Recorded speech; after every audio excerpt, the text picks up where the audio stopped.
0535 meeting. Sirius had arranged to meet them at the Three Broomsticks pub at noon on Saturday. Harry spent most of the crisp morning alone in the Gryffindor common room, surrounded by the familiar comfort of squashy armchairs and the crackling fireplace, working half-heartedly on his potions essay. The parchment in front of him remained stubbornly scarce with words, his mind wandering far from the properties of strengthening solutions that Snape had demanded they analyze. Hermione hadn't emerged from her dormitory yet. Ever since Krum had warned her about the historically lethal nature of previous Triwizard Tournament tasks, she had transformed into something beyond her usual studious self and become absolutely obsessed. She had practically ransacked the library borrowing tome after ancient tome, their combined weight sufficient to make even Hagrid's massive body buckle under the strain.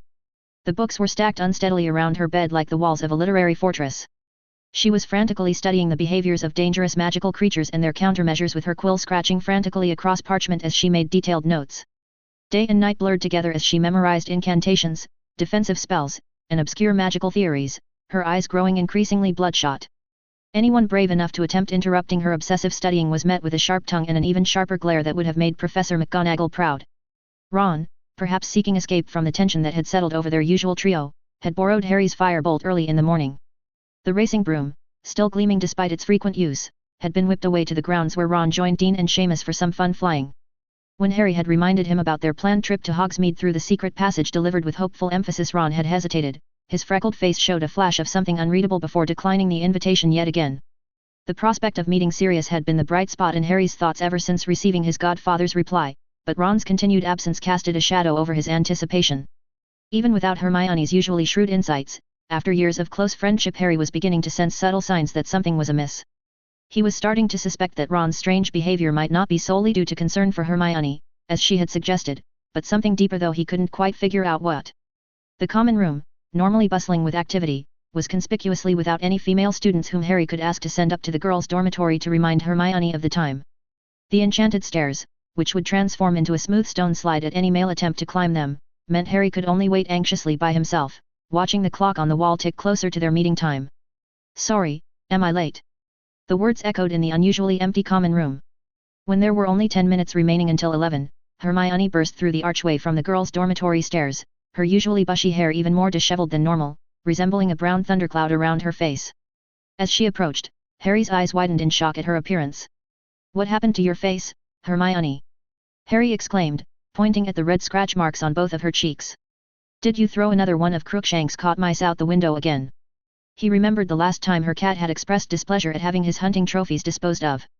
"I'll explain while we walk, Harry." Hermione gasped out between heavy breaths, her chest heaving as though she'd run a marathon. They hastily left the Gryffindor Tower, the fat lady calling out something indignant about their rush as they hurried past her portrait. Upon reaching a particularly deserted corner of the castle, Harry pulled out his invisibility cloak from his bag, and threw it over himself and Hermione. Though Harry had used the magical cloak countless times since receiving it that memorable Christmas morning in his first year, wearing it during daylight hours in the castle was an entirely new set of challenges.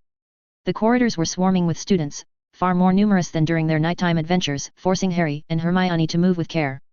One wrong move, one accidental bump or misplaced step, and ghost stories would be circulating through the castle faster than owl post by the time they returned from Hogsmeade. They navigated carefully to the third floor's Gunhilda corridor. The corridor was thankfully empty, with barely a soul in sight. Harry lifted the invisibility cloak briefly, the cool castle air rushing to meet their warm faces, and they sprinted toward the one-eyed witch statue that guarded their secret passage. The statue's hump opened with a whispered descendium, and they scrambled inside the narrow opening, their movements skillful from previous adventures. "I was practicing how to fight Dementors in the dormitory," Hermione explained, her voice climbing to an almost hysterical pitch as they raced through the secret passage with their wands lit to guide them. "I just can't seem to produce the Patronus charm. It's absolutely maddening. No matter how many times I attempt the spell, nothing happens at all. Not even a wisp of silver smoke. This has never happened before with any spell I've tried. How do you manage it, Harry? What exactly did Professor Lupin teach you that made it work?" "There's actually a trick to it," Harry replied, unable to keep a note of pride from his voice. It was a novel and rather satisfying experience to know a spell that Hermione couldn't master. "You really need a boggart to practice properly. Having that semi-real experience of facing what feels like an actual Dementor makes an enormous difference in learning this particular spell." Hermione's voice carried a hint of exasperation, tinged with what might have been frustration. "I'm not like you. A boggart won't transform into a Dementor when it confronts me. My fears are different.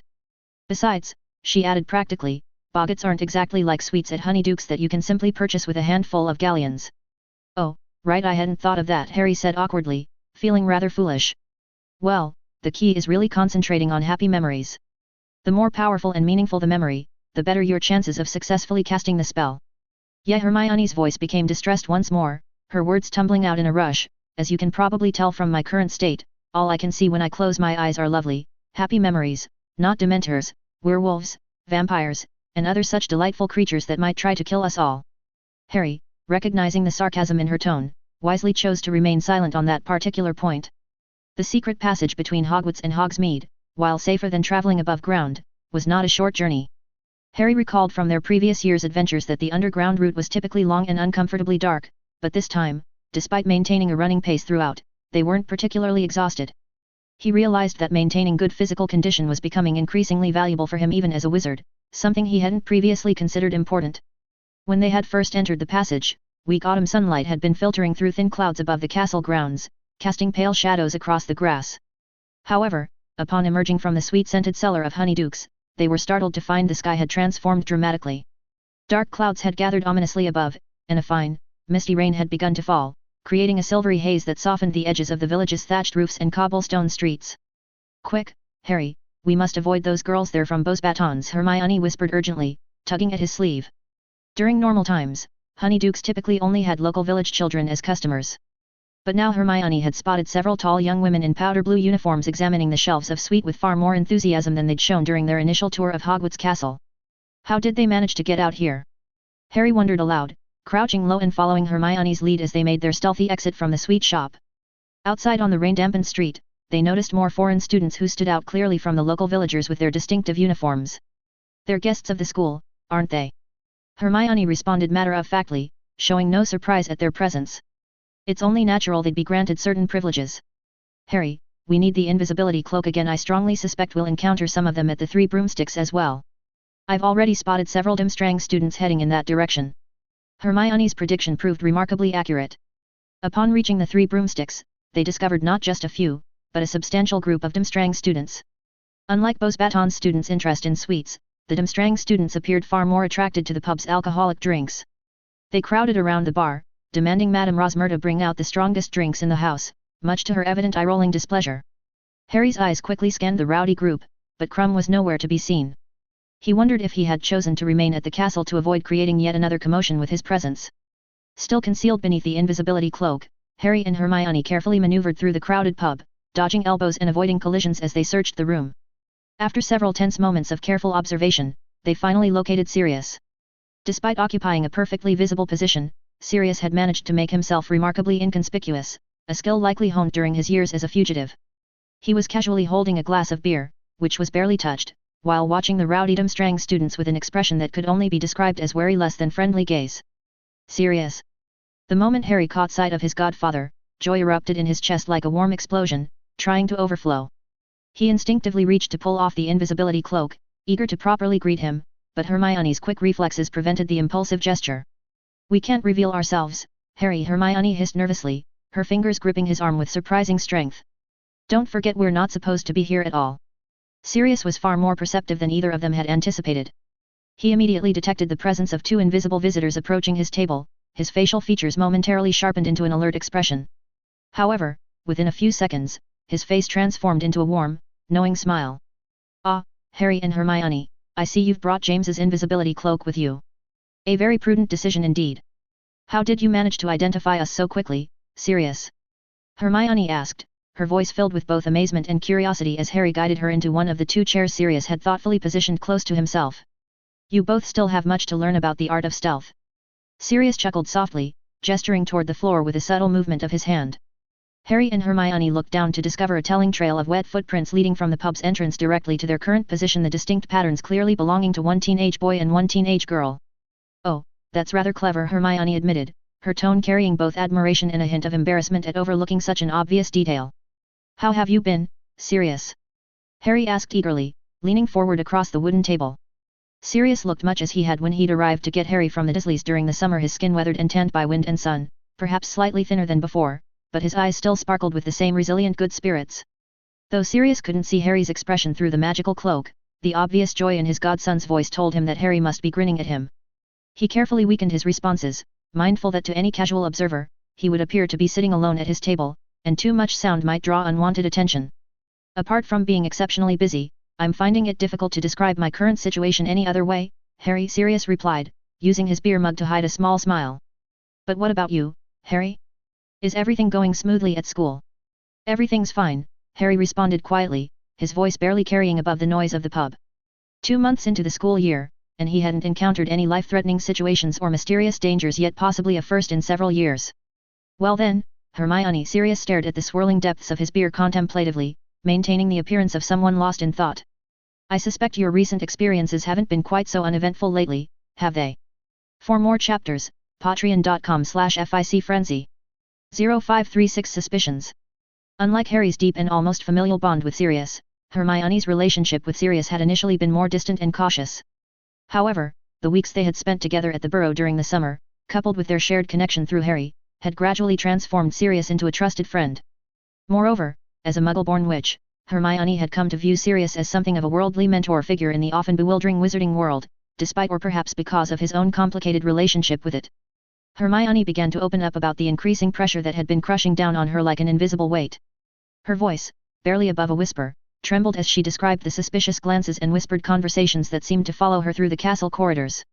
Her began to quiver beneath the silvery fabric of the invisibility cloak, revealing the emotional toll of recent events. Beside her, Harry listened in tense silence to his friend's troubles, his hands unconsciously clenching into tight fists beneath the cloak. A familiar surge of protective anger blazed through his chest, hot and fierce. The situation was painfully familiar. He knew all too well the bitter taste of being ostracized and doubted, having endured similar treatment during his second year when half the school had suspected him of being the heir of Slytherin. I understand. Sirius's voice was gentle, carrying the weight of personal experience. His grey eyes, which had seen both the depths of despair and the heights of redemption, held a deep empathy. More than most, I truly understand what it means to be misunderstood, Hermione. That feeling of isolation, of being judged and condemned without justice, it's absolutely unbearable. But remember this, if you stay true to yourself and persevere, hope will eventually break through even the darkest clouds. You mustn't let those who persecute you achieve their goal. Their power lies in breaking your spirit. Hermione raised a trembling hand to wipe away the tears that had gathered at the corners of her eyes, and gazed at Sirius with a mixture of surprise and realization.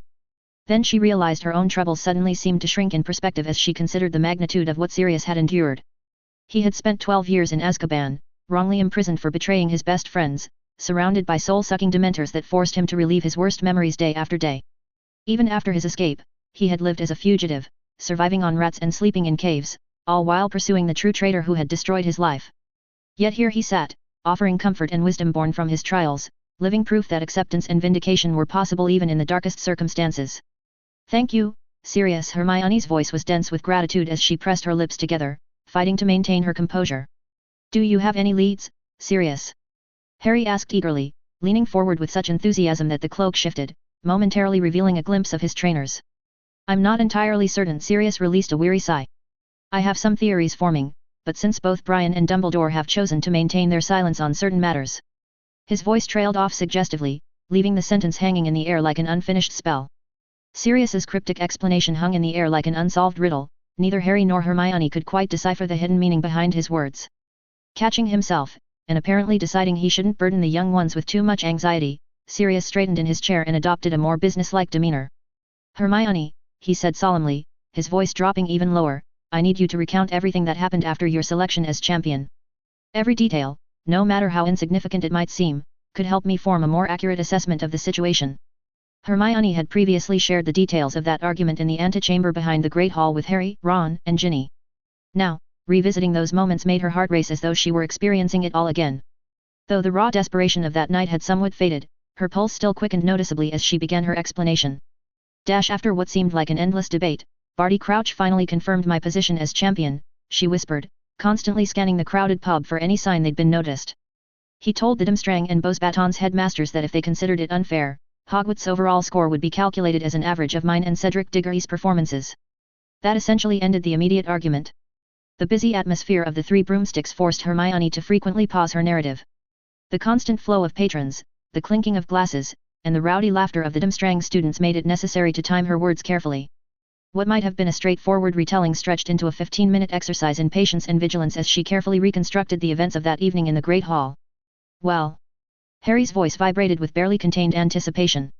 Have you managed to piece anything together, Sirius? Obviously Sirius's face took on the intense focus of deep contemplation. While thinking, his grey eyes occasionally flashed with sharp, rational brilliance. It seemed that his career as an auror had made him more perceptive. After 2 minutes of concentrated silence, during which Harry and Hermione barely dared to breathe, Sirius spoke with grave certainty, "The person who submitted your name to the Goblet of Fire, Hermione, was present in that room that night." Hermione's hands instantly clenched into tight fists, her knuckles whitening beneath the cloak. Beside her, Harry nearly launched himself off his stool in a surge of protective anger. Only Hermione's quick reflexes, grabbing his arm with pressure, prevented their cover from being blown completely. "How did you arrive at that conclusion, Sirius?" Hermione's voice was breathless with tension, her body rigid with anticipation. "Does it really require such intensive deduction?" Sirius's smile carried a hint of grimness. "Brian already provided us with the key to this puzzle, didn't he? Under normal circumstances, the Goblet of Fire would select only one champion per school. That's been its purpose for centuries. Yet both you and Amos's son were chosen to represent Hogwarts. This wasn't some magical mishap or coincidence. It could only have happened through deliberate interference with the Goblet's ancient magic, and anyone capable of such powerful manipulation was undoubtedly present in that room that night." Hermione's mind raced through a mental catalogue of everyone who had been present: the headmasters of the 3 schools, Dumbledore, Madame Maxime, Igor Karkaroff, Professor Watson, Professor McGonagall, Professor Snape, Professor Moody, Barty Crouch and Ludo Bagman from the Ministry, and of course, the 4 champions themselves: Cedric looking confused, Fleur indignant, Krum stoic, and herself, overwhelmed by it all. "I thought Professor Watson made that statement just to help me." Hermione's voice trailed off uncertainly. "Clear your name." Sirius finished her thought with a knowing smile. "You'll find, young ones, that adults rarely speak with such simple intentions, especially in situations as unsimple as that one." Every word uttered in that room carried multiple layers of meaning. "Of course, Brian was partially attempting to defend your reputation, but I strongly suspect he was also sending a clear message to the hidden perpetrator, essentially announcing that he had identified their method and warning them against any further rash actions. But who could possibly be behind this?" Hermione's question carried an urgent edge of desperation. Harry remained conspicuously silent, though Sirius's knowing glance toward his position under the cloak showed he understood exactly where his godson's suspicions lay. "I know precisely who you suspect, Harry, but I must disappoint you. I don't believe Snape is responsible for this particular plot." Anticipating Harry's inevitable protest, Sirius quickly continued, his voice carrying a mix of old hatred and current rationality, "Believe me, we all share your distaste for Snivellus, Harry, but this situation requires objective analysis. I know him perhaps better than I'd like to, and this isn't his style at all. If he wanted to cause trouble for Hermione, he'd be more likely to tamper with potion ingredients during class and then publicly berate her for alleged carelessness or incompetence or something." Harry lapsed into a sulky silence, though the slight rustling of the invisibility cloak said he was still fidgeting with suppressed arguments. That night, after effectively silencing Harry's suspicions, Sirius fell into another contemplative pause, and his words began emerging slowly and deliberately. "Moody made a rather sharp observation that whoever placed your name in the goblet either harbored murderous intentions toward you or aimed to create chaos for Hogwarts." Sirius's voice took on a thoughtful tone as he continued, "Hermione, did you happen to notice who caught Moody's attention specifically, who he was watching when he made that statement?" "The Durmstrang headmaster, Professor Karkaroff." Hermione's response came quickly, her sharp memory instantly reconstructing the scene. Then her brow furrowed in confusion, her expression beneath the cloak shifting from realization to bewilderment. "Are you suggesting that the headmaster of Durmstrang Institute deliberately entered my name into the Goblet of Fire? But what possible motivation could he have?" Sirius took a slow sip of his drink, his casual shrug contradicting the seriousness of his words.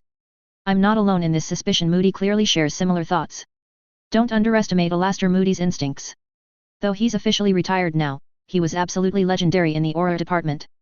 His intuition for detecting dark magic and those who use it is practically supernatural. The mere mention of his name used to send hardened criminals into panic, far more effective than our current head Auror, Rufus Scrimgeour, could ever hope to be. But that night, Karkaroff was absolutely adamant in trying to invalidate my position as champion. He didn't seem..." Hermione's voice trailed off as she struggled to reconcile this theory with her memories. If the Durmstrang headmaster truly was the culprit, his performance that night would have required extraordinary acting abilities. And why would he want to kill her? Hermione knew with certainty that she'd never had any prior interaction with him. Even if his goal was to embarrass Hogwarts, why would he specifically choose her from among all the potential targets? Sirius's mouth twisted into a contemptuous sneer. "If I were orchestrating such a plot, I would also do everything in my power to appear completely uninvolved.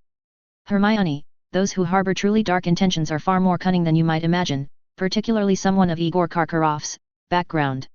You know him personally." Even Harry caught the loaded implications in Sirius's tone, and his voice rose with surprise. Oh, Harry! Sirius's contempt deepened visibly, his facial features darkening. It would be nearly impossible not to know of him. Igor Karkaroff's notoriety extends far beyond his current position as a headmaster. I'm referring specifically to his time in Azkaban. Sirius cast a meaningful glance toward the rowdy group of Durmstrang students still crowding the bar, his expression growing even more somber. I'll be direct with you both, Igor Karkaroff was once in Voldemort's inner circle. He was a Death Eater, and don't harbor any doubts about this fact. There's concrete evidence, and he freely admitted it himself during his trial before the Wizengamot. His voice dropped even lower as he continued, the only reason he avoided a fate similar to mine in Azkaban was his willingness to strike a deal. He convinced the Ministry of his supposed reformation, and to secure his freedom, he provided many names of his former colleagues. His testimony led directly to numerous arrests and subsequent imprisonments in Azkaban. Sensing the waves of shock emanating from the two invisible teenagers beside him, Sirius took a long drink from his glass and released a cold, humorless laugh. Oh, and I nearly forgot one crucial detail, it was Moody himself who originally captured Karkaroff and brought him in for questioning. 0537 confused. The headmaster of Durmstrang was a Death Eater. Hermione's voice cracked with disbelief. Her jaw dropped, causing her thick bushy hair to shift slightly around her shoulders as she leaned forward in her worn wooden chair. Harry, his eyes widening behind his round glasses, slowly turned his head to study the rowdy group of Durmstrang students gathered at the bar. Their thick fur-lined cloaks stood out starkly against the inn's warm, fire-lit interior as they eagerly called out to Madame Rosmerta to keep serving drinks. Thinking of Crumb's surprisingly approachable demeanor and helpful nature, Harry said with obvious difficulty, "How is that possible? How could the school possibly allow?" The sound was caught in his throat as Sirius cut him off with a cold, bitter snort. His tired face twisted into a grimace as he spoke. "There are plenty of strange and dark things in this world, far more than you might imagine," Sirius said, absently tracing a deep groove in the ancient wooden table with one finger as he continued. "Honestly, Karkaroff isn't exactly what you'd call a brave fellow, quite the opposite, in fact. I thought he'd never dare set foot in Britain again, not after everything that happened. Surprisingly, he somehow scraped together enough courage to bring his students here for the Triwizard Tournament, even knowing he'd have to face both Moody and Crouch. But that's about the extent of his backbone, mark my words." Sirius's eyes darkened as he leaned forward, his voice dropping to barely above a whisper. "I'd bet my last galleon that if there's even the faintest whisper of his old master returning, he'll run faster than a startled hippogriff. He's not foolish enough to think his past actions would ever be forgiven." Sirius paused, taking a contemplative sip from his mug. When he continued, his voice carried a note of contempt. "This fellow isn't exactly known for his magnanimity either, mind you. So, it wouldn't surprise me if he harbors some festering resentment toward Dumbledore for stopping Voldemort back then. Or perhaps he's seeking some petty revenge because Brian managed to outmaneuver him, securing Hogwarts as the host of the Triwizard Tournament. Neither would shock me in the least." Hermione sat back in her chair, her fingers nervously twisting a strand of her bushy hair as she struggled to reconcile this new information with her experiences. The idea that Crumb's headmaster had once served Voldemort seemed utterly at odds with recent events. After all, hadn't he helped them in a way during the chaos at the World Cup? And just days ago, Crumb had gone out of his way to offer her valuable advice about handling the tournament tasks. But Hermione began, biting her lower lip in that characteristic way she did when struggling with a particularly puzzling problem. Her brow furrowed in concentration as she leaned forward, lowering her voice even further. "I don't understand. Even if Karkaroff is indeed a Death Eater, why would he specifically target me? It doesn't make any logical sense, does it? I'd never crossed paths with him before he arrived at Hogwarts. Surely he wouldn't just choose someone at random." Faced with this pointed question, Sirius's confident demeanor faltered slightly. The shadows under his eyes seemed to deepen as he shifted in his chair, showing that this particular puzzle had been keeping him awake at nights. "Yes," he admitted slowly, "if he had targeted Harry, that would be much easier to understand." Harry's face darkened noticeably at these words. It seemed that any conversation involving Voldemort inevitably circled back to him, like a curse he couldn't escape. Unable to unravel this particular mystery, Sirius's expression grew somewhat melancholic. He leaned back in his creaking wooden chair, staring up at the inn's exposed wooden beams with troubled eyes that seemed to see far beyond the ceiling. "What if," Harry began tentatively, his forehead creasing with effort as he followed this line of thought to its logical conclusion. "What if Karkaroff had somehow heard of Hermione's name before?" Noticing Hermione's startled expression, Harry quickly explained, his words coming faster as he worked through the theory. "Think about the World Cup incident. Crumb must have mentioned it to his headmaster after returning to school. He might have told Karkaroff about helping you in the VIP box, and Karkaroff made particular note of it. While this explanation wasn't impossible, it seemed rather far-fetched." Neither Hermione nor Sirius commented, though their silence spoke volumes. The crackling fireplace filled the thoughtful pause with its warm, comforting sounds. Karkaroff being the culprit is just Moody's in my opinion, Sirius finally said, his fingers drumming absently on the scarred wooden table. The truth might paint a different picture entirely. He paused, his dark eyes flicking briefly to Harry and Hermione's chairs. His expression shifted, becoming guarded, almost hesitant, as if struggling with a particularly difficult decision. Actually, there's something you don't know about. I've been debating whether to share this with you, as I gave my word to keep it absolutely confidential. Oh, please tell us, Sirius. The words burst from Harry and Hermione simultaneously. They exchanged quick glances through the shimmering fabric of the invisibility cloak. Harry leaned forward, his eyes bright with interest behind his glasses. Very well, Sirius conceded, his voice dropping even lower. He leaned forward, his long dark hair falling forward to partially shield his face from the casual observers. But remember, this information doesn't leave this table. His expression grew serious, almost mysterious in the tavern's twirling shadows. It's like this, the day after you were chosen as champion, Hermione, I received an owl from Brian. He requested a rather unusual favor. He wanted me to keep tabs on Barty Crouch, to monitor his movements within the ministry without drawing attention to myself. Be Barty Crouch? Hermione stammered, her eyes growing as wide as galleons. Professor Watson asked you to. Harry's sharp intake of breath cut through his own words. The revelation landed between them like a thunderbolt, completely toppling their previous theories. Neither of them had imagined that Professor Watson would suspect Barty Crouch. If forced to choose, both Hermione and Harry would undoubtedly place their trust in Professor Watson's judgment over almost anyone else's. His track record spoke for itself, and his intuitions had been proven correct. But this particular suspicion seemed almost too fantastic to believe. Why would a highly respected ministry official, someone who had apparently dedicated his life to upholding magical law, suddenly turn his attention to plotting against an unknown underage witch? The gears in Hermione and Harry's minds were practically visible as they worked through this puzzle. Suddenly, their eyes met across the table, twin expressions of realization appearing on their faces as a memory struck. Their previous encounter with Barty Crouch came flooding back with crystal clarity, that night at the Quidditch World Cup final, while searching for Harry's missing wand. They had secretly entered the destroyed Quidditch pitch, only to witness another horrifying incident. Hermione had even directly confronted Crouch that night, her righteous anger overwhelming her usual caution. She had condemned him in front of everyone about his heartless treatment of his house elf Winky, even after everyone had basically agreed that Winky couldn't have been the one who conjured the dark mark. Harry, his mind racing with possibilities, eagerly shared his theory about this connection, then waited anxiously for Sirius's assessment. Don't read too much into it, Harry. Sirius's response came with a gentle shake of his head, causing Harry's enthusiasm to deflate like a punctured balloon. A knowing chuckle escaped Sirius's lips as he continued, if Barty Crouch were the type to hold such a petty grudge over that kind of confrontation, he'd never have risen to his current position in the ministry. I'm sharing this information because it might, or might not, be connected to Hermione's selection as champion. The relationship between Brian and Barty Crouch is far more complicated than you realize, it's entangled in the web of ministry politics. Anyway, this isn't something you should be concerned about. So what you're saying is, Hermione's mind cut straight to the heart of the matter, you called us here today to warn us about both the Durmstrang headmaster and Barty Crouch. And you need to keep a particularly watchful eye on that Durmstrang champion, Hermione. Sirius's voice took on a serious tone. Yes, I know he assisted us during the World Cup chaos, but circumstances have changed. He wasn't competing against you then. You might have read about it in books, Durmstrang is quite different from Hogwarts. Their teaching methods.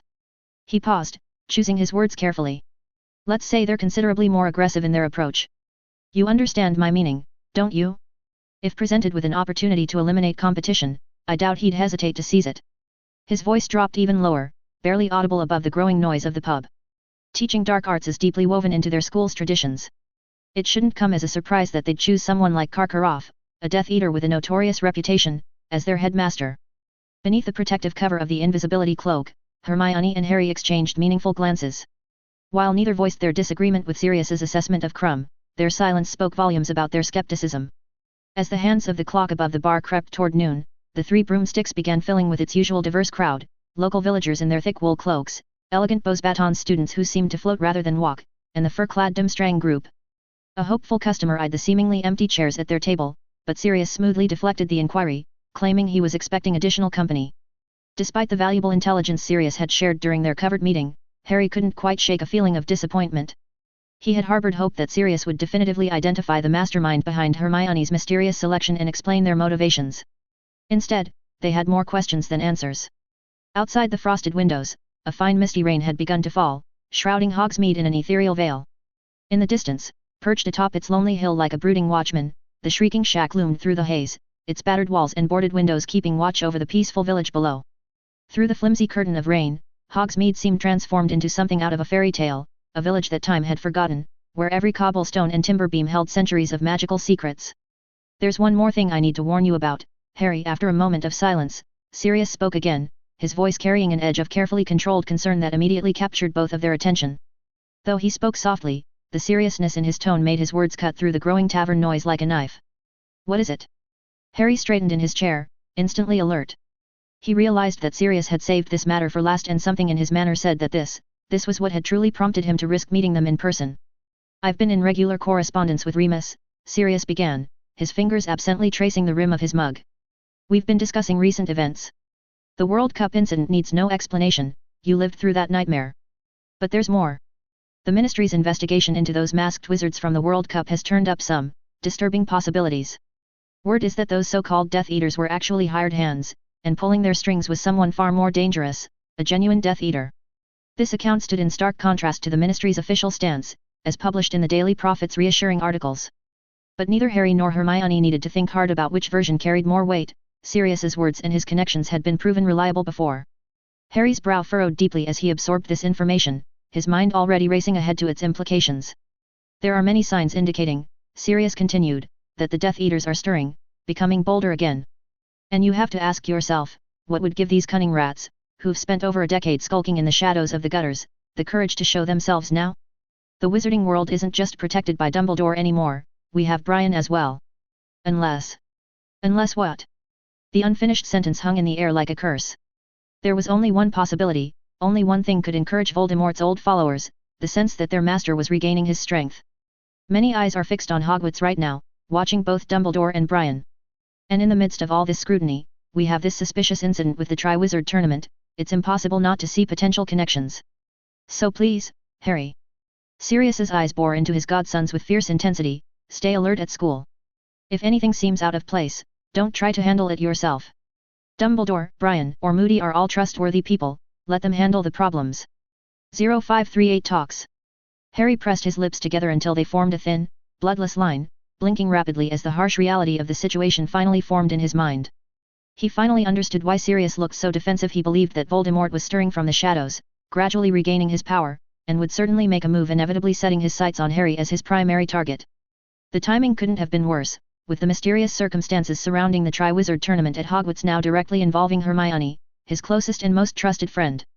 Harry could see it written plainly across Sirius's face. He was terrified that Harry, true to his impulsive Gryffindor nature, might throw caution to the winds and do something catastrophically reckless that would put him directly in harm's way. A wave of irritation washed over Harry. He had foolishly hoped that Sirius would finally stop treating him like some naive child who needed constant protection, who couldn't possibly understand the seriousness of the situation. But here they were again, with his godfather's protective instincts clearly unchanged despite everything they'd been through together. Hermione, noticing the subtle shifts in Harry's mood, gently nudged his arm with her elbow. Her touch was light but insistent as she gestured for him to truly look at Sirius, not just see him, but really observe the man sitting before them. What Harry saw made his heart constrict painfully in his chest. Sirius sat there, his dark eyes fixed on where he knew Harry to be beneath the invisibility cloak, though they held none of the mischievous sparkle Harry remembered from those photographs. Instead, they were filled with a deep, almost overwhelming melancholy, his entire demeanor radiating a cautious concern. The sight triggered a memory that made Harry's eyes burn with sudden emotion, the wedding photograph in the album Hagrid had given him, where a young handsome Sirius had stood proudly as his father's best man. The obvious contrast to the man before him now was heart-wrenching. That youthful vigor had been stripped away by years in Azkaban, replaced by premature aging and an ever-present weariness that seemed to weigh down his very soul. Where once stood a man, who laughed in the face of danger, now sat someone who had learned the true cost of recklessness through bitter experience. "Fine." Harry finally grumbled, the word coming out rough with suppressed emotion. His annoyance warred with his affection for Sirius as he added, "I'll try not to be reckless, okay?" The promise felt like pulling teeth, but he couldn't bear to see that worried look in Sirius's eyes any longer. Hermione's sudden burst of laughter broke the tension. She, better than anyone, knew what a massive concession this was for Harry, who seemed to attract danger like a magnet attracts iron filings. "Well, some reasonable adventures are still acceptable." Sirius's whole demeanor transformed as he let out a heavy sigh of relief, his shoulders straightening as though a great weight had been lifted from them. A bright smile spread across his face, erasing years of worry lines in an instant. "I'm guessing you haven't had lunch, have you? Without waiting for an answer, Sirius raised his hand high in the air, calling out to Madame Rosmerta, who was bustling behind the bar counter. Excuse me, could we get some food? I'm starving, and plenty of it, please. His voice carried the warmth of genuine enthusiasm now that the heavier part of their conversation had passed. When Madame Rosmerta arrived with a platter of chicken sandwiches, the aroma wafting from them was heavenly. Both Harry and Hermione realized just how famished they were. Their magical education wasn't just mentally demanding, but physically as well. Their bodies were going through rapid growth, both physically and magically, requiring enormous amounts of energy to sustain. After a careful glance around the crowded pub, they eagerly reached out from beneath the invisibility cloak. Sirius watched with undisguised amusement as the sandwiches seemed to disappear into thin air, accompanied by the sounds of eager chewing. His eyes crinkled with warmth as he casually asked, "By the way, I forgot to ask, why didn't Ron come with you? Is James's invisibility cloak too small for all three of you now?" The question landed like a stone in still water. Hermione's posture suddenly stiffened, radiating discomfort.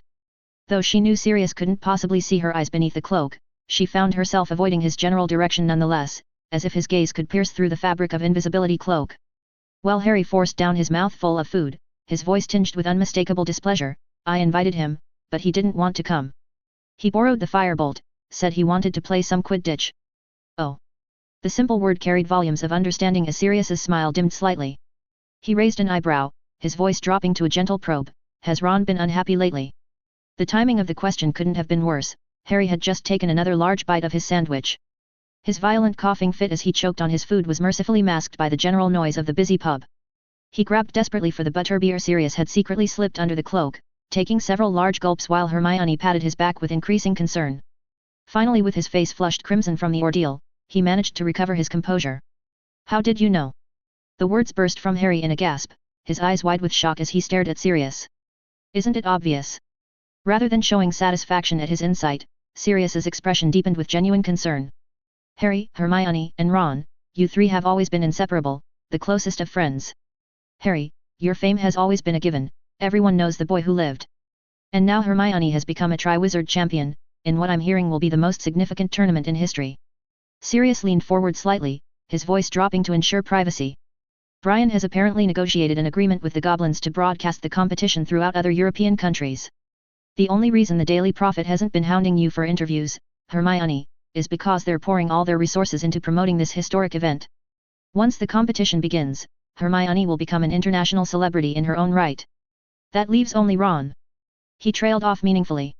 After a moment's silence, Sirius's brows furrowed deeply and he continued, "From what I understand of Ron's personality, he's not particularly emotionally mature or capable of handling pressure. It's natural for him to feel alone and unhappy, but surely, you've all sat down and had a proper discussion about this? Haven't you?" Harry turned to look at Hermione, only to find her shrinking away, deliberately avoiding his gaze. With increasing confusion, he slowly turned back to Sirius, his mouth slightly wide open as he began to realize the implications. "What are you talking about, Sirius?" Sirius caught his breath, taking a few moments to choose his words carefully before responding with gentle resignation. "Haven't you realized, Harry, that Ron might be jealous of you and Hermione?" Ron? Jealous? The concept seemed so far off that his mind initially rejected it outright. But, Harry's eyes widened as the bustling pub around him seemed to fade into a blur, the chattering patrons, even Hermione and Sirius beside him, becoming distant and indistinct, as though they existed in another dimension entirely. As if a dam had broken in Harry's mind, memories began flooding back with crystal clarity. His thoughts raced backward through time, reviewing Ron's behavior with new understanding, from the moment Hermione's name had echoed through the stunned silence of the Great Hall just a week ago, to their departure from Hogwarts few hours ago. Every sullen look, every muttered excuse, every moment Ron had withdrawn from their company, it all took on a new, painful significance. Jealous. The word felt like acid on Harry's tongue, igniting a fire in his chest that tried to consume him from within. The heat of it was suffocating, pressing against his lungs with each breath. Jealous of what? Harry's voice emerged barely above a whisper, but laden with building fury. Jealous of my ugly scar that makes people stare and whisper wherever I go? Or maybe he's jealous that someone's targeting Hermione, plotting to use this tournament to finish her off. A heavy silence fell between them as Harry continued his bitter monologue, his voice growing more strained with each word. This is ridiculous. All this time, I thought he was worried about Hermione, maybe even scared for her safety, but to be jealous? To actually withdraw from us because of petty jealousy? It's beyond stupid. Harry's fists clenched so tightly that his knuckles turned white, the tendons creaking audibly under the strain. The fire that had been building in his chest now blazed in his eyes as he slowly turned to look at Hermione. The expression of distress on her face told him everything he needed to know even before he asked the question. You realized it already, didn't you? His voice was deadly quiet now. When was it? Hermione remained silent for a moment. Finally, she responded in a small voice, that night when I returned to Gryffindor Tower. Harry's breathing suddenly became erratic. The friendship he had thought was unshakable had developed deep, dangerous cracks, and both Hermione and Ron had been aware of it while he had wandered about in blissful ignorance like a complete fool. Why, Harry ground out through clenched teeth, each word feeling like it might shatter his jaw, why didn't you tell me? The sight of tears welling up in Hermione's eyes gave him pause, but she seemed unable to form an answer to his question. What could she possibly say? From his position across the table, Sirius could hear the heavy, agitated breathing coming from beneath the invisibility cloak and could well imagine Harry's current state of mind. After a moment's hesitation, he spoke softly. Perhaps you all need some honest communication. Harry, I think you two need to talk to Ron. You can't simply ignore your friend's feelings. Sirius's expression grew distant, haunted by memories. You know about what happened between me, Remus, your father James, and Peter. Lately, I've found myself thinking, Harry, if we had paid more attention to Peter back at Hogwarts, if we had noticed his struggles, his insecurities, maybe, just maybe, he might have stayed on the right path. Harry stared at Sirius in utter disbelief. The betrayal of Peter Pettigrew had directly led to his parents' deaths at Voldemort's hands, and Sirius had spent 12 years in the living hell of Azkaban because of it. Harry knew, perhaps better than anyone, the depth of hatred Sirius harbored for his former friend. To hear such words of reflection and regret from him was nothing short of shocking. I'll talk to Ron. The words exploded from Harry as he shot to his feet, the sudden movement causing the invisibility cloak to slide off, exposing both him and Hermione to the startled gazes of nearby patrons. The pub's other customers stared in shock at their sudden appearance, but Harry was beyond caring about such trivial matters. His chest heaved with each breath as he continued through gritted teeth. But before that, I'm going to punch him in the nose. Maybe that'll knock some sense into his thick head. Harry. Without another word, Harry snatched up his invisibility cloak and bolted toward the door. Hermione lunged after him, her fingers managing to brush the hem of his robes before they slipped away like water through her grasp.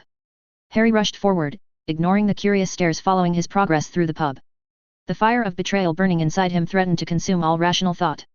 He couldn't believe Ron could have such foolish thoughts, and especially, his behavior of hiding these thoughts seemed more like betrayal in Harry's eyes.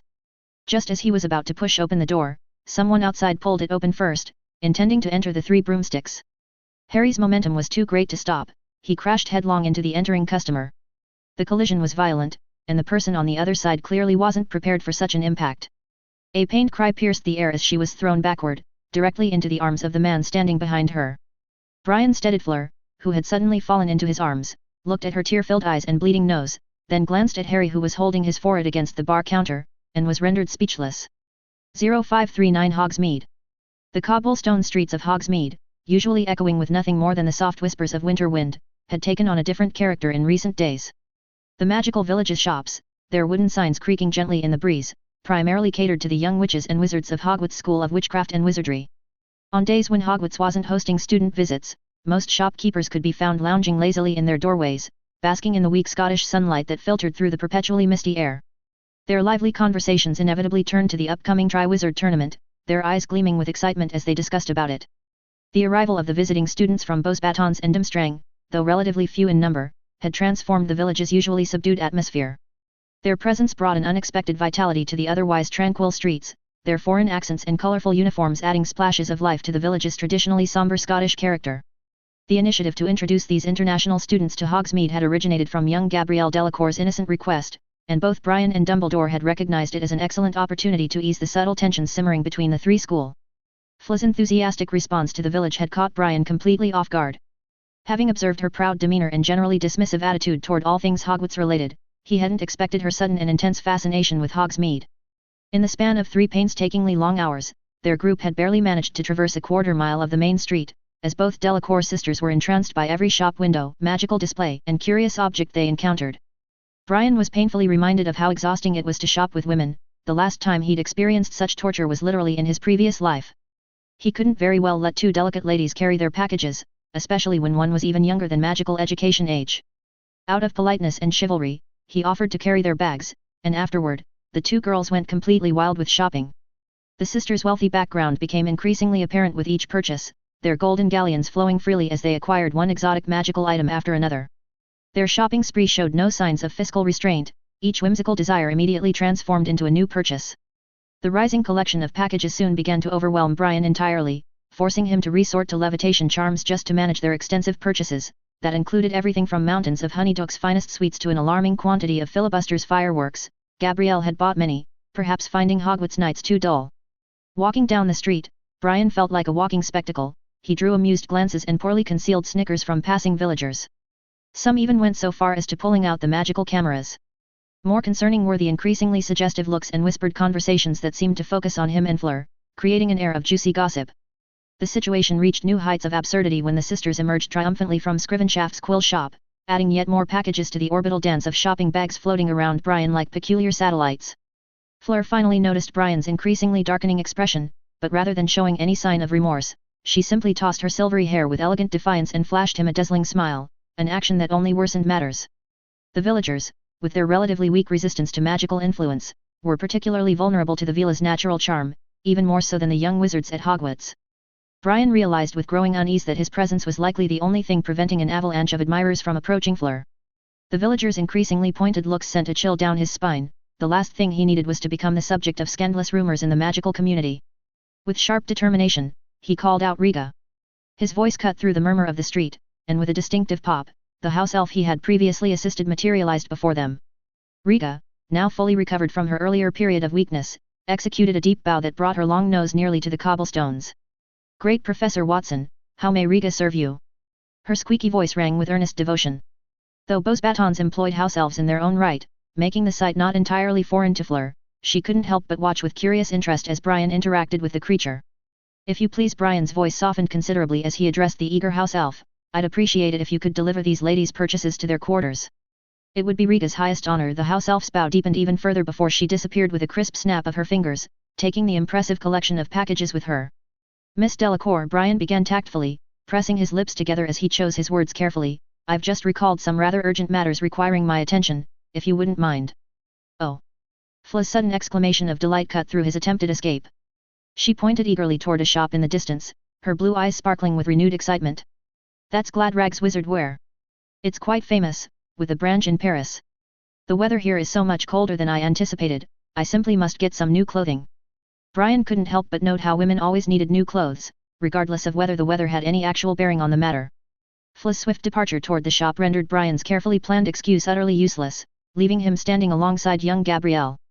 The younger Delacour sister turned to him with an expression of practiced innocence, batting her long eyelashes and offering a sweet smile. Her entire demeanor showed complete confidence that Brian wouldn't abandon them here. "This is all for the harmony and stability of European magical education," Brian told himself internally, then after releasing a deeply resigned sigh that seemed to come from his very soul, he conceded, "Very well, let's proceed, but after this shop, I sincerely hope we might find somewhere to rest. I'd rather duel with Dumbledore himself than continue shopping. My sister always loses track of time when buying clothes. We'll likely miss the evening feast." Gabrielle's melodious giggle carried a hint of mischief as she spoke. The young girl, displaying an almost alarming level of trust in Brian, wrapped her small fingers around his sleeve and practically dragged him toward Gladrag's Wizard Wear. By the time Gabrielle had successfully maneuvered Brian through the shop's doorway, Fleur had already found her target. She stood with perfect posture, her head tilted back elegantly as she gazed up at a magnificent dress suspended high on the wall. The shop's proprietor, a witch with an expertly cultivated air of sophisticated helpfulness, was already engaged in what appeared to be an enthusiastic description of the garment's many qualities. The dress in question was extraordinary, a masterpiece of magical tailoring that seemed to capture and hold light within its pristine white silk fabric.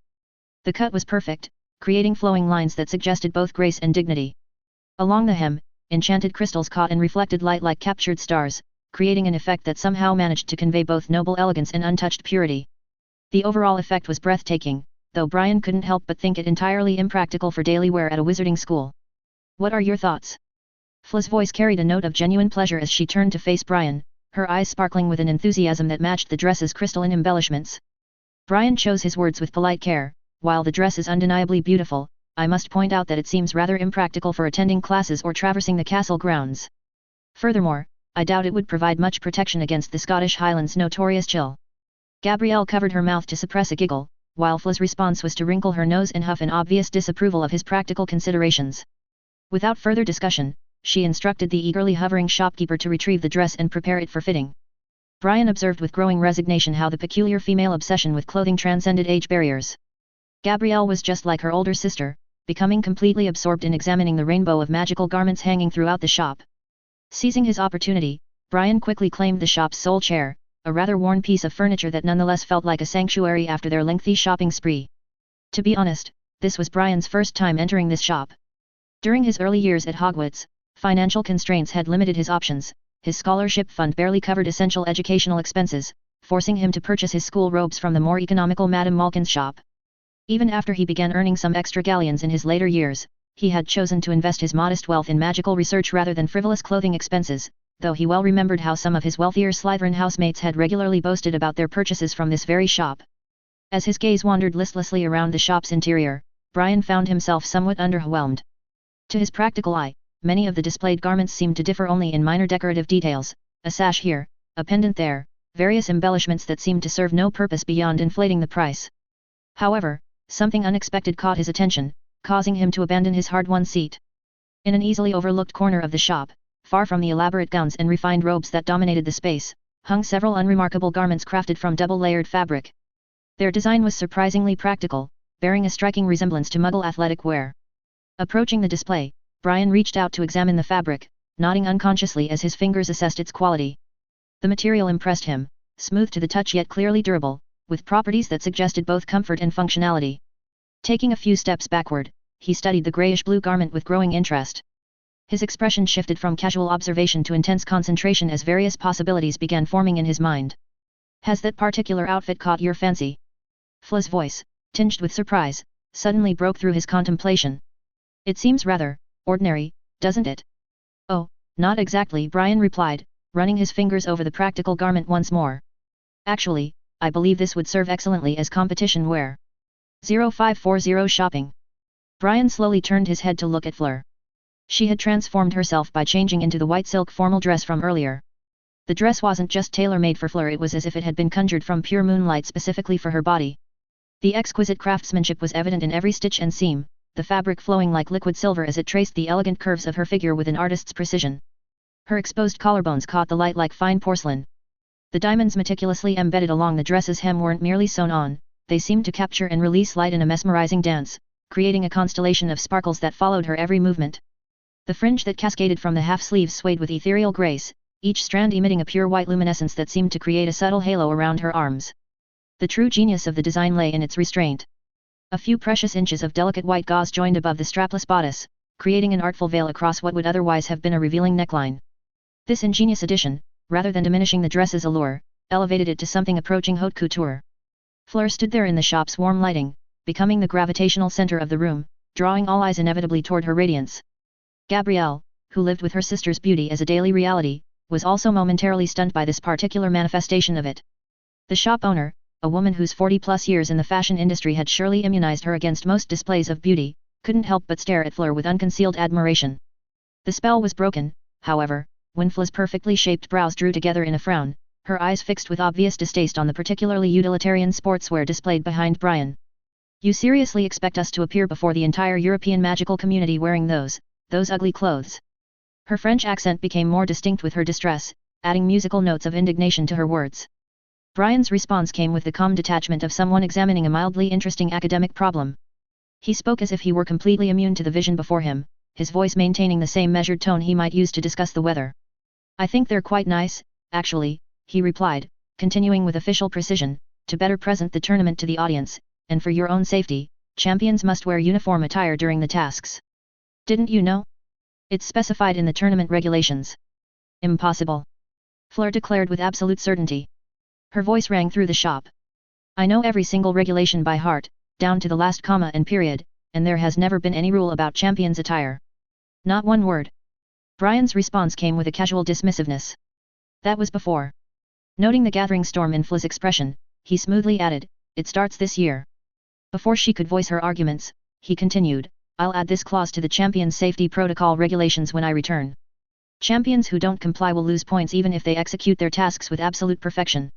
Fla's chest rose and fell with barely contained fury, the diamonds on her dress catching the light with each indignant breath. She'd never seen anyone be so brazenly arbitrary while maintaining such a righteous air. Brian, seemingly oblivious to the storm he had stirred, turned to the shop owner. "I'd like to order 4 sets of these outfits for the tournament champions," he stated, his tone shifting to business-like care.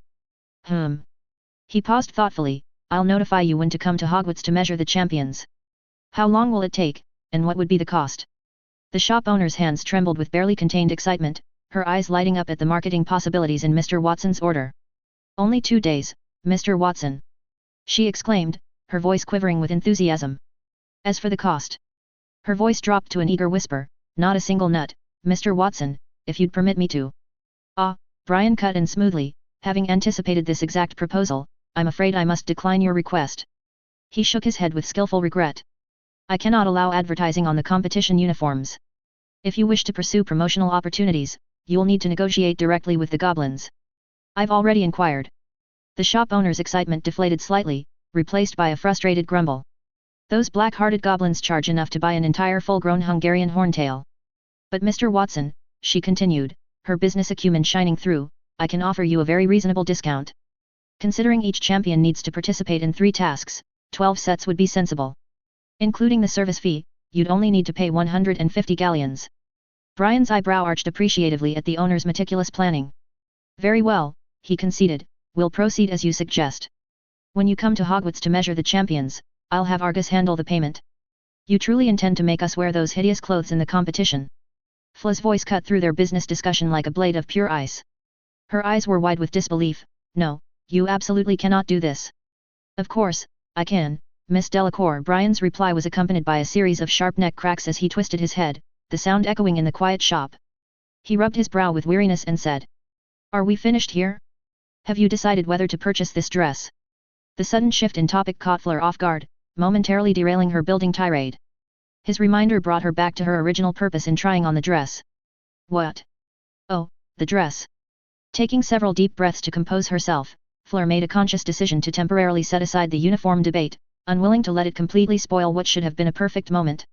Her natural grace reasserted itself as she pushed aside her irritation. "What do you think?"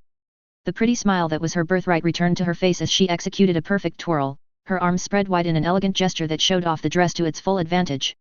"I already have a dress prepared for the Yule Ball," she said, her voice carrying a hint of coquettishness, "but I believe this one is even more beautiful. What do you think? If you like it." "It's fine," Brian said with devastating briefness. Fleur waited expectantly, sure that more commentary would follow such an inadequate response. But Brian had apparently exhausted his capacity for fashion criticism with those 2 words. Instead, he turned carelessly toward the shop window, his attention caught by the first drops of rain beginning to fall outside. He muttered something under his breath about the weather, his tone carrying clear disapproval. Fleur stood frozen in place as if struck by a particularly powerful Petrificus totalis, her cheeks gradually flooding with color until they matched the pink roses in the shop's window display. Her breathing became rapid and shallow, while beside her, Gabrielle pressed her small hands against her mouth to contain her growing amusement at her sister's predicament. "Never mind." The word exploded from Fleur with all the force of a blasting curse. She whirled around and stormed back to the changing room, the dress swirling around her like angry storm clouds. The aftermath of the Gladrags wizard wear incident left a visible mark on Fla's typically boundless shopping enthusiasm. She moved through the village streets at a pace that said she was trying to outrun her own embarrassment. Even Gabrielle's gentle attempts at consolation fell on deaf ears, causing her to miss entirely the complex look Brian casted after her retreating figure. Achoo! The sharp sound of Gabrielle's sneeze cut through the steadily intensifying patter of rain. Fleur had been intent on returning directly to the school carriage, but the weather had other plans. The wind was picking up force now, driving the rain at an angle that seemed designed to find every gap in their clothing. Only then did Fleur notice her sister's condition. Gabrielle's silvery bangs were plastered to her forehead, her thin body trembling against the cold, damp wind that cut through the village streets. When Gabrielle turned her large eyes toward her sister, they held such a pitiful expression that Fla's protective instincts immediately overwhelmed her personal distress. "All right." Fleur wrapped a protective arm around Gabrielle's shoulders, her eyes scanning the row of shops on either side of the rain-slicked street with new purpose. The earlier irritation in her voice had transformed into sisterly concern. "We can find somewhere to shelter from the rain and get something to eat." The realization that it was already lunchtime coincided with her spotting the 3 broomsticks through its fog-misted windows. The warm glow from within revealed the comforting sight of numerous patrons moving about. With careful steps, Fleur guided Gabrielle across the treacherously slippery cobblestones toward the pub's entrance. Behind them, Brian's gaze also turned toward the shop, but his brief assessment of the scene within caused his brow to furrow with concern, and his pace quickened. Focused on Gabrielle's comfort, Feeling the alarming chill of her sister's arm through her sleeve, Fli's protective instincts urged her forward. She reached for the mist-covered door handle, eager to get her sister into the warmth. But as she pulled the heavy door open and stepped across the threshold, a dark figure suddenly burst forth from within, moving at reckless speed. Before Fleur could process what was happening, before she could utter a warning cry, she felt something solid collide with her nose, and then... oh! The pain that exploded through her face was extraordinary, the kind that made sparks dance behind her eyelids and threatened to send her consciousness fleeing. The force of the impact destroyed her balance, sending her stumbling backward. In that moment of weightless terror, she was certain she would end up face down across the wet cobblestones until she found herself caught against something solid and warm. Brian had moved with unexpected speed, catching Fli's falling form while simultaneously reaching out to steady Gabrielle, who had also been caught in the chaos. After ensuring both sisters were stable, he shifted slightly to examine Fli's nose, which was already showing signs of swelling. A heavy sigh escaped him as he recognized the culprits of this collision. "Potter, and Granger," he called, his voice carrying a mixture of resignation and exasperation.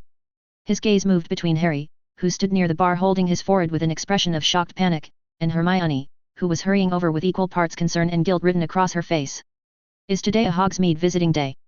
Brian's question carried the weight of someone who already knew the answer but felt compelled to ask anyway. "How exactly did you end up here?" 0541 Unlucky. "Is there anyone more unfortunate than me?" Harry thought desperately, his heart pounding frantically against his ribs as Professor Watson's tall, imposing figure materialized through the misty Scottish afternoon. He had sneaked out to Hogsmeade with Hermione, but ended up running into Professor Watson, and on top of that, he had injured the Beauxbatons champion. The incident brought back vivid memories of the previous accident in Hagrid's pumpkin patch. It was said that the girl, who seemed to have Veela blood, had been injured there last time, which greatly angered the headmaster of Beauxbatons and even alarmed Dumbledore. Harry's eyes fixed on Fli's face, where blood flowed freely from her nose, staining her Beauxbatons uniform, and no matter how he looked at it, her injury didn't seem any lighter than the last time. Hermione ran to Harry's side, her bushy brown hair wild from their hasty exit from the Three Broomsticks. Her face drained of color as she recognized the injured party, her fellow Triwizard champion, the part Veela who had already suffered once before at Hogwarts. The sight of Fli's blood-soaked collar and pained expression caused Hermione to gasp audibly as her hands flew to cover her mouth in horror. Brian certainly knew how Harry and Hermione had managed to come here, as Sirius was pushing his way through the crowd like a determined battering ram, towards the inner circle. "Let me take a look." Fli's condition made Brian sigh with frustration. This girl seemed to be having a bit of bad luck lately. He didn't interrogate Harry and Hermione further, but squatted down and said softly. The cobblestones beneath his knees were damp from the continuous Scottish mist, but he paid no mind to the discomfort. Fleur let out a painful whimper, unwilling and embarrassed to let everyone see her in such a state. Her blue eyes were filled with tears as she looked at Brian with a touch of grievance. Non-magical injuries were not that troublesome to deal with. Brian moved his wand gently to target the injury. The flow of blood ceased instantly, and Fli's nose returned to its original alignment. However, even as he performed the healing magic, his mind was already racing ahead to the diplomatic nightmare this would undoubtedly cause. Madame Maxime, already on edge from the previous incident, would likely view this second injury as proof of Hogwarts' inability to ensure her students' safety. Gabrielle, Fli's younger sister, showed her protective fury after she helped Fleur to her feet. Her small body seemed to grow with indignation as she turned her blazing eyes toward Harry. "Why did you hurt my sister?" she demanded, in her thick French accent. Fli's reaction was more restrained, though no less intense. Her recognition of Harry and Hermione was evident in her eyes. After all, who wouldn't recognize the famous Harry Potter, with his characteristic lightning bolt scar, and he was also the one who guided her to Brian Watson's office on the night she arrived at Hogwarts, or the other girl who was somehow the fourth champion like her. But rather than immediately express anger, she watched Brian with keen interest, clearly waiting to see how he would handle this delicate situation. Sirius finally broke through the last ring of spectators who were the strong Durmstrang students, and his dark robes were slightly disheveled from the effort. His face showed a complex mixture of emotions as he glanced between his godson, Hermione, and then at the calm-faced Brian, before settling on the injured Fleur. He was feeling somewhat embarrassed. After all, it was his letter that had brought the children to Hogsmeade in the first place. "Oh, I am very sorry." Sirius stepped forward, naturally positioning himself between the children and any potential consequences. His voice carried the smooth, aristocratic tones of his upbringing as he attempted to diffuse the situation. "The child who just bumped into you is my godson. We had a bit of a disagreement just now, and he was a bit emotional, which led to this unfortunate incident. We are, of course, willing to compensate in any way." Brian's intervention came swiftly, his voice carrying a tone of regret. "I'm sorry," he said, meeting Fli's gaze directly. "This falls under my responsibility as a professor. I should have maintained better oversight." Fleur glanced at Brian and felt a strange sense of disappointment. She realized that Brian's apology was not because he was on her side, but rather, he was trying to take responsibility for the two young wizards from Hogwarts. No. Harry's voice cracked with emotion as he pushed past Sirius's protective posture. His face was as pale as nearly headless Nick, but his green eyes blazed with determination. It has nothing to do with Professor Watson. This is my fault. I am very sorry. Then he added emotionally, if you wish, you can take a swing at my nose. The offer drew surprised murmurs from the growing crowd of onlookers who had gathered to witness the drama unfolding in the middle of Hogsmeade's main street. The misty rain continued to fall, creating a somber backdrop to the scene. But Fla's response was unexpectedly calm. There's no need to feel guilty, it was just an accident. She shook her head listlessly, causing droplets of water to fall from her silvery hair. Let's go, Gabrielle. I have no interest in this place anymore. Let's go back to the carriage. With that, she took the hand of the indignant Gabrielle, who was still glaring at Harry, and without saying goodbye to Brian, she turned around and left quickly. Their swift departure with Fla's indifferent attitude intensified Harry's guilt. His shoulders slumped visibly, and his earlier boldness crumbled into genuine remorse. Yet beneath that guilt, a deeper anger toward Ron simmered. After all, this whole mess could be traced back to that idiot. But that was a problem for another time. Right now, he had to face Professor Watson, whose calm demeanor somehow made the situation even more intimidating. Undoubtedly, he had caused trouble for Professor Watson. If the girl went back and told her headmaster, then Professor Watson would have to go to great lengths to appease Beau's batons. I'm sorry, Professor Watson, Harry's attempt at an explanation faltered and died in his throat. Behind him, Sirius maintained his encouraging smile, smiling at Brian, as if certain he would not punish Harry and Hermione too harshly. Come to my office after dinner to receive your punishment for sneaking out of school, Potter and Granger. Brian glared at Sirius, successfully making him look embarrassed, then said to Harry and Hermione, now, go back to the school immediately and stop wandering around, or I will inform Professor McGonagall. The threat of McGonagall's involvement hung in the air like a sword of Damocles. Sirius, recognizing the need for a swift exit, gave Harry's shoulder a reassuring pat. Go ahead, he urged them. Don't go out of the castle after dark, and then have a good talk with Ron. Harry and Hermione exchanged a glance filled with mutual understanding and a shared sense of relief. They had been granted a reprieve, albeit a temporary one. With a final, apologetic look at Professor Watson, they turned and began to make their way back towards Hogwarts. The misty rain continued to fall, casting a gloomy shroud over the village, as if the very weather echoed their somber mood. As they walked, the usually bustling atmosphere of Hogsmeade seemed quiet, or perhaps it was just their own moods coloring their perceptions.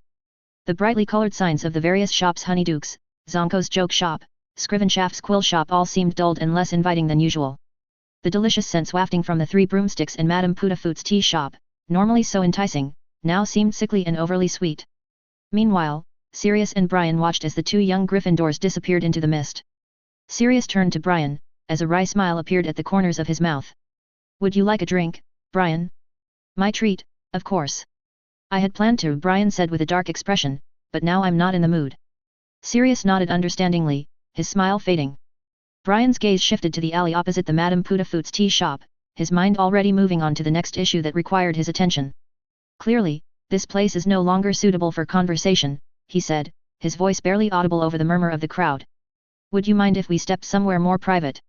Sirius agreed, and the two men turned into the secluded alley. The alley was narrow, the buildings on either side leaning in as if sharing secrets. The scent of damp stone and old magic hung heavily in the air, providing a stark contrast to the busier streets they had left behind. What happened with Harry and Ron? The two stood under the eaves, and Brian asked casually, did the two boys have a fight? It's about Hermione's champion status. Sirius shrugged. You know, that kid Ron has always felt pressured among his siblings, longing to stand out, but he never gets much attention next to Harry. Brian nodded in understanding. Harry, Ron, and Hermione in this small group. Harry was undoubtedly the center of attention wherever he went, and Hermione, due to her outstanding grades, also had some fame, not to mention that she was now the fourth champion of Hogwarts. Being friends with these two outstanding young wizards, it was easy to imagine the pressure and strange looks Ron would face. However, Brian had no intention of intervening. This was their own business, or one could say, an inevitable pain in the process of growing up. Tell me about Barty Crouch, Brian said. Has he been up to anything lately? Sirius leaned against the damp wall, his arms crossed over his chest. You know, Brian, I can't always stay at the department, but when I do return to report, I can probe around a bit from others, he said, his voice taking on a more serious tone. So far, nothing seems out of the ordinary. Crouch is still doing his usual routine, working late into the night as he always does. He's almost always the last one to leave the office. He paused, his gaze shifting to the misty street beyond the alley. Well, if I had to mention something, it would be about Percy. Percy. Brian's interest was piqued, and he leaned in slightly, encouraging Sirius to continue. Yes, Sirius said, rubbing his chin as he recalled the details. I overheard Arthur boasting about it. Crouch seems to highly value Percy. Now, he lets Percy make decisions on some less important or urgent matters, while he spends most of his time in the office. Brian's eyes narrowed, his mind racing as he processed this information.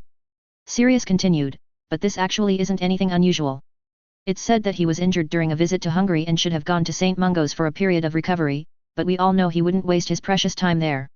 He must be feeling exhausted, so handing some unimportant work to Percy isn't surprising. Sirius looked at Brian and his brow furrowed tightly after sensing Brian's concern.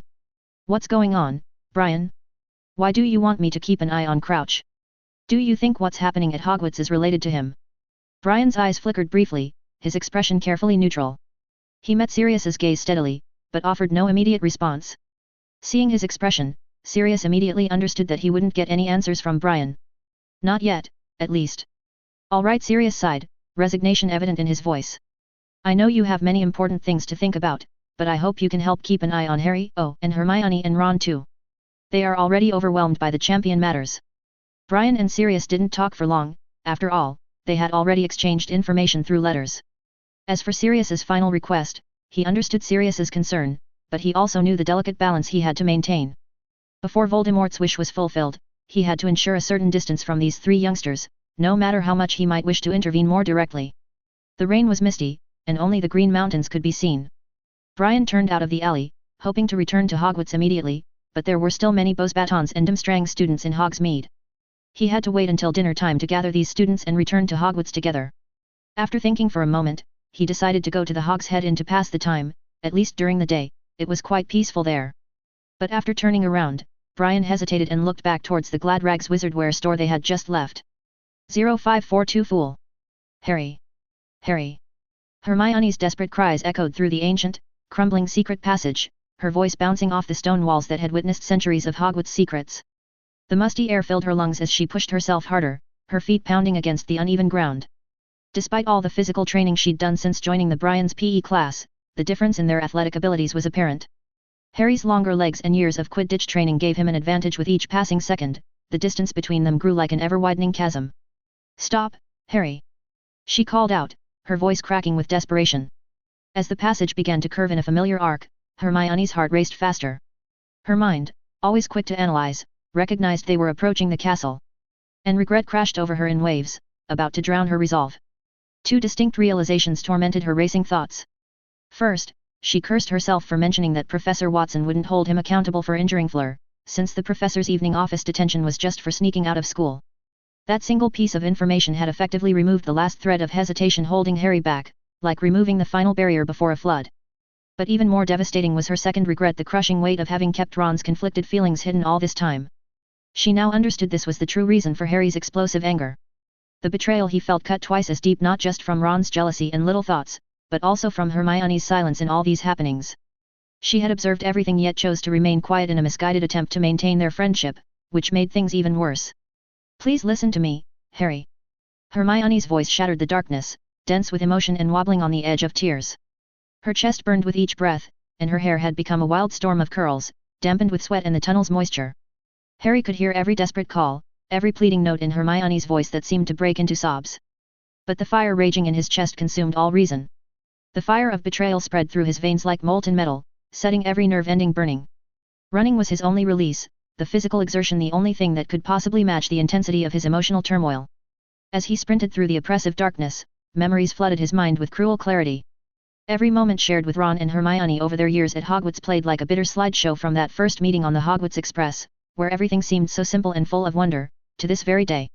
The images came rapid fire, the three of them navigating the challenges protecting the Philosopher's Stone, their hearts pounding as they pieced together the mystery of the basilisk, and the wild night they chased what they thought was a murderous Sirius Black through the Forbidden Forest, only to discover a truth far more complex. More memories surged forward, the exhilarating and terrifying flight in Mr. Weasley's enchanted Ford Anglia, the mind-bending experience of using the Time Turner with Hermione to save multiple lives and capture Peter. Each recollection felt like a knife twisting in his gut, made sharper by the realization that what he had thought was an unshakable friendship, one he had compared to the bond between Sirius, Remus, and his parents, now seemed to be crumbling like the very walls of this secret passage. And now Sirius, using Peter's example as a hint of warning, rang in his ears with new implication. At least, Harry believed it as a warning from Sirius's words.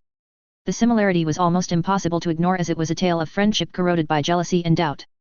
In Harry's current state, anger and fear had become indistinguishable, melding into a singular burning need to confront Ron and make him feel even a fraction of the pain he was experiencing. The image of his fist connecting with Ron's freckled nose became an obsessive focus, a goal that drove him forward through the darkness. Whoosh! The sudden explosion of brilliant white light assaulted Harry's dark-adjusted eyes as they emerged from the passage. Having been running full tilt in near complete darkness, the transition left him stumbling and disoriented. This momentary weakness gave Hermione her chance. She finally closed the gap, practically falling through the opening behind the humpbacked witch statue. Her usual appearance was replaced by windswept hair and obvious tear tracks down her flushed cheeks. Harry pressed himself against the corridor's frost-touched window, squinting through the glass at the grounds below as he waited for his vision to clear. Hermione, still gasping for breath, lunged forward and seized his robes in a desperate grip. But Harry had already spotted his target through the window, three distant figures soaring through the air over the grounds. With a violent twist, he wrenched his robes free from Hermione's grasp, his movements driven by single-minded purpose as he prepared to race downstairs. "What are you trying to do, Harry?" Hermione threw herself between Harry and his path to the stairs, with her arms spread wide like a human barrier. When Harry spoke, his voice came out in a tone he had never used with Hermione before, harsh, cold, and brittle as winter ice. "Move aside, Hermione. I'm going to find Ron Weasley and rearrange his face. And if I'm lucky, maybe I'll crack open that thick skull of his and see just how many ridiculous ideas are floating around in that empty head." "Don't do this, Harry," Hermione pleaded in desperation. "Sirius only wanted you to talk to him properly." "Oh, I'll talk to him all right." Harry's voice rose to a shout that echoed off the stone walls. "But only after his nose matches Fleur Delacour's. Maybe then his head will be clear enough for a proper conversation." When Harry was truly determined, there was no force at Hogwarts that could hold him back, not even Hermione's pleadings. What followed was a chaotic chase through the castle's corridors, past startled portraits and shocked students. Harry moved like a man possessed, taking the marble staircase 2 and 3 steps at a time before he burst through the heavy oak doors onto the misty grounds. There, on the Quidditch pitch, Ron was soaring through the air with Seamus and Dean. He was riding Harry's firebolt, while Seamus and Dean struggled to keep up on their considerably slower clean-sweep brooms. Despite the dreary weather and fine mist that hung in the air like a silver veil, all three seemed to be having the time of their lives as their laughter was carrying across the grounds like a personal insult to Harry's pain. "Get down!" Harry's furious voice tore through the peaceful scene like lightning. He drew his wand with speed, sending a brilliant red spark screaming into the sky. "Get down, Weasley!" The sudden explosion of noise and light shattered the trio's in-flight rhythm, nearly causing a mid-air collision as they turned sharply in surprise. Upon spotting Harry on the ground below, they exchanged concerned glances before Ron reluctantly guided the firebolt down. "What's wrong?" Ron's voice carried a forced casualness as he glanced between Seamus and Dean, who were landing behind him, and then to Harry and the clearly distressed Hermione, who had finally caught up, bent over and was gasping for breath. Harry remained silent, his eyes blazing as they fixed on Seamus and Dean. The two boys didn't need legilimency to read the situation. Harry's fury was palpable, and Hermione's frantic gestures behind his back made it clear they needed to leave. "We forgot about lunch," Dean said with obviously manufactured surprise, slapping his forehead in an exaggerated gesture. He shot Seamus a meaningful look, and both boys quickly left. "What's this all about?" Ron's attempt at confusion couldn't mask the underlying anxiety in his voice. His eyes kept darting to Hermione, who stood with her head bowed, unable or unwilling to meet his gaze. And something about Harry's stance made it impossible for Ron to maintain eye contact with him. Now that the moment of confrontation had arrived, Harry found his rage momentarily tempered by the reality of facing his friend.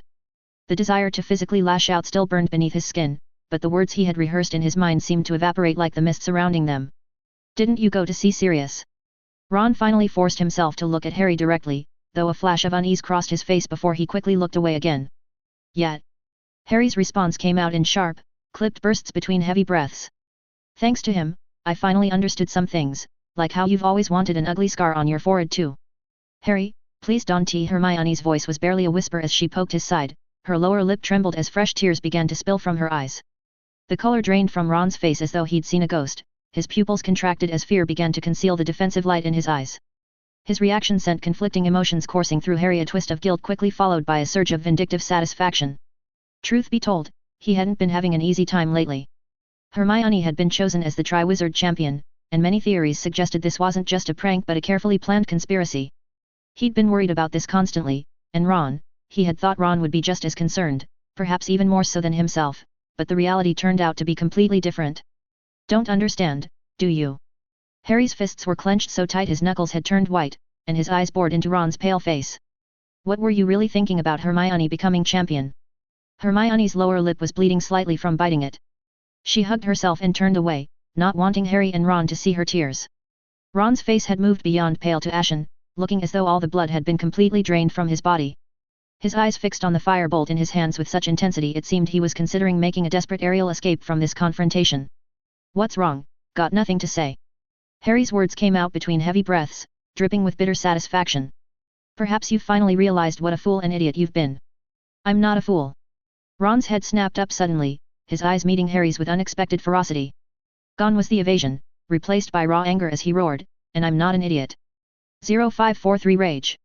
In a sudden explosion of rage that seemed to burst forth from the depths of his soul, Ron violently threw Harry's firebolt to the wet ground. The broomstick landed with a sickening thud at Harry's feet with mud spattering across its surface. His sudden outburst caught both Harry and Hermione off guard, making them flinch visibly. Is that so? Harry's voice cut through the tense air like a blade of ice after a moment of charged silence. His eyes had turned hard as stone behind his rain-speckled glasses. Well, from where I'm standing, you're nothing but a pathetic fool. As if nature itself sought to heighten the drama of the moment, a fierce gust of wind howled through the grounds from the direction of the Forbidden Forest. The trees swayed ominously in the distance as the weather shifted dramatically. The gentle misty drizzle transformed into sheets of steadily falling rain, each drop feeling like a tiny needle against their skin. Hermione shivered violently, though the physical cold paled in comparison to the freezing atmosphere that had fallen between her two best friends. The chill that gripped her heart felt far more brutal than any weather Scotland could conjure. Can't we stop this? Hermione's voice cracked with desperation as she pleaded with her confronting friends. The grounds had emptied completely now, leaving the three of them isolated in their private storm. The rain-soaked grass stretched out around them like a desolate battlefield, as not another soul was visible through the curtain of rainfall. But her desperate plea had no positive effect. If anything, it seemed to have the opposite effect as it only fueled the anger between Harry and Ron, who at this moment couldn't stand the sight of each other. You have no right to talk to me like that. Ron's words came through clenched teeth. Unlike Hermione, Harry had surrendered completely to his rage now, letting it consume him like fiend fire.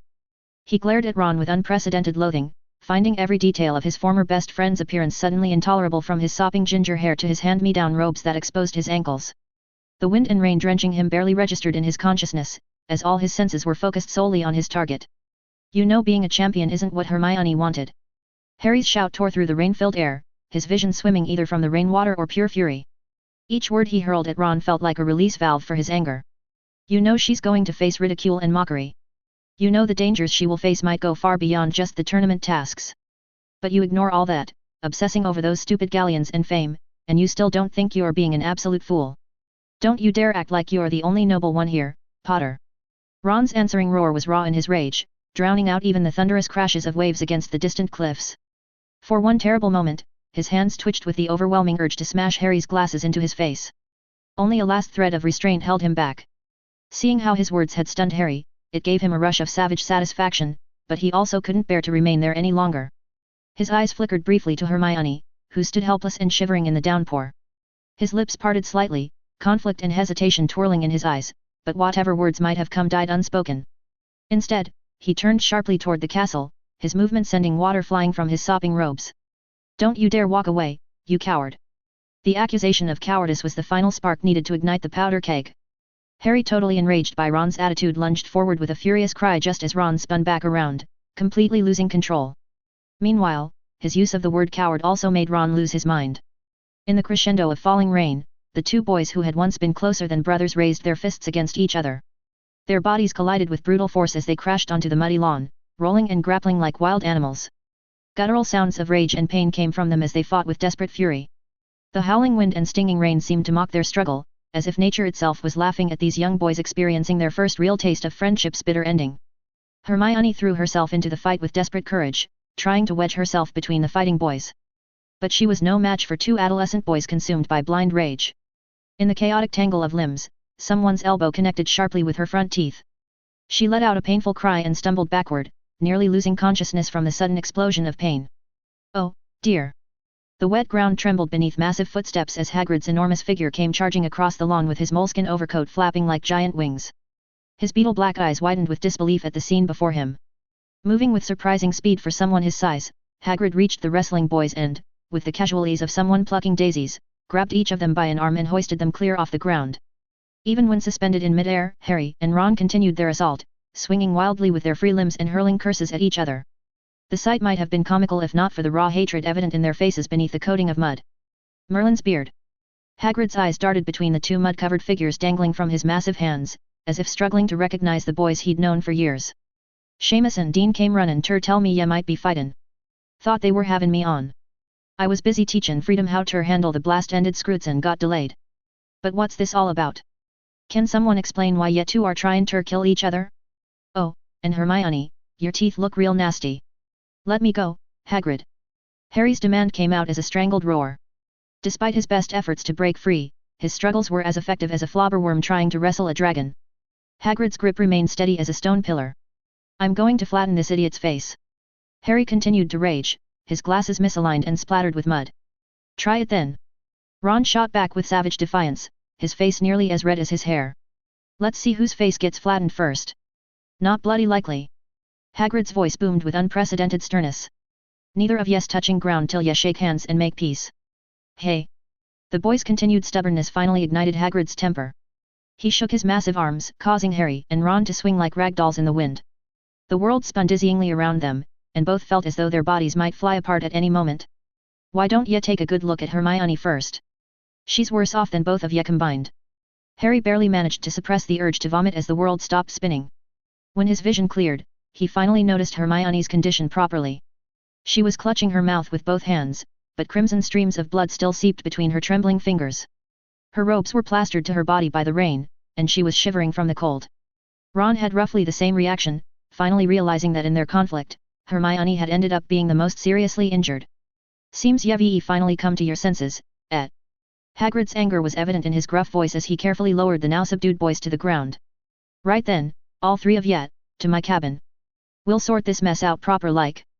Come on now, I've got plenty of experience with magical creature injuries, so I know a thing or two about healing. I can help with some of those wounds, Hermione.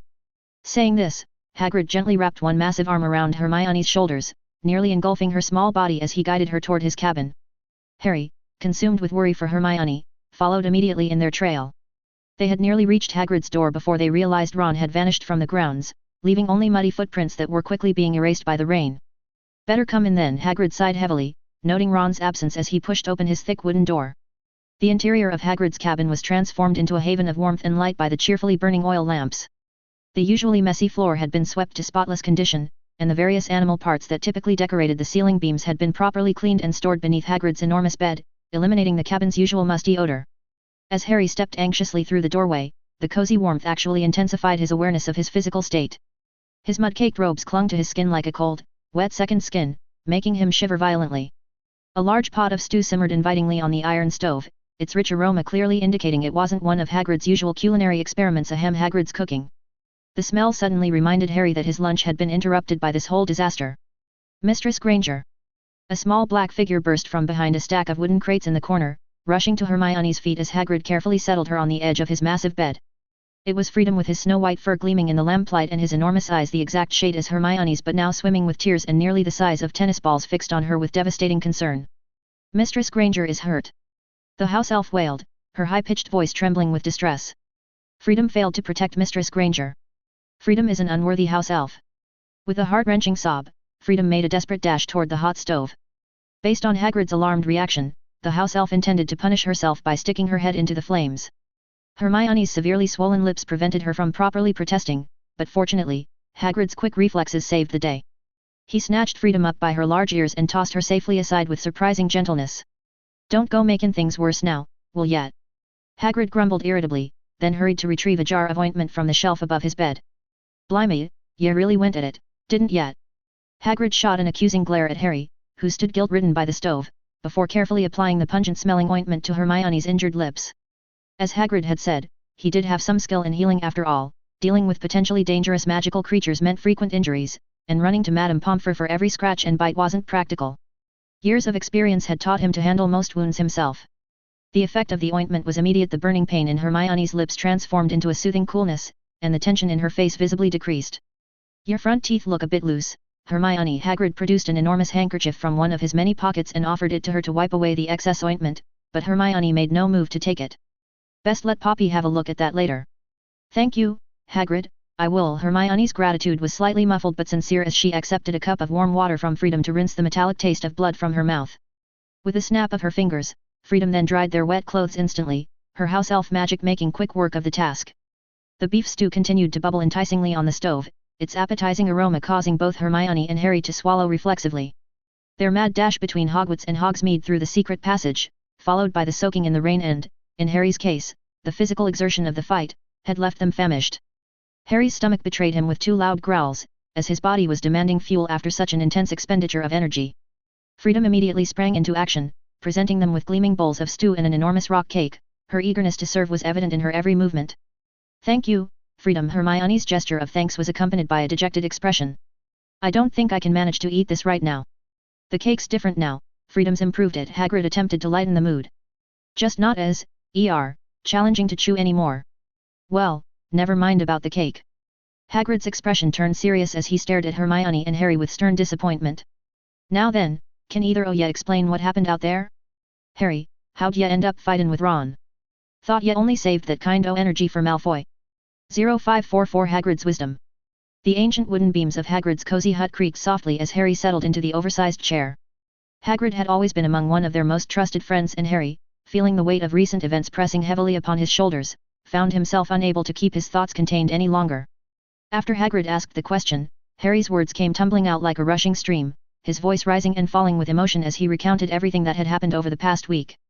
He described in raw detail about how Ron's behavior had shifted dramatically since Hermione's unexpected selection as Triwizard Champion, the cold shoulders, the bitter glances, the weird silences that had replaced their usual friendship. His voice grew more intense as he reached the part about Sirius's recent revelation, which finally revealed the dark corners of Ron's peculiar behavior for him. The firelight caught the glint of frustration in Harry's eyes as he expressed his rising indignation towards Hermione. His words were sharp in disappointment that she had chosen to remain silent about Ron's behavior when she had clearly noticed something was amiss. Hermione, who would usually be quick to defend herself with logical arguments and well-reasoned explanations, now sat in an uncharacteristic silence. Her bushy hair fell forward to shield her face as she hung her head in evident distress. Beside her, Freedom, however, was looking at Harry strangely, as if contemplating about throwing him out of the hut. Now, don't you go stirring up trouble, little one, Hagrid warned Freedom in his gruff voice while his beetle-black eyes were glinting with concern. He heaved a weary sigh and his massive frame shifted as he leaned forward in his chair. Harry, I want you to really think about what you're suggesting here. What exactly do you reckon Hermione should have done differently? This whole mess started the moment her name came out of that goblet, didn't it? She knew full well there was nothing she could do or say that would make Ron happy about it, and just look at what happened when you finally discovered what Ron's been thinking all this time. Did you stop to consider that maybe, just maybe, Hermione was trying to protect you both? Do you honestly think she wanted to watch her 2 best friends tear each other apart? Of all people, she's the one who's been hurting the most through all of this. As he spoke, Hagrid's enormous hand came to rest gently on Hermione's trembling shoulder with gentle touch despite his incredible strength. Fresh tears were streaming down Hermione's cheeks as she fumbled with a handkerchief. The scene was similar to that of the previous year when Ron had mistakenly thought Crookshanks had killed Scabbers. She would come here to confide in him, often crying. The sight of Hermione's obvious distress triggered an uncomfortable tightness in Harry's chest. His mouth opened and closed several times, and the harsh words of blame he had been ready to release died on his tongue. Instead, he redirected his anger, and spit it out with renewed venom. This is all Ron's fault, he's being nothing but a complete idiot. That's enough of that, Harry. Hagrid's response was sharp despite his obvious reluctance to scold him. His massive beard was stiffening as he spoke. Anyone who raises their fists against their friends is acting the fool, make no mistake. But don't go thinking you're innocent in all this, both you and Ron have made your share of mistakes here. Hagrid's words triggered an immediate flashback to Ron's heated accusations on the castle grounds earlier.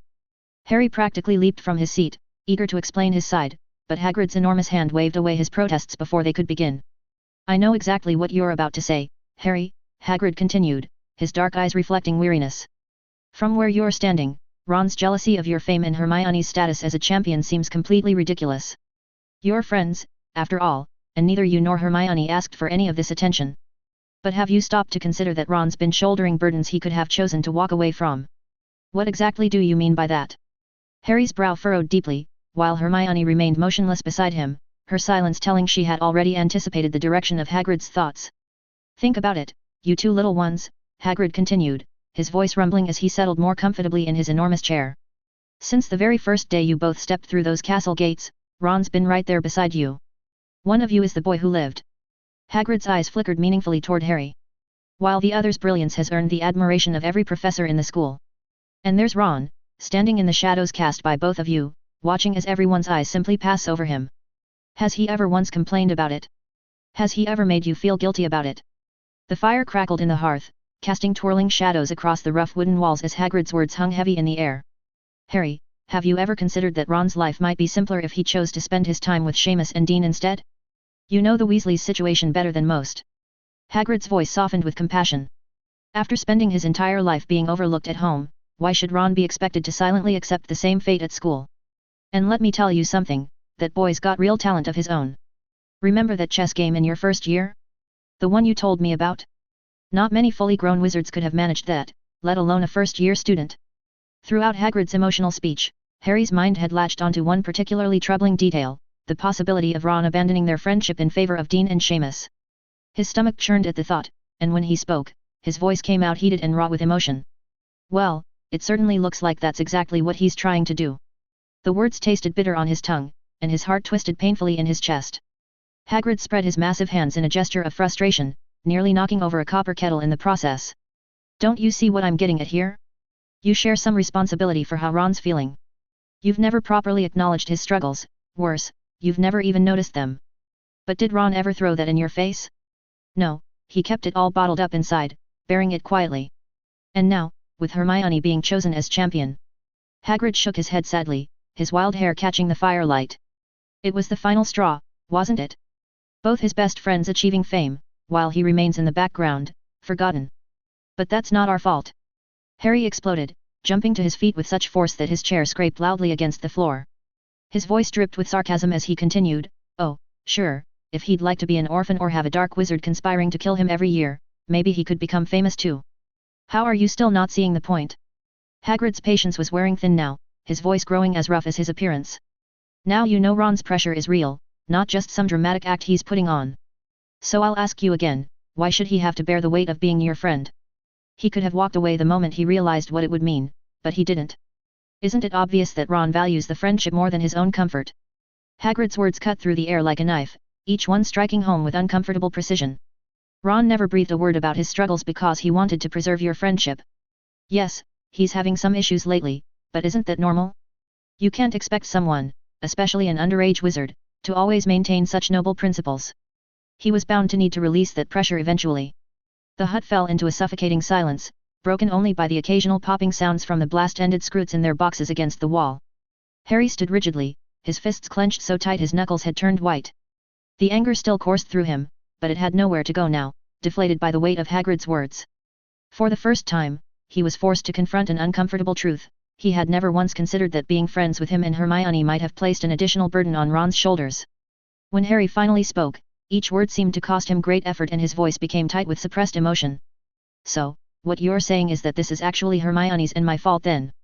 "Now, I never said that." Hagrid's voice had returned to its usual gentle rumble as he visibly worked to calm his own agitated emotions. "Ron's behavior isn't right, pushing you both away because of Hermione's selection as champion isn't the answer. But what I'm trying to help you understand, Harry, is that this didn't come out of nowhere. Ron needs time to sort through his feelings.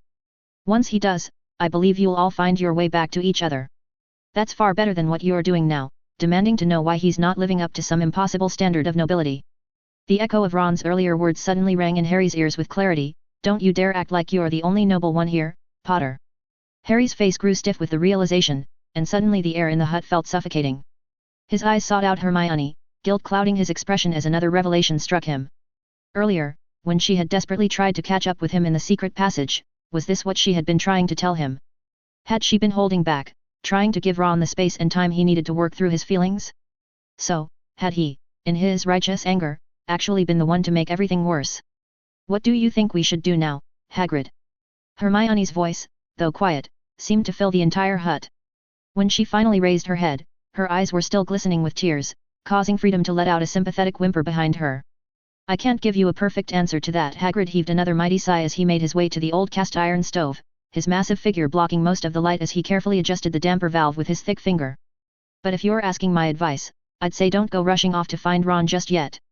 You all need time to think about what friendship truly means. Once everyone's had a chance to calm down properly, maybe then you can have the kind of conversation Sirius suggested.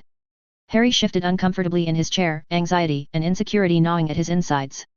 A new fear had taken root in his mind. What if Ron actually decided their friendship wasn't worth the trouble anymore? According to Hagrid's logic, walking away might actually make Ron's life easier. Yet Harry's anger hadn't completely subsided. Couldn't Ron have chosen a better time for this crisis? Surely, he must realize how crucial this period was for Hermione. Oh yes, speaking of which, Hermione. Hagrid's tone shifted to one of grandfatherly concern as he turned his attention to her, clearly deciding they'd discussed the friendship drama enough for one evening. How are your tournament preparations coming along? Hermione sniffed several times, trying to compose herself before responding. I've been researching previous Triwizard tournaments from centuries ago, she explained, her voice still slightly wobbly but gaining strength as she focused on the academic aspects. I've found some information about past tasks, though I'm not sure how helpful it will be. They probably won't repeat the same challenges. This little one's been worried sick about you. Hagrid gave Freedom's head a gentle poke. It's a shame they don't allow helpers in the tournament, you could have taken it with you as your partner. 0545 possibility.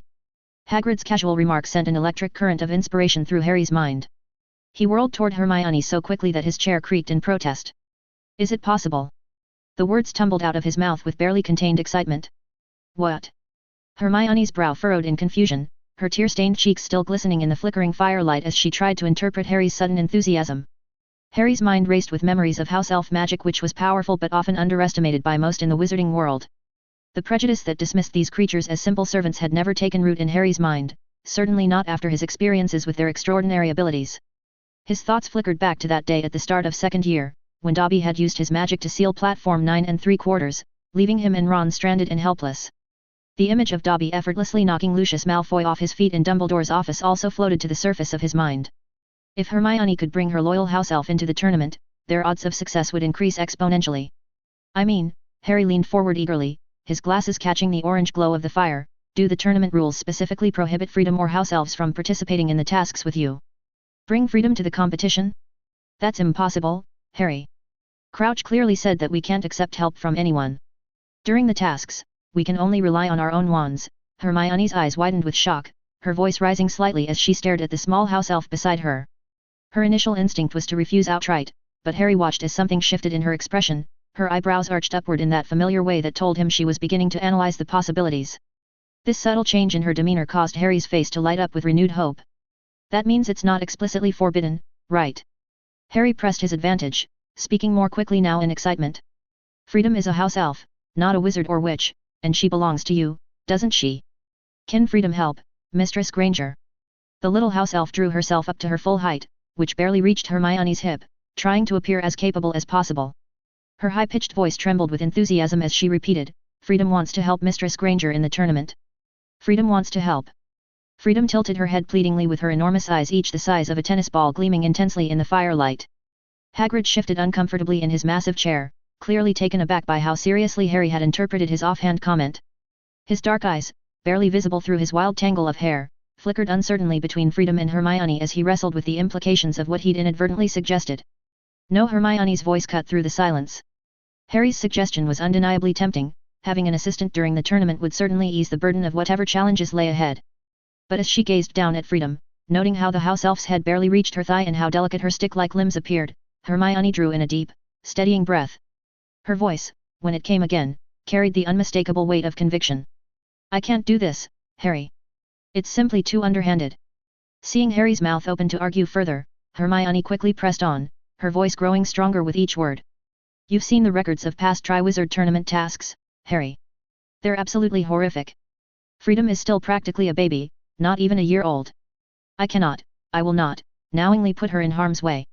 Her fingers twisted anxiously in her robes as she continued, besides, Freedom isn't my property, she's free. She shouldn't have to risk her life for me. Freedom belongs to Mistress Granger. Mistress Granger gave Freedom clothes. The house elf's high-pitched voice cracked with emotion as she clutched the carefully modified vest, once part of Hermione's school robes, that hung from her tiny body. Freedom wants to help Mistress Granger win the tournament. Please, don't say any more, Freedom. Hermione's hand flew to her mouth, her front teeth throbbing slightly at the movement. Her eyes glistened with fresh tears as she spoke more gently, if you truly want to support me, then just cheer for me during the tournament. Could cheering be interpreted as being allowed to help? A calculating look flickered across Freedom's face as she blinked her enormous eyes, clearly analyzing the exact meaning of cheering and whether it might possibly be interpreted as permission to help. But she remained tactfully silent with her tennis ball-sized eyes fixed thoughtfully on the floor. Hagrid released a heavy sigh of relief, partly for Hermione's integrity, but also for more selfish reasons. He had spent some time with Freedom and had to admit that house elves were indeed excellent helpers. Plus, he'd grown quite fond of Freedom's company during his nightly patrols and fireside conversations, something Fang could never quite provide. Don't worry yourself too much, Hermione. Hagrid's eyes darted shrewdly toward the window, his voice dropping to a whisper that somehow still managed to rumble like distant thunder. Professor Watson's kept everything under wraps. Apart from him and Dumbledore, no one knows what's coming in the first task.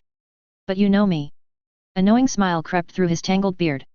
If they're bringing anything interesting onto the grounds, I'm usually the first to know about it. Harry and Hermione gaped at Hagrid's sheepish smile and surprisingly unsubtle hint, momentarily struck speechless by his blatant offer of assistance. The possibility of advance information about the tasks visibly lifted Harry's spirits. If they could discover what challenges awaited, they could devise strategies to overcome them. However, he noticed Hermione's obvious hesitation, her mind seemed to be struggling with the ethical implications. To her, the tournament represented more than just a competition, it was an academic challenge, as sacred as any examination, and cheating in an exam was unthinkable to her. Despite their best efforts, neither Harry nor Hagrid could completely sway Hermione from her ethical stance. However, by the time they prepared to leave Hagrid's cozy hut, her firm opposition had softened somewhat. Although Hagrid's persuasion had helped temper Harry's anger toward Ron, neither he nor Hermione felt ready to face him just yet. They chose to stay at Hagrid's for dinner, staying until darkness had completely enveloped the grounds and when the Great Hall would likely be deserted of students. The hospital wing's plain white walls seemed to amplify Madame Pomfrey's concerned voice as she examined Hermione's teeth with professional scrutiny. How in Merlin's name did you manage to get your teeth in such a state? I was preoccupied with tournament preparations, madam. Hermione's voice wavered convincingly as she spoke around her probing fingers. I wasn't paying attention and stepped into one of those tricky stairs, you know, the vanishing ones. She said, making a pitiful expression. My teeth can be fixed, can't they? My father's a dentist, and if he notices they're crooked during Christmas break, he'll definitely make me wear braces. Harry hovered nearby, shifting anxiously from foot to foot as he watched Madame Pomfrey work. Guilt gnawed at his insides like a living thing, regardless of who had thrown the first punch. Hermione had been caught in the crossfire of his conflict with Ron. Madame Pomfrey was experienced and could tell that Hermione's teeth had been injured for a while and wasn't as recent as she claimed, but as a professional healer, she rarely questioned how students managed to get themselves into various predicaments. Who do you think you're underestimating, Miss Granger? She clicked her tongue disapprovingly, though there was a hint of amusement in her tone. I can have your teeth perfect in the time it takes to enjoy a cup of hot chocolate. Her sharp eyes turned to Harry. Potter, wait outside the curtain, you should know better by now. Just fixing teeth, what's there to hide? Harry thought irritably, his mind conjuring increasingly absurd scenarios of what could possibly require such privacy. Nevertheless, he dutifully retreated to wait by the door, listening to the indistinct murmur of voices from behind the curtain. Whatever they were discussing seemed to require enough time to drink not just a cup, but an entire bucket of hot chocolate. When Hermione finally emerged from behind the curtain after what felt like an eternity, her lips were pressed together so tightly they nearly disappeared, clearly trying to hide whatever changes had been made to her teeth. Let's head back, Harry, she mumbled, carefully voicing each word. Harry's restraint in not asking about the procedure visibly relieved Hermione. In truth, she had seized the opportunity to have Madame Pomfrey make some additional improvements to her front teeth, motivated largely by those cruel badges Malfoy and Parkinson had created during physical education class. Moreover, the knowledge that the tournament would be broadcasted live in many places like a Muggle sporting event had only strengthened her resolve to manage this long-standing insecurity. As they began their journey back to the dormitory, Harry's thoughts turned increasingly dark because returning meant inevitably confronting Ron after their fight. Although Hagrid had advised them to stay calm, it wasn't an easy task at all. Haven't we forgotten something? Hermione's voice cut through Harry's brooding as they absently climbed the stairs toward Gryffindor Tower. The fat lady's portrait waited expectantly for the password when Hermione's face was suddenly drained of all color. What? Harry's responded automatically, but even as the word left his mouth, an icy realization shot through him like a bolt of lightning, raising goosebumps along his arms. Oh, Professor Watson! Their horrified voices echoed off the stone walls in perfect, terrified unison. What time is it, Harry? They spun around so quickly they nearly lost their balance, but fortunately their physical education training kicked in and they sprinted down the corridor.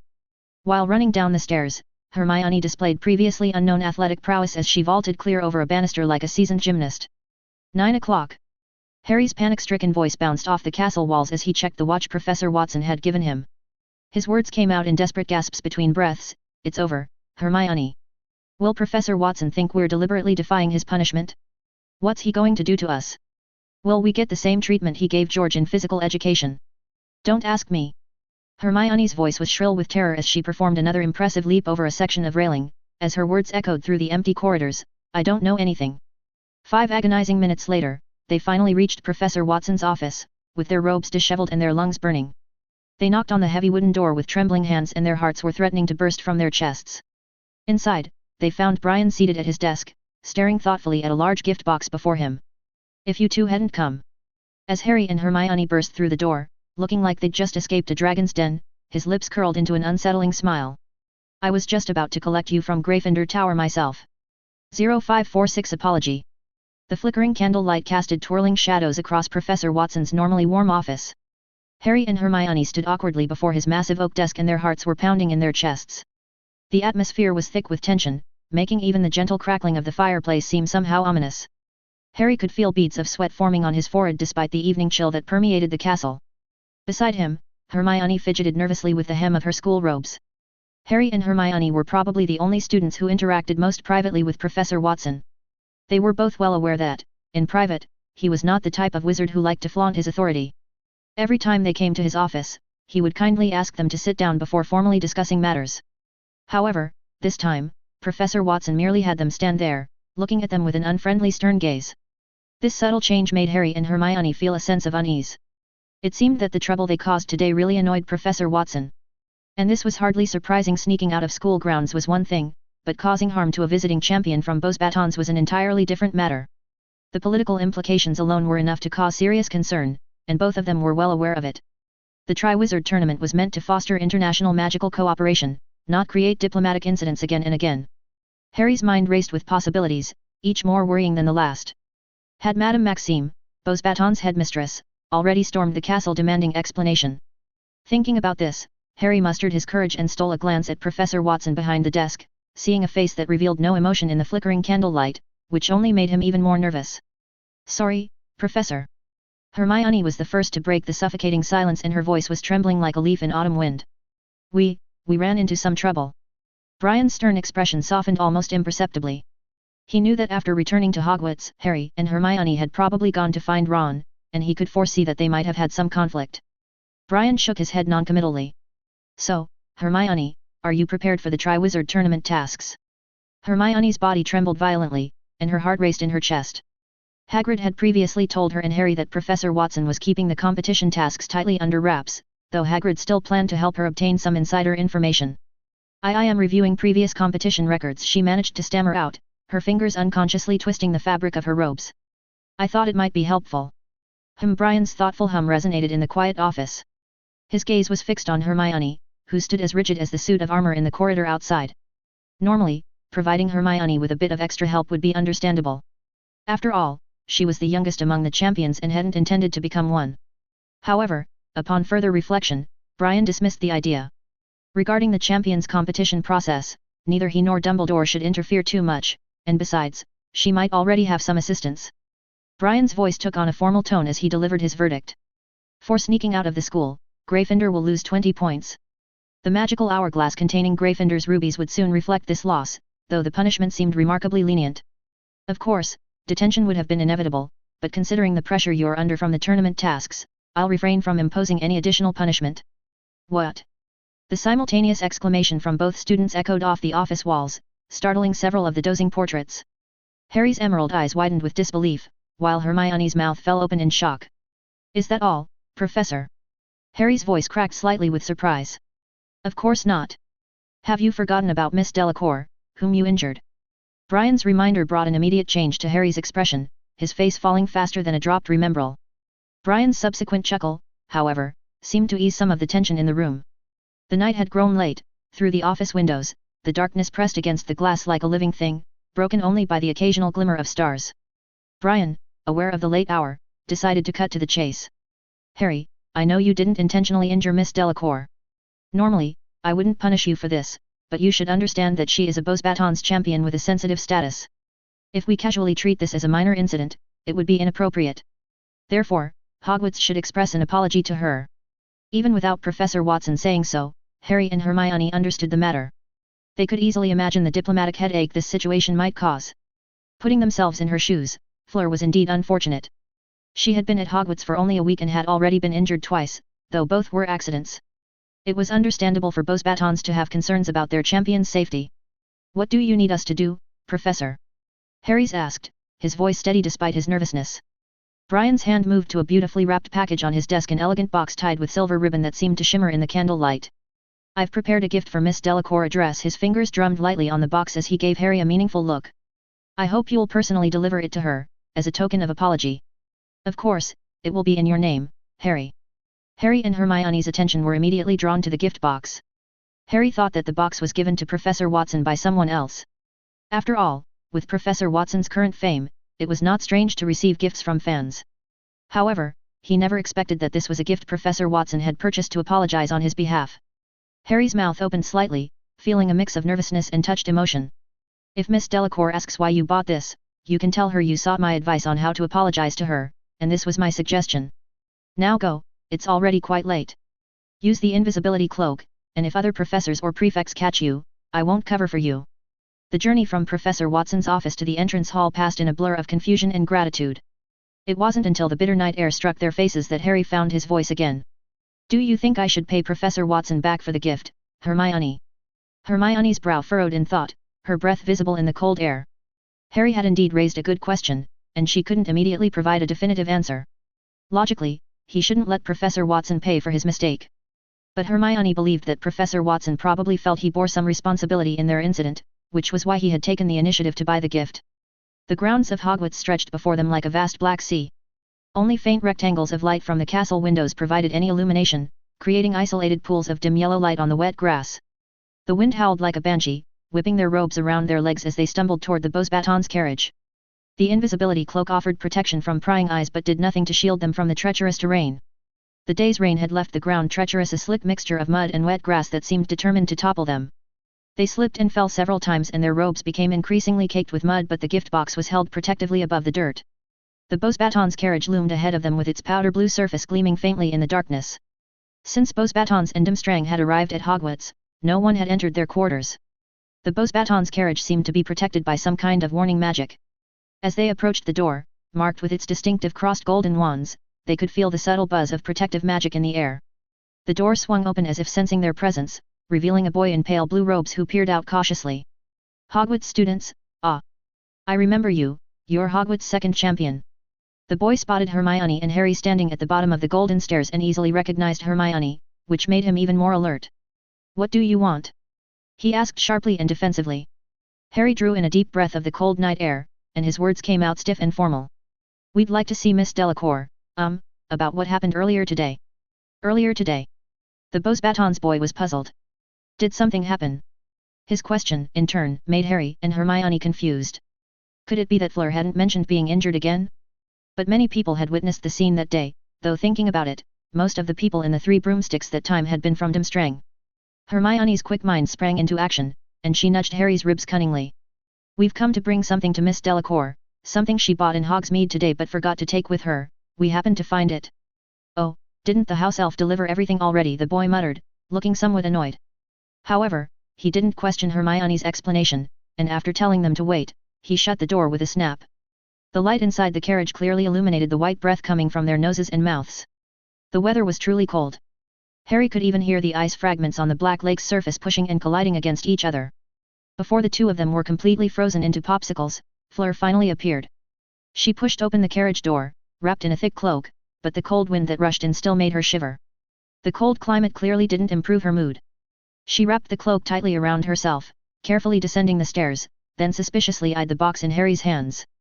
Matthew said you brought something I left in Hogsmeade. Her voice, slightly nasal from her recent injury, carried both skepticism and interest. Ahem. Harry's face was flushed with discomfort. Actually, we bought you a gift, to apologize for what happened today. A gift? Fla's surprise was evident in her slightly hoarse voice. Her eyes traveled over their mud-covered forms, and her expression softened noticeably. "Oh, that's not necessary, it was just an accident." But then she quickly asked with interest, "What did you bring me?"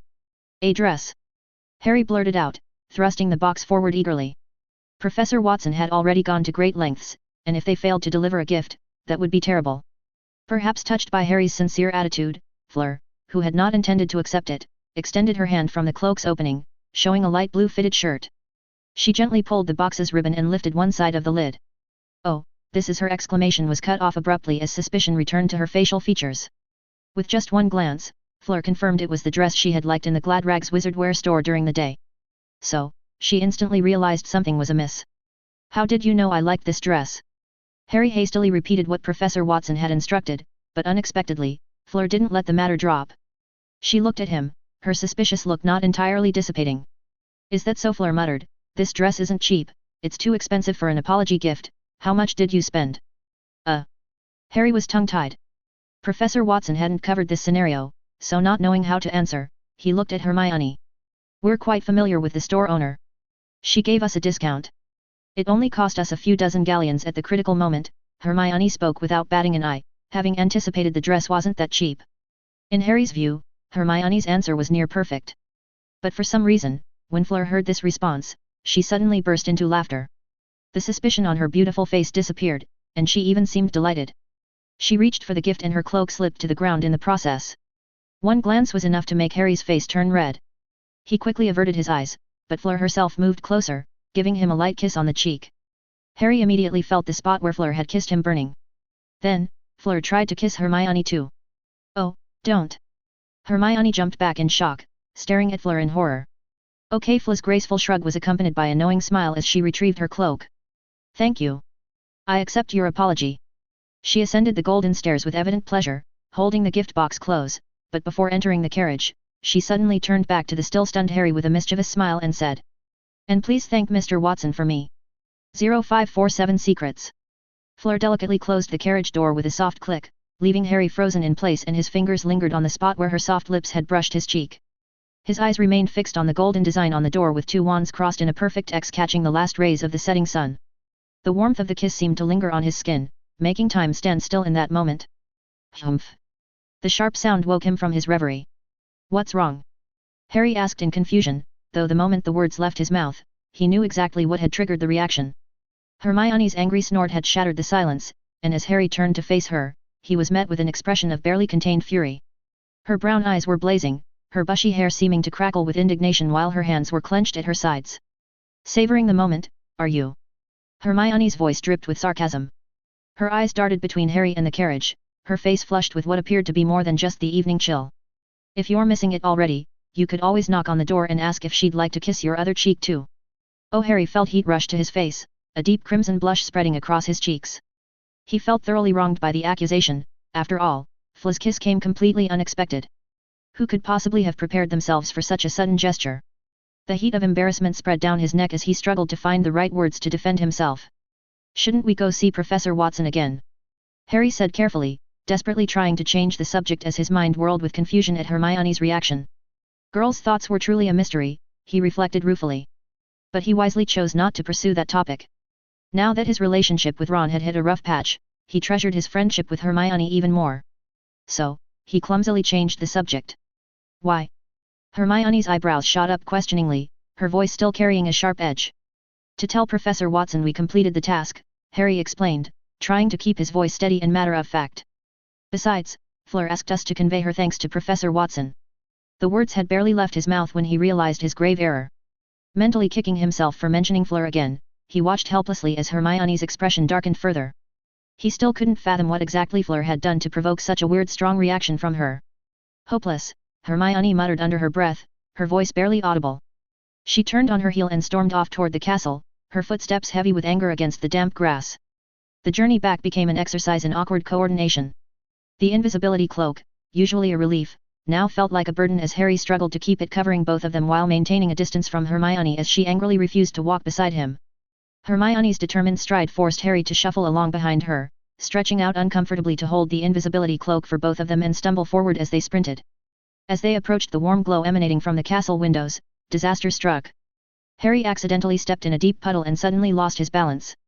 Time seemed to slow as he pitched forward, arms windmilling helplessly. With a muffled yelp, he crashed into Hermione, sending them both tumbling onto the wet grass. "Who's there?" A sharp, imposing voice sliced through the night air. The voice came from behind an extending corner of the castle, near the grand marble staircase. Pure instinct took over as Harry and Hermione immediately curled into tight balls, pressing themselves against the cold ground. They pulled the invisibility cloak tighter around themselves, each clapping a hand over their mouth to stifle their heavy breathing and painful cry due to the fall.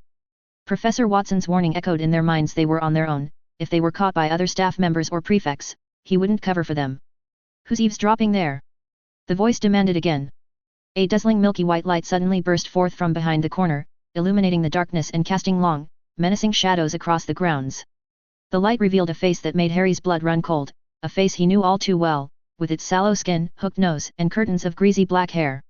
Even before the figure fully emerged, Harry and Hermione had recognized the owner of that cold, sharp voice, Severus Snape, the very embodiment of their worst fears at this moment.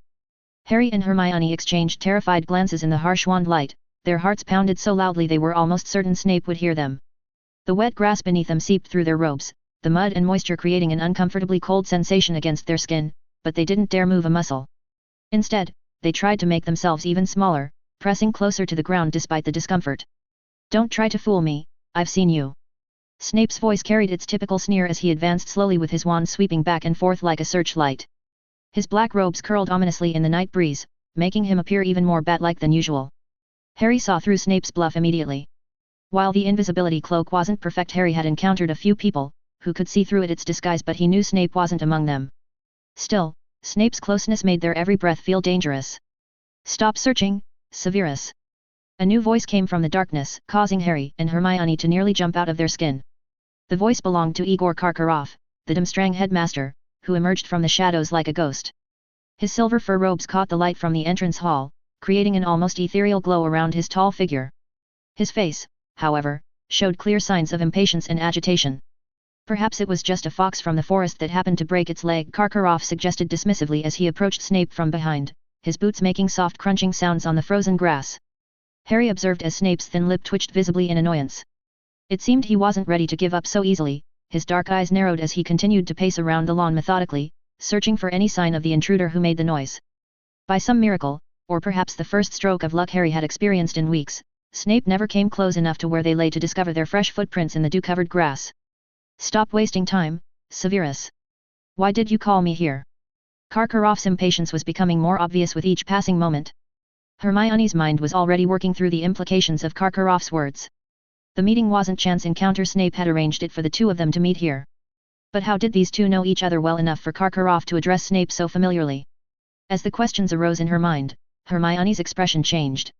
She suddenly realized a possibility. Sirius had told her today that Durmstrang's headmaster was a Death Eater, and there had always been dubious rumors about Snape himself.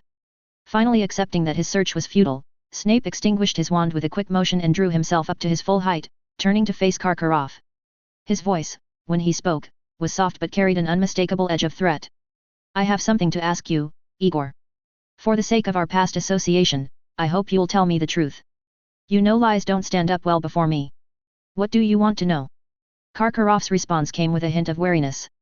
Harry strained his ears against the whistling wind that swept across the grounds, his heart thundered so loudly in his chest he feared it might give them away. But when Snape's question finally came, it was like a bolt of lightning striking them both where they lay, and his heart nearly stopped from shock. "Hermione Granger, that foolish girl who was chosen as Hogwarts' second champion, Igor, did you have a hand in this?" Harry felt Hermione stiffen beside him, and he desperately wanted to see her reaction, but didn't dare move. Instead, he carefully raised his head just enough to study Karkaroff's face in the dim light filtering from the castle windows. Karkaroff's facial features had contorted into an expression of absolute disbelief. His thick eyebrows were shooting upward while his goatee seemed to bristle with indignation. "Is this a joke, Severus?" Karkaroff's voice rose slightly, a note of hysteria creeping in. He threw his arms wide in an exaggerated gesture of innocence. "You're suspecting me? That's ridiculous. You think I put that little girl's name in the goblet of fire? Why would I do such a thing? To create more competition for myself?" Snape remained unmoved, his black eyes were glittering like cold obsidian in the darkness. "Don't you find it interesting what Watson and Moody suggested when we discussed this matter that night?" It was clear from Karkaroff's reaction that Watson and Moody's deductions had struck a nerve. His pacing became more agitated, boots crushing the frost-covered grass beneath them. Though he didn't seem surprised by the question, his defense came with renewed vigor. This is absurd, Severus. Absolutely absurd. Karkaroff's movements became increasingly erratic as he stalked back and forth in front of Snape. Suddenly, he stopped dead in his tracks, whirling to face the Snape with fury etched across his facial features. You actually think I would? Perhaps realizing his reputation might not be the best, Karkaroff interrupted his original explanation and quickly changed it. I was with my students the entire evening, Severus, they can vouch for me. You surely slipped away for a while, didn't you? Snape's voice was cold, cutting through Karkaroff's protests like a frozen blade. And took a little stroll around the castle. Harry had never witnessed Snape quite like this before. Though he could only see his back, the sheer intensity radiating from him was tangible. His usual classroom intimidation tactics paled in comparison to this methodical interrogation. Each question seemed designed to chip away at Karkaroff's defenses, like a master duelist probing for weaknesses. Yet even as Harry watched this fascinating conversation, questions multiplied in his mind like rabbits. From these questions, it seemed Snape wasn't the one targeting Hermione, but why was he so invested in investigating this matter? Was it on Professor Watson's or Dumbledore's orders? Did they task him with this inquiry because they knew both Snape and the Durmstrang headmaster had once served Voldemort and had an unusual connection? Karkaroff's face contorted into an almost manic grin, his laughter was tinged with barely suppressed rage. Has the comfortable life at Hogwarts dulled your once sharp mind, Severus? Karkaroff's words dripped with contempt. His silver robes shimmered as he gestured wildly. What was I supposed to do? Just walk brazenly into the entrance hall and submit the name of a little girl I'd never even met? Do you take me for such a fool? You wouldn't have used your own face, of course, Igor. Snape's voice was deadly quiet as he advanced towards Karkaroff with his black robes merging with the shadows. The movement was so smooth that even Harry, safely hidden under the cloak, felt a chill run down his spine. Snape's eyes seemed to bore into Karkaroff's very soul, glinting with an intensity that made Karkaroff involuntarily step backward. The sharp light in Snape's gaze was so penetrating that Karkaroff couldn't maintain eye contact, and his own eyes darted away like frightened birds. There's an interesting coincidence. Snape's words echoed in the cold night air. The very night you and the Beauxbatons delegation arrived at Hogwarts, certain items went missing from my stores, bicorn powder, boomslang skin. He paused deliberately. You know what these are used for, don't you, Igor? Harry felt Hermione's sharp intake of breath beside him. Clearly, these ingredients held some significance that he didn't understand. But Snape wasn't finished. True, the brewing time would have been tight, but with advanced planning, there are ways to speed up the process. 0548 Conversation. In the shadows of the castle, Karkaroff's face transformed into a mask of pure shock. His mouth gaped open and he was speechless for a moment. Bicorn horn powder, boomslang skin. Harry blinked, easily recognizing these as potion ingredients. Moreover, the names seemed familiar, as if he'd heard them somewhere before. So, he lowered his head slightly and looked at Hermione in confusion. Polyjuice potion. Hermione's face, illuminated dimly by the castle's distant lights, mirrored Harry's shock. Her eyes widened with recognition, and seeing Harry's confused expression, she mouthed the words without sound. They exchanged wordless glances, both noting the surprise in each other's eyes. This was a possibility they hadn't considered before. Polyjuice potion. It was certainly a clever way to conceal one's identity, and not particularly difficult to execute. All they would need was to secretly collect a hair from a Hogwarts upper-year student during mealtime in the Great Hall, and then they could legitimately approach the Goblet of Fire to submit Hermione's name. The question that now burned in their minds were two: was Karkaroff truly the mastermind behind this scheme? And if so, what possible motivation could he have for targeting Hermione so specifically? Both of them instinctively held their breath, their bodies pressing closer to the ground as they strained to hear every word of the confrontation unfolding before them. I understand now. Karkaroff's voice had transformed from shocked silence to barely contained fury. He snapped his mouth shut with an audible click, his eyes blazing with anger as he looked at Snape with an accusatory glare. His next words came out in a rush, each one dripping with paranoid suspicion. You're here to test me, aren't you, Severus? The words emerged as a harsh whisper, tinged with desperation. Who put you up to this, Dumbledore or Watson? You've already shared your suspicions with them, haven't you? They're investigating this matter.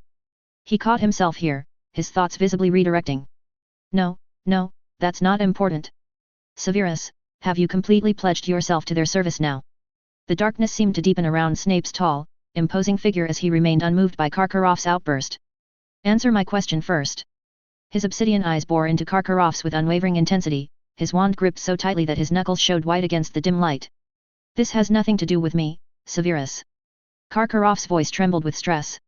Durmstrang is also a victim in this matter. His face contorted with desperation as he added, his each word carefully uttered through clenched teeth, "Do you need me to swear by the Dark Lord's name?" The mere mention of that title sent an invisible ripple through the night air. Snape's eyebrow twitched violently, though his rigid posture noticeably relaxed. The weight of such an oath wasn't lost on him, he knew all too well the gravity that such words carried for someone like Igor Karkaroff. How amusing! In an instant, Snape's hostile, cold smile melted away into an expression of lazy contempt as he smoothly tucked his wand back into the folds of his black robes and sneered at Karkaroff. "You dare mention the Dark Lord? Let me be frank, Igor, given your past actions, if the Dark Lord returns, death would be the least of your concerns." Clearly finished with the conversation, Snape turned on his back, his black robes billowing behind him as he made to return to the warmth of the castle. However, Karkaroff, his face now ashen at Snape's casual reminder of his probable fate, lunged forward with unexpected speed. His fingers clutched desperately at Snape's robes as he snarled, his voice dense with both fear and anger. "Go back and tell those despicable men, Watson and Dumbledore, make it perfectly clear to them they aren't the only ones who can harbor suspicions. I'll be conducting my own investigation into their activities. I'll pass that along." Snape extracted his arm from Karkaroff's grip with fluid grace, his lips curling into a mockery of a smile. "Anything else you'd like to add, Igor? If not, I strongly suggest you return to your ship before long. These grounds are positively crawling with Dumbledore's loyal observers." Just when Harry and Hermione thought this secret conversation had reached its conclusion, they witnessed an extraordinary transformation in the Durmstrang headmaster. Like a skilled actor changing masks, Karkaroff's entire demeanor shifted. The righteous indignation and wronged expression vanished, replaced by an almost sickening display of forced camaraderie, as if the heated accusations of moments ago had been nothing but a passing dream. "Don't be so hasty to leave, my dear old friend." Karkaroff's voice now dripped with honey, his smile broad and ingratiating as he draped an arm around Snape's shoulders in a gesture of false friendship. Snape's face twisted with barely concealed disgust, though he didn't immediately shrug off the unwanted contact. "There's a small matter where you might be of assistance." Karkaroff's voice dropped to a whisper. "I've heard, Severus, that Brian Watson was once a proud member of your house, and word has it you've maintained quite an amicable relationship." Snape's response was nothing more than a sidelong glance, his silence speaking volumes. "You see," Karkaroff pressed on, his voice becoming even more ingratiating, "perhaps you could, as a favor to an old friend, while clearing my name with Watson regarding that foolish girl's name in the goblet, make some discreet inquiries about the nature of the first task? It would only be right, wouldn't it? After all, you suspected me, doubted an old friend of many years. It wounded me deeply, it broke my heart. Surely you owe me some small compensation, you need to make some amends." Despicable. Shameless. The sheer audacity of his request made Harry and Hermione's blood boil. They almost jumped up in anger.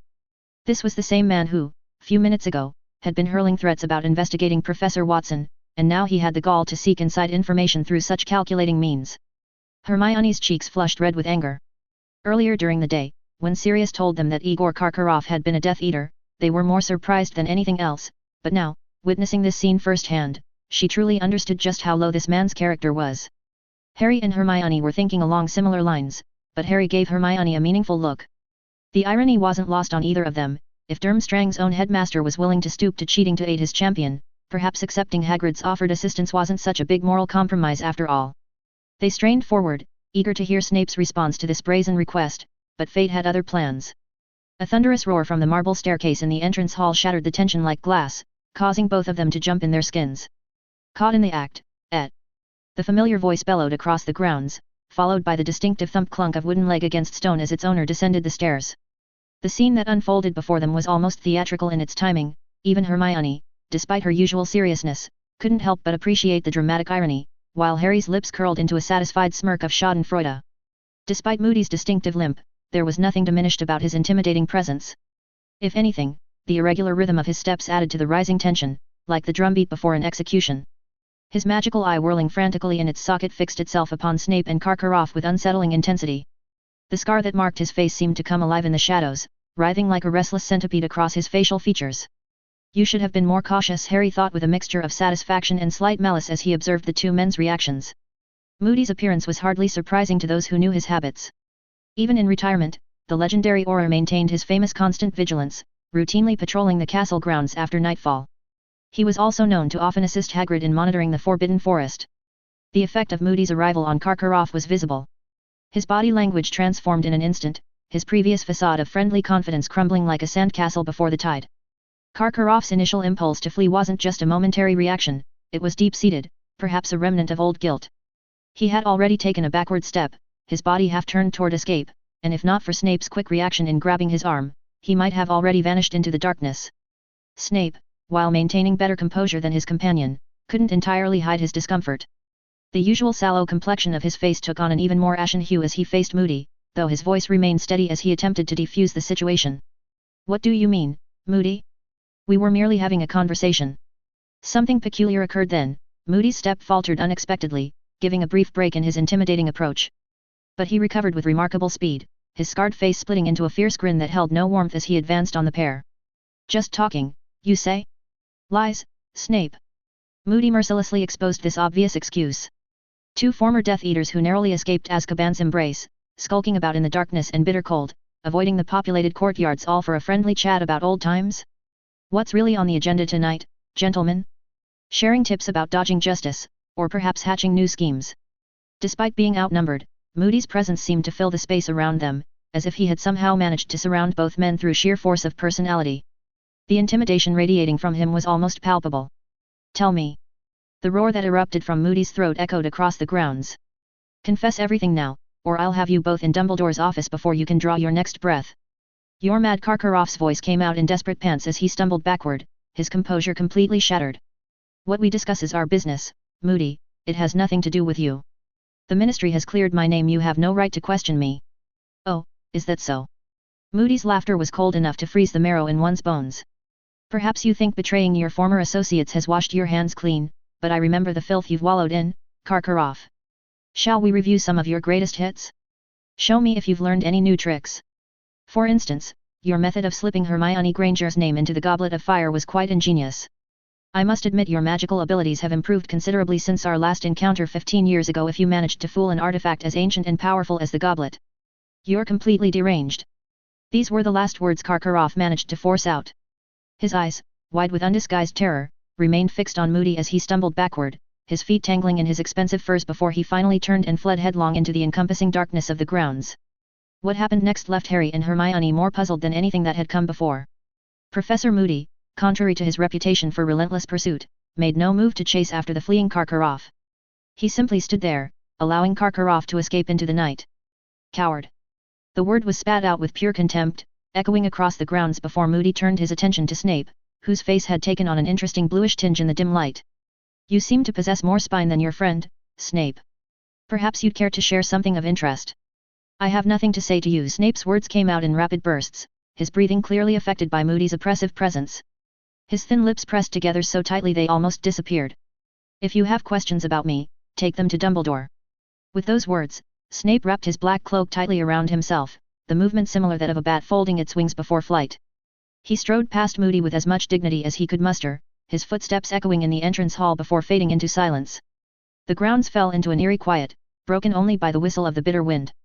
Harry's eyes remained fixed on Professor Moody, who stood approximately 15 meters away, watching Snape's retreat with his magical eye. While Harry couldn't help but admire how effectively Moody had scattered both Karkaroff and Snape, something about the situation nagged at his mind. Why had he let them off so easily? Shouldn't he have pressed harder for answers? As Harry pondered this inconsistency, he noticed that Hermione too seemed troubled by the unusual turn of events. Given Moody's earlier display of intimidation, his sudden passivity felt out of character. But before either of them could fully process these thoughts, Professor Moody's next words froze them both in place, their hearts seeming to stop mid-beat. "My word, it's getting rather frigid out here, and that muddy ground can't be particularly comfortable.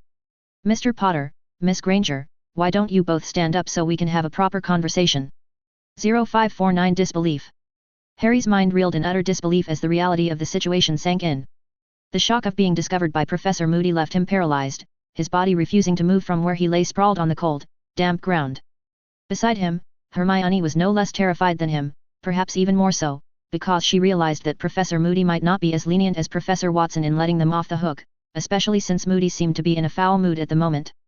As Moody limped closer, his wooden leg thumping rhythmically against the earth, Harry's heart sank with the grim realization that there would be no escaping punishment this time. Moody came to a halt mere inches from where they lay, his imposing figure casting long shadows across their mud-streaked faces. "Professor Moody!" Harry and Hermione stammered in unison as they scrambled to their feet, their voices trembling with barely contained panic. Stripped of the protective embrace of the invisibility cloak, their mud-caked robes flapped in the biting wind, sending icy shivers down their spines. If they continued to freeze like this, they would likely have to spend the night in the hospital wing with Madame Pomfrey. But then, to their immense relief, Professor Moody withdrew his wand from within his robes and aimed it at their shivering forms. A surge of blessed warmth washed over them, drying their soaked garments and chasing away the biting chill. "Thank you," Hermione managed to say, the tension draining from her shoulders as the welcoming heat worked its magic. Moody's unexpected act of compassion helped to soothe her frayed nerves. "Not bad, Potter. That's quite an impressive invisibility cloak you've got there," Moody said with a rasping chuckle. "I reckon you've put it to good use, pulling off your fair share of mischief." His magical blue eye whirled with keen interest as it fixed on the silvery fabric of the cloak. For a fleeting moment, Harry considered offering to lend the invisibility cloak to Professor Moody, thinking it might curry favor and potentially aid in unraveling the mystery surrounding Hermione's selection as a Triwizard champion. Of course, such generosity depended upon the crucial precondition that Moody wouldn't give him and Hermione detention tonight. It was left to me by my father," but Harry blurted out unconsciously with a slight tremor, showing his nervousness. He would later adamantly deny to Hermione that his hesitation had nothing to do with concerns about Moody confiscating the cloak, though the thought had certainly crossed his mind more than once during those tense moments. Very interesting indeed," Moody muttered, his gaze never drifting from the invisibility cloak. "This is far from your ordinary invisibility cloak. I can sense the extraordinary magical aura it conceals. You see, I've always possessed a particular sensitivity to such things. It was through this gift, combined with my magical eye, that I managed to spot you two mischief makers." Harry couldn't help but stare in undisguised wonder at Moody's vivid blue magical eye, amazed by its weird abilities. Throughout his time at Hogwarts, he had encountered only two individuals capable of penetrating the cloak's supposedly impenetrable protection, Headmaster Dumbledore and Professor Watson. Now, standing before him in the cold night air, he had discovered a third. Appearing to realize that his explanation might be difficult for the young students to fully grasp, Professor Moody quickly snapped back to the matter at hand. His scarred face broke into a wry grin as he addressed Harry and Hermione. "No sense in us standing out here in the cold, now is there? Come on, you brave little adventurers, let's head inside." "Brave?" Hermione and Harry exchanged incredulous looks, hardly believing their ears. Of all the ways they had expected Moody to describe their late-night adventures and eavesdropping on the professors, brave was certainly not among them. But Moody paid no heed to their bewilderment, beckoning for them to follow as he led the way up the marble staircase. Once inside the entrance hall, he turned left, guiding them down a seldom-used corridor. Though the wailing wind still found its way into the castle through glassless windows, the guttering torches lining the walls provided a bit of warmth, a welcome relief from the bone-chilling cold of the grounds. Professor Moody scanned their surroundings with a wary eye, his magical orb whirling at a dizzying pace within its socket. The erratic movement left Hermione feeling vaguely nauseous. "Wouldn't want to make the same mistake as Snape and Karkaroff, now would I?" Moody said with a knowing smirk, taking note of Hermione's uncomfortable expression. But hearing this, both Hermione and Harry felt a pang of unease. After all, they had indeed been caught eavesdropping on what was clearly meant to be a private conversation between professors. Like I said, Moody's laugh came out as a dry, rasping sound that seemed to scrape against the stone walls, making the torches flutter. "I've got to hand it to you two for your sheer guts.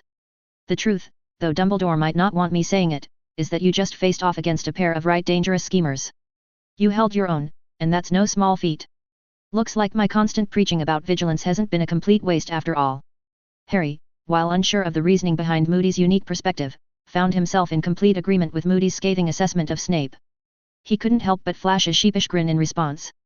Giving their shoulders a gruff pat, Moody pressed on, "Right then, enough chit-chat. I'd wager you got an earful of their little plot, am I right?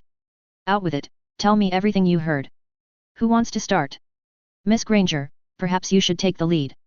Minerva hasn't stopped singing praises about that brilliant mind of yours. I doubt a single word escaped your notice, did it?" "What?" Hermione blurted out, taken aback by Professor Moody's brazen request to recount the overheard conversation. While it was hardly surprising that Moody would be keen to learn the details of Snape and Karkaroff's conversation, something about his approach felt vaguely unsettling to Hermione. "You're a sharp one, Miss Granger. Why do you think I let those two slippery eels off the hook just now?" Moody said gruffly. "Snape and Karkaroff, they're masters of twisting the truth, weaving lies so convincing you'd swear they were gospel. But Dumbledore, he's always trying to see the best in folks. Without hard evidence to back us up, they'd just spin more tales and pull the wool over our eyes." Understanding dawned in Harry's eyes as the pieces fell into place, his earlier confusion melting away in the face of Moody's explanation. Hermione found herself caught in an internal struggle, her mind racing as the torchlight cast flickering shadows across her face. If it had been Professor Watson making this request, she would have shared the information without a moment's hesitation. But Professor Moody. The situation felt different, charged with an underlying tension she couldn't quite explain. Yes, he had proven himself to be an exceptional defense against the dark arts teacher, currently taking the bold step of teaching them to resist the unforgivable curses despite the risk of prosecution. His dedication and willingness to take such risks had earned him the admiration of many young wizards. Yet their personal interactions with him had been limited at best, limited to classroom encounters where his intensity often left students both impressed and slightly scared. As Hermione wavered, uncertain of how to proceed, she caught sight of Harry's urgent gaze boring into her from the corner of her eye. Sirius thinks Moody is trustworthy. The unspoken message in Harry's eyes was clear, and Hermione understood. Actually, Hermione began, taking a steadying breath as she made her decision. Looking directly at Moody, she continued, "We didn't overhear Professor Snape and the Durmstrang headmaster hatching any wicked plots. You see, it's like this: Professor Snape mentioned that his office, or rather, his storeroom." A faint blush crept into Hermione's cheeks as memories of her own secret visit to Snape's store cupboard rose to the forefront of her mind. Dash was broken into on the very night that the Beauxbatons and Durmstrang delegations arrived at Hogwarts. He discovered that powdered bicornhorn and Boomslangskin had gone missing. Considering yours and Professor Watson's Halloween night speculations in the room behind the Great Hall, Professor Snape seems to suspect that Karkaroff might be the culprit. True to Moody's earlier statement, Hermione recounted the conversation verbatim, her extraordinary memory allowing her to relay the dialogue with near-perfect accuracy. She quickly summarized the key points of their exchange, right up until the moment when Karkaroff attempted to coax Snape into helping him contact Professor Watson to find information about the first task of the Triwizard Tournament, only for Snape to be cut off before he could voice a response. Having finished her account, both Hermione and Harry focused Professor Moody with expectant stares, eager to hear the insights of such an experienced orator. If Hermione was being entirely honest, she hadn't detected any glaring flaws in Snape's demeanor throughout the night. Perhaps the most significant point of debate lay in the fact that he had agreed to meet with the Durmstrang headmaster in the first place. However, Professor Moody seemed to have a different perspective on the situation. His expression turned serious, his vibrant blue magical eye frozen in place, as though seized by some unseen force. "Let me get this straight. Snape reckons someone's been brewing Polyjuice Potion, and he's already brought this to the attention of Dumbledore and Watson." Hermione initially nodded in affirmation, only to quickly shake her head a moment later. Karkaroff leveled that accusation against him, but Professor Snape never actually confirmed or denied it. He didn't give any answer. She spoke tentatively, her gaze fixed upon Professor Moody with an inexplicable sense of unease taking root within her.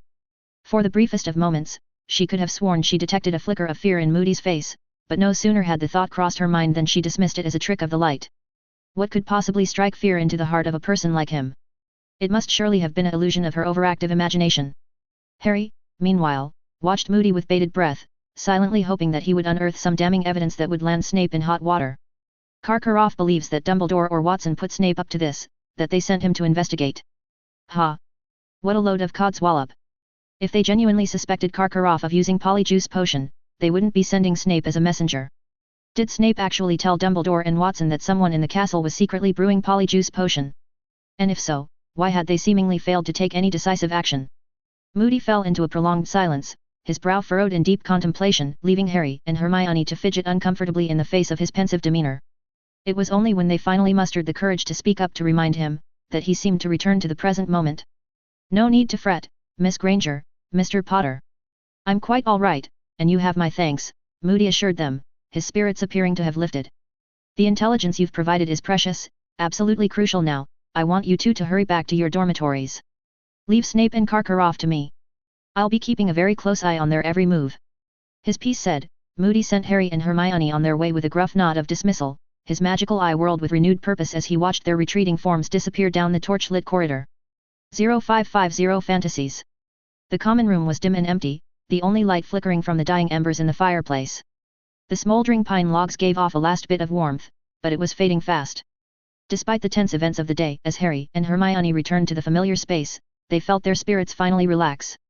Exhaustion weighed heavily on them both, draining away any desire to rehash or analyze what had transpired. They exchanged brief goodnights before Hermione hurried up the spiral staircase to the girls' dormitory, her footsteps echoing softly off the stone. Harry lingered a moment longer, then slowly trudged towards the staircase leading to his own bed. He grasped the cold iron doorknob and eased the door open, wincing as a sliver of candlelight sliced through the darkness within. The light cut a vague wedge-shaped shadow across the dormitory floor, and Harry found himself transfixed by it. Never before had the simple act of returning to his bed for the night felt so burdensome, so emotionally tense. He inhaled a steadying breath, steeling himself, then slipped through the door on silent feet. Relief flooded him as he registered Ron's figure already in bed. He was deeply grateful to be spared the awkwardness of facing him so soon after their fight. Hogwarts had never seen dorm mates come to blows before, and the shameful knowledge that he and Ron probably had been the first sat uneasily in Harry's gut. Seamus was the only one still awake, propped up against his pillows reading a book that was clearly not a serious textbook, if his poorly muffled snorts of laughter were any indication. He glanced up as Harry entered, his expression going slightly fixed and cool, but he still nodded in greeting before pointedly setting his book aside and burrowing under his covers. Harry stood there woodenly. Truthfully, he had wanted to quietly thank Seamus. If Seamus and Dean hadn't called Hagrid over today, who knows how things would have ended up. But the words got stuck in his throat. He swallowed hard, hoping he'd have a chance to express his gratitude tomorrow. Harry's gaze shifted to Ron, who was facing the wall not knowing if he was asleep or not. In the heat of the fight, Harry couldn't remember exactly where his fists had landed on Ron. But in any case, he did feel some regret. He hoped he had at least avoided striking Ron's face. Waking up to a black eye or split lip would only make the tension in the dormitory even more awkward and unbearable. A sudden thought crept into Harry's mind as he extinguished the last candle. What would Ron's reaction be if he knew what just happened? The weight of it settled like a stone in his stomach as he climbed into bed, too emotionally spent to even wash up. He closed his eyes and surrendered gratefully to the dark oblivion of sleep, desperately eager for this wretched day to be over. The next few days passed uneventfully, much to Harry's surprise and relief. The scenes of him and Ron arguing the moment they met, which Harry had anticipated, did not come to pass. The two didn't speak to each other at all. In class, they sat far apart. In the dormitory, they pretended not to see each other when crossing paths. This atmosphere affected their dorm mates too. Laughter, once commonplace in their cozy tower room, was now all but extinct as Seamus, Dean, and Neville walked on eggshells, clearly trying not to take sides in the simmering conflict. Harry had another reason to feel unhappy and unsettled as the days crept by. Snape strolled into the Great Hall for meals right on time each day, his demeanor as greasily arrogant as ever. After Hermione had informed Moody of Snape and Karkaroff's suspicious conversation, Harry had expected Snape to be dragged in for questioning by Dumbledore and Watson at the very least. Surely, they would demand an explanation for Snape's inappropriate contact with Karkaroff. Perhaps they would even lock Snape in the dungeons to prevent him from funneling tournament secrets to Karkaroff. In Harry's most vindictive daydreams, Dumbledore and Watson wised up to Karkaroff and Snape's true Death Eater natures and summoned the Dementors to drag them both off to Azkaban. But apparently those scenarios would remain firmly in the realm of Harry's imagination, given Dumbledore's and Watson's continued friendly chats and easy laughter with Snape in the Great Hall. In potions class, Harry sat there glaring at Snape as he scratched out instructions on the blackboard, fantasizing about nasty hexes and all sorts of misfortunes befalling him. With Ron's friendship lost to him, stewing in hatred for Snape seemed to be his emotional crutch. He imagined the classroom door blasting open, Professor Moody's face appearing in the entryway as his magical blue eye fixed on the now cowering Snape. The jig is up, Snape. Harry envisioned Moody growling as he drew his wand with backup aura spilling into the classroom behind him. The Ministry has issued a warrant for your arrest. Come quietly if you know what's good for you. Enjoy rotting in Azkaban for the rest of your miserable life. The vindictive fantasy created a smile on Harry's face, momentarily covering the dread and frustration churning in his gut. A sharp kick to his ankle jerked him out of the daydream. He turned to see Hermione diligently scribbling notes beside him, one hand still over the parchment while the other retreated from his leg back to the tabletop. Her eyes never left Snape, but her brow was creased with concern. Stop smiling like that, it's scary, Hermione murmured. She was still scribbling notes, but out of the corner of her eye, she spotted Harry's abnormal expression. It made her worried. In her view, Harry shouldn't be able to laugh right now. You're ruining my good mood, Hermione, Harry muttered sadly and asked. Why do you reckon Snape's still here, anyway? After everything we told Moody, how is he still allowed to teach? Hermione's response was soft, almost inaudible, her gaze never wavering from her notes. I've told you 1,000 times, Harry. It's highly likely that Snape was acting on orders from Headmaster Dumbledore or Professor Watson when he met with Karkaroff. If that's the case, they can't really punish him for following their instructions, now can they? Harry sighed heavily and tore his eyes away from her, not wanting to snap when he knew she was just trying to help. I've heard your theories already. But even if Snape is spying on Karkaroff for Dumbledore, they should still be keeping a closer eye on him, finding out what he's up to. Aren't they worried he'll turn double agent and start funneling secrets to Durmstrang? Beside him, Hermione had gone stiff with the quill slipping from her suddenly nerveless fingers. Her face drained of color and her breath seemed to stick in her throat. Harry had a split second of confusion, surely his theory wasn't that shocking? Before realization hit him like a bludger to the gut. Mr. Potter. Snape's silky, menacing drawl slithered through the suddenly tomb-like dungeon classroom. Harry spun slowly on his stool to face Snape's desk, a heavy weight already settling in his stomach. Snape's black eyes glittered with malice from behind his greasy curtains of hair as he fixed Harry with a chilly glare. His thin lips curled at the corners, a sarcastic sneer twisting his sallow face into a mask of vindictive glee. He was clearly savoring this moment. Harry's heart sank, already sensing that Gryffindor's point hourglass would likely lose a few more gemstones. But Harry, miserable as he was, had still underestimated the depths Snape was willing to sink. Snape stalked toward Harry's desk, his steps slow, his black robes flapping behind him like the wings of some gigantic predatory bat. He leaned over Harry's cauldron, blowing the fumes toward his nose, his sneer never wavering. "Perhaps, Mr. Potter," Snape drawled, each word dripping with disdain, "you would be so kind as to enlighten us as to the contents of your cauldron." Every eye in the classroom was fixed on Harry now. He drew himself up straight, summoning every ounce of dignity he possessed, and met Snape's merciless gaze head-on. "It's the antidote," he bit out through gritted teeth, his knuckles white around his ladle. "I followed the instructions precisely. This lesson, they were to work in pairs with one student brewing a poison, and the other an antidote.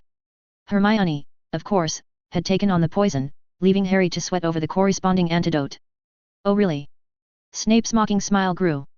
He didn't deduct points for Harry's disrespectful attitude. Instead, he looked at the nervous Hermione and said in a lazy tone, "Very well then. Let us put your skills to the test before your peers, shall we? Miss Granger, if you would be so kind as to sample your own concoction." His voice was like silk sliding over steel, soft and enticing yet laced with irrefutable command. "Let us see if Mr. Potter's antidote is up to snuff." The Slytherins erupted in vicious laughter. Pansy Parkinson even leaped up onto her stool in her excitement, craning her neck for a better view. She looked ready to conjure a bucket of popcorn and settle in for the show. But the Gryffindors, Ron included, sat in stony, horrified silence, faces pale and set. Even Ron, his body vibrating with fury, made no move to interfere, likely realizing any protest would only make things worse for Harry and Hermione. Hermione was chalk white, trembling from head to toe, her eyes turning huge and glassy in her bloodless face. For the first time in all the years Harry had known her, she seemed ready to openly defy a professor's direct order. Her hands remained clenched in her lap, making no move toward the softly simmering cauldron before her. Bright spots of color flared in Harry's vision, a red haze of rage descending over his mind. He lunged to his feet, sending his stool skidding away with a harsh scrape of the stones. "You can't do this!" he snarled, the uncontrollable fury in his voice rendering it nearly unrecognizable. His wand hand twitched toward his robe's pocket, itching with the near-overpowering urge to draw on Snape, professor or not. "Oh, I assure you, I can," Snape breathed coldly. "And that will be 10 points from Gryffindor for your insolence, and, not following proper teaching procedures, Mr. Potter." His merciless gaze cut back to Hermione, and a vicious smile appeared on his thin lips. "Now, Miss Granger, if you please." Just then, a timid knock sounded at the dungeon door, interrupting Harry's intention to force-feed Hermione's brewed poison to Snape. The door creaked open to reveal Colin Creevy's small, terrified face, his eyes darted between Harry, Snape's poisonous glare, and Hermione's ashen, terrified form. I meant to fetch Hermione Granger, sir," Colin stammered, his voice shaking slightly. "Mr. Bagman wants her, sir. All the champions have to go, I think they want to take photographs." Snape stood frozen, the grin of his smirk still etched upon his face, but his eyes had gone flat and stony. For a long moment, the only sound was Hermione's hitched, uneven breathing and the muted bubbling of the cauldrons. Finally, moving as if every word cost him a great effort, Snape ground out, "Very well. Miss Granger is excused." He sounded as if the syllables were being ripped out of him with rusty pliers. "Get out." Hermione bolted out of her seat, snatched up her bag, and practically sprinted for the door. She was chalk white and visibly shaking, but as she brushed past Harry, she shot him a look so drenched with relief and gratitude that he felt a tiny bit of the tension in his neck ease. Harry didn't allow himself to sag though. That would be seen as a weakness. He watched Hermione disappear through the door, tracking her progress as Colin swung it shut behind them. He was already running through explanations in his head, bracing himself for the inevitable point loss and detentions coming his way for his outburst. But apparently Snape wasn't done with him yet. As the door thudded closed, he turned back to Harry with something even uglier than his usual malice sparking in the depths of his eyes. "How disappointing," Snape murmured, his voice like the whisper of a blade sliding against a whetstone. "It seems Miss Granger will be spared from sampling your handiwork after all, Mr. Potter." Harry stiffened, the dread that had momentarily subsided slamming back into him with the force of a stampeding hippogriff. Surely even Snape wouldn't. "I suppose that just leaves you to test your own mettle." There was no mistaking the sadistic relish in Snape's silky purr. "Drink up, Potter. Let us hope you are as competent as you seem to believe." In the student safety office, Brian and Dumbledore stood by the open window, surveying the Quidditch pitch below where some first years were staggering around under Madame Hooch's instruction.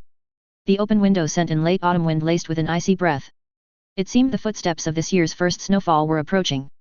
Without looking away from the tiny figures below, Dumbledore said with a hesitant note in his voice, "So you've decided to do this, Brian? Do I have any choice?" Brian asked, his tone right but calm. "If I don't personally intervene in the tournament, who else will ensure the children's safety? I have to go in and bring them back. I had originally planned for Severus." Dumbledore ventured carefully, but a darting glance at Brian's suddenly cold expression appropriately halted his original words. He allowed the silence to stretch for a long moment, as if carefully selecting his next words. When he did finally speak, his voice was serious. "Then you realize this will lead to a direct, personal confrontation with Tom. It wasn't a question. And I'm afraid his then form will be quite unlike the deluded shadow you faced at the Quidditch World Cup." "Hat." Brian chuckled. He rolled his shoulders in a lazy shrug, easing the tension that had settled there. "Funny, I thought if anyone should have faith in my capabilities, it would be you, Headmaster." He pushed away from the window and stretched, cat-like, before turning and throwing Dumbledore a cheerful wink. "Well then. The wand weighing awaits. Shall we?" And with a fluid motion, he strode from the office, humming an off-key tune. 0551 Wand Lore. "It feels as if it were only yesterday when you first stepped into my humble wand shop accompanied by Professor Snape," Ollivander began, his misty silver eyes twinkling with nostalgia as his mind drifted back to that day. Brian's office had unexpectedly welcomed yet another visitor, none other than Garrick Ollivander, the famous wand maker in the British wizarding world. Ollivander continued his recollection. "From the very moment I laid eyes upon you, I knew beyond a shadow of a doubt that I had been graced with the presence of an extraordinary customer." Ollivander's fingers gestured energetically as he spoke, painting a vivid picture of the scene that had unfolded all those years ago. "It was immediately apparent to me that you were Muggle-born. However, unlike the vast majority of children raised in the non-magical world, when you crossed the threshold into my shop, your eyes conveyed a depth of caution that far outweighed any sense of curiosity or fear. In general, this is a highly unusual trait to find in one so young. Precious few children possess the emotional maturity and self-control to maintain such composure in the face of the unknown. In that instant, I realized that you must have had truly remarkable life experiences up to that point." As the elderly Ollivander chattered on incessantly, his voice filled with barely contained excitement, Brian maintained a polite smile and listened quietly. Even Dumbledore himself seemed thoroughly engrossed in the tale, his normally twinkling blue eyes serious and focused as he listened intently to the recollections. "Ebony, 12 inches in length, slightly rigid, with a dragon heartstring core. Am I correct in my assessment, Mr. Watson?" Ollivander asked, his bushy white eyebrows raised expectantly. "Your memory is as sharp as ever, Mr. Ollivander," Brian replied with a nod and a slight smile. "The price, if I recall correctly, was 6 galleons and 10 sickles. And if memory serves, you even granted me a rather generous discount, citing my handsome appearance as justification." At this, the corners of Dumbledore's mouth twitched almost imperceptibly, as if suppressing a smile, but he remained silent. Ollivander, for his part, seemed not to have heard Brian's playful remark at all, so deeply immersed was he in his own memories of that day. "I have a vivid recollection of the many attempts we made before finally selecting the wand for you, Mr. Watson. A truly remarkable wand, indeed. You see, I remember every single wand I've ever sold, every match I've ever made between wizard and wand. The materials that went into crafting your wand were, on the surface, quite ordinary: a malnourished ebony tree that had the misfortune of growing in a magically and mundanely barren area, and a dragon that had been raised in captivity rather than roaming free in its natural habitat. Yes, nothing particularly exceptional about either of those elements taken in isolation. At the time, I confess I thought the resulting wand would be a rather unremarkable one. But oh, how wrong I was. When those seemingly ordinary components were combined, the result was nothing short of astonishing, an exquisitely crafted wand imbued with immense magical power just waiting to be unlocked by the right wizard." Brian leaned forward slightly in his chair, his curiosity piqued by Ollivander's words. The ancient and complex art of wand making, a highly specialized branch of alchemy, had always been shrouded in mystery, its most secrets guarded by the Ollivander family for generations. For an outsider to attempt to study wand lore independently would be futile. One might read for a lifetime and still fail to grasp even the most basic underlying principles. "Why do you believe that was the case, Mr. Ollivander? What is it about that particular combination of materials that resulted in such a uniquely powerful wand?" Brian asked, his voice low and intent. Ollivander paused for a long moment, his silver eyes distant as he pondered the question. "In truth, Mr. Watson, it is difficult to say with any degree of certainty," he replied slowly, his each word carefully measured. "The inner workings of wand lore are complex and often inscrutable, even to those of us who have dedicated our lives to unraveling its mysteries. No one, not even the most skilled and knowledgeable of wand makers, can fully explain why certain combinations of wood, core, and craftsmanship produce the results they do. But if you insist on an answer, the best I can offer is this. Perhaps that malnourished ebony tree and that captive dragon, for all their apparent ordinariness, both possessed at their core a fierce and unyielding will to excel, to transcend the limitations imposed upon them by circumstance. Perhaps, in some inexplicable way, they imbued the wand crafted from their essence with that same indomitable spirit, that same yearning to break free from the confines of the mundane and achieve true greatness. And when at last that wand chose its way into your hand, Mr. Watson, I knew beyond a shadow of a doubt that the young boy who stood before me was destined to go on to accomplish extraordinary things. As he spoke, Ollivander's pale eyes seemed to blaze with an otherworldly intensity boring into Brian as if seeking to pierce the very depths of his soul. But I must confess, and he continued, his voice tinged with something akin to awe, that even I, with all my decades of experience, failed to anticipate the true scope of your potential, Mr. Watson. Your achievements have surpassed even my wildest expectations. I confess that, at that time, I harbored a nagging suspicion that you were destined to walk the path of the dark arts, to become perhaps one of the most feared and renowned dark wizards the world had ever known. No offense meant, of course, Mr. Watson.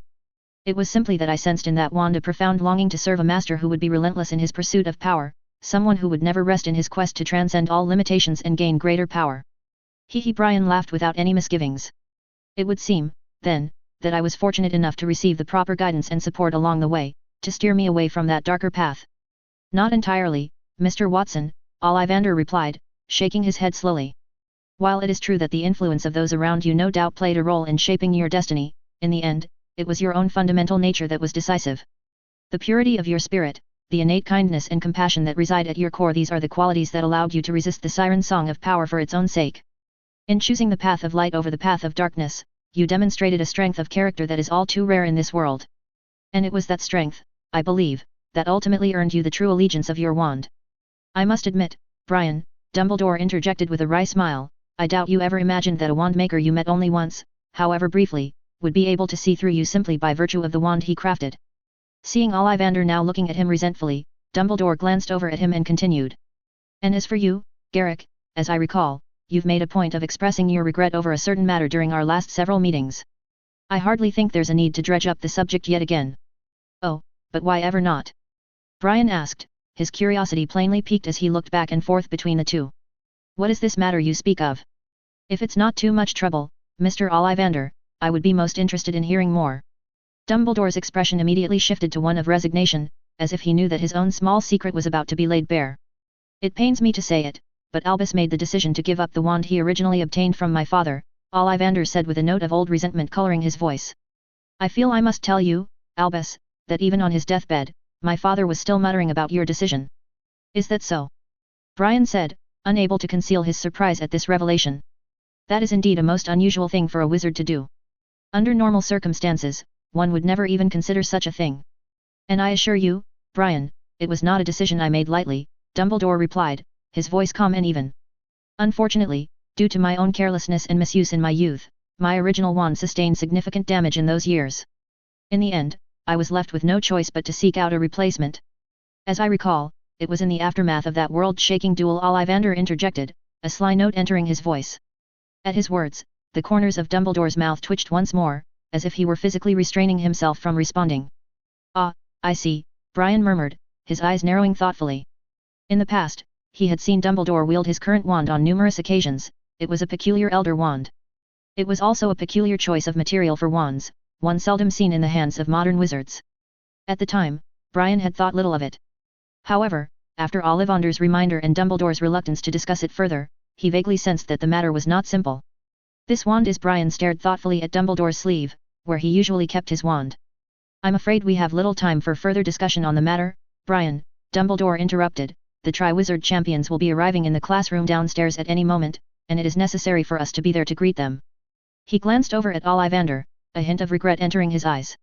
Garrick, the reason I asked you here today was to consult with you regarding the two wands crafted from foxtail feathers. I trust you remember the ones to which I refer.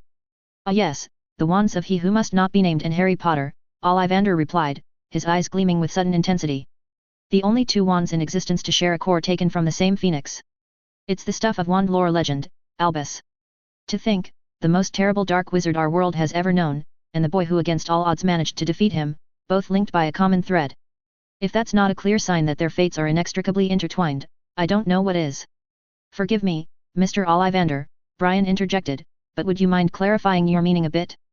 If the two wands share cores taken from the same magical creature, what precisely would happen if they were ever to come into contact with one another?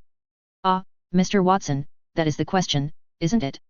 Ollivander replied, a cryptic smile appearing across his aged face.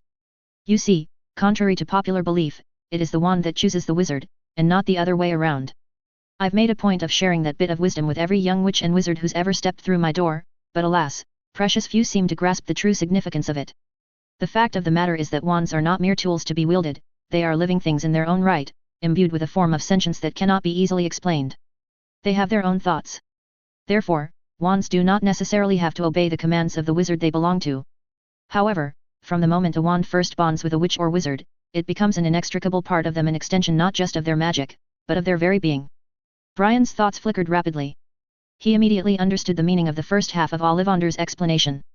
So, what you're saying is that if two wizards whose wands share a common origin were ever to face one another in battle, the wands themselves would loathe to act against each other, Dumbledore finished. And yet, if their masters were to try and force them to do so regardless, the result would be unpredictable, to say the least. Based on my own research and consultations with Garrick, it seems likely that one of the wands would compel the other to spew up the spells it had most recently cast, but in reverse order. A phenomenon known as priori incantatem, the reverse spell effect. And I suppose simply switching to a different wand wouldn't be enough to circumvent this complication? Brian asked, his eyes narrowed in thought. Hee, oh no, Mr. Watson, Ollivander replied, shaking his head with a mysterious smile. As I said, once a wand has chosen its master, the two become bound together on a fundamental level. It is a bond that transcends simple ownership. A wand is not a hat or a cloak to be discarded and replaced on a whim. No, the only way to truly sever the connection between the wizard and his wand is for the two to develop a mutual loathing for one another so intense, that they both voluntarily choose to relinquish their allegiance. 0552 Wand Weighing Ceremony. Brian lowered his gaze, his mind racing as he quietly pondered the implications of Ollivander's words. He could roughly understand what Ollivander meant. The more Brian considered it, the more he came to realize that Harry was, in every sense, the perfect opponent chosen by fate for Voldemort. Their souls were intertwined, bound together by the twin wands they wielded, each housing at its core a feather from the tail of Fawkes. And if Voldemort did indeed choose to use Harry's blood in the dark ritual that would restore him to physical form, it would forge yet another link between them, another layer of connection to add to those that already existed. These three ties the link between their souls, the bond of their wands, the mingling of their blood, each represented a form of powerful magical protection in its own right. Brian tried to imagine himself in Voldemort's position, and he couldn't help but shudder at the thought of trying to overcome such defenses. Brian glanced sneakily at Dumbledore, trying to gauge his reaction to Ollivander's words, but his expression remained inscrutable, revealing not even a hint of his inner thoughts. Brian felt a sudden surge of admiration for the man. To an outside observer, the situation might have appeared dire, with the Dark Lord biding his time in the shadows, waiting for the perfect moment to plot his return.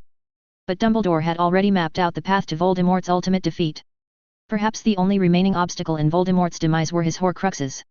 In theory, Dumbledore's plan was comprehensive, perhaps a masterstroke that would checkmate the Dark Lord and put an end to his reign of terror once and for all. And indeed, in theory, that's how it was, but unexpected events always occurred, right? Just like this time, he and Dumbledore had already gained the upper hand, but the result was still an unexpected situation. Because of his appearance, the originally predetermined destiny of this world had diverged. It seemed that he had perfectly dealt with most of the crises, but in reality, those invisible dangers were lurking in the dark. Brian had a feeling, no, it could almost be determined that on a certain day in the future, these accumulated crises would completely explode. At that time, the situation would likely become uncontrollable. Dumbledore, for his part, seemed content to take a back seat for the time being, to let others handle the day-to-day affairs of the school and the tournament. He had already delegated most of his responsibilities to Professor McGonagall, entrusting her with the smooth operation of Hogwarts itself, while Brian had to serve as the school's public face, its representative in all dealings with the outside world. "Shall we, Mr. Ollivander?" Brian said at last, rising from his seat and gesturing for him to follow. "I believe it's time we met our champions and got this wand inspection underway." The room set aside for the ceremonial examination of the champions' wands was located on the second floor of the castle, a spacious classroom that had been specially prepared for the occasion. It would serve not only as the site of the inspection itself, but also as a venue for the champions to make their first official appearance in front of the gathered representatives of the wizarding press. Brian had been flooded with requests for interviews and exclusive access to the tournament participants, but he had thus far managed to keep the media at bay, determined to shield the young champions from the spotlight for as long as possible. He knew all too well the kind of pressure that came with being thrust into the public eye, and he had no desire to subject the champions to that particular ordeal any sooner than absolutely necessary. But now, with the first task looming on the horizon, the time had come to give the champions a small taste of the scrutiny that awaited them. It was crucial that they begin to develop a sense of the stakes involved, to understand the weight of the expectations that had been placed upon their young shoulders. A long corridor on the second floor resounded with a buzzing roar, as if thousands of bees were flapping their wings. When descending the stairs, Brian found that Filch, who was ordered by him to maintain order, had been squeezed out of the classroom door arranged for reception. He was struggling to squeeze into the classroom while letting out desperate shouts. Well, Ollivander chuckled, seeming not the least bit disturbed by the chaotic scene that awaited them. It seems we have quite the lively gathering on our hands. I must say, it's been many years since I've seen such enthusiasm for a simple wand inspection. Let me handle it. Brian arrived behind Filch, patted his shoulder, and took out his wand. Standing in the corridor, he pointed it at the classroom. After a series of complex spells, the space suddenly became hazy for a moment. Then, the reporters in the classroom felt a dizzying sensation. When they came back to their senses, they were amazed to find that the space in the classroom had changed greatly, becoming as large as the great hall below. Well, that's more like it. One of the photographers grumbled, rubbing at a foot that had been trampled on in the earlier crush. Wish someone had thought to do that from the start. But then, as if by some unspoken signal, all eyes turned to the doorway, where Brian now stood against the light spilling in from the corridor beyond. For a moment, a hush fell over the room as every gaze locked onto him. And then, just as quickly as it had descended, that silence was shattered by an eruption of noise that seemed to shake the walls of the castle, a roar of sound that was somehow even more deafening than the clamor that had come before it. You promised me an exclusive interview, Watson. Rita Skeeter was the first to shout. She stood on tiptoe among a large group of colleagues, screaming shrilly. Her oddly stiff wavy hair had already become a mess, and her bejeweled eyes had many fingerprints on them for some reason. You're the only one the Daily Prophet sent, aren't you? Even though the classroom was noisy, Brian still managed to make his voice reach Rita's ears precisely. Dozens of camera flashes went off simultaneously in front of Brian, and many people were talking to him. Mr. Watson. One of them yelled, a wizard with a distinct American accent. The tournament committee just announced that Hogwarts as the host school is going to be allowed 2 champions this go-around. Any truth to the rumors that you pulled some strings to give your school a little home field advantage? Talk about your views on the 4 champions, Mr. Watson. A goblin jumped onto the top of a pile of desks on one side of the classroom, frantically waving his arms at Brian. Who do you think is most likely to win? WWN announced that they would use special means to broadcast the Triwizard Tournament events simultaneously in multiple countries all across Europe. Goblins have been renting multiple Muggle sports venues and selling tickets, and preliminary investigations involve a huge amount of money. They all claim to have permission from the tournament organizers, but there's been some nasty rumors floating around about kickbacks and backroom deals. Care to comment, Professor Watson? Each of the more than 100 reporters in the classroom were asking questions, some of them were quite sharp. But Brian seemed to take no notice of the barrage of questions, his smile never wavering as he made his way across the room towards the small group of champions and their respective headmasters. On his way forward, the excited reporters parted like butter cut by a hot knife. No one dared to block his path. Finally, Brian saw the champions surrounded by people. Judging from their expressions, they seemed to be quite frightened by the scene. Victor and Fleur had both dealt with the public before, but they looked helpless at the moment, not knowing how to face the excited interviewers. Fortunately, Madame Maxime and Professor Karkaroff were here, so they were not too nervous. But it was the Hogwarts champions who truly looked out of their depth, their faces were pale and strained as they stared out at the sea of eager faces that surrounded them. Cedric and Hermione looked for all the world like a pair of frightened rabbits caught in the jaws of a pack of hungry wolves. You've arrived not a moment too soon, Monsieur Watson, Madame Maxime said stiffly, her voice tight with barely suppressed anger. Indeed, Karkaroff added acidly, plucking at a large hole in the sleeve of his silver-furred robe. We are truly fortunate to have such a shining example of Hogwarts' organizational prowess on display for all the world to see. My deepest apologies, Brian replied, his smile taking on a faintly rueful tone. Indeed, someone suggested to me to arrange this meeting on a day off, so the professors would have time to help maintain order. But I thought if we arranged it that way, it might cause even more chaos. You know, the young wizards in this school have a strong curiosity. Brian looked at Cedric and Hermione, giving them a reassuring look, which finally allowed the 2 terrified young wizards to relax their shoulders that had been tense for a long time. Well then. Ludo Bagman squeezed out from somewhere, panting and dizzy, looking like he had just been bombarded by reporters. What's next on the agenda, Brian? Brian looked around and didn't see Barty Crouch, which was expected. Before we introduce our champions to the world, he said, pitching his voice to carry throughout the room, we have a bit of traditional ceremony to attend to. It's time to inspect the tools these brave young souls will be relying on as they face the challenges ahead, the wands that will be their constant companions throughout the coming trials. Hermione noticed that Professor Watson didn't do anything special, but after he started speaking, the place suddenly became orderly, completely unlike the previous chaos. She didn't even remember how she entered this classroom. It seemed that as soon as she appeared at the door, she was carried in by countless hands. The wand weighing itself was an almost perfunctory affair, a bit of empty ceremony that seemed more for the benefit of the gathered media than anything else. One by one, the champions stepped forward to present their wands for inspection. Ollivander examined each in turn. A few muttered incantations, a shower of sparks here and there, and it was done. As rituals went, it was hardly the most thrilling thing Hermione had ever witnessed. Slightly more interesting was the next order of business, the taking of the champions' measurements by the proprietor of Gladrag's Wizard Wear, who had been contracted to provide their official tournament robes. He took the champions' measurements in a small room conjured out of thin air by Brian Watson. Fleur gave Brian a resentful glare but ultimately didn't raise any objections under the watchful eyes of everyone. In all, the whole process took perhaps half an hour, with the champions standing stiffly as they were poked and prodded and measured. At long last, Brian called an end to the spectacle, inviting the champions and their respective headmasters to take their seats at a long table that had been set up at the front of the room. And now, Brian said with a smile, I believe we're ready to field a few of the questions that have been burning in the minds of witches and wizards across the globe. But do be mindful of the time, ladies and gentlemen. We wouldn't want to keep our champions away from their studies for too long, now would we? Mr. Watson. As if time had resumed, the enlarged classroom immediately became noisy. The pressure brought by the eager reporters made even the headmasters of the other two schools feel suffocated, let alone the immature champions. Many people were asking questions, but Brian still picked out Rita Skeeter. After all, they had some history, although it was hard to say whether it was good or bad. Miss Skeeter, he said, nodding to Rita, whose hand had shot up like a student eager to impress a favorite teacher. I believe you had a question for us. Rumor has it that among the two Hogwarts champions this time, one was selected through means that did not comply with the rules. Rita looked sharply at Hermione, and her sharp question made Hermione's face turn pale, her body stiff as if she had been hit by a petrification curse. To cover up the scandal, the tournament organizers temporarily modified the rules, allowing Hogwarts to have two champions. Would you care to comment on these allegations, Professor Watson? This question, which made Hermione's heart tremble, did not shake the gentle smile on Brian's face. I'm afraid Miss Skeeter has been misinformed, Brian said smoothly, his voice carrying across the room with clarity.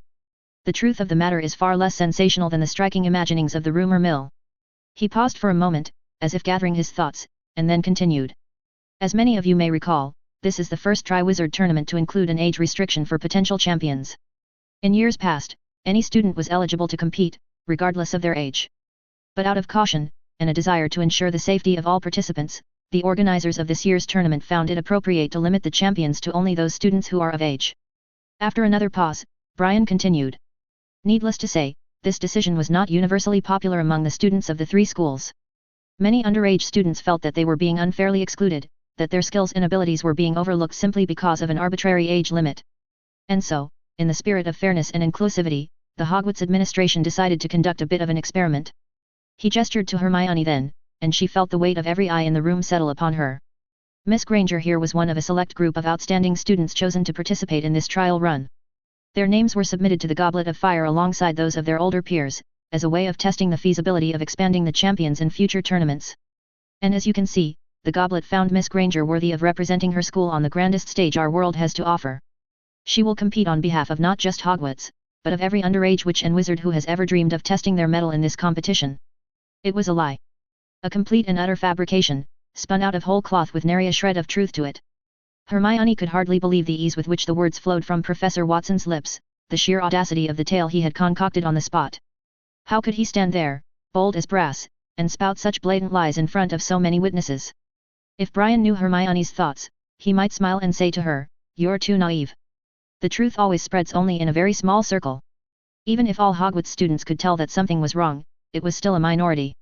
For the tens of thousands of magical folks in the vast European wizarding world, they just wanted to watch the excitement.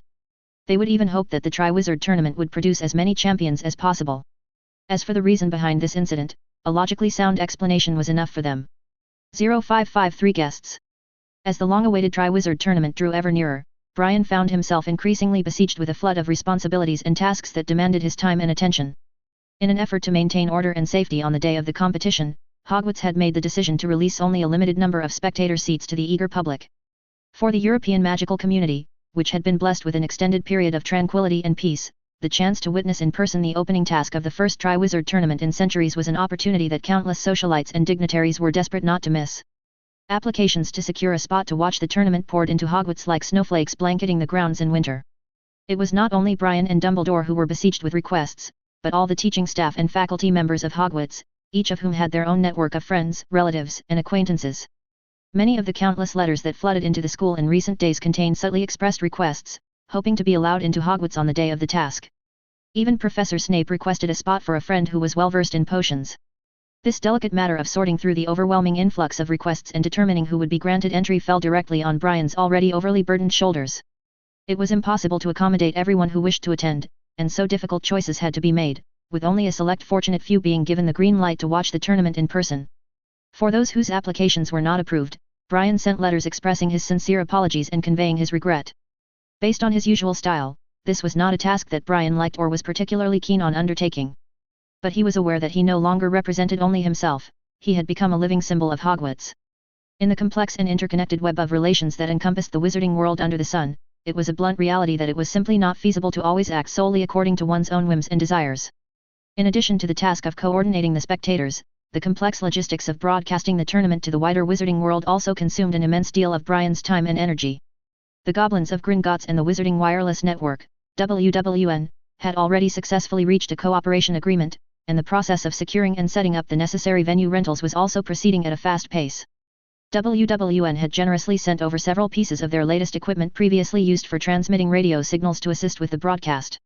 However, only Brian possessed the knowledge and technical expertise to convert the visual images into magical field signals and then restore them for transmission. This was a closely guarded core technology that Brian simply couldn't entrust to anyone else, so he had to personally handle this critical work himself. Bang! A mesmerizing swirl of vibrant, colorful flames suddenly materialized in the midst of Brian's messy student safety office, which was currently swarming with a chaotic jumble of mechanical parts and components. As the shimmering fire dissipated, an utterly exhausted-looking Brian emerged from the dancing flames, accompanied by Fawkes. Early this morning, Brian had left Hogwarts to the St. Mungo's Hospital for Magical Maladies and Injuries to engage in discussions regarding a potential cooperation. The purpose of this meeting was to secure an agreement that when the tournament day finally arrived, St. Mungo's would dispatch an elite team of their most skilled and experienced healers to be stationed on standby at Hogwarts. Although Brian was confident that with both Dumbledore and himself present, the chances of any kind of major mass injury incident occurring were slim to none, one could never be too careful. In the unlikely event that something catastrophic did occur, he knew all too well that Madame Pomfrey, as capable as she was, would simply not be able to handle such a crisis alone. Go on now, Brian said softly to Fawkes, who was hovering in midair. After seeing Fawkes off to return to his true master, Brian turned his weary gaze to the mess of parts and components littering everywhere. A small tinge of melancholy welled up inside him and he let out a long, heavy sigh. Half of November had already passed. At this time of year, starry moonlit nights were a rare sight at Hogwarts. Tonight was no exception. Outside the window, the sky was overcast with gloomy clouds. The moonlight illuminating the earth was obscured by layers of clouds, forming only an irregular patch of light high in the sky. Suddenly, without warning, a flickering slash of ethereal silver light penetrated effortlessly through the stone wall and came to an abrupt halt directly in front of Brian. The silver phoenix spread its wings, scattering dreamlike specks of light. Its azure eyes sparkled with a hint of amusement. I trust things went smoothly today, Brian. Let's dispense with the pleasantries and cut straight to the heart of the matter, Headmaster Dumbledore, Brian replied concisely, his face darkening into a scowl of impatience and annoyance. Why have you seen fit to disturb me at this late hour? Kindly enlighten me as to what could be so direly important. Ah, I do apologize for the abruptness of this intrusion, the ethereal phoenix said, blinking slowly at Brian with an air of mischief. You see, just half an hour ago, the organizers of our upcoming tournament had the rather unexpected pleasure of delivering the chosen opponents for our champions to the gates of Hogwarts. As we speak, these visitors are being escorted to a temporary place of lodging within the depths of the Forbidden Forest. It occurred to me that, considering the, shall we say, unique nature of these special guests, they may not necessarily find the environment of the forest to be to their liking. As such, I felt it would be better for you to go and assess the situation, Brian.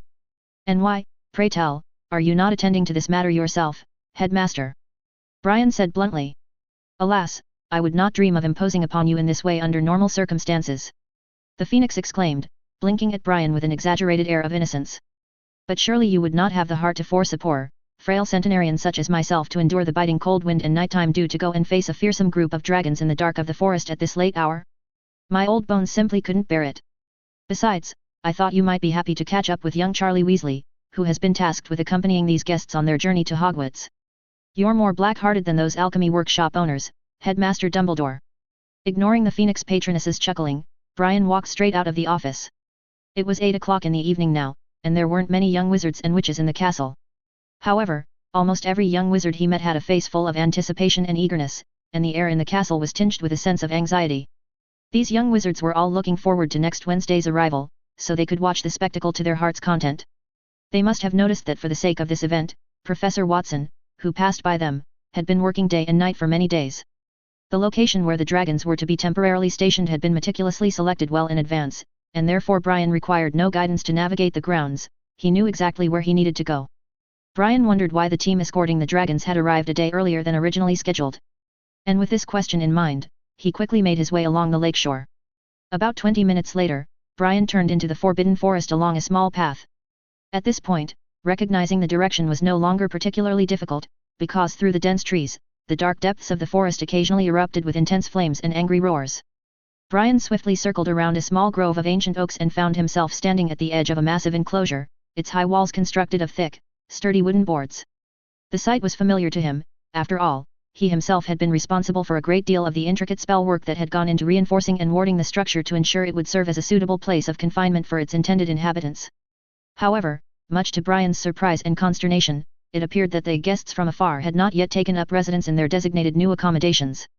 Instead, 4 enormous carriages were parked haphazardly in the clearing beside the empty enclosure, each one larger than the Beauxbatons carriage.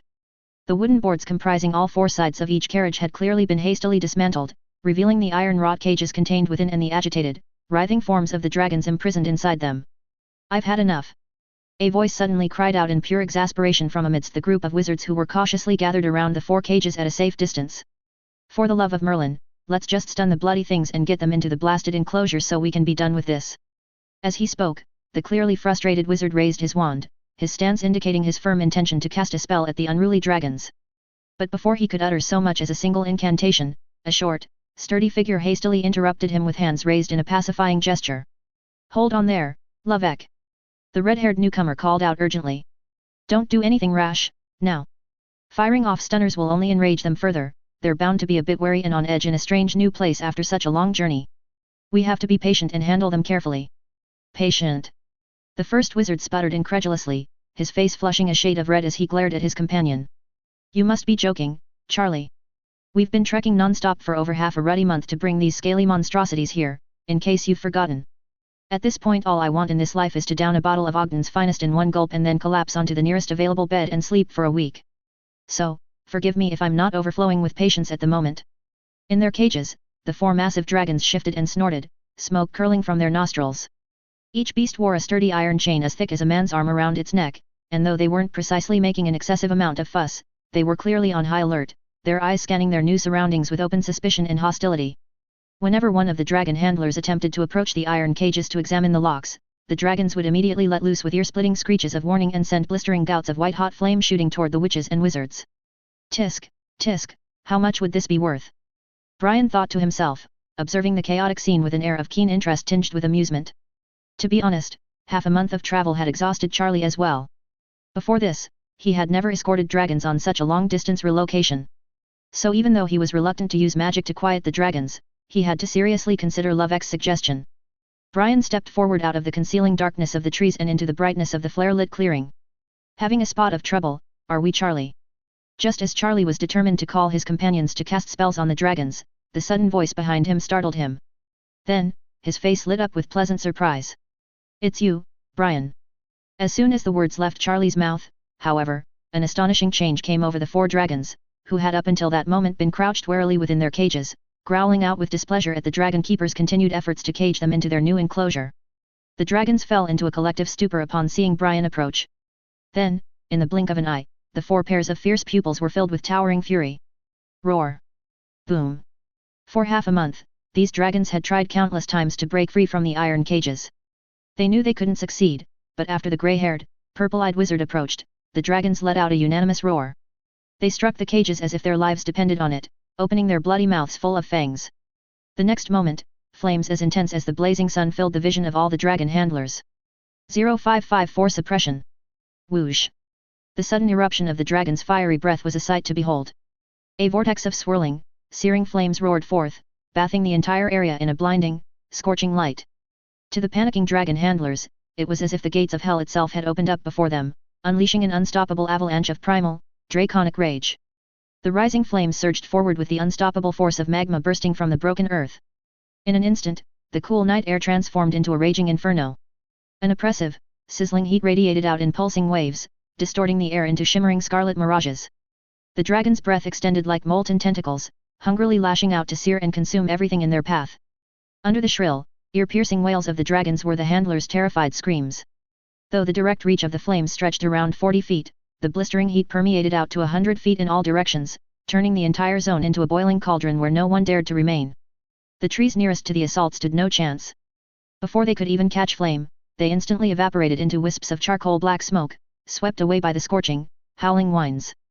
As the top layer of dead leaves and bushes was stripped away by the blaze, the exposed dark, damp soil of the forest floor was almost immediately baked into a cracked yellow crust. "Charlie, what in Merlin's name is happening?" Lovek cried out, his voice cracking with dismay and disbelief. The instant the captive dragons first showed signs of growing distress and agitation, the experienced handlers had already begun backing away to a cautious distance. Charlie, without a word, firmly grasped the arm of Brian and hastily pulled him back as well, retreating from the rampaging beasts. Lovek stared slack-jawed at the apocalyptic scene unfolding before them. "I've worked with dragons most of my life," he said in numb shock, "and I've never seen anything like this." Charlie also gawked at the frenzied dragons, his eyes wide with bewilderment. His rough hand still clutched Brian's arm in a tight grip as various thoughts and realizations whirled through his mind. Then suddenly, he whipped his head around to stare at Brian with teeth gritted and eyes flashing with anger. "Brian, you've killed dragons before, haven't you?" Charlie snarled accusingly over the roaring firestorm. "Killed them in the wild." On Charlie's normally friendly face, an expression of fury grew, making him nearly unrecognizable. He glared at Brian with blazing intensity, not bothering to control his booming voice despite being so close. The blazing heat caused exposed boulders to glow with hellish glow before finally surrendering to the thermal assault and violently breaking into superheated debris.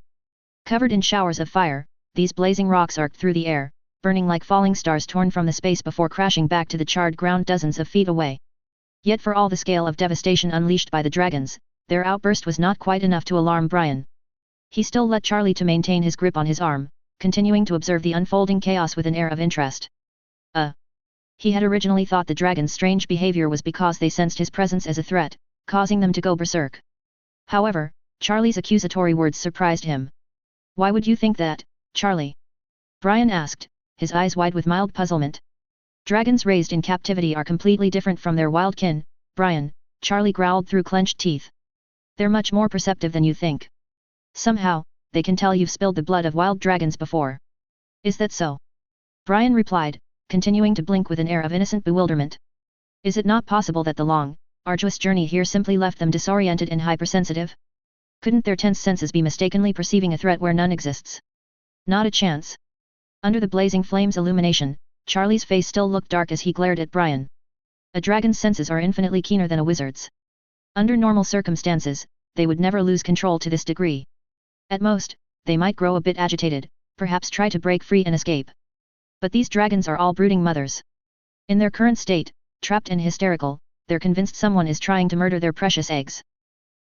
Well, you see now that things had come to this, Brian could only continue making excuses. "I just remembered," he said with feigned annoyance. "Few years ago, while I was traveling around the world, I was attacked by a wild dragon. At the time, my magical abilities were not yet at their current level, you understand. To save my life, I had no choice but to go all out." He flashed a strained grin, waving his hand in a dismissive gesture. "Ancient history, all water under the bridge now. The question is, do you need my help in pacifying this situation?" "Absolutely not," Charlie snapped, still eyeing Brian with deep suspicion, unable to determine if his story held even a shred of truth. "You've done quite enough already. Just hurry up and leave from their presence. I'm sure they'll settle down quickly enough once you're gone." Clang! Just as Charlie was attempting to expel the instigator of the dragon's agitation, a piercing, metallic ring suddenly cut through the thunderous noise of shrieking roars and howling gales. Though nearly drowned out by the overwhelming noise, that single clear note of sound still managed to strike a bolt of terror through the hearts of Charlie and the other handlers. "Charlie, we're finished!" Lovek cried out in despair, his face turning ashen. "That sound, it can only mean one thing, the dragon burned through its cage. I bet it's that Hungarian horntail. Of all the dragons, it alone possesses the power to melt steel with its breath. What do we do? It might fly to the castle and massacre the children." "No. No, it will not come to that," Charlie murmured, his voice suddenly drained of all emotion. Slowly, mechanically, he rotated to face Brian once more with a corner of his eye twitching. "Brian, I beg of you, show mercy to these poor creatures. They are not in their right minds, consumed by fear for their offspring. They know not what they do. So please, no matter what happens, don't go all out again." Of course the corner of Brian's mouth twitched.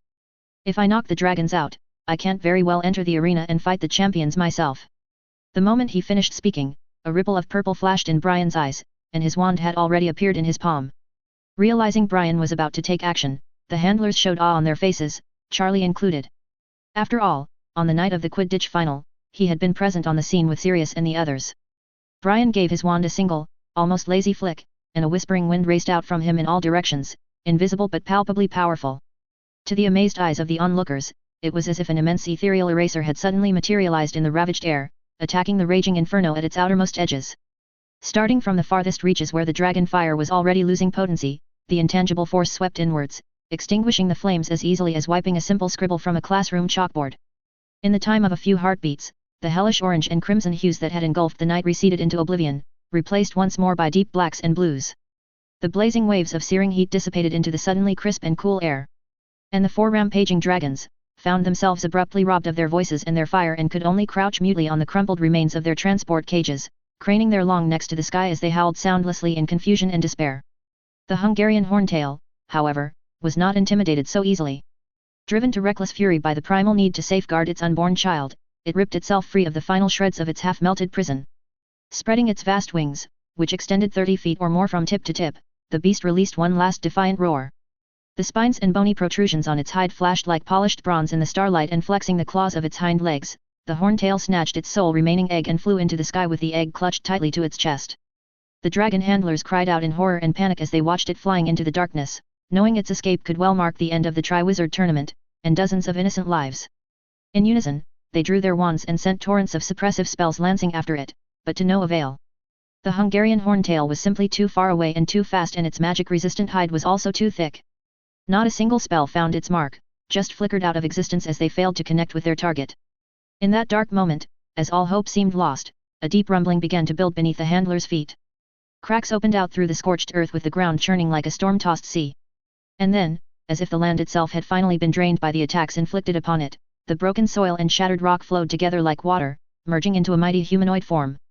In the blink of an eye, a massive earthen golem over 60 to 70 feet tall, reaching to the sky, appeared.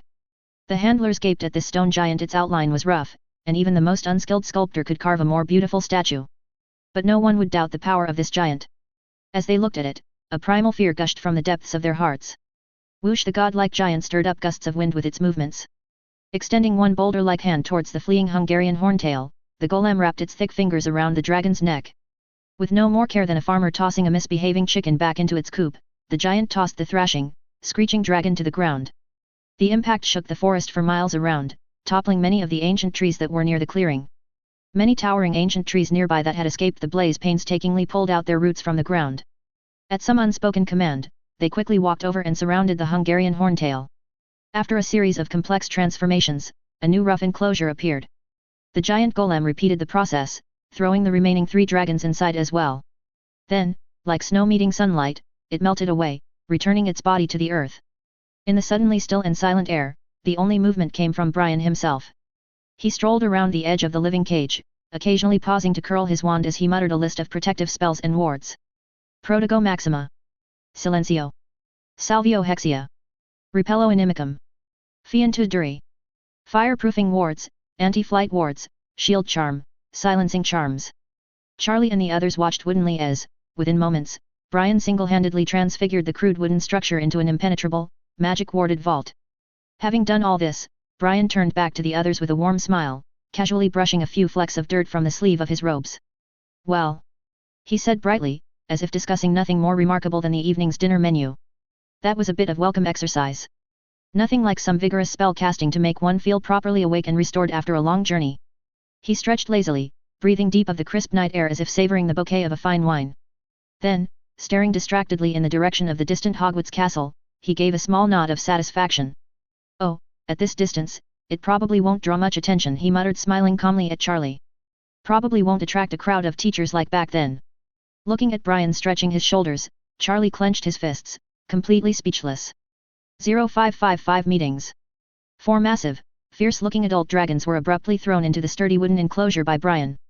These magnificent beasts were notoriously difficult to tame, especially during their unique and sensitive egg-laying period when their powerful maternal instincts caused them to almost completely lose their natural aversion to danger. Despite having just witnessed a humbling demonstration of their own relative powerlessness against Brian, the dragons still boldly threw wild tantrums inside the confines of the enclosure, thrashing about with reckless abandon. Brian's unwelcome presence seemed to prevent the dragons from calming down, and the potent wards and enchantments woven into the boards of the enclosure rendered the dragons unable to unleash their trademark fire breath or take flight to escape. However, the ill-tempered Hungarian horntail, largest and most aggressive of the 4, refused to stop seeking even the tiniest chance at breaking free from captivity. It repeatedly rammed its hide against the magically reinforced boards with thunderous force, only to be repelled each time by the faint but solid magical glow emanating from the wood. But the horntail did not give up, and continued its futile assault, sending tremors through the ground with each ferocious impact. The smaller but more agile Welsh green dragon took a different approach, flexibly climbing the vertical boards of the enclosure, but to no avail. Its razor-sharp claws, capable of tearing flesh from bone, could not hook in the unnaturally smooth and magically hardened wood. The crafty Swedish short snout, demonstrating the keen intellect representative of its species, instinctively sought to burrow deep into the earth and tunnel its way to freedom far beneath the walls that imprisoned it.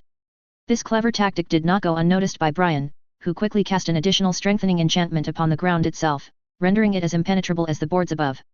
Only the Chinese fireball, smallest of the 4 dragons, was calm. It protectively hid its egg beneath the crimson scales of its belly and simply observed the desperate escape attempts of its enraged companions with fiery eyes. When the fireball saw that no method was effective against their magical prison, it reluctantly lay down on the crammed earth, keeping its fierce eyes pointed directly at Brian with equal parts caution and resentment. Though the immediate danger posed by the dragon's wrath had been temporarily quelled, the dragon handlers dared not let their guard down for even a moment. They focused their efforts on trying to pacify and soothe the 3 noisier dragons into a more subdued state. "I strongly suggest you keep your distance from these dragons for the duration of the tournament, Brian," Charlie warned between deep breaths as he wiped the sweat from his brow. He stared at Brian with a look of deep displeasure, and for good reason. Charlie's sincere love and respect for dragons was the driving force behind his decision to decline an offer to join a somewhat famous professional Quidditch team upon graduating Hogwarts. To Charlie, the thought of harming, let alone killing, an innocent wild dragon was utterly unthinkable and hateful. "If you don't heed my advice, those poor Triwizard champions are going to be in for a world of pain and misery when they face these mother dragons," Charlie said gravely. "Doesn't that just make the first task that much more exciting and challenging?" Brian replied with a smile. Charlie slowly shook his head in exasperation and disbelief. "I really don't understand what you're thinking. If your goal was simply to have the champions tangle with some dragons, there was absolutely no need to deliberately seek out nesting mothers, of all things." Charlie's expression darkened as a new worry entered his mind. "I daren't even tell my mother what you have in store for the champions, Brian. Mum hasn't exactly been your biggest fan as of late, and if I were to let slip that you've brought up savage mother dragons for the first task, she would definitely have even stronger opinions about you." "By your mother, I take it you mean Mrs. Weasley?" Brian inquired, his piercing gaze shifting away from the dragon enclosure to focus on Charlie's freckled face as he processed this unexpected revelation. He felt a little strange about what Charlie said. "That's rather odd. What could I have possibly done to offend her to such a degree?" Charlie gave Brian a rueful smile tinged with a touch of sympathy. "Mum is outraged that you and Professor Dumbledore thought it was even remotely acceptable to allow Hermione to participate in the Triwizard tournament. After she read Rita Skeeter's report in the Daily Prophet." Charlie shifted his posture and voice, imitating his mother's indignant tone. "Oh, for Merlin's sake, what in the world were Albus and Brian thinking, letting poor Hermione represent the underage students? This isn't something that can be done just by having good grades." At this, Brian couldn't help but let out a hearty laugh in spite of the direness of the situation.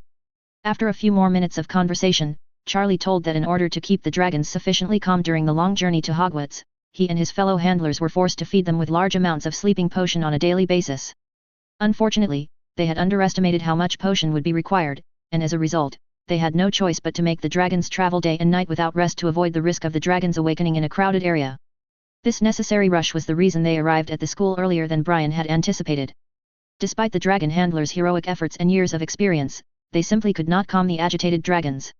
Abandoning their ultimately futile attempts, the handlers settled for glaring resentfully at Brian, silently blaming him for their distress, not that any of them had the nerve to tell the renowned Brian Watson to leave. Thankfully, Brian was sensible enough to realize that his presence was less than welcome, by human and dragon both. I think it's safe to say these magnificent beasts won't be going anywhere, Charlie, Brian said with an easy smile. What do you say to joining me for a drink back at the castle? Think of it as an official welcome to Hogwarts from yours truly. I appreciate the offer, Brian, I really do, Charlie began, clearly tempted by the thought of a drink, but I'm afraid I have to decline. My team and I need to do everything we can to help the dragons adapt to their new environment as quickly as possible. I'm afraid it's going to be a long camping trip for us out here in the forest until the first task officially begins.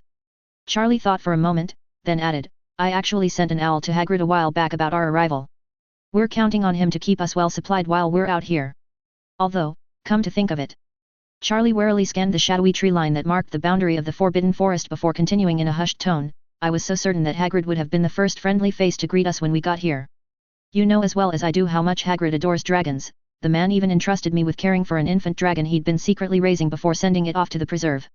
Oh, you don't need to worry about Hagrid, Brian said with a knowing grin, turning to face a particularly dense patch of bushes. He's been here for quite some time, actually. Rustle. As if on cue, the lush bush behind Brian rustled and shifted as something truly enormous forced its way into the clearing. Yet always were a sharp one, Professor Watson, chuckled the unmistakable voice of Hagrid as he emerged from the bushes with Fang trotting along beside him. Hagrid, it's great to see you.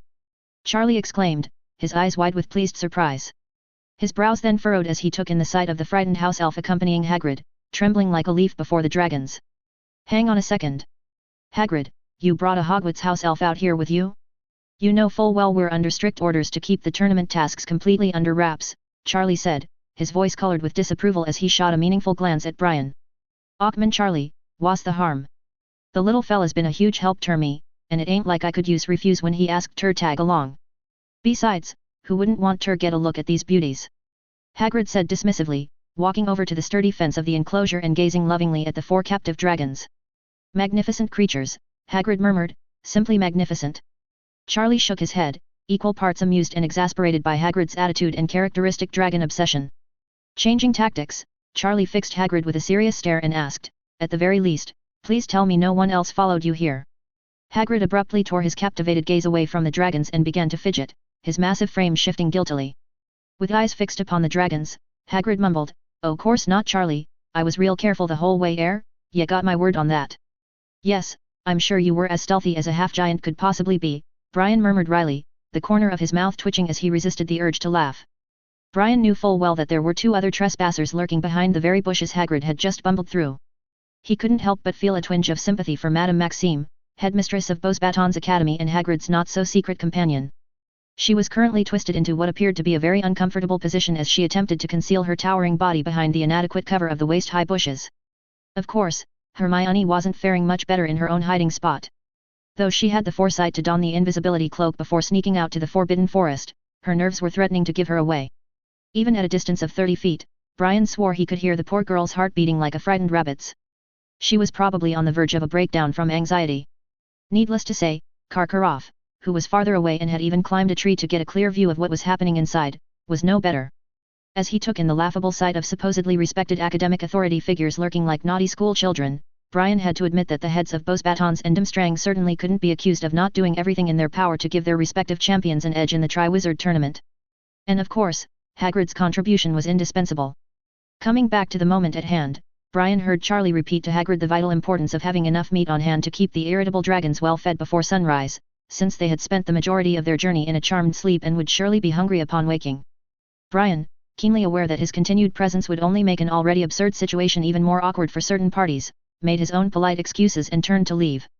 As he did, Brian just managed to glimpse Hermione, still concealed beneath her invisibility cloak, carefully removing herself from her hiding place as quiet as a mouse.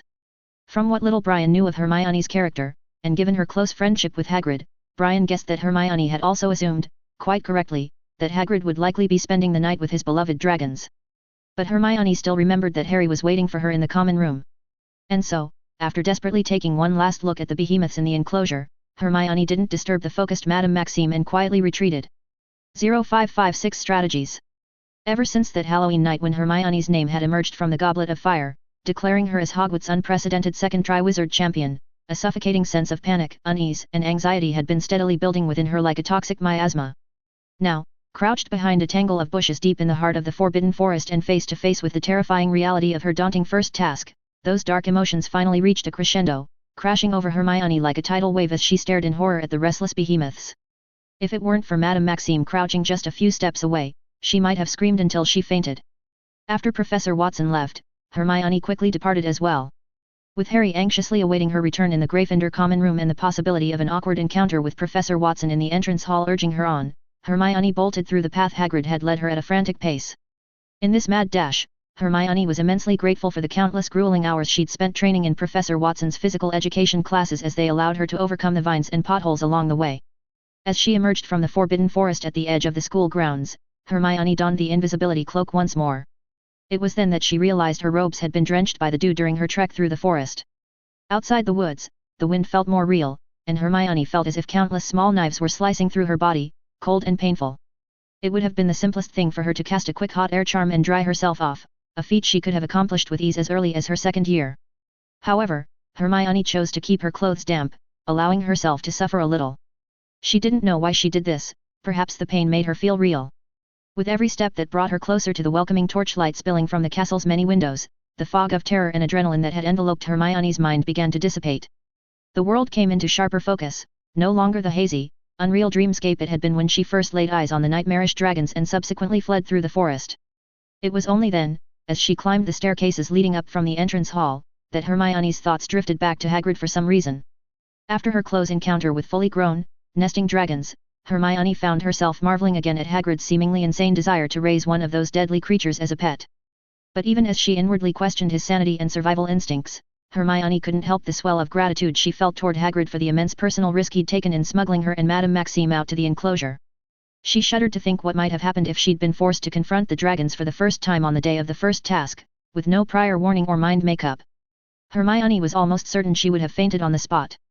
Heart still pounding from her dash through the forest and subsequent crisis of emotion, Hermione found herself standing before the portrait of the fat lady far sooner than she'd anticipated. Taking a steadying breath, she tugged the invisibility cloak from her head and whispered the password. Balderdash. Even to her own ears, Hermione's voice sounded choked, tight with barely suppressed nerves and exhaustion. For her part, the fat lady didn't even bother to open her eyes, plainly used to being woken up at odd hours by unruly Gryffindors. If you say so. She mumbled drowsily.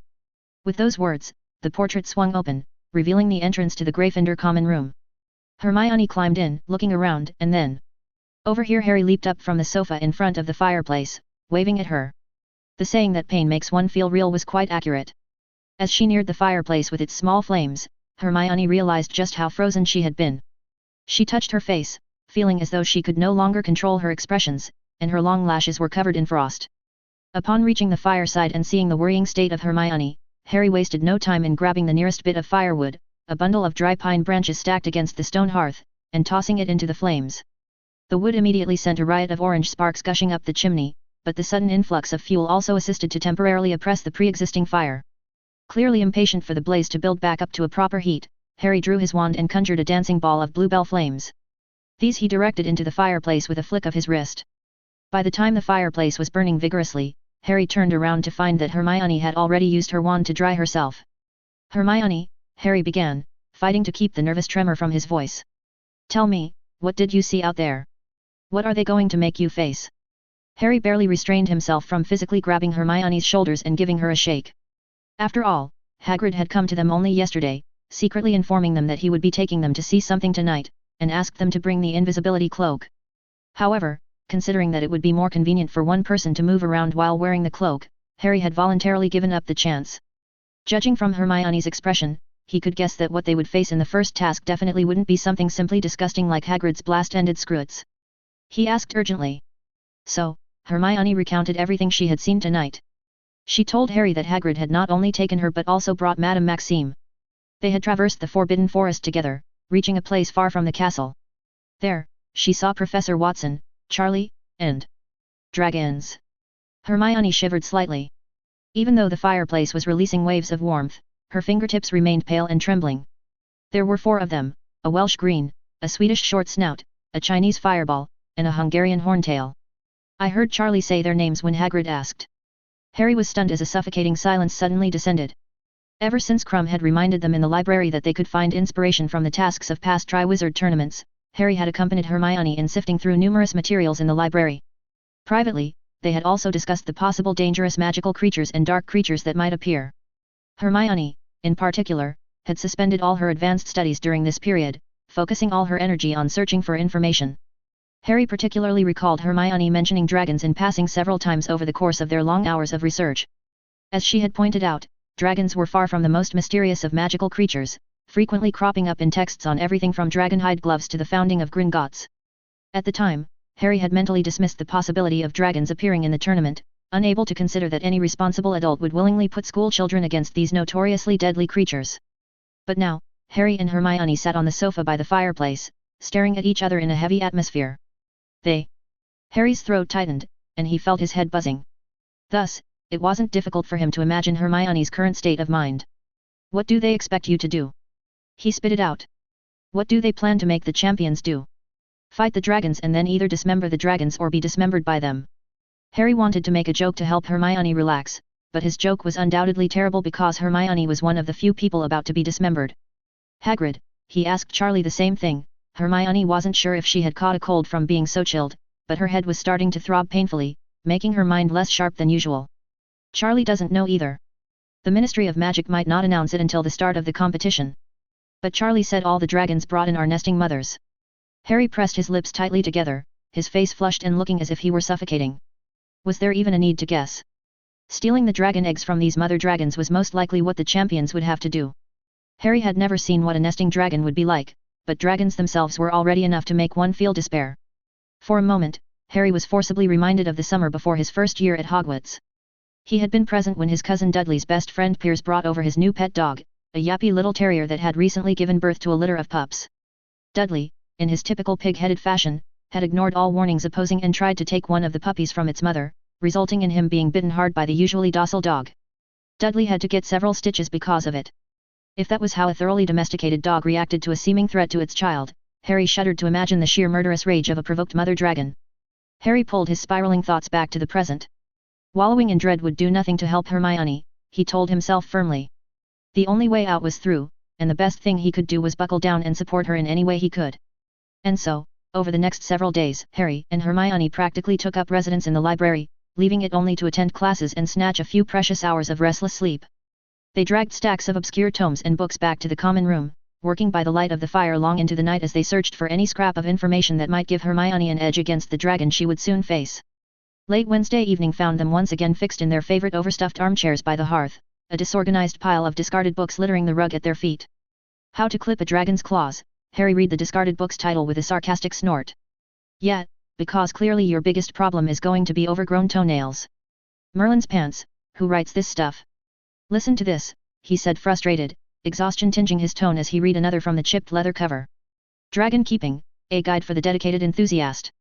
It's got loads of details also on trimming their claws, treating scale rot, all sorts of mad rubbish. Brilliant if you're Hagrid and trying to keep your pet dragon fit and healthy enough to bite your head off, but not exactly useful for staying alive against one. Harry tossed aside the book Dragon Keeping he was holding, stuck his fingers under his eyes, and rubbed hard. Then, he picked up another book from the sofa, 100 Spells for Facing Crises. I've read that one.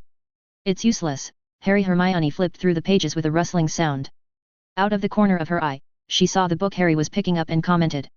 Then, she muttered anxiously, right, there's also the switching spell. But what use is switching? Unless you can turn its fangs into wine gums or something to make it less dangerous. The problem is, as the book says, few things can penetrate a dragon's hide. Or should we transfigure it? But you definitely won't succeed in transfiguring such a huge creature. I doubt even Professor McGonagall could. Of course, if we had Professor Watson or Professor Dumbledore's magical power. Oh, don't dream about it, Hermione. You can't do it. Tonight was even more exhausting than the previous nights, not only because of the accumulated fatigue but also because Professor Watson had put them through the training as usual during tonight's physical education class. Moreover, Perhaps because they had made progress recently, Professor Watson's methods had become increasingly brutal. He was simply merciless. Tonight, Harry had been impaled through the shoulder blade by a stone spear conjured by Professor Watson. Perhaps he had developed a greater tolerance for pain, so he didn't pass out from it, but Professor Watson immediately followed up with a stunning spell. Harry wondered if Professor Watson's spear could pierce a dragon's hide. He sat on the floor, looking up at the chandelier hanging from the ceiling, and this absurd thought popped into his mind. Then... Ah! Harry leaped up from the floor, panting heavily, his green eyes flashing with excitement as he stared intently at Hermione, who was stunned by his bizarre behavior. "Remember, Hermione, what Professor Watson told us," Harry said, trying to contain his excitement. "What?" Hermione was still confused. "Dragons." Harry grinned. "Professor Watson taught us how to deal with dragons in physical education class." "What did he say back then?"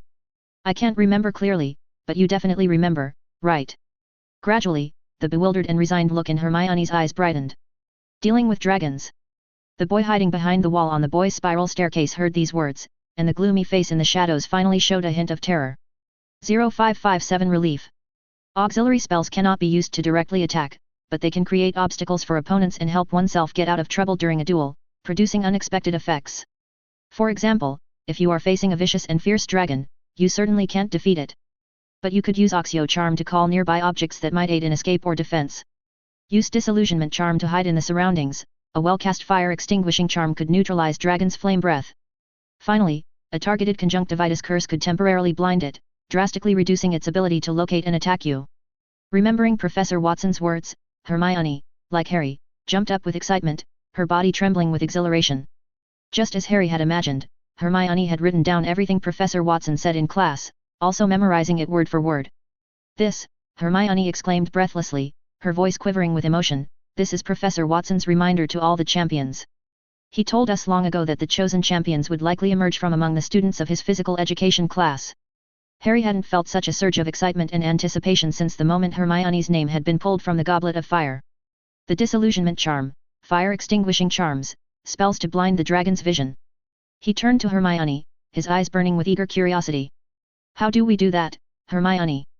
"There's a spell called the Conjunctivitis Curse." Hermione's cheeks were flushed red by the firelight, and there were also tears shining in her eyes. It was as if a prisoner sentenced to death had received salvation before their execution. "I know all these spells." Hermione was so moved that her eyes turned red. "Professor Watson is such a good person. I thought he would choose to stand by and watch. I didn't expect this." Harry shook his head in wonder. They shared a moment of gleeful laughter, the tension and fear of the past weeks momentarily forgotten in their newfound optimism. "Well then," Harry said, clapping his hands together. "Sounds like you just need to review more before the tournament starts and make sure you don't forget any of the spells, right?" Hermione nodded, a flicker of doubt still lingering in the depths of her mind. But in this instant, she was like a drowning sailor clinging to a lifeline, desperate to hold tight to this glimmer of salvation.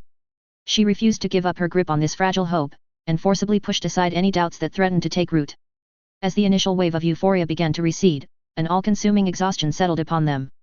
The unrelenting stress and pressure of the past days had taken their toll, yet they had no chance to rest their weary minds and bodies as they scoured every book for some way to keep Hermione safe from the dragon's fangs. But now, with this small beacon of hope illuminating their path forward, the adrenaline that had sustained them drained away, leaving only bone-deep fatigue in its trail. Drowsily, they gathered up the scattered notes scattered randomly around the common room. In a daze, they shoved the papers into their book bags, reason winning out over the temptation to simply kick the whole lot into the cheery blaze crackling in the fireplace. Feet dragging and limbs heavy, they bid each other a mumbled good night and stumbled off to their respective dormitories, desperate for the sweet sleep. Harry ascended the stone steps to his dormitory, but found himself hesitating outside the closed door, one hand resting on the brass knob. The dormitory was pitch dark, and Harry could hear Neville snoring from outside the door. During this period of physical education classes, Neville had been very unhappy in their team. He seemed to have completely lost his previous agility when practicing with dung bombs and became as clumsy as in other classes. Where the problem lied was not difficult to guess. Neville's talent in spells was really lacking, which also affected his original advantages. But this was not the problem Harry was considering. The door of the dormitory was open, and the wind in the corridor was blowing into the dormitory, continuously bringing in the cold. Did they forget to close the door, or was someone just like him, not in their four-poster bed? With doubts in his mind, Harry quietly walked in. Everyone was in their own bed, including the person in the dormitory who wasn't talking to him now. Harry sighed but didn't know why he felt disappointed. With a mix of relief and regret churning in his gut, Harry collapsed onto his bed fully clothed, not even bothering to take off his trainers. As his eyelids drooped closed, one final thought chased itself round and round his exhausted brain. If Ron knew about these things in the tournament, knew that Hermione and the other 3 champions were competing to see who could survive longer under the dragon's mouth, what would he say? Could he still be so concerned with petty things like pride and glory? Morning came all too soon, watery November sunlight stealing through a gap in the curtains to stab at Harry's gritty, aching eyes. Thursday, double herbology with the Hufflepuffs was first thing, Harry reminded himself blearily as he dragged his sluggish, protesting body out of bed. Perhaps some fresh air would shake the cobwebs from his brain. As he swayed into Greenhouse 3, it seemed that, at long last, the Puffs had come to terms with the inevitable truth, that Hermione would be representing Hogwarts in the tournament, chosen as she had been by the goblet. The open hostility of weeks past had faded, replaced by a sort of grudging acceptance. This change in perception also made them no longer keen on making faces in class. Among them, those who participated in Professor Watson's dueling class, such as Hannah, Finch-Fletchley, and Macmillan, unexpectedly found some sense of honor in Hermione. Feeling this change, the burden on Hermione's mind was finally lifted a bit more. But what she didn't understand was that when she was squeezing pus for Professor Sprout's newly grown batch of bubotuber, she could always feel Ron, who was separated from her by a few people, peeping at her. After that conflict, Harry and Hermione listened to Hagrid's advice and decided to calm down for the time being and not touch each other's sensitive relationships. Ron maintained a high degree of tacit understanding with the two of them and generally wouldn't take the initiative to make eye contact with them. Could it be? Hermione stopped her hand movements and looked at Ron, her eyes faintly revealing expectation. She hoped that Ron could take the initiative to say something to Harry or herself. However, Ron also seemed to notice that Hermione was observing him. He never looked up again and focused on dealing with the not-so-small tuber with Seamus. Hiss. Hermione felt a sense of loss in her heart and didn't notice a drop of high-concentration yellowish-green pus sliding into her wrist along the protective glove. The corrosiveness of the pus immediately made Hermione's face turn pale. "Did you hurt yourself, dear?" Professor Sprout maintained a high level of vigilance. She immediately ran over to check the situation, and Harry also nervously brought his head over. "Sorry, Professor, I just..." Hermione gasped, was careless. Up to now, the number of students who had tasted the fierceness of bubotuber pus had reached double digits, but Professor Sprout still showed unusual concern for her. Hermione speculated that this might be because Professor Sprout was well aware of Hufflepuff's unfriendly attitude when she had just become a champion, including herself. In the first few days, her attitude was also slightly cold. She might have felt a bit of remorse, so she proposed to personally help her treat the injury. After the class ended, the students left one after another. In the greenhouse, only Harry was waiting for Professor Sprout to use a kind of potion to treat the scorch marks on Hermione's wrist. However, at this moment, Ron, who had already left, suddenly returned to the greenhouse again. It was Ron. Ahem. Perhaps because Harry and Hermione's surprised looks were too obvious, Ron looked a bit embarrassed. But in any case, he still walked over under the pressure in his heart. When he got close, he quickly glanced at Hermione's wrist, and moved his lips. "What?" Harry didn't hear clearly what Ron was saying, and he asked in astonishment. "Crumb." Ron took a deep breath and pointed to the door with his body. "Crumb is outside. He wants to see you." Ron's eyes pointed at Hermione, his expression a bit unnatural. "I asked him what was the matter, but he didn't want to say. He said he just wanted to chat with you alone." Harry and Hermione looked at each other, both clearly understanding that what each of them was surprised about was definitely not just Crumb alone. "Well, that's it." Although he was also confused and uneasy about Crumb approaching Hermione, it seemed that saying these words had used up all of Ron's courage. He slowly retreated. When he reached a certain distance, he quickly turned around and accelerated his pace, running out of the greenhouse. "Done." Professor Sprout spoke in a timely manner. She threw the cotton swab used to apply medicine to Hermione's wound into the trash can, without any intention to inquire about what important matter the Durmstrang champion needed to discuss with one of the Hogwarts champions before the start of the competition. When Harry and Hermione walked out of the greenhouse, they immediately saw Crumb standing there alone waiting. Some Durmstrang students were waiting for Crumb farther away. They should be taking Hagrid's class with Ravenclaw today. "Be careful, Hermione." After encountering Snape and Karkaroff's secret meeting, Harry regained his vigilance towards Crumb. He lowered his voice and said, "Maybe Karkaroff didn't get any useful information from Snape, so he sent Crumb to try his luck with you." This kind of guess was not impossible. But in any case, Hermione had to go and see the situation. Harry originally thought they would chat for a long time, but just 2 minutes later, Crumb ran to find his classmates, while Hermione walked back with a strange expression on her face. "What's the matter?" Harry immediately stepped forward and asked nervously, "Did he want to pry task information from you? You didn't tell him, right?" Hermione's face was full of confusion. She responded to Harry's gaze and was silent for a full half-minute before speaking. "Quite the opposite, Harry." Hermione took a deep breath and looked at the group of Durmstrang people heading to the Great Hall. "He came to warn me that what we will face in the first task is dragons." "But how did he know?" "That night, only Beauxbaton's headmistress and I were with Hagrid, right?" "But why would he warn you?" After a moment of silence, Harry, who had his mouth wide open for a long time, pointed out another question worth pondering. 0558 extra task. In the end, despite their best efforts and hours of discussion, neither Harry nor Hermione could figure out why Krum had revealed the first task of the Triwizard Tournament to Hermione. This was no ordinary piece of information, it was a crucial advantage that whoever possessed would surely gain a significant edge in the competition, potentially even securing the championship title for themselves. Even Hermione herself had never once considered divulging the fact that the champions would have to face dragons to any of the other three competitors. That being said, one burning question remained unanswered: did Krum generously share this information with everyone, or just Hermione alone? And perhaps even more intriguingly, where and from whom did he manage to learn this top secret in the first place? That night in the Forbidden Forest, Hagrid had only brought her and Madame Maxime. Professor Karkaroff hadn't tagged along. Harry and Hermione discussed this issue for a long time, and the only possibility they could think of was that Snape, by virtue of his relationship with Professor Watson, had helped Karkaroff find out about this matter. This speculative guess immediately caused Harry's already low opinion of Snape to plummet to new deep depths. During the potions class on Friday morning, Harry found himself unable to tear his eyes away from Snape. His stare was filled with undisguised hatred and loathing. And Snape undoubtedly sensed the waves of disgust radiating off him. In the span of just one short, miserable hour, Gryffindor's hourglass, which recorded the house points, suffered a catastrophic blow. Snape, his face twisted in a vindictive sneer, racked his mind to find any excuse to viciously deduct points from Harry. By the end of the class, Gryffindor had lost nearly 40 precious points, causing the Gryffindor students to groan in despair. Harry left, kicking over his stool as soon as the class ended, before Snape could deduct more points. "I'm going to find Professor Moody." When he met Hermione in the entrance hall, he said grumpily, "I'll tell him everything, how the Durmstrang champion cheated and peeked at the tournament task. Moody will finally have the clear evidence he needs to kick that greasy git Snape out of this school for good." "No, Harry, you can't." Hermione cried out nervously, her bushy hair flying as she shook her head fervently. "Think about it, if Snape is expelled from Hogwarts because of this, Hagrid will likely be punished severely as well for his role in showing us the dragons." Harry froze, the realization hitting him like a bolt of lightning. He exhaled sharply, his breath catching in his throat, before hurrying up the staircase with his head bowed. The final class of the morning was Professor Watson's physical education class. This class time originally belonged to Snape, but Professor Watson had fought for it from him, according to the students. However, due to the complex coordinating of schedules, the participating students did not always arrive in an orderly manner. By the time Harry and the others reached the classroom, panting slightly from their rapid ascent, only about half of their classmates had managed to trickle in.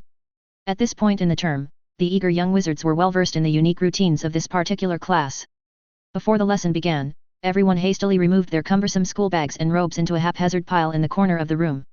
They then began to enthusiastically stretch out their stiff limbs, preparing their bodies for the inevitable dodging and quick movements to come.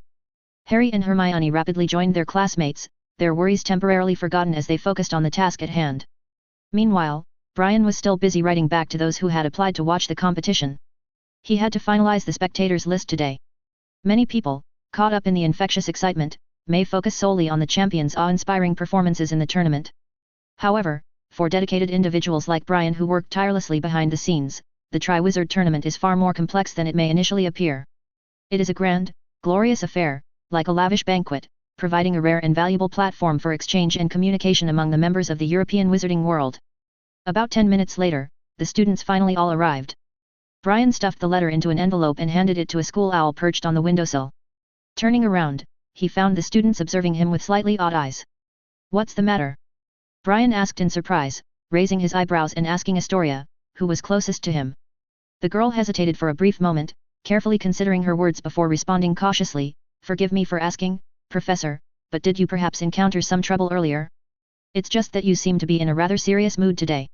"Ah, I see," Brian chuckled good-naturedly as the other students nodded in agreement, their curiosity piqued. "Well, if you must know, the Board of Governors rejected my perfectly reasonable request for a pay raise. I'm half tempted to tell them to saw it off so I can just pay myself what I'm worth." A wave of laughter rippled through the classroom. Even Harry, who had been trying to hold back his lingering anger towards Snape, couldn't help but allow the corners of his mouth to twitch upwards in a small smile. Brian, still grinning, circled out from behind his desk and perched himself casually on the polished edge of the sturdy table, and began to take attendance. After confirming everyone was present, he looked at them all with a smile.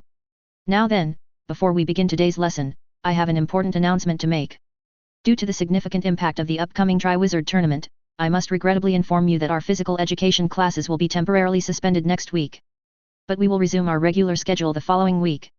The students were not particularly surprised by this. The first task of the tournament was scheduled for Wednesday afternoon, and PE class was on Wednesday evening. As long as Professor Watson had a conscience, he shouldn't make them come to class at a time when they should be eagerly discussing or celebrating with their classmates.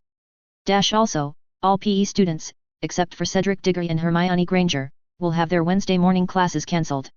I've already notified your respective heads of houses. Brian said with a grin, getting the surprised looks he wanted on the young wizards' faces.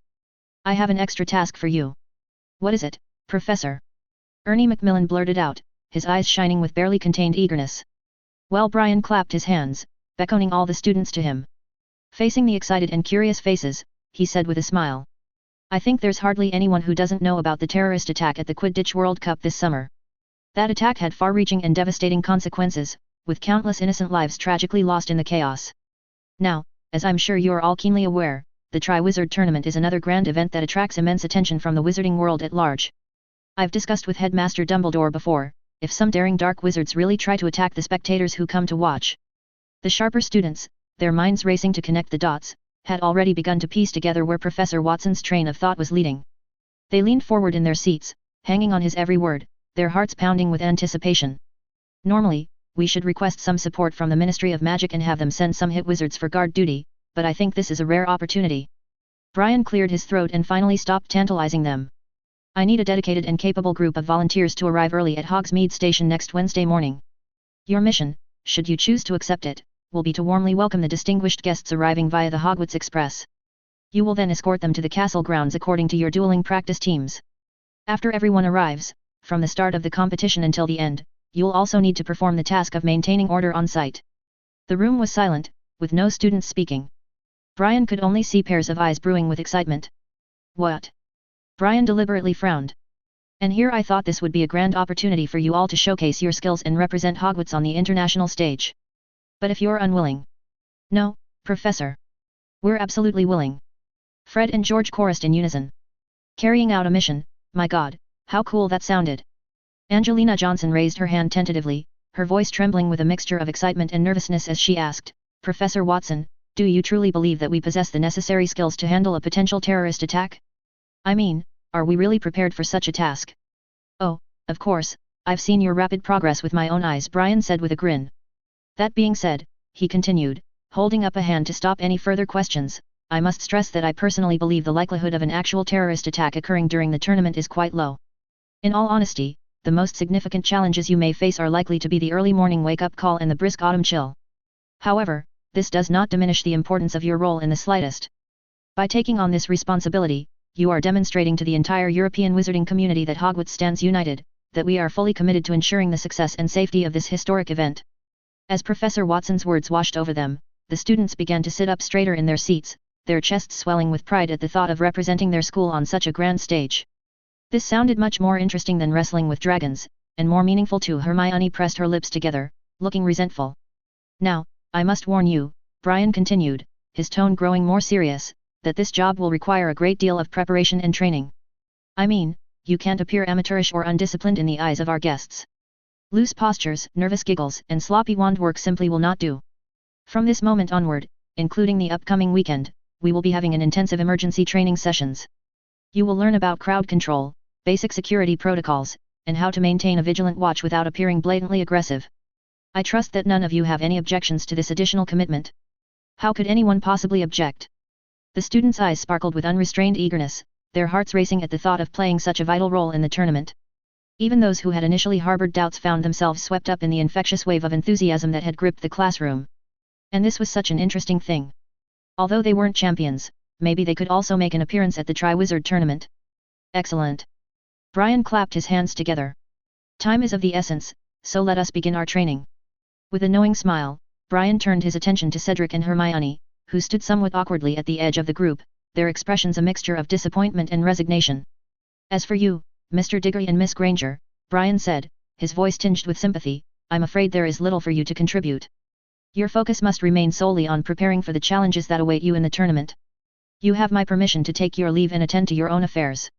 0559 Anxiety. The first train to Hogwarts is scheduled to arrive at precisely 8:10 a.m. next Wednesday morning. I need each and every one of you to gather at the school gate no later than 6:30 a.m. sharp. From there, you will make your way to Hogsmeade Station, ensuring that you arrive before 7:30 a.m. Time is of the essence, and punctuality is very important. He paused for a moment, allowing his words to sink in as he surveyed the sea of eager faces before him. The school has prepared 20 carriages to transport this initial batch of guests. It will be your duty to accompany these carriages, ensuring the safety and comfort of our visitors.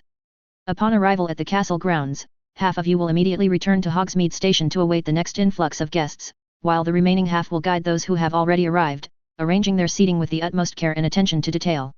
He reached into his robes, showing a neatly folded piece of parchment. I will provide you with a comprehensive guest list in advance. Thud. The heavy wooden door to the physical education classroom swung shut with a resounding thud, the sound reverberating through the empty corridor. Hermione and Cedric found themselves abruptly locked outside, their faces etched with a mixture of disappointment and resignation. However, rather than immediately taking their leave, the pair lingered by the door, their ears pressed against the door as they tried to catch the muffled remnants of Professor Watson's voice drifting out sporadically from inside. Minutes ticked by, each one feeling like an eternity as Hermione and Cedric stood in silence, their bodies tense with anticipation. Finally, after about 10 minutes, the sound of scattered footsteps came from the classroom, signaling the end of the meeting. Only then did the two of them reluctantly remove their ears from the door, stepping back and facing each other with an air of awkward uncertainty. Ahem. Cedric cleared his throat, his gaze falling upon Hermione, who stood a full head shorter than him.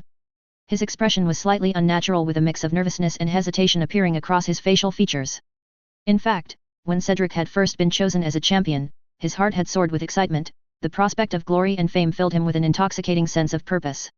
However, as the date of the competition drew nearer, that initial ecstasy had gradually faded, replaced by a gnawing panic and an all-consuming anxiety. To the outside world, being a champion was an honor beyond measure, a title to be coveted and celebrated. But only the champions themselves truly understood the precarious nature of their position, the razor-thin line that separated fame from becoming a laughingstock in the eyes of the wizarding world. As his mentality shifted, Cedric's slight dissatisfaction with Hermione's unexpected selection as a fellow champion vanished, replaced by a deep sense of empathy. He knew all too well the immense pressure that this young girl faced, a burden that far exceeded even his own. At least no one questioned his legitimacy as a champion, nor did they secretly harbor ulterior motives and tried to put his life at risk for the sake of some hidden agenda. I was planning to head down to the Great Hall for dinner, Cedric said, his voice soft and friendly as he gave Hermione a warm smile. What about you? Hermione could easily see that Cedric wanted to talk to her, which surprised her a little. She and Cedric had never had any real connection beyond their common participation in the physical education class. If not for that single commonality, she doubted they would have ever exchanged more than a passing greeting in Hogwarts. Of course, Hermione was well aware of Cedric's popularity among the girls at school yet, despite his status as one of the most sought-after boys, Cedric's private life was not chaotic. His single-minded pursuit of Ravenclaw's Cho Chang was common knowledge among the girls. I was planning to wait here for a bit, Hermione began, her voice trailing off after a sudden change of heart. Actually, on second thought, I think I'll head down too. And so, the two champions set off together, their footsteps echoing softly through the deserted corridors as they made their way towards the grand staircase that would lead them to the Great Hall. Out of some kind of tacit understanding, Hermione and Cedric didn't walk quickly. They were almost strolling through the corridor. How are you feeling? Cedric asked abruptly, his voice cutting through the stillness as they passed beneath an archway. His footsteps paused, and he turned to face Hermione. I mean, about next week's task. Do you have any ideas? Any strategies in mind? He paused, a sudden realization washing over him as he saw the flicker of surprise in Hermione's eyes. Oh, please don't misunderstand me, he hastened to add, his hands raised in a pacifying gesture. I'm not trying to pry into your plans. I was just curious. Wondering if you were as nervous as I am. Hermione stared at Cedric thoughtfully. Just as he had sensed the immense pressure that weighed upon her shoulders, she too could see the toll that the tournament had taken on him. They were few days away from making their appearance on the international stage where their every move would be scrutinized by the entire European wizarding world. The slightest misstep, the smallest error in judgment, could spell disaster not only for themselves but for the reputation of Hogwarts as a whole. And then, like a bolt of lightning, a sudden realization struck Hermione. She and Cedric were not just competitors but were also bound together in the competition. The decision to bind their fates together had been made by Barty Crouch as a concession to appease Karkaroff and Durmstrang. Hermione had not forgotten this fact, but in the whirlwind of activity that had consumed her life since that moment, it had been pushed to the back of her mind. Lost in thought, Hermione remained silent, her eyes became distant as she pondered. Cedric, misinterpreting her lack of response, let out a heavy sigh, and a hint of bitterness crept into his voice as he spoke. "You're worried too, aren't you?" he said, his shoulders sagging under the weight of his own doubts. "Worried that we might not be able to pass the first task, that we'll let everyone down. My parents, they've been writing to me constantly, telling me how proud they are, how they've been boasting to all our relatives that their son is going to represent Hogwarts in the tournament. It feels amazing, knowing that they have so much faith in me. But at the same time, it's terrifying. What if I'm not good enough? What if I fail? They'll be so disappointed." He trailed off, his eyes searching Hermione's face for any sign of understanding, any indication that she shared his fears. "What about you? What do your family think about all of this?" Hermione knew that Cedric wanted to say more than just his family's opinion. The pressure they faced came from all sides. "My parents are muggles," she said quietly, a pang of guilt twisting in her chest. "They don't really understand what the Triwizard Tournament is, or what it means." Actually, Hermione had no intention of ever informing her parents of her participation in the tournament. That's why she still hadn't written to them about this matter. If they knew their beloved daughter was about to fight a dragon that only appeared in movies, they might rush to Hogwarts overnight to take her back home. "That must be nice," Cedric murmured with a pensive note in his voice as Cho Chang's figure appeared in his mind. Embarrassing his parents in front of colleagues and relatives, and losing face in front of the girl he fancied neither was what he wanted. But he had no way to back out, right? His identity as a champion was the pride of so many people. Hufflepuff House practically regarded him as their banner. Hermione looked at Cedric's melancholy face, a hint of doubt and hesitation flashing in her eyes. "Cedric," she began, her voice soft and hesitant. "Have you given any thought to what the tasks might involve? What we might be facing in the tournament?" Cedric's eyes widened in surprise, caught off guard by the sudden change in topic. I don't know," he said, a frown creasing his brow. "Professor Sprout suggested that I look through some old materials, try to find any clues or hints about what might be in store for us. But honestly, I don't." "Oh." He paused, a sudden realization washing over him and smiled in embarrassment looking at Hermione. "I guess this doesn't count as cheating, right?" Hermione shook her head reassuring him. "Of course not, it's just being prepared, that's all. There's nothing wrong with trying to gather as much information as possible before we step into the ground." She hesitated for a moment, considering her next words carefully. Have you talked to any of the other champions? Krum or Delacour, I mean? About the tasks, or anything else?" Cedric's eyebrows shot up in surprise, a look of confusion flickering across his face. "No, I haven't really had the chance and I don't really know them," he said frankly, shaking his head. "I mean, I know they're both incredibly talented, and they're going to be tough competition. So, no matter which one of us it is, we have to put on an impressive performance, right? Otherwise, it would be too embarrassing for Hogwarts." Hermione nodded, processing this information. She could basically confirm that Krum had not been kind enough to reveal the specific content of the competition tasks to both of Hogwarts champions. He had come specifically for her. If she was being honest, Hermione was far less perplexed by Krum's motivations than Harry had been. Girls possessed a keener emotional intuition than boys, and she had not failed to notice the glimmer of eagerness in Krum's eyes whenever he looked at her during the days they spent together looking for information in the library, but she was too embarrassed to tell anyone. She had already been criticized a lot for being a champion. If Krum's huge fan club knew that their idol had feelings for her, she probably wouldn't have any peace staying in the dormitory from then on. The atmosphere suddenly became a little ambiguous, mainly because Hermione was touched that Krum was willing to take the initiative to reveal this valuable information about the competition content only to her. However, in Cedric's eyes, it was a completely different story. He suddenly discovered that Hermione Granger beside him started to look at him with a wondering gaze, and then her cheeks flushed, just like those girls who gave him love letters. But wasn't Hermione Granger close with Harry Potter and Ron Weasley? Ahem, all right. Cedric's eyes turned fearful. He subconsciously took a step back. "I think that covers it. I really should be getting to the Great Hall. I'll just go on ahead." With that, Cedric was about to sidestep Hermione. He didn't want any unclear rumors to spread about him and Hermione Granger. The girl he liked was not her. "Wait, Cedric." Hermione subconsciously called out. Hermione wasn't exactly sure why she wanted to tell Cedric all this. If she had to find a reason, it would be fairness. Since Fleur, Crumb, and herself already knew, then letting Cedric also know this crucial piece of information adhered to the principle of fairness, at least that's how Hermione convinced herself. Hermione didn't want to dwell on why Cedric seemed to want to escape from her at the moment. She looked around to make sure there were no younger students nearby, took a deep breath, lowered her voice and said quickly. I'll only say this once. What? Cedric's voice began to tremble. He had a sinking feeling he knew where this was going. Dragons, Hermione said, her eyes wide and serious. That's what we're facing in the first task. Dragons. You need to come up with a strategy, and fast.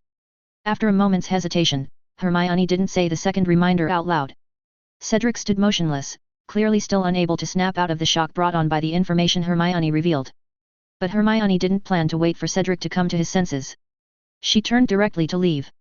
Otherwise, it would be too suspicious if someone else saw Hogwarts' two champions talking secretively together. However, Miss Granger.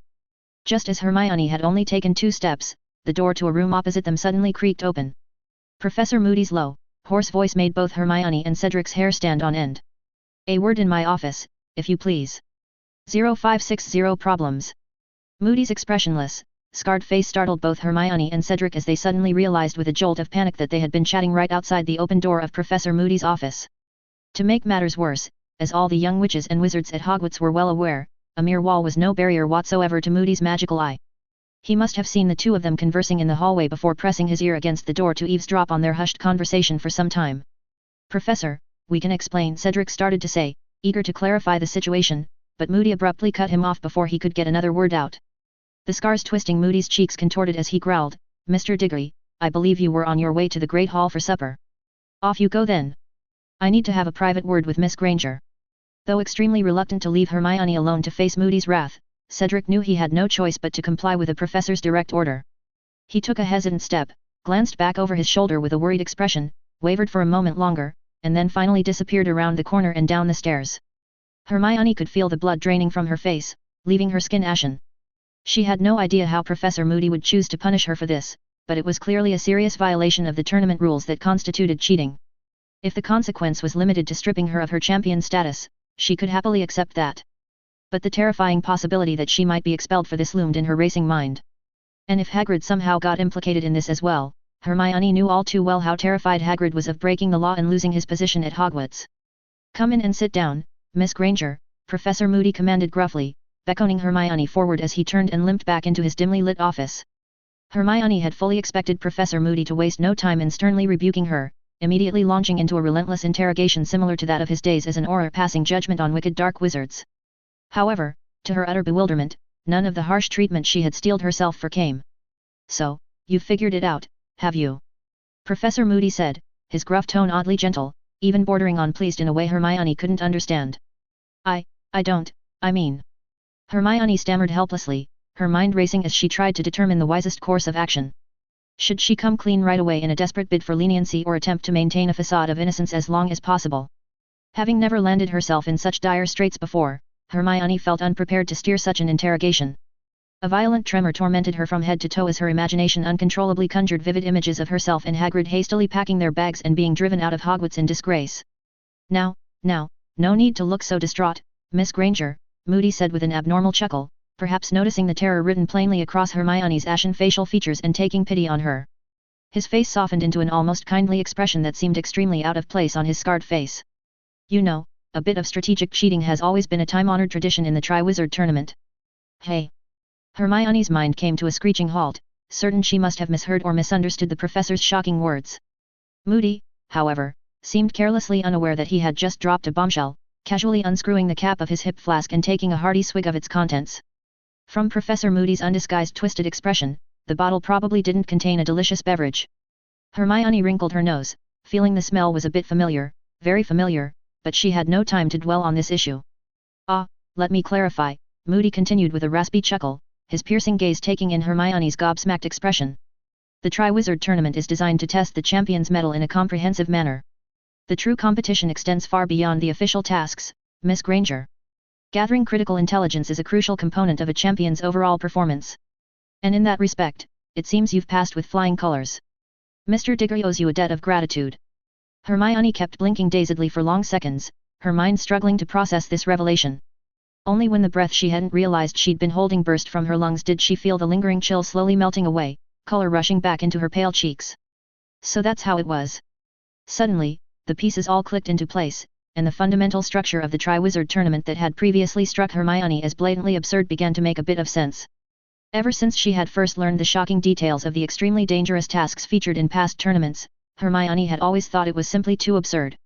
Putting adolescent witches and wizards who should still be receiving education against the most fearsome dark creatures known to wizard kind, werewolves, dementors, vampires, dragons. Without any fair warning seemed like an act of utter madness.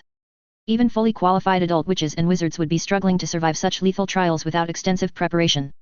But now Professor Moody's straightforward words provided the missing context to resolve that fundamental disbalance in her mind. Although a part of her felt annoyed that she had required someone else to spell it out for her. With this realization, the cold dread that had held her paralyzed vanished in a rush, leaving Hermione flushed with embarrassment. It was pure luck that I stumbled upon it, Hermione said very modestly, trying not to appear too smug. Moody let out a hoarse, dry laugh, his magical eye spinning rapidly. Since that's the case, you must have already thought about how to deal with the dragon, eh? Hermione subconsciously wanted to mention the spells she had been practicing these past few days. But before the words came out, she stopped herself, her expression becoming tense again. If finding out about the tasks items or beings could be considered a hidden test in the tournament, then discussing how to deal with them with a professor was definitely not something that was allowed. After all, Barty Crouch had already made it clear that champions could not accept help from any professor. Professor Moody, Hermione's eyes flickered as she said with difficulty, the rules state that discussing this is not allowed. Oh, Miss Granger, you don't think I'm going to give you ideas, do you? Moody let out an exaggerated laugh. Of course, I won't do that. Even though your classroom performance is excellent, I won't give you special treatment because of it. But I must remind you, Miss Granger, you and Mr. Potter have seen how despicable Karkaroff is. You can take the high road, but I dare say Karkaroff won't be satisfied with just finding out the tournament challenge from Snape.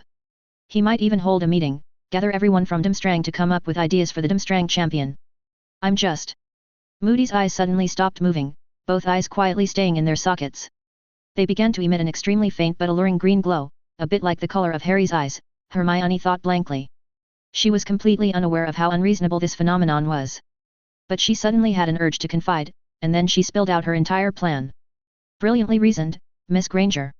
Moody said approvingly once Hermione had finished sharing her preparations. Impeccably selected spells for the task at hand, the conjunctivitis curse to target the dragon's eyes, the impediment jinx to slow its movements and reaction time, and the flame freezing charm and extinguishing spell to neutralize its most formidable weapon. How in the name of Merlin did you plan such a comprehensive strategy? It was Professor Watson.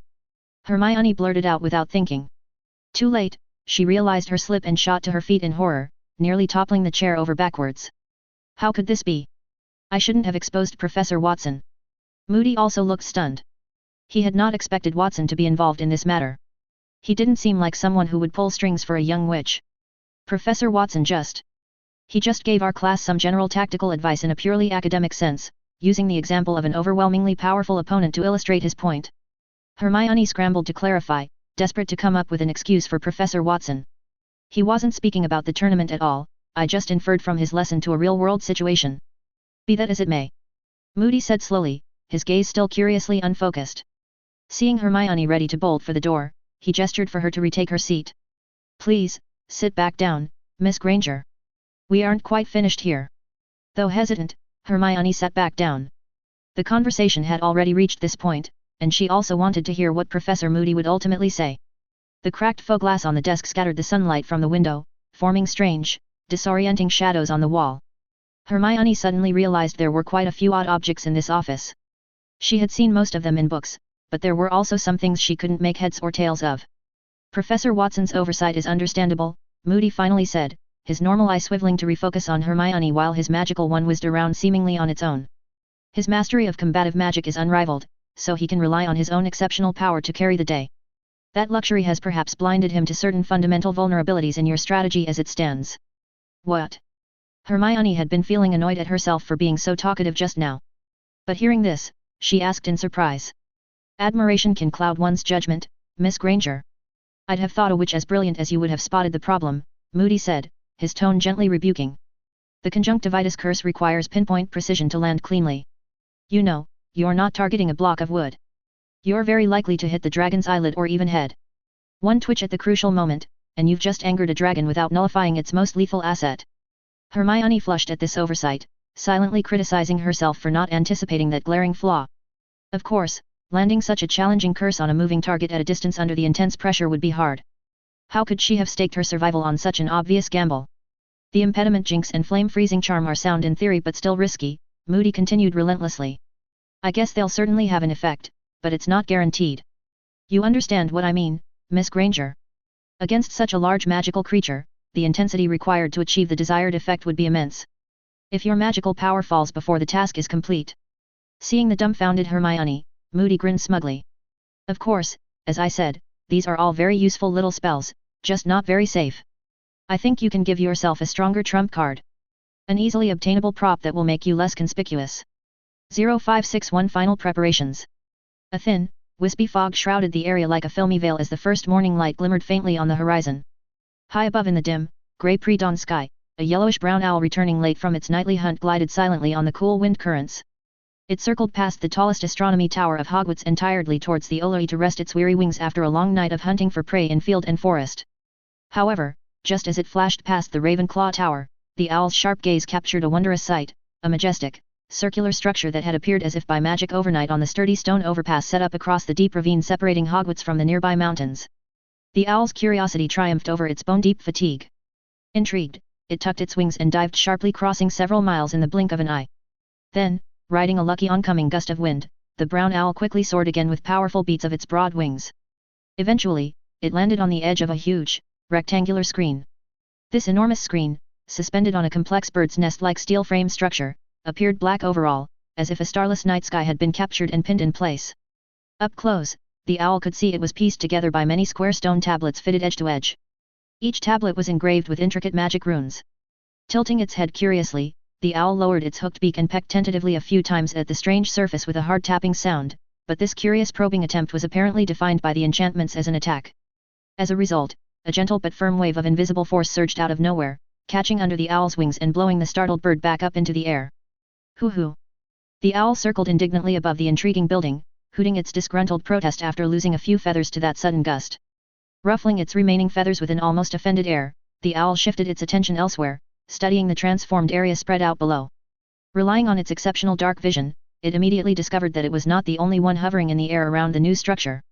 A number of strange little objects were also flying around, but these were quite odd to the owl's eyes. They all had small white wings like moths or lace wings that fluttered extremely fast as they flew around. The owl had indeed seen some people stick similar things to their eyes and look around intently while it had delivered letters to various wizards. Those odd things they wore had occasionally emitted fierce, blinding white flashes of light to illuminate a scene, but unlike the small winged objects currently before its eyes, they didn't have wings. The owl did not choose to fly down lower for a closer look, despite its curiosity, because the early morning air down there contained a more concentrated amount of stirred-up dust and debris at those lower positions, which made the owl's sensitive eyes feel quite uncomfortable. However, this lingering dust did not significantly affect its vision. Hovering on an air current, it could still clearly see what the bustling wizards below were doing as they worked like busy ants. A large number of wizards were waving their wands in unison as they stood around the stadium, and then the huge wooden boards and beams placed on the ground at their feet rose up and flew into the sky one by one as if pulled by invisible string. These boards inserted and fitted themselves into the load-bearing ports and sockets reserved in the steel frame's framework with loud thunking sounds, steadily forming a sturdy circular floor as they locked into place. Bang! A crisp, loud explosion nearby suddenly startled the owl, and it hurriedly flapped its wings to make itself climb higher into the safety of open sky on instinct. Twisting its head around, it looked around for the source of the disturbance. "Brian, I've got the carpets you wanted." As the echoes of the noise faded, a wizard appeared seemingly out of thin air with a faint pop of displaced air, carrying a large grey cloth bag. The man's eyes wandered around the transformed area, clearly searching for someone. After looking about briefly and not immediately finding anyone, he pointed his wand at his own throat and called out in an amplified voice that boomed across the space. "Oi, where are you, Brian?" "Ah, thank you, Ludo, you've helped me out a lot." Before long, a tall figure emerged from a hidden small room behind the shielded referee's seat at the top of the circular stadium in answer to the call. He stood on the high stand dozens of feet in the air, but still accurately pinpointed the location of the person calling him far below. "How's your wonderful new alchemy gadget coming along? Will there be any issues with it?" With another loud pop of apparition, Ludo appeared right next to Brian up in the stands with his bag still in tow. He glanced curiously at the parts of unknown use that Brian held in his hand and said enthusiastically, I don't exactly know just yet, Ludo, but I believe there won't be any significant problems, Brian replied thoughtfully, turning the delicate pieces over in his fingers. I plan to make an attempt at activating and testing the device at 7 o'clock sharp. As Brian spoke, Ludo happened to notice that there was more than one person bustling about in the small studio behind Brian. 2 goblins were also busy inside, fiddling with gears and lenses and crystals. Seeing the paranoid, secretive goblins, Ludo immediately scrunched up his shoulders, retracted his craning neck, and lowered his already hushed voice quite a bit more as he leaned in closer to Brian. I managed to get these carpets from the Ministry's warehouse stores. They were purchased brand new back when we were preparing for the Quidditch World Cup, but ended up going unused in storage. No need to spend yet more money, so OL Barty agreed readily to me when I explained what we needed. Brian expressed his sincere gratitude once again for Ludo's efforts and assistance. He looked out around the stadium and saw with satisfaction that it had finally taken its completed shape. He breathed a heavy sigh of relief, the tension easing from his shoulders a bit. There was still a hazy amount of lingering smoke and disturbed dust particles in the air, making everything inside appear slightly blurry as if seen through a filtered lens. Not wanting to be clouded in dust, Brian walked over to the sturdy safety railing at the edge of the high platform and casted a wide area scouring charm with his wand in a clean arc from top to bottom of the stadium. The next second, a strange glittering ripple spread out rapidly in an expanding sphere, and the troublesome dust all seemed to suddenly bear a tremendous momentary gravity, instantly falling like heavy snow back to the ground far below. The pulse of magic even affected the curiously observing owl still circling high above in the brightening sky. The new clarity of sight satisfied Brian, who gave a pleased nod at the much improved view. He turned to the large bag Ludo had brought and pointed his wand at it. Whoosh! Many neatly bundled rolls of black carpets suddenly shot out from the open mouth of the bag like a barrage of soft cannonballs. They evenly distributed themselves to planned points in various parts of the stadium, then unrolled and stretched out their bodies until they stuck firmly to the floors, making the recently finished stadium look even more polished and grand. Very nice indeed, Ludo said happily, admiring the effect. He turned in a circle and found that the spectator seats behind them were not just simple chairs as he had first assumed. The smoothly curved armrests had small rotating tabletops cleverly attached to them that could be used by the spectators to hold snacks and drinks. His tour complete, Ludo suddenly frowned and glanced around in worry again, as if belatedly realizing there was still one key element missing from the scene. I say, where's OL Dumbledore got off to? He asked of no one in particular, hands on his hips. Why isn't he here yet overseeing things? Shouldn't he be on site by now? Brian raised his eyes to the steadily lightening sky in the east and pondered Ludo's question for a long moment before giving a wry half smile. Well now, I can't answer that particular question with complete accuracy of course, Ludo, but according to my guess he should have just gotten himself up at this time and is likely caressing his beard in the headmaster's private luxury bathroom. Ludo immediately burst into a hearty, cheerful laugh at the amusing mental image, but then, when he turned to look at Brian again, he found that he was already moving to return to the studio. Ludo's face fell, then changed to a look of sudden nervous anxiety. He hurriedly reached out and grabbed at Brian's sleeve, stopping him. Brian turned back with an inquiring raised eyebrow, and in the face of those unsettlingly shrewd eyes, Ludo found himself hesitating once again, his previous boldness suddenly abandoning him. Ahem, yes, well, Ludo coughed, clearing his throat uncomfortably. He lowered his voice and adopted a more coaxing, fawning tone. I say, Brian, you see, well, you should know, just between us, that this tournament is under an absolutely tremendous amount of attention and scrutiny, and I don't just mean from the ministry and the schools and all. I'm talking about attention from, shall we say interested outside parties, you understand. Ludo tapped the side of his nose and attempted a sly expression. Brian's face turned blank, and he crossed his arms over his chest. When he spoke, his voice had gone cold and clipped. Ludo, if you're about to ask me as an official overseeing and organizing this tournament who I think will win the Triwizard Cup, hoping I'll slip and tell you my predictions for the results so that you can turn around and win big on the gambling and bookmaking circuits. Brian gave a stern glare that made Ludo wince and shrink in on himself. Well, then, what I have to tell you is that any one of the champions has a chance to win, and I'll not play favorites or predict. I'm warning you, Ludo, don't you dare bring those bad habits of yours anywhere near the tournament. I won't stand for any inappropriate scandals or rumors of rigged outcomes tarnishing the tournament's reputation. Ah, come off it, Brian. I'm sure I don't know what you mean about bad habits. Ludo stuttered, looking offended, but there was an unmistakable glint of greed and calculation in his small eyes that contradicted his words. I was simply appreciating your past magnanimity, that's all. Ludo continued on eagerly, undeterred, but this tournament is the opportunity of a lifetime. Just think, that's a huge pot of gold to be had, and you clearly have the chance to get your hands on a cut of it nice and easy, no fuss, no muss. Why, with your information, it would be a piece of cake too. Brian's eyes turned chilly and hard. He was just opening his mouth to lash on the shameless Ludo, but suddenly there was a new commotion and clatter from outside the stadium. Brian immediately knew that Charlie and the others had escorted a few dragons to the stadium. "Ludo, I'm not going to tell you again, don't do anything foolish or reckless," Brian said sharply, the warning clear in his face and voice. He shook off Ludo's grip on his sleeve and gave him a final glare. "I have to go see to the new arrivals. Stay out of trouble, or there will be serious consequences." With that, Brian turned on his back and strode away towards the hidden staircase, and his figure suddenly disappeared, leaving Ludo stamping his feet in frustration and reluctance. Down on the grassy lawn outside the stadium's main gates, 4 huge carriages crashed heavily to the ground, landing hard from mid-air. The massive wooden hubs creaked and cracked, deforming to an almost exaggerated degree at the moment of impact before their heavy cushioning charms absorbed the worst of the shock. They expanded like squashed marshmallows, then bounced back into shape, successfully bringing the 4 carriages and their critically important living cargo to a safe, reasonably smooth stop on the spongy turf.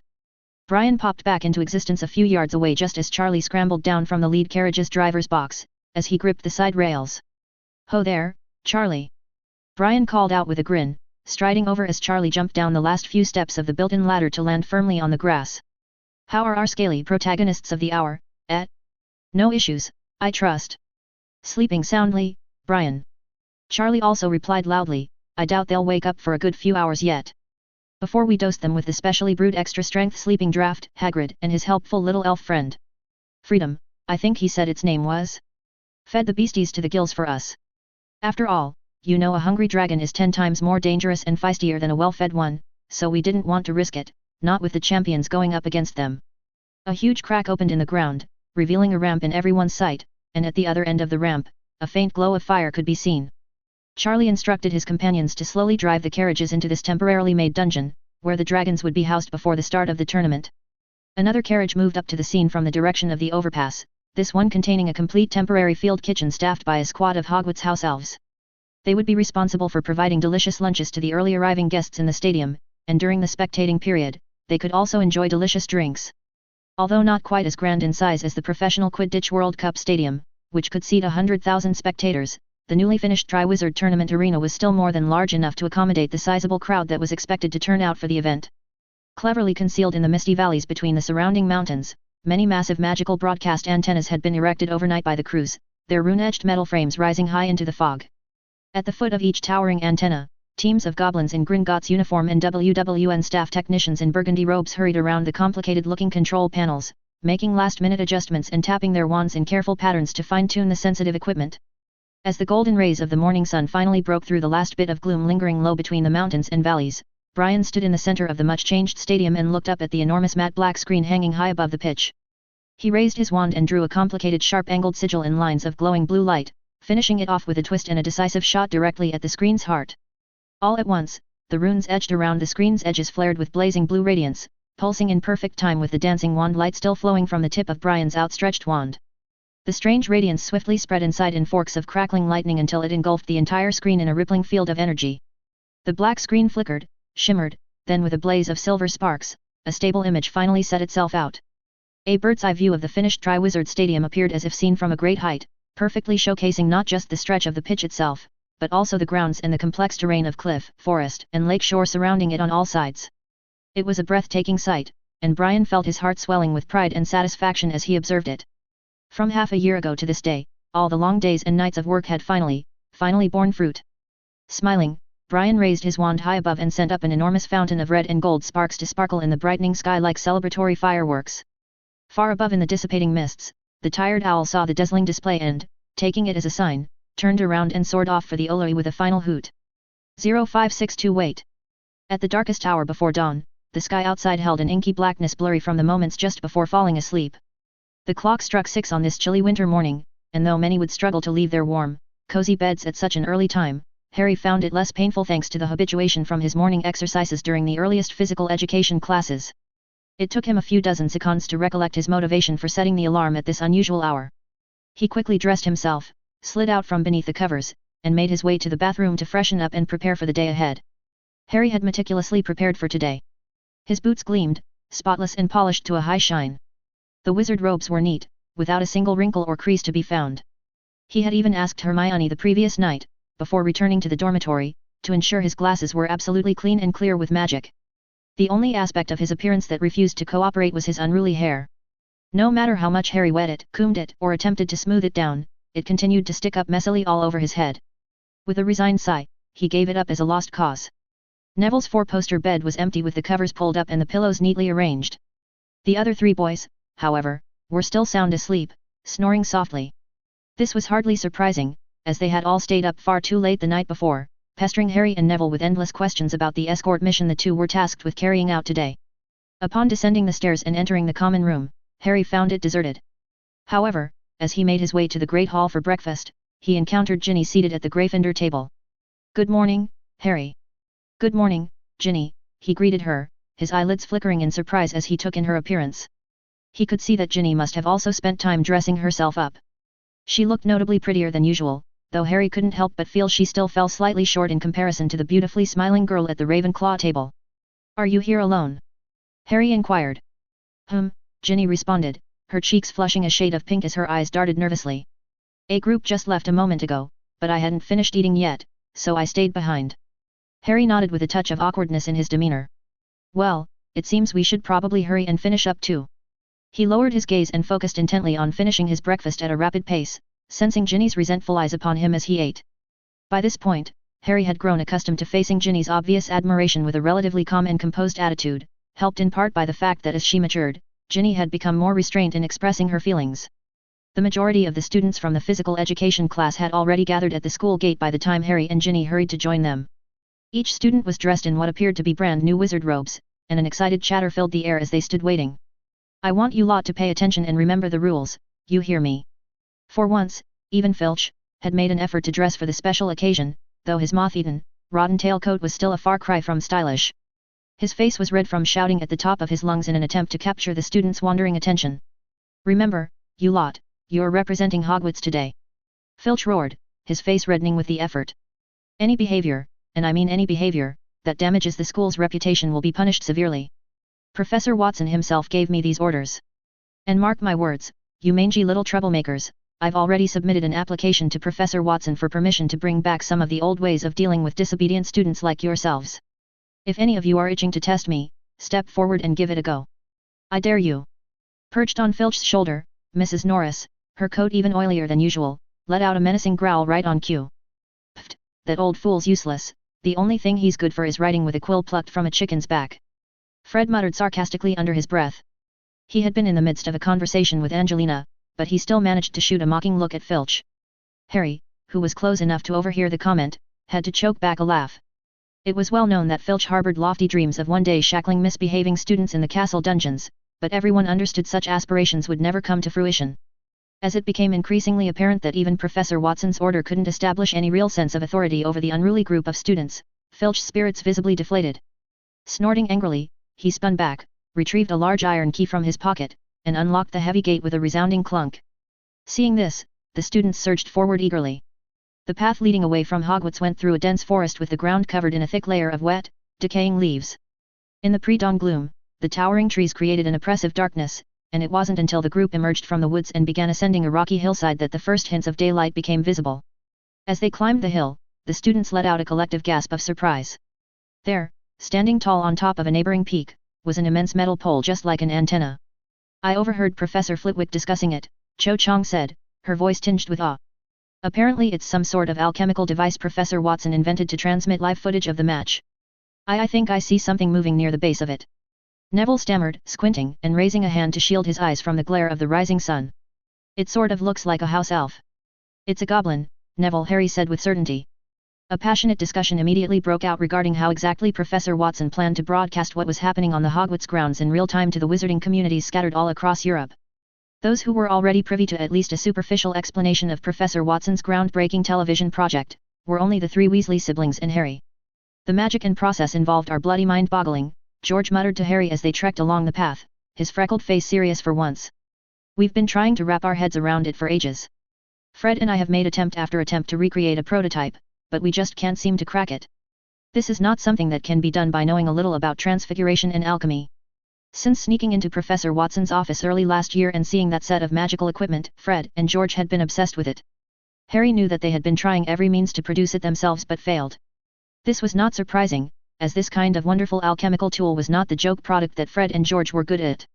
"Speaking of your business, How are things going? Harry asked casually through a wide, jaw-cracking yawn. Fred and George instantly perked up, their eyes gleaming with enthusiasm, and they opened their mouths to explain on their many schemes. Before they could utter a word, however, the rising sun, which had been steadily climbing higher as they made their way through the grounds, suddenly burst forth in full, glorious splendor. It jumped free of the horizon, loosing its bonds and setting the skyline blazing. In an instant, the landscape was washed in dazzling, honeyed light, transforming the dull tones of the snoozing earth to a rich, vibrant palette. To the slack-jawed amazement of the students, the mysterious antenna they had spotted earlier was far from a single structure. As they gazed awestruck at the open land dotted with hills as far as the eye could see, they realized nearly every summit was topped with an identical antenna. Blimey, this is mad! Justin Finch-Fletchley exclaimed in shock. I can't even begin to imagine the cost of setting all this up. The goblins must be swimming in gold galleons. Draco snorted derisively and shot Justin a sarcastic look, not bothering to hide his disdain. Though he had little interest in running his family's business himself, his upbringing within the Malfoys as a prominent business family had filled him with a keen business acumen that far surpassed most of his peers.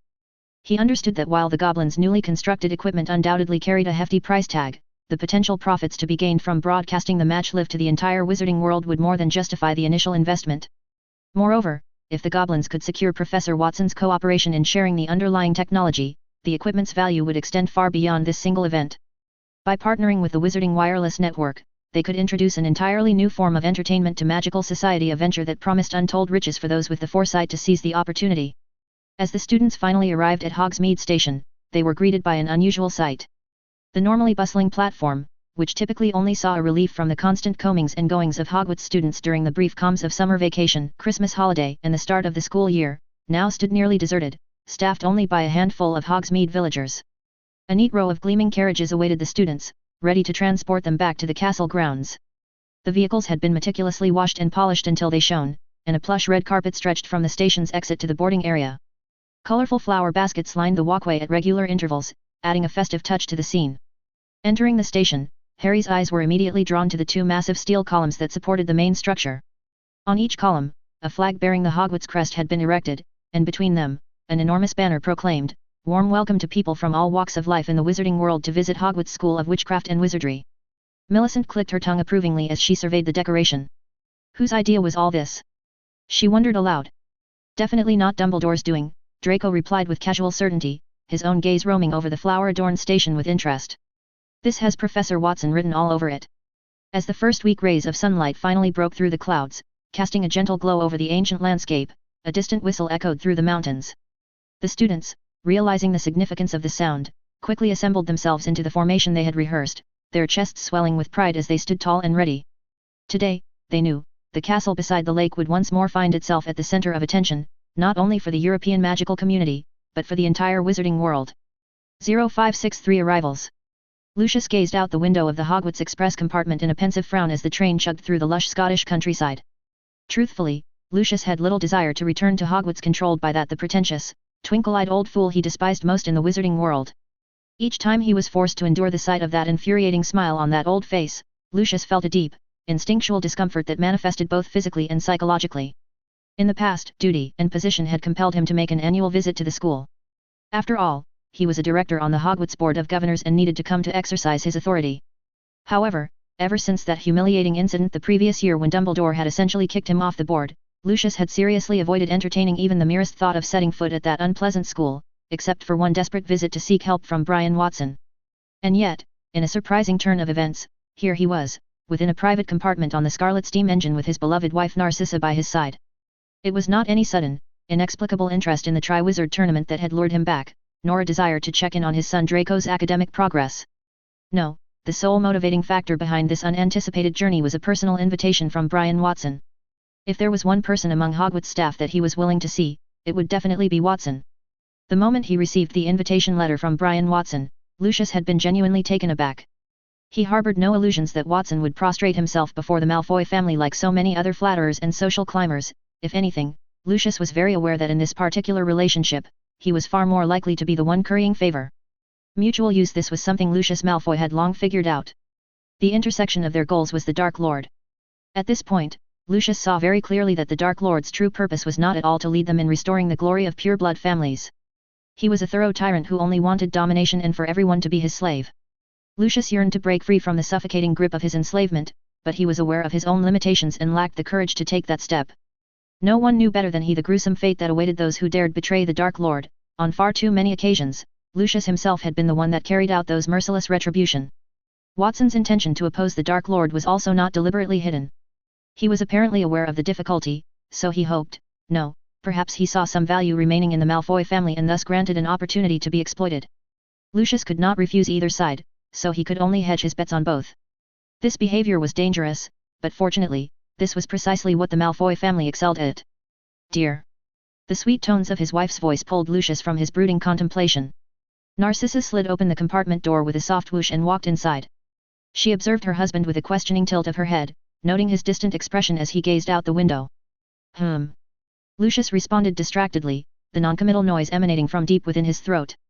He tore his eyes away from the rural landscape and focused on his wife as she settled into the plush seat across from him. What is it?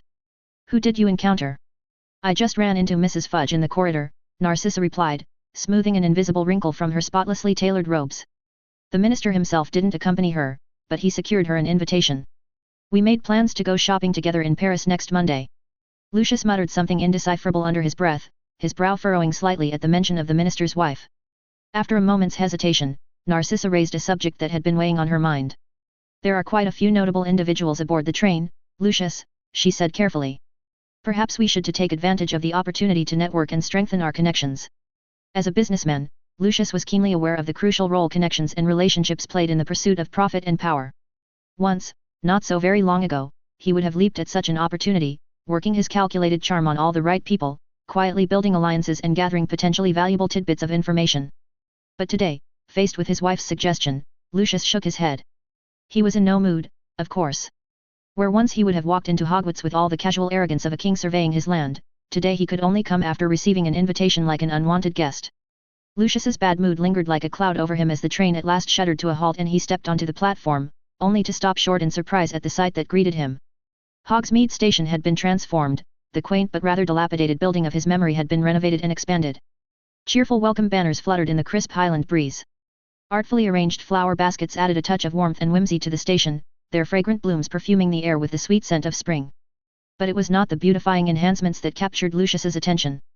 As he surveyed the platform, his eyes quickly discerned the presence of a welcoming committee dispatched by the school, a team of fresh-faced young wizards and witches.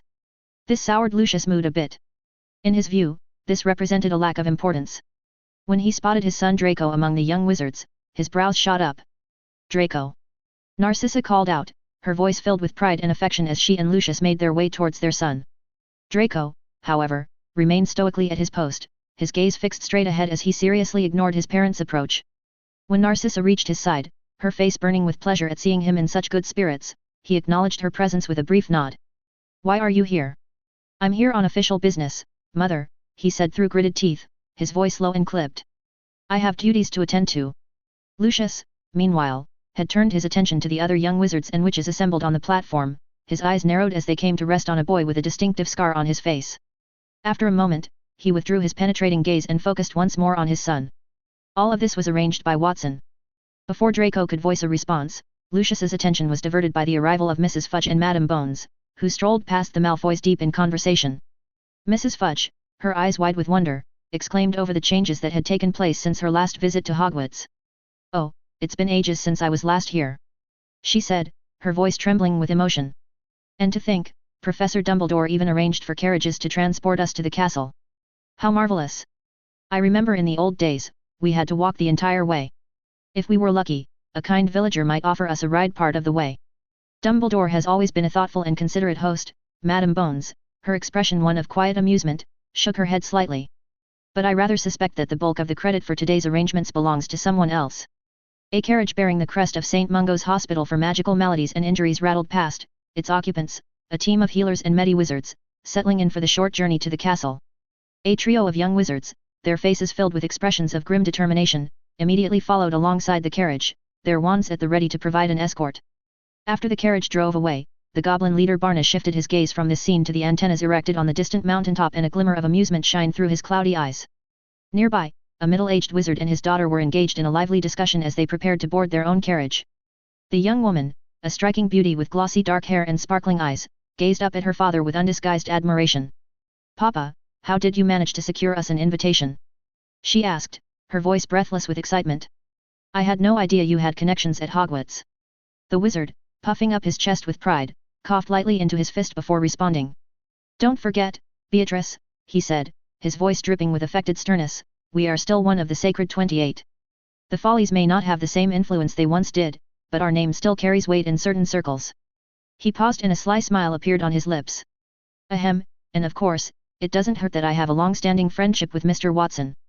As the Follies disappeared into their carriage, Harry stood watching from an inconspicuous distance, his brow furrowed in concentration. He always felt this man seemed a bit familiar. Grandpa, will I get to see Mr. Watson soon?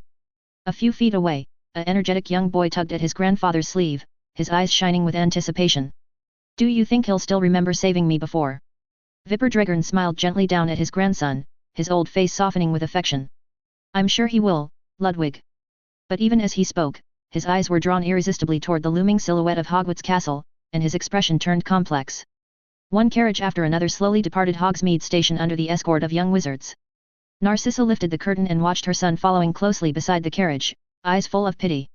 Draco, she called out, her voice soft and persuading, come inside and sit with us. There's room for the Greengrass and Parkinson girls as well. There's no need for you to walk all the way to the castle. It's silly to expect such a thing of you. I'm carrying out an escort mission, Mother. You can't let me become a laughingstock. Narcissa sat in her seat with a sigh, recognizing the futility of arguing with her son when he was in such a disobedient mood. Beside her, Lucius watched the exchange with an inscrutable expression, his pale eyes glittering in the dim light of the carriage. Suddenly, a movement in the bushes caught Draco's attention, and before long his wand was in his hand. With a sharp, precise flick of his wrist, he sent a jet of black energy streaking towards the source of the disturbance. A moment later, a massive viper emerged from the bushes with a twitching fox in its jaws. Draco let out a huff of disappointment as he lowered his wand, the rush of adrenaline fading as quickly as it had come. False alarm, he said aloud out to Astoria, who had taken up a defensive position on the other side of the carriage. Just a bloody snake, not an actual threat. The Malfoys in the carriage witnessed this scene. They looked at each other and could see the surprise in the other's eyes.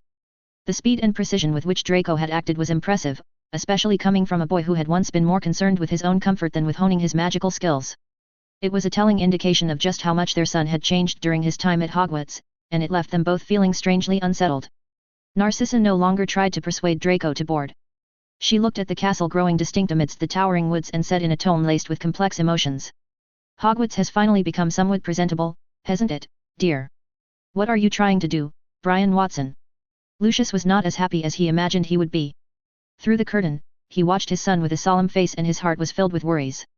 Will there come a day, Draco, when we must face off on the battlefield? 0564 choices. The stadium for the Triwizard Tournament, while impressive in its own right, paled in comparison to the grandeur and magnificence of the Quidditch World Cup finals held earlier that summer. After all, the latter was organized and funded by the Ministry of Magic and had used nearly all the resources available to British Wizarding Society to create a truly awe-inspiring spectacle. In contrast, the Triwizard Tournament Stadium was the product of Brian's efforts alone, without the backing of any government institution. Despite this disparity in resources, the Triwizard Tournament Stadium was by no means lacking. Brian had put forth a tremendous effort to ensure that every aspect of the venue was of the highest quality. Moreover, what the Triwizard Tournament may have lacked in scale, it more than made up for in the prestige of its attendees. While no ministers of magic from any country were present in person, the event still had an impressive guest list. The judges' panel included Ludo Bagman and Barty Crouch from the ministry, as well as Amelia Bones, the head of the Department of Magical Law Enforcement. Even Mrs. Fudge, wife of the minister himself, was in attendance to show her support for Hogwarts.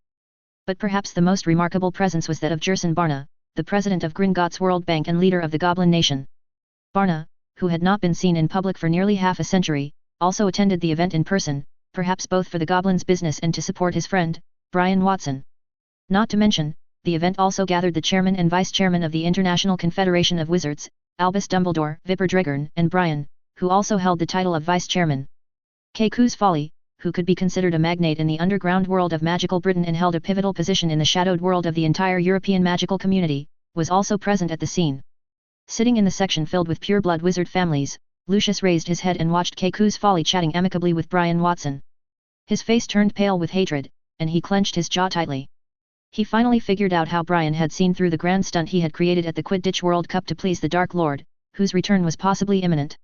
However, looking at the wizards who held pivotal positions in their respective fields, enjoying the best spectator seats near the judges' area, Lucius was also secretly shocked. Objectively speaking, even Fudge did not have the power to bring so many people to Hogwarts simultaneously to watch the Triwizard Tournament. Brian Watson's secretly accumulated connections were astonishing. Of course, Lucius also understood that Dumbledore's influence could not be ignored either. Staring at the old and young faces standing side by side, both with equally tall figures, Dumbledore and Watson, Lucius's unwavering gaze became even more determined. Today, the sun was shining brightly, and not a single cloud could be seen. Otherwise, given Brian's sometimes stubborn personality, if the weather did not cooperate, he was very likely to fly up to the sky and use magic to shatter those rain clouds before he would give up. However, at the end of November, it was almost impossible to enjoy warm and comfortable sunshine at Hogwarts. The cold wind wandering in the desolate mountains was still biting. Fortunately, Brian had also considered this in advance. To provide everyone with a comfortable environment, all the winds blowing into the stadium were gentle and warm. The competition was scheduled for the afternoon. The guests who came to watch obviously could not swarm into the Great Hall of Hogwarts to enjoy lunch. Although none of them came for food and drink, they couldn't be left hungry while expressing their appreciation for Hogwarts. Therefore, when it was time for the meal, the young wizards running along the aisles separating the spectator areas told everyone in a vigorous tone that there was also a menu hidden in the armrest space of their seats. As long as they spoke the name of the food they wanted to eat from the menu, the Hogwarts kitchen would immediately send the food to them. A very interesting idea, isn't it, Barty?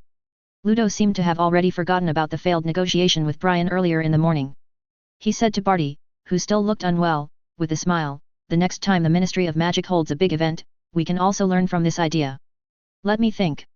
The judges' seating area was much larger than the spectators' seats, allowing for several long tables to be placed in front of the seats. Ludo tentatively shouted, "How about a steak?" Bang! After a slight explosive sound, a sizzling, oily, fragrant pan-fried steak appeared on the table in front of him, served on an iron plate. "Remember to control your appetite, Ludo," Brian said with a smile. "I forgot to add a bathroom when designing this building, so if you feel uncomfortable, you'll have to run outside and find a way to deal with it yourself." The people around them let out kind laughter, while the Goblin Barna looked at the embarrassed Ludo, and his eyes gleamed with amusement. At this moment, a goblin quickly ran out of the small room behind the judges' seats. Its eyes hesitated for a second on the backs of Watson and Barna, but it still ran to Barna's side and whispered for a while. "The viewing equipment we have installed in each section has been fully tested. Do you think it's—" "Oh, most certainly," Brian stood up with a smile, and the people beside him, including Dumbledore, knew what he was going to do. So, one by one, they all looked at the large viewing screen with great interest. Brian immediately left his seat and turned to walk into the broadcasting room. After a slight tremor, several brilliant blue lights suddenly flashed across the black screen that had been in a constant state of darkness. Then, under the curious gazes of hundreds of eyes, the frequency of the light on the screen flickered faster and faster. Finally, after a collective gasp, the complex terrain of the competition field in the center of the stadium was finally projected onto the screen. "It's amazing," Brian and Amelia, who had already learned about it in advance, exclaimed in admiration. "Your invention is very practical. If it can be widely—" Amelia stopped mid-sentence, obviously realizing that she should be careful not to say anything sensitive on such an occasion. The sounds of admiration and amazement filled the entire stadium, especially in the area of the pureblood wizard families. These family heads, who controlled key industries in all aspects of the wizarding world, without exception, realized the wide applicability of this invention. Even Lucius, who had ulterior motives, looked at the clear projected image on the opposite side, his eyes revealing a glimmer of excitement. Of course, not everyone expressed admiration for this technology that was being displayed to the world for the first time. At the bottom of the stadium, Moody, who was patrolling and inspecting the environment, uncontrollably revealed a hint of unease when he saw his own figure projected in a corner of the screen, as well as the omnioculars dancing nimbly in mid-air. He turned his head to look at Brian Watson, who was chatting and laughing with many dignitaries on the high platform. His intact blue eye showed a startled look. Buzz. At this moment, the ground suddenly began to vibrate slightly. Amidst the gradually clear buzzing sound, the cheering voices of the young wizards became more and more evident. "Oh, my God, they've arrived!" Brian let out a small exclamation of surprise. "Come on, Ludo, Barty, the champions are about to arrive. We still need to witness them choosing their opponents." Brian, Ludo, and Barty lingered patiently on the bustling transfer platform, enveloped by the frenzied clamor of the swarming young wizards who occupied every passable space. The students from the physical education class, tasked with maintaining order amidst the chaotic sea of spectators, strained their voices to the limit. Their shouts were barely audible above the roaring crowd as they frantically attempted to herd the excited young wizards towards their designated seating areas. The palpable excitement emanating from the children was hardly surprising, given the breathtaking sight that greeted them upon entering the stadium, the intricately designed complex terrain of the central arena, with an enormous screen suspended high above capturing and magnifying every detail of the venue. In short, the already lively atmosphere in the stadium was pushed to another climax by these children. It seemed that with just a spark, the cheers could ignite the entire stadium. "I dare say, people will definitely remember this day, Brian," Ludo exclaimed, his voice trembling with barely contained excitement as his eyes took in the sea of eager, anticipation-filled faces. "We mustn't dally, Brian, keep a watchful eye on the time," Barty Crouch interjected impatiently. The trio descended to the circular passage on the ground floor. As they approached, Brian noticed the figure of Moody, as a security officer, standing guard before the railing. Moody's gaze was fixed upon the flickering screen and the numerous omnioculars with wings hovering in mid-air, seemingly oblivious to the presence of the three men behind him. This was extremely unusual. "Is all well, Alastair? No cause for concern, I trust?" Brian inquired, his voice calm as he stopped abruptly behind Moody, turning to face him with a searching gaze. "What?" Moody spun around, startled by the unexpected interruption. Upon recognizing Brian, the magical eye within his socket automatically shifted to the side. For a few moments, Moody appeared stunned, his mind struggling to process the sudden intrusion, before finally regaining his composure. "Ah, yes, all is well, Brian. Just lost in thought, pondering your innovative setup." "It's nothing to worry about," Moody reassured, his gruff voice tinged with a hint of distraction. "If you'll excuse me, I must check on Charlie Weasley. We can't afford any mishaps, not now." With that, Moody hastily fled into the passage leading to the temporary confinement of the dragons. Brian watched him go as his purple eyes flickered with an inscrutable emotion. Barty's insistent urging spurred Brian into motion once more, and he led the small group towards a tent located just outside the main venue. This tent also connected the outside with the safety passages inside the arena. Brian lifted the heavy curtain, and the three men stepped inside, one after the other. Within the tent, the air was filled with a soothing warmth, a stark contrast to the biting chill of the world outside, and there were not many people here. A few officials from the Department of Magical Games and Sports were waiting here to guide the champions into the arena when the time came. In addition, the protagonists of this Triwizard tournament, the three champions, were each resting on one side of the tent. Professor McGonagall was also there, comforting Hermione. In the last few days, Brian had to deal with countless things and had no time to pay attention to the mental state of these kids who were about to become famous. Brian's gaze first fell upon Fleur, whose eyes had locked onto him the moment he entered. Yet, in this moment, the amorous glimmer that had once always twirled in her eyes was noticeably absent, replaced by a glassy, shocked expression after being thoroughly frightened. Moreover, Brian discovered that the hint of pink on Fleur's originally snow-white skin was gone, vividly interpreting what it means to be as pale as snow. In contrast, Crumb was much calmer. After glancing at Brian, he lowered his head and stared gloomily at his open hands, his fingertips trembling slightly. Cedric seemed to want to stand up and greet Brian, but when he propped his arms on the bench to forcefully lift himself up, he failed, which made him a little embarrassed, so he dared not move again. And the youngest champion in this tournament, Hermione. Hermione had her mouth slightly open, her eyes wide and glassy with a mix of confusion and helplessness. When she noticed Brian walking in, the hollow look in her eyes revealed a pleading look. She tightly grasped Professor McGonagall's hand with one of her own. Although Professor McGonagall had been comforting her, judging from the situation, she probably didn't take in a single word. The air was filled with a sense of tension, especially when the champions discovered that Brian and the two officials from the British Ministry of Magic had entered. This tension reached its peak, and Brian was even worried that these champions would burst into tears at any moment. "Is it time, Brian?" Professor McGonagall's voice was shaky, and she looked a little more nervous than Hermione. Brian's gaze swept over the four champions. When he found that the champions had all put on the competition uniforms he provided in accordance with the rules, he nodded with satisfaction. He heard Professor McGonagall's question and said with a smile, "We still have to wait a little longer." Then, Brian turned around to face Ludo and Barty. "So, gentlemen, which of you will do the honors?" "Ah, this is your home turf, Brian, you do it." Ludo responded, his jovial tone at odds with the solemnity of the occasion. Brian's gaze shifted to Barty Crouch, seeking his input, but the man simply nodded, his expression listless and detached. "Very well then," Brian acquiesced, his voice attracting the attention of all present. "Gentlemen, ladies, if you would be so kind as to gather before me." At his words, the champions began to move, their steps sluggish with anxiety as they approached the center of the tent.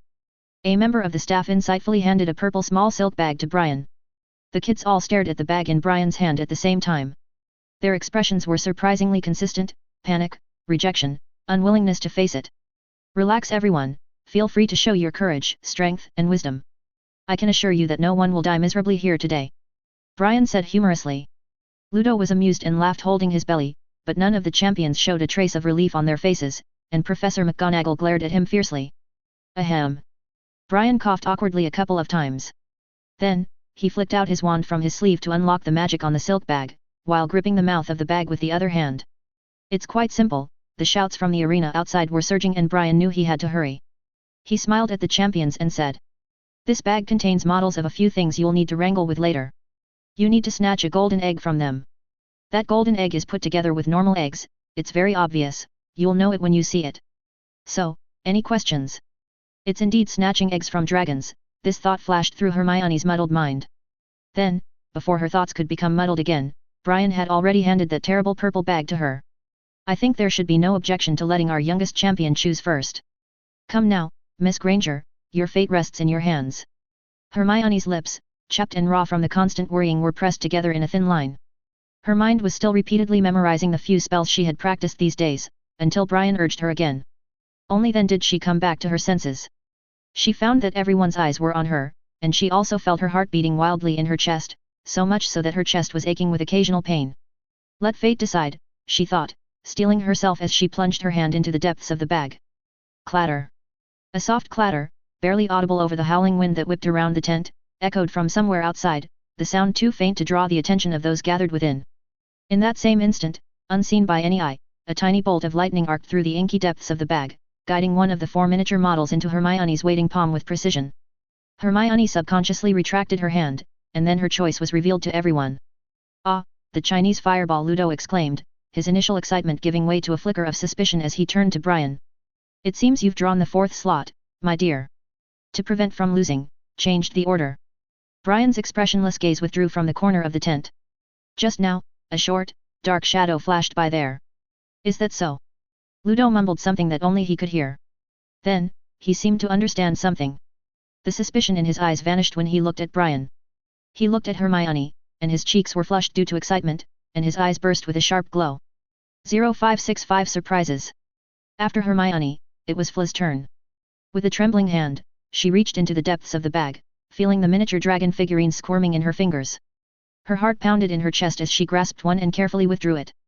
As she opened her palm, she saw the small green dragon perched there, the Welsh green. An immense wave of relief crashed over Fleur and she let out the breath she had been holding in a huge sigh.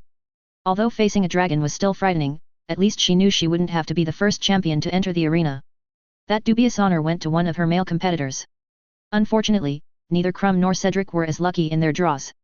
Krum pulled out the 3rd slot, but found himself matched up against the most vicious and ferocious of the 4 dragons, the Hungarian Horntail.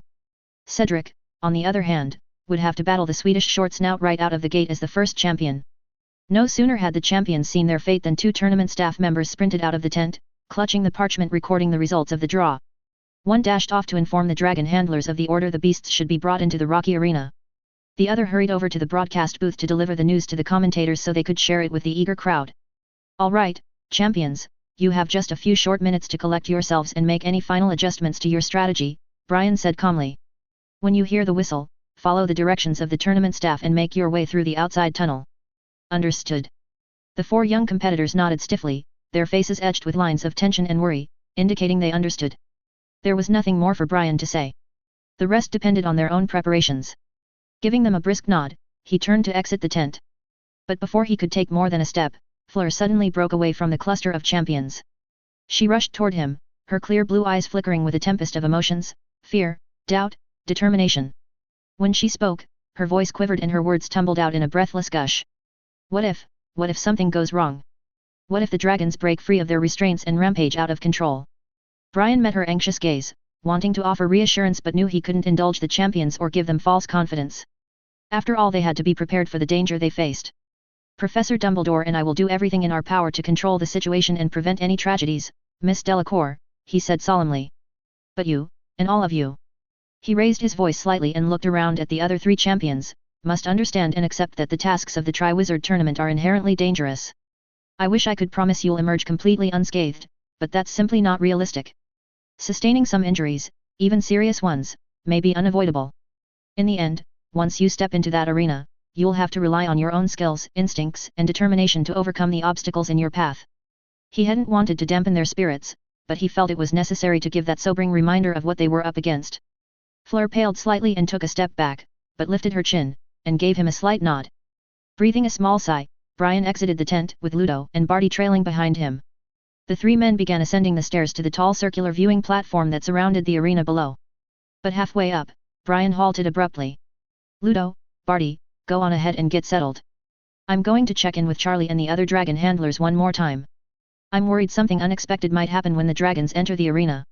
Barty dipped his head in acknowledgement and continued climbing without pause.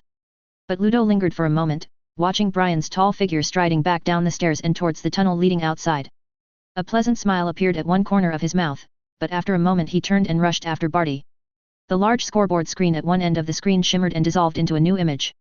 4 lines of brightly colored text appeared, one after the other. Cedric Diggory, Hogwarts, vs Swedish Short Snout. Fleur Delacour, Bows Batons, vs Welsh Green. Victor Krum, Dumstrang, vs Hungarian Horntail. Hermione Granger, Hogwarts, vs Chinese Fireball. The greatest of efforts had been made to keep the details of the tournament tasks a closely guarded secret from anyone not directly involved in the planning. Until this very moment, neither the eager students filling the stands nor the visiting bigwigs in the top box had the slightest hint of the nature of the challenge their champions would be facing. When the vibrant text materialized on the screen, a hush fell over the loud crowd, leaving the stadium eerily silent for a few long heartbeats. Then, all at once, a roar of noise erupted from the section at the base of the stands where the youngest students were gathered. Shouts, cheers, and applause rippled through the assembled mass of spectators like a wave crashing onto a beach during a storm. Dragons! It's dragons! This is so cool! I can't believe they dared to do this! Shouted one onlooker, leaping up in excitement. The youthful Gryffindors in particular were beside themselves.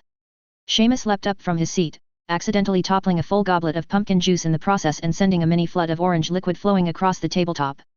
But he paid the spill no mind, cupping his hands around his mouth as he screamed himself hoarse, his face glowing red with exhilaration. All around him, his housemates reacted similarly, almost competing to see who could cheer, whistle and stomp their feet the loudest to express their excitement and nervous anticipation for the spectacle about to unfold. Of course, there were a few exceptions to the celebrations. Neville, who hadn't been lucky enough to witness the Quidditch World Cup in person over the summer and experience that unparalleled energy and enthusiasm, looked utterly overwhelmed by the near pandemonium breaking out around him. But when he saw the eye-catching lines on the big screen, his whole body froze as if he had been hit by a stunning spell, and he remained frozen in place, gripping the edge of the bench. Next to him, Ron hadn't fared much better. Thoroughly drenched by the flood of pumpkin juice Seamus had released, Ron gaped open-mouthed at the giant scoreboard, apparently rendered temporarily mute with shock. But after a few seconds, he leapt up. He hadn't misheard that night. The tournament organizers were really making the champions face dragons. "Get off, out of my way!" he roared, frantically shoving at a lump of younger students blocking the aisle. "I need to check on, make sure she's all right.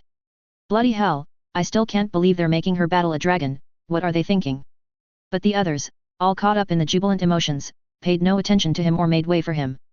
After a few futile attempts to force his way through the crowd, just as desperation rose inside him, Ron's frantic gaze suddenly spotted Harry, who was also staring at the big screen with a grim expression, in the aisle separating the viewing areas. "Harry!" Ron roared, waving his arms wildly to get his attention. "Did you hear that? How is Hermione now? Has the Ministry gone mad? They're really making her fight dragons." Professor Watson had instructed the physical education students to maintain order at the tournament venue. They had to stay vigilant for any overexcited spectators acting out, as the arena was packed with students and important figures from the wizarding world. But when Hermione's name appeared on the tournament screen, Harry couldn't help his face darkening. Amidst the surging cheers, Harry vaguely heard someone calling his name, but his attention was suddenly captured by an unexpected flicker of movement below. Narrowing his eyes, he peered down intently at the platform at the base of the stands. To his astonishment, he spotted a furry black shape crouched there. An enormous black shadow was poking its head out to look right up at him, and its front paws were waving madly. Harry's eyes twitched fiercely. He almost thought he was seeing things, but after rubbing his eyes, the shadow was still there, and was even clearer than before. Excitement and relief surged through Harry, washing away the dread that had been squeezing his heart. Without a second thought about the earlier indistinct voice and the orders to remain at his post, Harry turned and sprinted down the aisle. The black shadow, realizing it had successfully caught Harry's attention, opened its mouth in a grin, swished its tail, and withdrew its head out of sight. A large dog scurried happily through the tunnel, running all the way outside the stadium. Seeing no one around, it stopped and turned to wait for the pursuing Harry. Sirius. Harry chased after him, panting. The huge temperature difference between inside and outside the stadium made him shiver, but he ignored it. Instead, he stared in surprise at the big black dog in front of him, almost as tall as himself. Sirius. I can't believe it's really you. What are you doing here? And why are you transformed where anyone could see you? In a shimmer of magic, the shaggy black fur seemed to melt away, and suddenly a beaming Sirius was standing before Harry in the flesh. Why, I came to watch the tournament, of course. Sirius said, reaching out to clap a hand on Harry's shoulder. He turned his head to peer cautiously back down the tunnel for a moment before continuing. Fudge has been getting a lot of leave applications lately. Everyone wants to go to Diagon Alley to watch the live broadcast. Oh, you probably don't know yet. The goblins have set up a viewing area in Diagon Alley. For 20 galleons, you can go in and watch the tournament live. Because of the flood of applications, I heard Fudge got so fed up he started chucking the latecomers' requests straight in the rubbish bin without even reading them. Mischief sparkled in Sirius' grey eyes as he tossed his long dark hair back from his face with a roar of laughter. So, I figured, why settle for watching the action secondhand in Diagon Alley with everyone else when I could come see it in person? I just fed OL Scrimgear some poppycock about having an important mission, transformed, and secretly snuck out. Of course, I can't show my face in front of Madame Bones, Barty, and Ludo, or my cover would be blown. The excitement on Sirius' face was just like a young wizard who had successfully skipped class, and Harry grinned too. But the smile soon faded as Sirius leaned a shoulder against the red metal rod supporting the stands, his expression sobering. But never mind my sneaking around, the champions are really having to battle dragons, eh? Awfully big ask of a handful of teenagers, if you ask me. Is Hermione ready for this? I wish I knew, Harry admitted heavily, digging the toe of his trainer into the dirt. I mean, we found out ahead of time thanks to Hagrid, so it's not a complete shock. And we helped Hermione prepare as much as we could. But with something like this, there's only so much you can do, you know? And I don't know if she's had any time for extra practice this morning. Professor Watson sent us off to Hogsmeade Station first thing in the morning, so I didn't even see her at breakfast. Did you spot her when you came in? Actually, Sirius said, his brow creasing thoughtfully, when I was sneaking over here, I spotted a house elf running over from that direction in a fluster. Maybe she's over there. We can go take a look. Before Harry could reply, a thunderous roar suddenly exploded from inside the arena. A split second later, Ludo Bagman's magically amplified voice boomed out from inside the arena. Ladies and gentlemen, the wait is over. The day you've all been anxiously awaiting has finally arrived. In mere moments, the first task of the Triwizard Tournament will begin. Now, put your hands together and show your support for our first brave champion. Cedric Diggory of Hogwarts. 0566 Cedric's chance. As Charlie and his mates cautiously led the Swedish short-snout dragon onto the arena, the creature's immense size became strikingly apparent. Standing several stories high, its magnificent silver-blue scales, each one as large as a dinner plate, glinted in the sunlight. The dragon's powerful legs, thick as tree trunks, dug into the sandy ground with each step, leaving deep imprints. The moment the dragon came into view, the packed spectator stands erupted in a collective gasp of astonishment and fear. Thousands of widened eyes were fixed on the ferocious-looking beast. Murmurs rippled through the audience as they marveled at the dragon's size and discussed the upcoming spectacle. Look, it's Charlie. Amidst the excited buzzing of the crowd, Fred's shout rang out in clear dissatisfaction. I can't believe it. He knew all along that the first task involved dragons, and he didn't breathe a word to us. Ignore him, Fred. Let's just hope Cedric manages to last more than 10 minutes out there, George chimed in, craning his neck to get a better view of his brother, and a mischievous grin spread across his face despite his concern. Although, I wouldn't bet on that pretty face of his coming out of this unscathed. In the arena, Charlie and his team took advantage of the Swedish short-snout's temporarily dazed state, a result of the potent sleeping draft they had fed earlier. With the utmost caution, Charlie meticulously rechecked the sturdy, magically reinforced chains secured around the dragon's neck, ensuring there would be no chance of the creature breaking free. Once satisfied that all was in order, he swiftly took the gleaming golden egg from his companion's hands and deftly placed it among the genuine, mottled dragon eggs nestled at the beast's feet. Aware of the dragon's imminent awakening, Charlie hastily signaled to his team, urging them to make a swift and stealthy escape. The tense scene was clearly projected on the magical screen, allowing the audience to witness the moment in vivid detail. Quite a few spectators found the dragon handler's hurried retreat rather comical, and they chuckled softly at their almost comically exaggerated movements as they tiptoed away from the rousing dragon. The arena itself was designed with the utmost concern for safety. Thick, teal stone slabs, each one imbued with powerful protective charms, formed an impenetrable barrier around the perimeter. The spectator stands were high above the arena floor, providing a clear view of the action while keeping the audience at a safe distance. However, most found that observing the events through the screens was a far more convenient and detailed experience than attempting to follow the action directly. On the screen, the audience watched as the Swedish short snout's hazy, unfocused eyes gradually regained their clarity. The dragon slowly rose to its full height, its massive wings unfurling to stretch out the hooks from its sleep. As it stood, it let out a bone-rattling snort, inadvertently releasing a jet of blindingly bright blue flames that engulfed a sizable rock some dozen foot away. The intense heat of the dragon's fiery breath caused the solid stone to rapidly soften and melt, like wax exposed to a blowtorch. Streams of molten rock dripped down the boulder's sides, pooling on the ground below in a mesmerizing display of the dragon's raw, unrestrained power. The magical screen gave a fascinating close-up of the smoldering remains of the rock, offering those in the audience who were less familiar with dragons a visceral, almost terrifyingly tangible understanding of the overwhelming might possessed by these legendary creatures. In the stands, Professor McGonagall noticed Professor Sprout's shoulders trembling slightly, and her face was edged with lines of worry and anxiety. Reaching out a comforting hand, McGonagall gently patted her back in an attempt to soothe her tense nerves. "Don't worry, Pomona. I'm certain everything will be just fine. We all know how outstanding Cedric is." Despite her reassuring words, there was an unmistakable quaver in McGonagall's voice, revealing her own carefully hidden uneasiness. Down in the arena, the Swedish short snout had finally become fully aware of its surroundings and its eyes wandered over the thousands of humans encircling it from above. In a spontaneous try for freedom, the dragon's massive wings began to flap with increasing speed and force, whipping up swirling clouds of dust and debris that momentarily obscured it from view. The dragon pressed against the chains binding it, desperately seeking to escape from the restrictions of the arena, but the magically reinforced restraints held it back. As the realization that it was well and truly trapped sank in, the Swedish short snout's demeanor shifted from panic to defensive. Thick, pungent smoke began to swirl from its flaring nostrils as it assessed the situation, preparing to protect its eggs at any cost.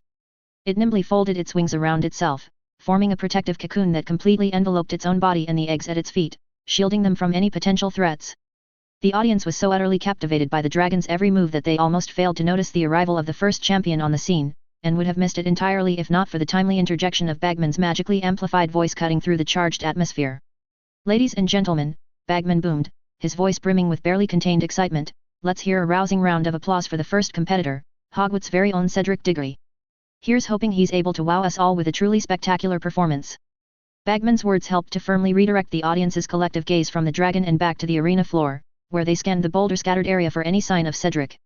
However, in comparison to the dragon's imposing presence, Cedric was quite inconspicuous, and from their vantage point, the audience could only spot a figure that seemed no larger than a matchstick, making it impossible to discern any meaningful details. Fortunately, several magical omnioculars swooped in, hovering around Cedric and projecting close-up images of his face onto the large screens, finally giving the audience a clear view of his facial expressions, a detail many found to be of particular interest. The dragon had been placed at the foot of a towering artificial mountain that was at the center of the arena. In contrast, Cedric stood at the base of a comparatively small slope, his wand gripped tightly in his white-knuckled hand as he remained absolutely motionless, as if he'd been petrified on the spot. From his position, Cedric had a clear view of the dragon, sitting menacingly beneath the summit's massive boulder. It was, without question, the largest and most terrifying creature he had ever laid eyes upon. Even from a distance of over 1,000 feet, Cedric could feel the raw, overwhelming power emanating from the beast. A shudder ran down his spine as the grim realization hit him: one wrong move, one tiny mistake, and this dragon could easily rip him to shreds without a second thought. As the true start of the competition was signaled, an eerie silence descended upon the stadium. Every single spectator was on the edge of their seat, eyes glued to Cedric's motionless form, waiting to see what he would do to overcome the frightening obstacle before him. Yet Cedric himself was in no state to even begin contemplating a plan of action. His mind was reeling, and his thoughts were drowned out by a deafening buzzing that made it nigh impossible for him to think clearly. After all, he'd only learned the true nature of the first task a few days ago, which had left him stuck in a constant state of overwhelming doubt and all-consuming fear, with little time to come to terms with the immense challenge he faced and formulate a viable strategy. Up in the stands, Cho Chang, who had been tasked with maintaining order among the spectators, found herself unable to bear the sight of Cedric facing such danger.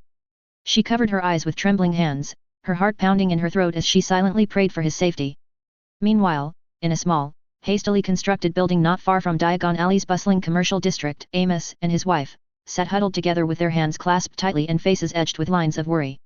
"Well, it appears our brave Mr. Diggory may need a moment to collect himself and adapt to the situation at hand." Bagman's voice suddenly rang out across the arena once more, his tone one of barely contained amusement, as if he found Cedric's obvious struggle to be a source of great entertainment. However, no sooner had the words left Bagman's lips than Cedric, who had been standing stock still for several minutes, finally moved into action. His movements were stiff and awkward, his limbs jerking like those of a poorly controlled puppet as he began to climb the slope before him. Yet even in his fear-muddled state, Cedric had the presence of mind to make an effort to conceal himself, crouching low to the ground and using the path between the boulders that dotted the hillside as cover as he slowly made his way upward. The silence that blanketed the stadium was so absolute, one could have heard a single pin drop onto the arena floor. Yet not a single soul dared to laugh or even crack a smile at Cedric's clumsy, uncoordinated scrambling.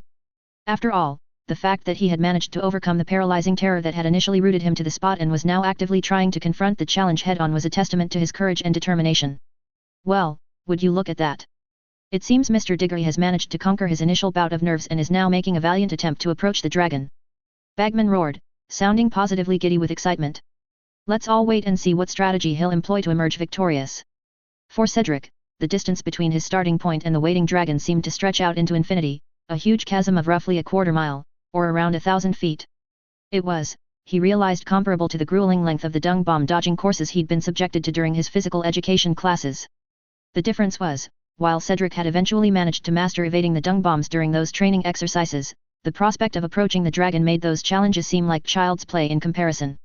By the time he was 200 feet from the dragon, Cedric was drenched in sweat, his hair was plastered to his forehead and his robes clinged uncomfortably to his sweat-slicked skin. He paused for a moment, pressing his back against the reassuringly solid surface of a large boulder and cautiously peeked around its edge to take note of his progress. His heart leapt into his throat as his gaze immediately fell upon the glint of the golden egg, nestled among the dragon's own eggs. His eyes then flicked to the heavy chains encircling the Swedish short snout's neck, and he felt a brief flicker of relief at the knowledge that the dragon's movements would be at least somewhat restricted. This was both good news and bad news for him. On one hand, the chains would ensure a bit of safety, providing him a buffer zone within which he could maneuver without fear of immediate retaliation from the dragon. However, this also meant that the Swedish short snout would not stray too far from its eggs. He would also have no choice but to venture dangerously close if he hoped to have any chance of retrieving the golden egg. Steeling his nerves, Cedric pressed on, shuffling ever closer to the waiting dragon carefully. He took advantage of every gap in the Swedish short snout's vigilant surveillance of its surroundings, scurrying from one sheltering boulder to the next in a frantic attempt to close the gap between them. 200 feet, 150, 100. At this distance, Cedric could clearly feel the dragon's majestic, powerful body. He could even see the ferocious fangs protruding from its mouth. The time has come for Mr. Diggory to make his move. Bagman, adept at capturing the moment, spoke up again. Let's see what he's got up his sleeve. Cedric ultimately stopped 60 feet from the Swedish short snout. Everyone understood why he stopped there. Apart from the tower-like pillar he was hiding on, there were no sufficiently large rocks nearby for him to hide. Up to now, the amount of activity wasn't too great, but Cedric was already drenched in sweat and panting heavily. He leaned his back against the rock, and quietly turned his head to survey the surroundings. Unless you possess overwhelming power, never forget to familiarize yourself with the surrounding environment, this was Professor Watson's teaching. The terrain at the hilltop was still relatively simple, a fact for which Cedric was immensely grateful. Apart from the huge artificial mountain protruding from the ground, the other three sides were dotted with small rocks on yellow soil. Perhaps to make it easier for champions to approach the dragon, the slope on his side was gentler, while the opposite side was much steeper. There is only one chance. As a champion, Cedric was keenly aware that if the dragon realized someone wanted to steal its egg, he would have no more opportunities. He was gauging the distance with intense focus, forgetting he was under the watchful eyes of thousands of wizards. Time seemed to freeze in the entire stadium. Everyone was waiting for Cedric to act. Perhaps influenced by this strange atmosphere, the Swedish short snout's rate of surveying its surroundings increased, and it started puffing out thick smoke full of sulfur from its nostrils. Under the gaze of the masses, Cedric finally took action. His wand poked out from behind the rock, pointing at a boulder a dozen foot away. Under the gust of wind that appeared out of thin air, the rock underwent a complex transformation. Finally, a Newfoundland dog appeared on the competition screen. 0567 Courage. Oh my! Professor McGonagall trembled with excitement.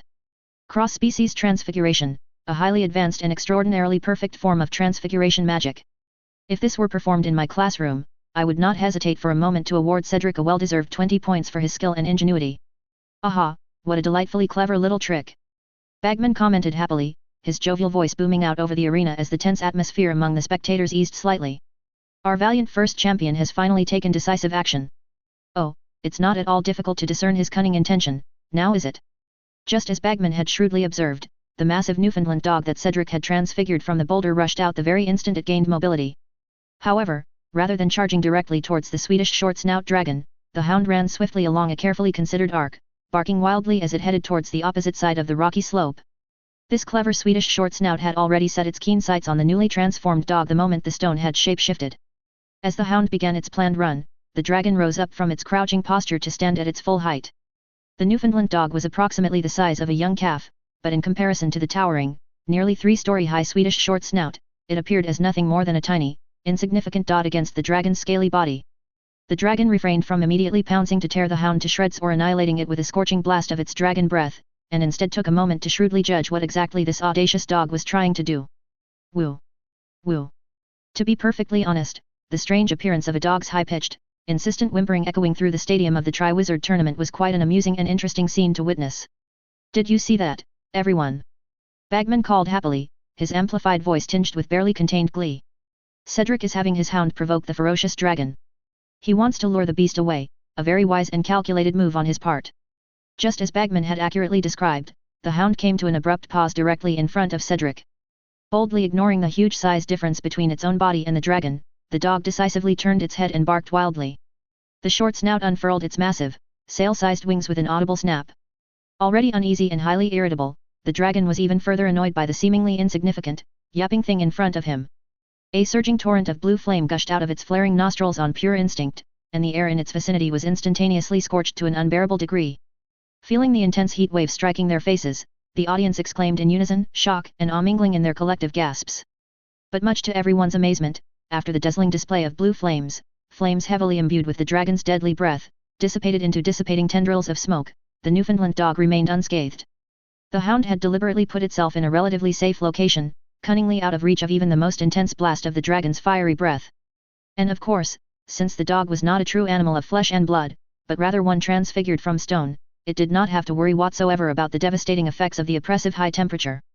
The enraged short snout angrily pawed at the rocky soil with its claws, creating deep furrows. Its flapping wings stirred up a turbulent gust of wind that whipped across the arena. Its massive head swayed from side to side menacingly, as a low, thunder-like roar emerged from deep in its throat, a sound so spine-chilling that it caused everyone's scalps to tingle with instinctual fear. But the core problem remained: this Swedish short snout, coming from its native habitat in the remote mountains of northernmost Sweden, still stubbornly refused to abandon its eggs, despite the steadily increasing provocation. Although it was clearly attracted by Cedric's barking hound, it simply would not leave the nest. This planned move of Cedric was obviously not proving as effective as he had hoped. So, the Newfoundland dog needed to resort to even more drastic measures. In a sudden, startling motion, the hound abruptly pounced forward several feet, then spun around to face the short snout once again. Craning its neck, it cheekily turned its head to the side and boldly wiggled its buttocks at the irritated dragon in a universally recognized gesture of mockery. This daring, sassy trick worked like a charm, provoking an immediate response from the already enraged dragon. Dragons are universally renowned as highly intelligent magical creatures, immensely powerful and fiercely proud. How could such a majestic beast ever tolerate such a blatant, taunting insult from what it perceived as a far inferior being? The amused laughter of the audience, entertained by the hound's audacious antics, was swiftly drowned out by the earth-shattering roar that erupted from the dragon's gaping jaws. Azure-hued flames surged outwards like in a flood again. The scorching flames were so unbelievably intense that even Cedric, at a relatively safe distance away on the opposite side of the arena, felt as though he had suddenly been thrust into the heart of a scorching furnace. But fortunately, Cedric's reflexes helped him well in this precarious moment. As soon as he perceived that the situation was rapidly deteriorating, he immediately let the hound to swiftly run to safety. When the flames finally dissipated, the dog had miraculously avoided collapsing into a pile of charred stone. Instead, it stood its ground near the edge of the now melted pit, its white teeth bared in a snarl focused at the Swedish short snout. Roar! An overwhelmingly powerful sonic shockwave rippled through the arena, stirring up roiling clouds of smoke and choking dust. Suddenly, amidst the swirling haze, there was an ominous clang of strained metal as the iron chains holding the dragon in check stretched tense to their utmost limit. A massive frightening shadow burst through the obscuring veil of smoke and dust, accompanied by a hair-raising, ear-splitting shriek of fury.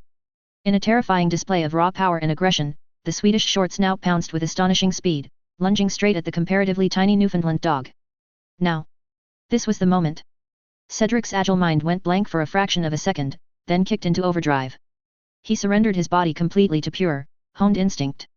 The instant the short snout abandoned its guarded dragon nest, putting approximately 40 feet of distance between itself and its eggs, Cedric seized his chance.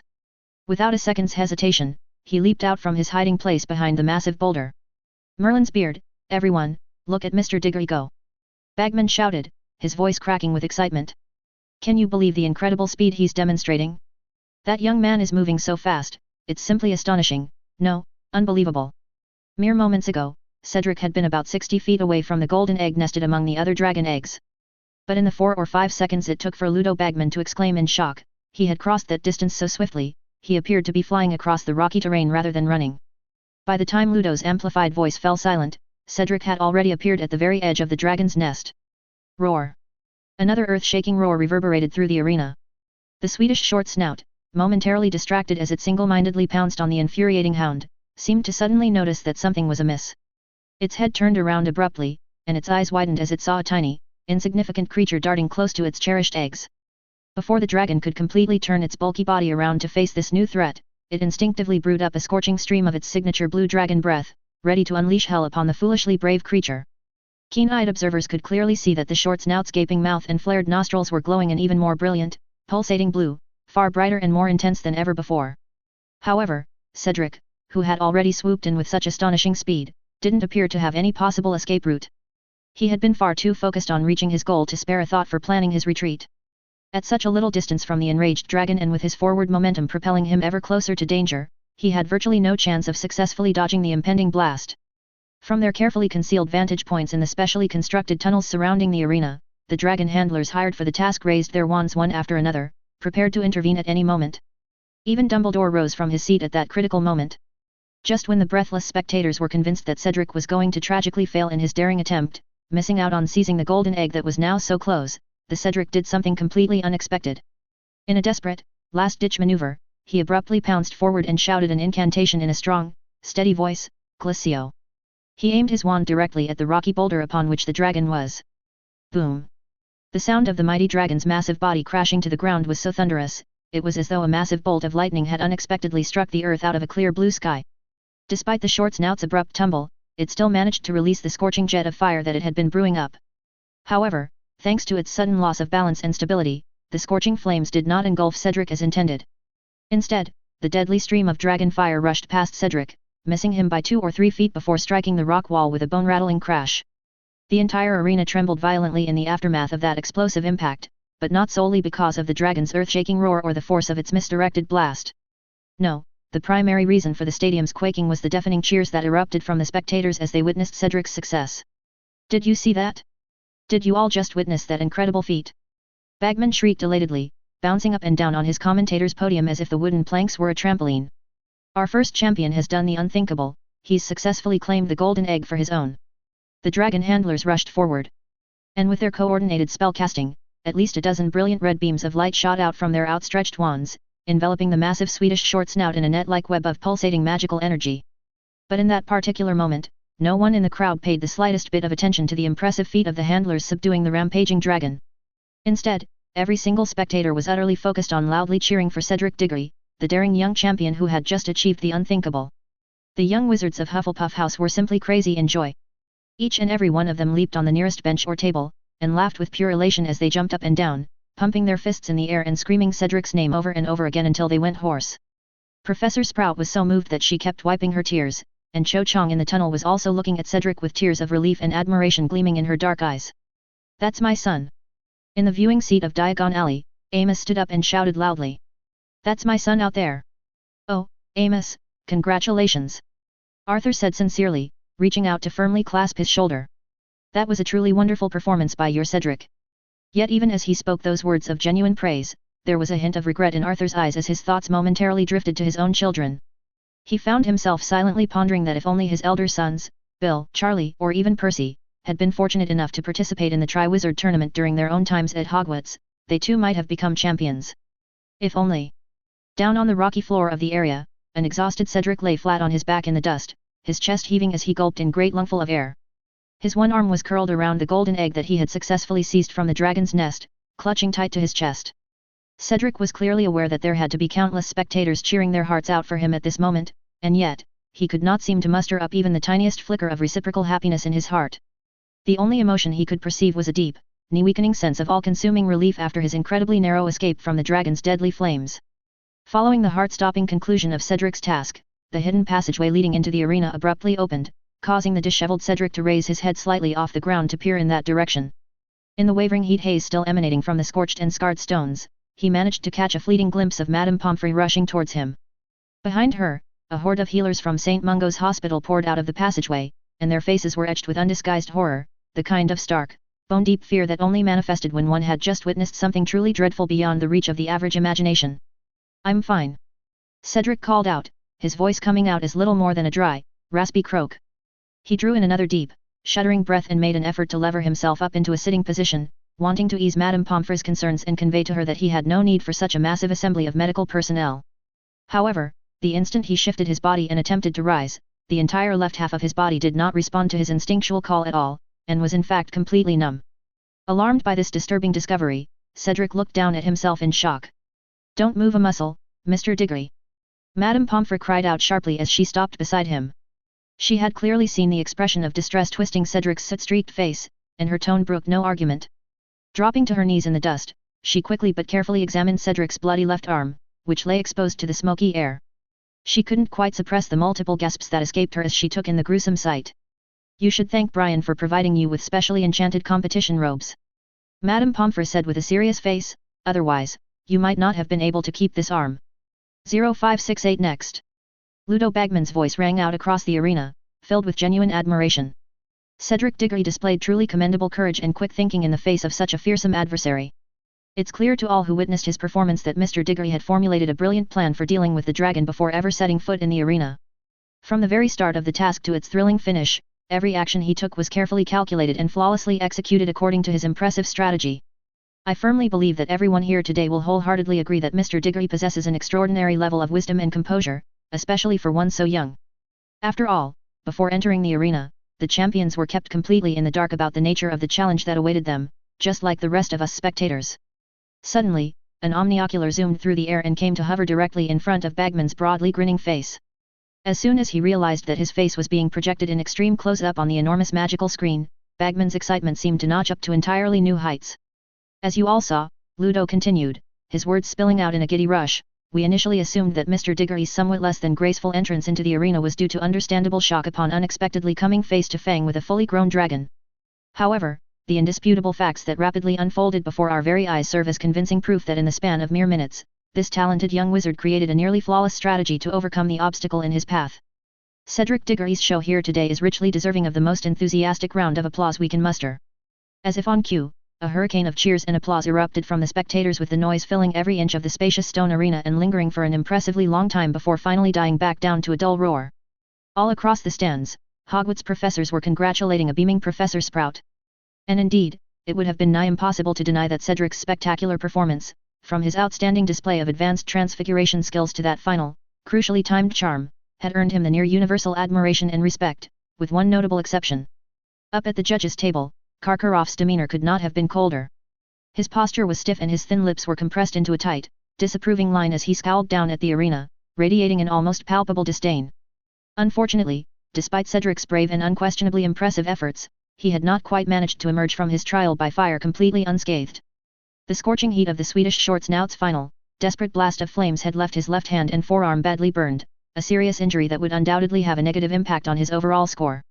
And indeed, when the judges began to post their marks, this proved to be the case. Dumbledore, Madame Maxime, and Barty Crouch all awarded Cedric a solid 9 out of 10 possible points. More surprisingly, Ludo Bagman, despite his gushing earlier praise, chose to give him an 8. Still, compared to the measly 6 that a scowling Karkaroff unwillingly held up, Bagman's score seemed quite generous. The Hogwarts students responded to Karkaroff's blatant bias with a storm of furious boos and catcalls. An enraged Ernie Macmillan even went so far as to roll up his sleeves and start resolutely pushing his way towards the judges' table, clearly intending to give Karkaroff a piece of his mind. Justin was forced to leap up and physically restrain the hot-headed Ernie, though he was simultaneously shaking his own fist and hurling some words in Karkaroff's direction. "One champion down, 3 yet to face their dragons," Bagman shouted, his magically amplified voice resounding through the noise. As Cedric was carried off the field to a chorus of cheers, the dragon handlers, who likely had the most strenuous job of all during the course of the tournament, swarmed into the rocky arena. Working together, they took aim at the panting Swedish short snout and fired off a volley of stunning spells from every direction. The handlers immediately leaped forward to restrain the unconscious short snout with heavy iron chains, and hauled it out to the enclosure. After the Swedish short snout vanished into the tunnel, the handlers struggled to maneuver a second dragon into the arena. This time, It was a Welsh green, a species known for its relative calmness in comparison to most dragons. However, as the emerald-scaled beast came into view, it became swiftly apparent that this particular dragon was far more alert and energetic than its sleeping predecessor had been, which would likely make the handler's job more challenging. Strange? Ginny muttered, her brow furrowing as she scanned the chaos unfolding on the enormous screen. Where's Charlie? He's supposed to be in charge of the handlers, isn't he? You'd think he'd be down there, sorting that mess out. Fred leaned lazily against the railing, his grin widening into something mischievous. Oh, Charlie, he said, drawing the name out as if he were conjuring a tragic headline. Poor bloke probably went and got himself eaten by one of his scaly darlings. You know how he is always giving his heart to the wrong kind of girl. Can't say we didn't see it coming, really.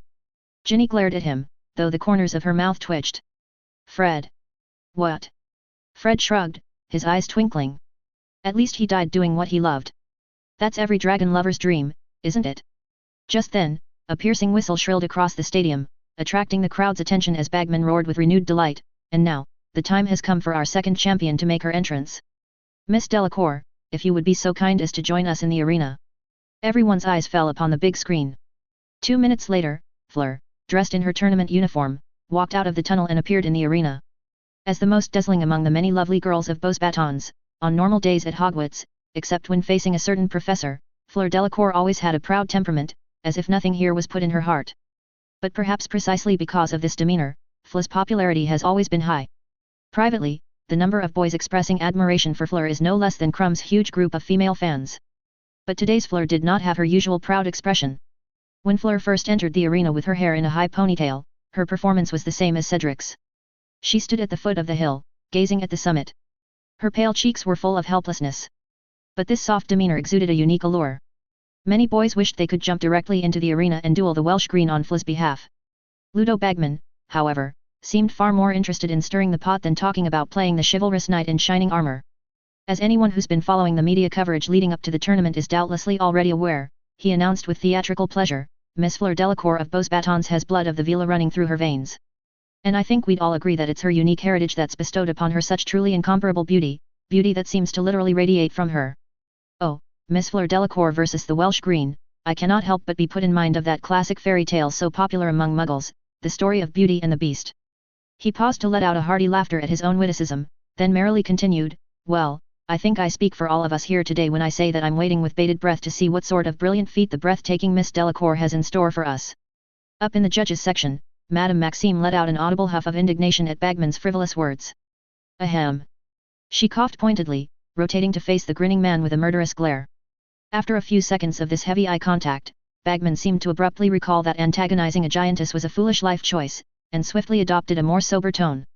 Seeing that her reproachful intervention had served its purpose, Madame Maxime turned her attention to Fleur, and her face creased with worry as she stared at Fleur's pale face displayed on the screen. Zoot allors, I pray there will not be any unexpected incidents. She murmured just loudly enough for those seated alongside her to overhear, her accented voice was filled with anxiety. I have every faith in Fleur's abilities, but still. Oh. Where is Brian? Should he not be down below, guarding against just such accidents? Dumbledore, I swear I don't see him here. Dumbledore turned to Madame Maxime with a placating smile, deliberately ignoring Karkaroff's derisive snort at the judges' table. There is no need to trouble yourself, Madame Maxime, he pacified her in his most calming tones. I have every confidence that Miss Delacour will deliver a performance that will be a pleasant surprise for each and every one of us. As for Brian.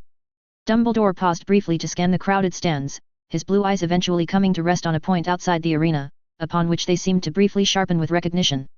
Brian is probably patrolling outside. I guess he's afraid of repeating the World Cup tragedy. After dealing with Madame Maxime's question, a trace of contemplation flashed in Dumbledore's blue eyes. Without changing his expression, he withdrew his hand into his wide sleeve. A few seconds later, a faint silver light swiftly shot out, attracting no one's attention, and directly penetrated the floor and disappeared. Look at that, ladies and gentlemen, our second champion has clearly decided on her course of action. Bagman exclaimed. She appears to be, but surely not, Merlin's beard. I thought for certain that she would have opted for a more subtle approach to bypass the... People all knew the reason for Ludo's surprise. Everyone would assume Fleur would probably adopt the same strategy as Cedric, quietly approach, not let the dragon discover her, then seize an opportunity when the time was right. However, Fleur's choice was beyond everyone's expectations. She took staggering steps and directly chose the most convenient path to climb the hill. Her steps were unsteady, but it was not hard to see that Fleur had no intention of concealing herself at all. And with this posture, she was naturally discovered by the Welsh Green on the hill. Compared to the Swedish short snout that Cedric just dealt with, the Welsh Green native to Wales in Britain obviously had a much gentler temperament. It watched the wizard approaching it on the ridge. There was not as much hostility in its beautiful green vertical pupils, but they were full of vigilance. Woo! The Welsh Green let out an ethereal, long howl. Wizards unfamiliar with this dragon species were all surprised. They simply could not believe that such a fierce dragon could make such a melodious call. In fact, the Welsh Green is probably the gentlest of the dragon breeds. They like to eat sheep. Unless angered, they always actively avoid humans. Wizards established a protected area for this dragon species in the Welsh mountains. They like to roost on high cliffs, which also makes them especially good at rock climbing. However, a gentle temperament does not mean no temper, especially since this Welsh Green was at a critical moment. After the green dragon uttered a deterring howl, Fleur's steps indeed paused for a few seconds. But then, she started walking again. Since there was no need to hide her tracks, Fleur reached the hilltop even faster than Cedric. After learning they had to face dragons, every champion investigated the range the dragon's breath could cover. Fleur also stopped 50 or 60 feet away from the dragon's nest. What does she plan to do? Ludo asked the question in everyone's mind. Directly confront the dragon? Oh, forgive my bluntness, but that's not a wise choice. Everyone was looking forward to Fleur's performance. But just then, something unexpected happened. That Welsh Green saw Fleur ignoring its threatening roar and raising her wand at it. A hint of fear actually flashed through its beautiful green vertical pupils. This dragon remembered not long ago, a wizard fiercely abused it and several of its kin. Then, whoosh! The Welsh Green suddenly spread its left wing and swept the ground. After a cloud of dust, the few eggs originally lying in the hay all vanished. The green dragon's wings curled up. Then, the green dragon glanced at Fleur with unease, immediately turned to face the cliff, and with a crunch, nimbly inserted its claws into the cliff face. Crunch, crunch, crunch. Dust filled the air, rocks flew everywhere. The sound of shattering stone finally ended with a heavy clang. Including Fleur, everyone stared dumbfounded at the Welsh Green hiding halfway up the rocky mountain. 0569 Problems. In the arena, Fleur finally arrived at the edge of the dragon's nest covered in hay. She raised her head, looking at the Welsh Green dragon that intended to make its home on the cliff wall. Every inch of her face was filled with astonishment. Suddenly, an amused chuckle rang out from somewhere in the previously hushed stadium which was startlingly loud in the stunned silence. That lone laugh seemed to act as a catalyst, spreading like wildfire through the spectators. Even the coldest ministry officials, adept at concealing their true emotions behind polite masks, found their lips twitching upwards in reluctant smiles. Ha ha ha! The young wizards had fewer scruples, and some lively fellows even began pounding on the tables with laughter. Many people looked at the Beaux Batons champion, Fleur Delacour, who was already dumbfounded, thinking that this unexpected scene was really too interesting. Well, well, well, what have we here? Ludo's voice boomed through the magically magnified microphone, his tone dripping with amusement. It seems our fierce dragon was so intimidated by Miss Delacour's fearsome presence that it has fled for the hills. But alas, in its haste, it has escaped with all of the precious eggs. Whatever shall our brave champion do now? Perhaps a bit of rock climbing is in order. Dumbledore. Madame Maxime glared fiercely at Ludo Bagman, wishing she could give this notorious fellow's nose a heavy blow with her sandbag-sized fist. However, at the moment, she was most concerned about her champion. Madame Maxime stood up anxiously, her tall stature immediately drawing the attention of many people. This should be considered an accident. How should this situation be handled? Dumbledore was also surprised by the Welsh Green's unexpected behavior. When Madame Maxime's gaze locked on him, Dumbledore closed his slightly open mouth, his blue eyes flashing with a hint of helplessness. What a pity the person to take responsibility wasn't here. I understand what you mean, Olymp. You think the current situation requires outside intervention? Of course. Madame Maxime said without hesitation, we need to drive the dragon down, otherwise how can Fleur retrieve the egg? I don't think so. Karkaroff smiled smoothly. After successfully attracting everyone's attention to himself, he continued, this is not an unsolvable difficulty, is it? The champions use their wisdom, courage, and magical skills to solve various predicaments in the arena. This is the rule of the Tri-Wizard tournament. If a little difficulty like this requires extra intervention, oh, why don't we just go on stage and compete for our respective champions? A recording omniocular swished through the air, informing all the spectators of the argument that had taken place at the judges' table. This requires a vote from all the judges, Olymp. Dumbledore did not want the conflict to escalate, so he stood up to address Karkaroff and Madame Maxime, who were engaged in a verbal confrontation. Madame Maxime could not raise any objections to his suggestion. The champion and dragon were still on the field. The judges held a quick hand vote on whether to intervene in the current situation. The voting results made Madame Maxime extremely angry. Except for herself, who unhesitatingly agreed to intervene, Igor Karkaroff, Ludo Bagman, and Barty Crouch all stood on the opposite side, as did Dumbledore. All right then, so be it. Since that was the case, Madame Maxime had nothing more to say. She sat down angrily and then looked at Fleur on the big screen with worry. During this brief period of the judges' argument, the situation in the arena did not change much. Fleur walked back and forth anxiously near the dragon's nest, hoping that the Welsh green would suddenly change its mind and come down on its own. However, only rocks of varying sizes fell from the cliff wall. The Welsh green curled its body to the extreme, crouching in a small hole that had been temporarily dug out on the cliff, sticking its head out and watching her vigilantly. Hey, come down. You can't stay there. Fleur cried out in a slightly desperate manner, forgetting her fear of facing the dragon. Of course, her shouting had no effect on the Welsh green. Fleur bit her pale lips lightly, her eyes hesitating for a moment before she backed up a bit and raised her wand, shooting a few gorgeous fireworks at the approximate location of the dragon on the cliff wall. It was useless, so Fleur increased the power of her magic. The spell she fired crossed the space and struck the dragon's wings wrapped around its body, producing brilliant sparks. In this situation Fleur looked helplessly at the judges' table. The noise outside the arena couldn't be heard inside. Fleur didn't know that the judges had already voted on this situation.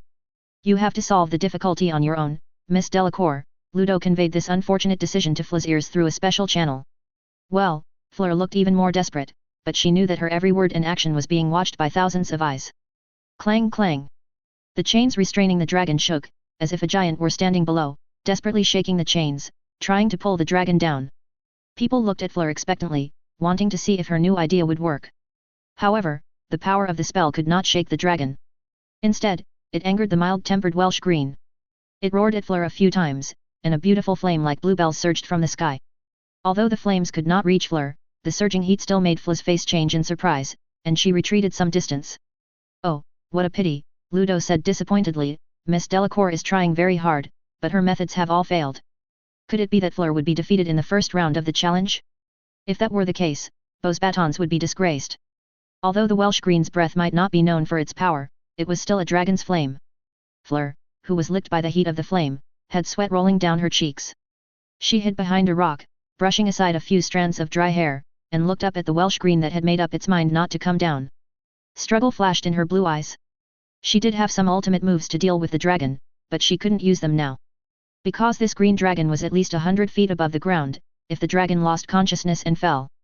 Of course, for such a strong and magical creature, this might not be fatal, but those dragon eggs would certainly suffer a catastrophe. She had to make the dragon come down on its own. Fleur raised her head and looked around. She couldn't see the expressions of the spectators in the stands, but she knew they were all watching her, including that young professor. The flames dissipated, but the air remained hazy due to the heat. The Welsh green curled up its body again, staring at Fleur with only its eyes, with no intention of coming down. Fleur knew she couldn't wait any longer. She had already spent more time here than Cedric. So, Fleur walked out from behind the rock. For some reason, Fleur's originally pale cheeks flushed red. She took a deep breath and walked with elegant steps to the edge of the dragon's nest once more. Then, like a muggle gymnast, she stretched out her arms. Well, paint me green and call me a boggart. Bagman gasped as a strange wind whipped through the arena, loosening Fleur's hair from its coiled bun so that it turned her head in a platinum halo.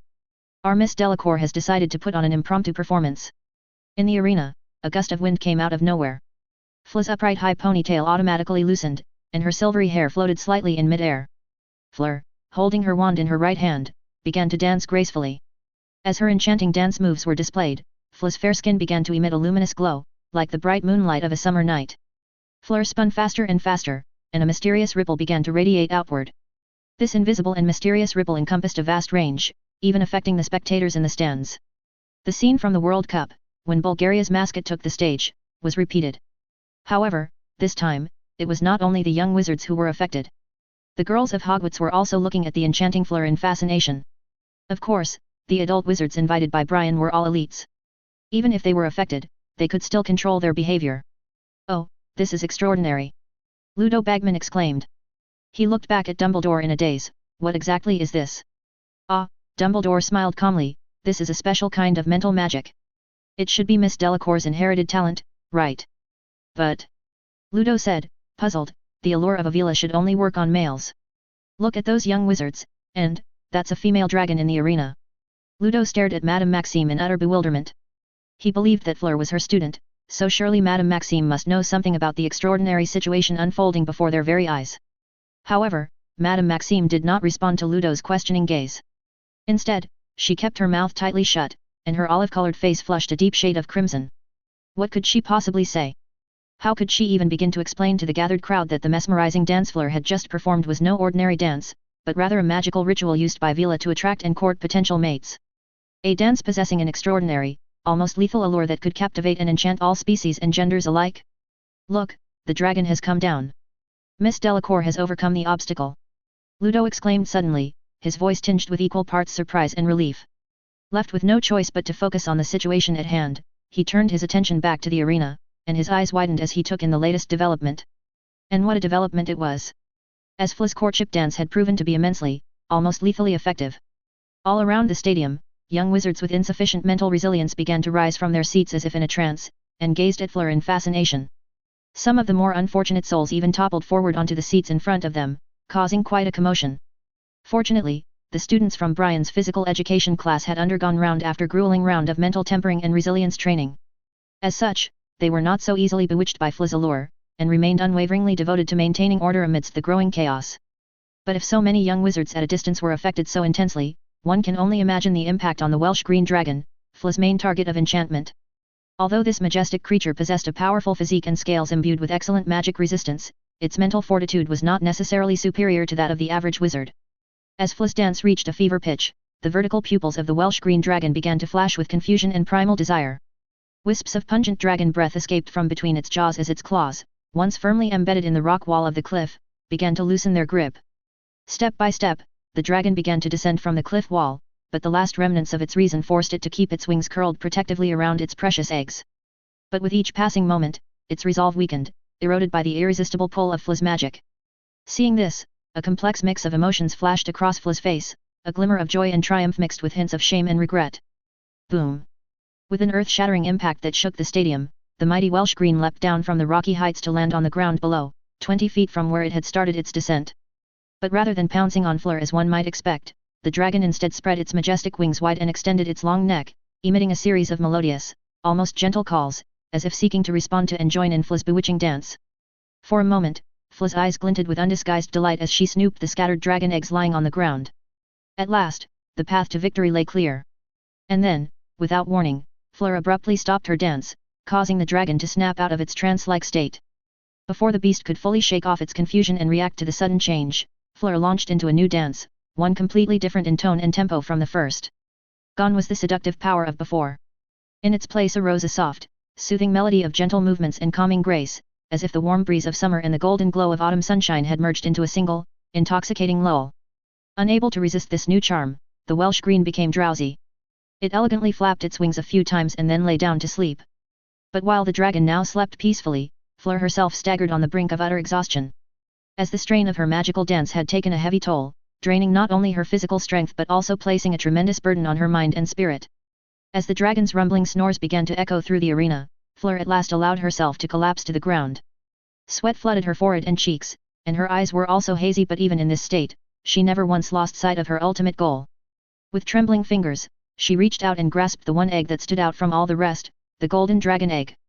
The instant Fleur's hand closed around her prize, a massive sigh of relief arose from the gathered spectators. Even Ludo, who was commentating on the match, let out a big sigh of relief. But just as he opened his mouth to loudly announce Fleur's success, whoosh! A sudden gout of flames burst from the sleeping dragon's nostrils, lightly scorching the edge of Fleur's calf and causing her to cry out in pain and alarm. Immediately, a team of frantic healers rushed forward to take her away to safety.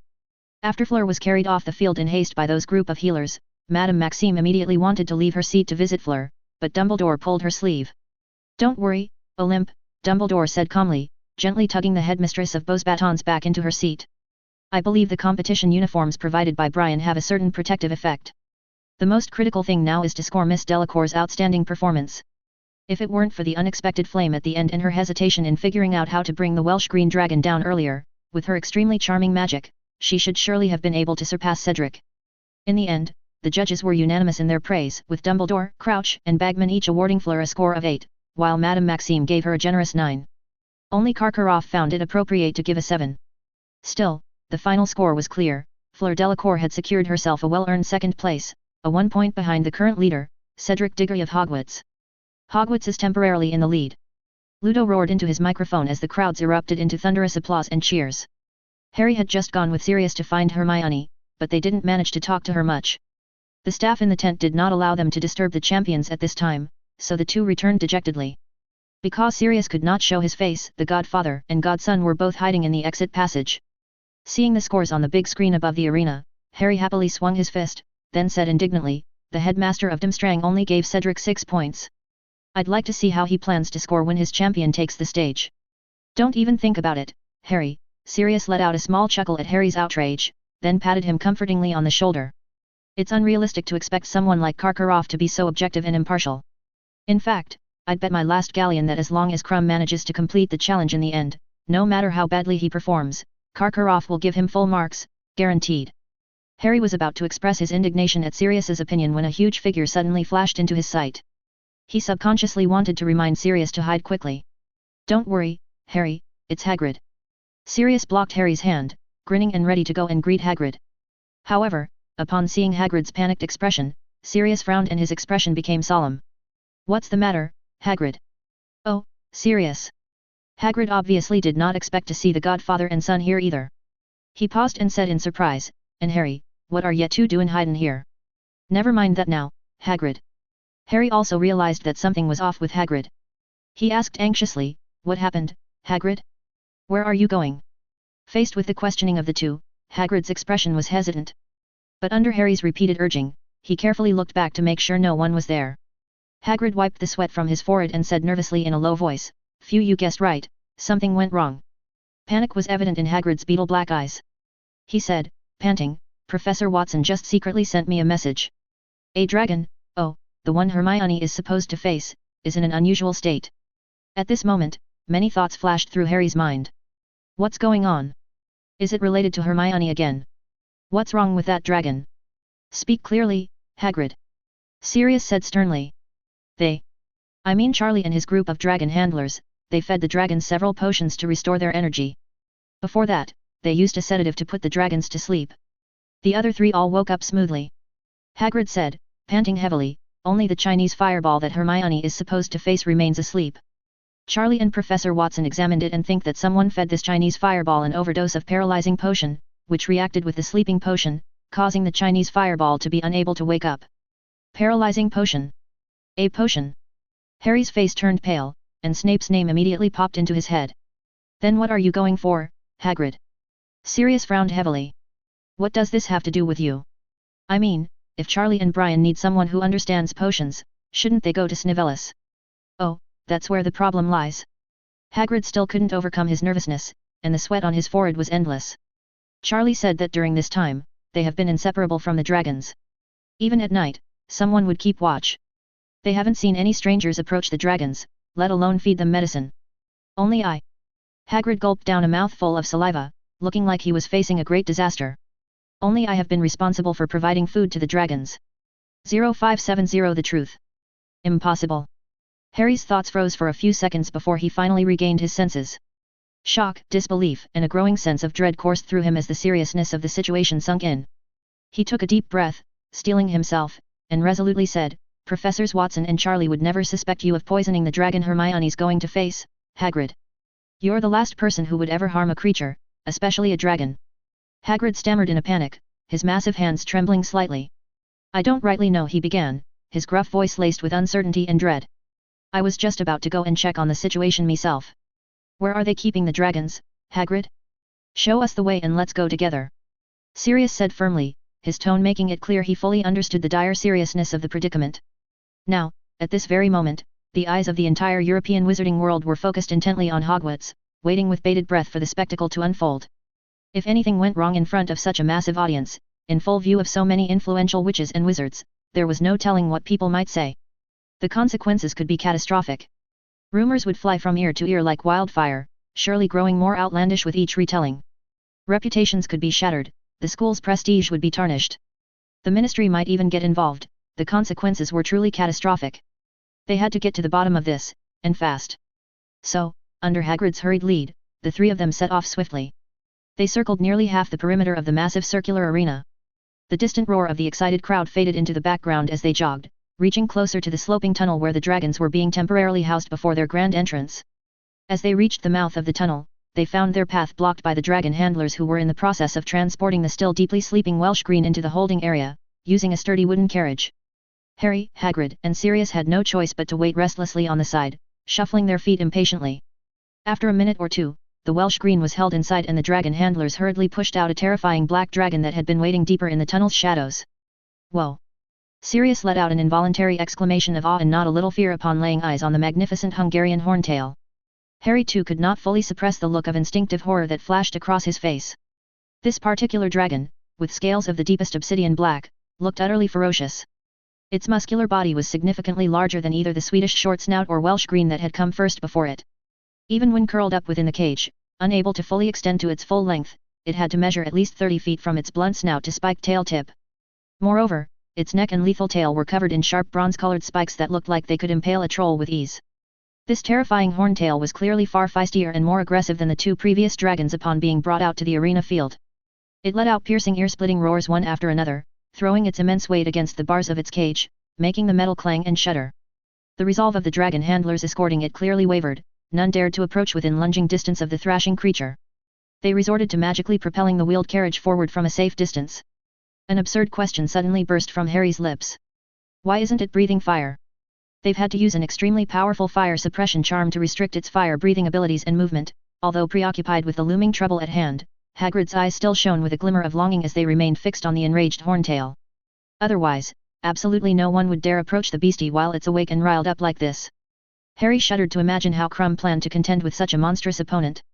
He said a silent prayer of thanks to the fates that he himself had dodged that particular cursed bludger. "Let's go," Sirius said with a sigh of slight regret, tearing his gaze away from the dragon. "We need to hurry and get to the bottom of this troubling mystery. If we're swift about it, perhaps we can still catch the tail end of today's performances." The three of them broke into a jog again, heading down into the underground dragon holding pit. It was a vast subterranean space, with a loop of torches thrust into iron brackets at regular intervals along the rock walls. The flickering orange flames illuminated the shadowy cave and imbued it with a certain inconsistent coziness despite its immense scale. The Welsh Green that Fleur had faced slept, while Cedric's Swedish short snout had awakened but remained tightly bound in place. Harry noticed a strange translucent grey chain of interconnected runic symbols wrapped around the short snout's body. Apart from two adult wizards talking near the center of the cave, there was also a ghost hovering in the air, a majestic silver phoenix. Harry blinked in momentary confusion before realizing who that phoenix was. It was Professor Dumbledore. Harry had seen him use this form to send message to Professor Watson on the night of the Quidditch World Cup. "Ah, you've arrived." Brian, with his hands behind his back, turned his head and smiled slightly at the three arrivals upon hearing the commotion. "What's going on?" Harry frowned, trying to get a read on the situation through the haze of confusion clouding his mind. Another accident had occurred during the Triwizard Tournament, and it happened while the competition was still ongoing. But Professor Watson didn't seem to be in too foul of a mood. The sapphire eyes of that silver phoenix were also fixed on them, calm as always. In contrast, Charlie's reaction more closely aligned with what Harry and the others had been expecting. He was half kneeling in front of the sickly-looking Chinese fireball, which was spread out in a puddle of its own drool and seemed as limp as a wet rag. Charlie looked utterly devastated as he carefully extracted a tar-like black paste from between the gaps in the dragon's massive fangs. A large quantity of that unknown substance had already accumulated on the stone floor. "Explain yourself, Hagrid." Charlie snapped, finally noticing Hagrid's presence. In his current state of agitation, he didn't seem to care why Harry and Sirius had come along. "Professor Dumbledore, Professor Watson, I can explain," Hagrid called out, desperation tinging his booming voice. He hurried forward in a fluster, and his bloodshot eyes widened in horror at the sight of the black thing smeared across the floor and all remaining color was drained from his tired face. "Oh, this is just a little something I purchased down Nocturne Alleyway," Hagrid stammered, blinking pleadingly up at the expressionless silver phoenix. "You know how it is, Professor, I use it to calm down some o' the feistier critters out in the forest sometimes when they get a bit riled. Those big fellas are right fond o' fighting, why see? Have ter slip 'em a little something so they'll settle down long enough ter tend their wounds proper." Harry and Sirius exchanged a shocked look. They both knew Hagrid very well. For all his carelessness and eccentricity, the one area in which Hagrid was never ever negligent was the care and well-being of the magical beasts. And dragons? Dragons were the magical creatures Hagrid loved above all others, his greatest passion. How could he have done something so reckless as to feed a dangerous unknown substance to the dragons? Are you muddled in the head, Hagrid? Charlie roared, standing and wiping his blackened fingers on his work robes in jerky motions. How could you possibly think it was a clever idea to mix this foul stuff into this poor fireball's feed? And in such a huge quantity too, at least 20 pounds worth by my estimate. Don't tell me this was some harebrained scheme to get your hands on a dragon egg while the mother was feeling woozy and unlikely to flame you to a crisp. Much as he wanted to, Harry couldn't really argue against that theory on Hagrid's behalf. It did seem frighteningly plausible that Hagrid's longing for a dragon of his own to raise might have tempted him into rashness. I didn't. I swear it, Professor Dumbledore. Hagrid cried, looking wronged by the accusation. The food I prepared for the 4 dragons last night was all their favorite stuff, foods I know they've been enjoying morning, noon, and night for over 10 days now with nary a problem. But did you personally deliver each dragon's meal to them, Hagrid? Dumbledore calmly inquired. Well, no, not as such. Hagrid admitted, his shoulders slumping. There was a right commotion that sprang up suddenly in the forest. Why see? Those centaurs went inexplicably berserk, driving out all manner of smaller magical creatures before him. Even Aragog's acromantula colony took heavy losses. One of the little spiderlings scurried up to the cabin to give me the news, so I had to go and take a look at it. Then who exactly did you entrust the task of feeding the dragons in your stead? Sirius interjected, shrewdly zeroing in on the crux of the matter. It was Freedom, Hagrid choked out, looking suddenly pale and stricken, as if an invisible hand were squeezing his throat. The little one had been helping me deliver their meals these past nights, so I figured it ought to know the path well enough to manage on its own by now. He drew a labored breath. My, but I thought the wee thing was really coming along, gotten right brave. Time was, it wouldn't dare get within sniffing distance of a dragon. Freedom. Sirius pressed impatiently. Who is that? A house elf, Dumbledore replied calmly, his keen gaze flicking to Brian. One that young Miss Hermione Granger accidentally rescued and has had staying with Hagrid ever since, I believe. Silence fell over the underground space as the pieces began to slot into place. Harry gaped at Hagrid, cold realization trickling down his spine. The true shape of the situation was perhaps quite different from what he had initially assumed. So, this house elf wanted to. An oddly amused expression appeared on Sirius's face as he turned to Brian. But I don't understand how it could possibly have ensured that Hermione in particular would face off against this red dragon. Oh. Brian let out a low chuckle, flashing a hint of white teeth. It indeed tempered a bit during the drawing. I didn't pay it any mind. However, I didn't expect Freedom to be so thorough. I suppose it probably wanted the Chinese fireball to be listless, lacking in energy when taking the field, to make the challenge Hermione faced a bit easier. Unfortunately, it didn't have much of a concept regarding the dosage of potions. 0571 A Dragon's Rampage. Brian concluded his explanation, and faced with this speculation, a heavy silence fell over the group. Aside from Dumbledore, who remained calm, the others, Charlie, Sirius, and Hagrid, all showed obvious signs of shock. They had not anticipated, even in their wildest imaginings, that the culprit behind this dragon fiasco would be a house elf. Harry let out a long, shuddering sigh of relief. His shoulders sagged as the weight of worry lifted. This meant the whole affair was simply a well-meant misunderstanding caused by Freedom acting on her own will, and not some dark, carefully orchestrated conspiracy with sinister motives. After a heavy moment of silence, Sirius asked cautiously, his voice hesitant, Brian, I'm not familiar with that house elf, but you know about Kriaker. Generally speaking, house elves' actions. He trailed off meaningfully, allowing the unfinished implication to hang in the musty air. What exactly did Sirius want to say? Harry thought with his eyes clouded in suspicion and concern. He suddenly realized that Professor Watson, who had not responded to Sirius's question, had turned his gaze directly towards him. Even Dumbledore and Charlie were now looking at him intently, as if trying to gauge his reaction. Harry blinked rapidly, then, in a flash of realization, the pieces clicked together in his mind and he exclaimed. Absolutely not. Hermione never gave Freedom any orders to do something like this, I'd stake my life on it. No need to worry yourself, Harry, Dumbledore said gently. Rest assured, we are all well aware of Miss Granger's character, just as you are. If I may offer my view, Professor Watson chimed in, I believe it's quite likely that Freedom, in her eagerness to help Hermione through this difficult time, deliberately misinterpreted or stretched the meaning of some of Hermione's innocent words, and followed them as commands. Is that right, Harry? Brian's analysis was very likely true, but Harry could only frown pensively as he racked his brain, trying desperately to recall the recent exchanges and interactions between Hermione and her house elf, to remember exactly what each of them had said. But he did not have Hermione's extraordinary memory, there was simply no way he could perfectly recollect every bit of their day-to-day conversations, especially small talks that hadn't seemed significant at the time. Feeling frustrated and helpless, all he could do was repeat his faith in Hermione's innocence once more. I could summon freedom right now and ask directly, Professor Dumbledore, Professor Watson. Seeing that suspicion had been removed from him, Hagrid said, looking much more at ease, letting out a sigh of relief as if he had just escaped a disaster. That's not the most important thing, Hagrid, Sirius said, offering his opinion first. There's no point in pursuing the mistakes of a house elf.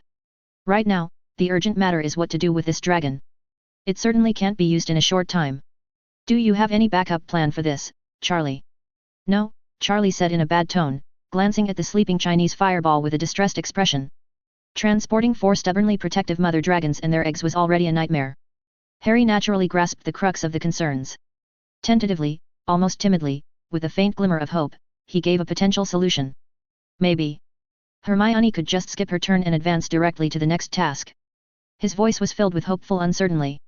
If we really did that, I'm afraid the Triwizard Tournament might not be able to continue, Harry. Madame Maxime and Professor Karkaroff would likely withdraw on the spot, Dumbledore said to Harry with a chuckle.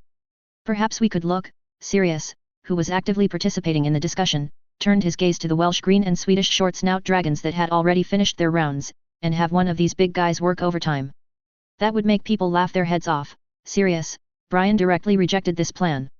He pondered for a few seconds, then said slowly, after discovering this situation, I had originally planned to transfigure a big boulder to resemble a dragon, then I would manipulate the fake dragon from offstage to interact with Hermione. But you can't make the dragon breathe fire, can you, Brian? Throughout, Brian and Dumbledore both maintained considerable composure, as if they did not see the situation before them as an insurmountable obstacle.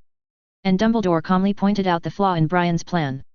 It's not entirely impossible, as long as we hypnotize everyone in the arena, you know, Headmaster Dumbledore.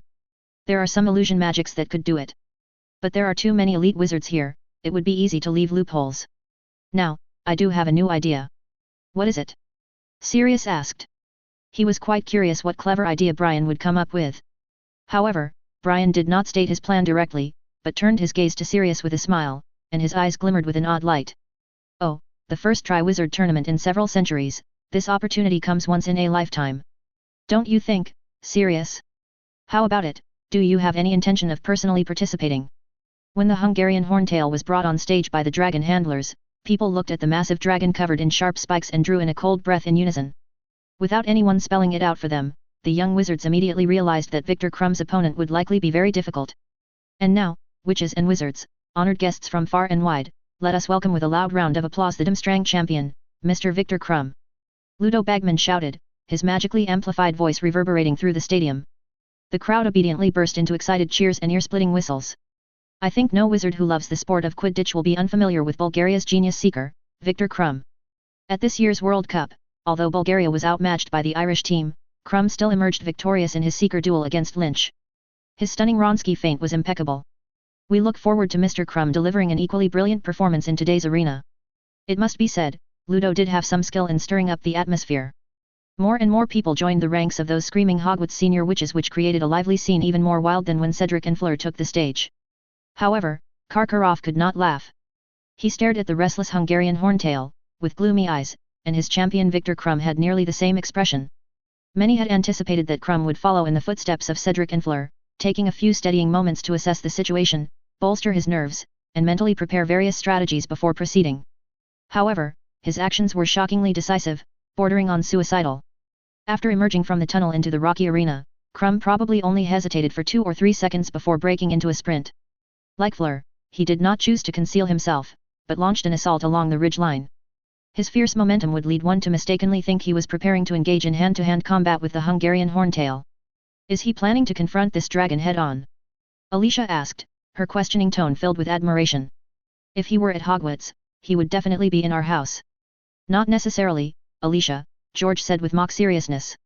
To get into Gryffindor, you need at least a bit of a brain. Unlike the previous 2 dragons, when the Hungarian Horntail spotted Krumm approaching, it did not let out a low hum of warning or threat. Its pair of murderous yellow vertical pupils stared fixedly at the tiny thing rapidly closing in, and its body slowly started unfurling to a full 50 feet tall. 200 feet remaining, the gap between wizard and dragon closing rapidly, 150, 180.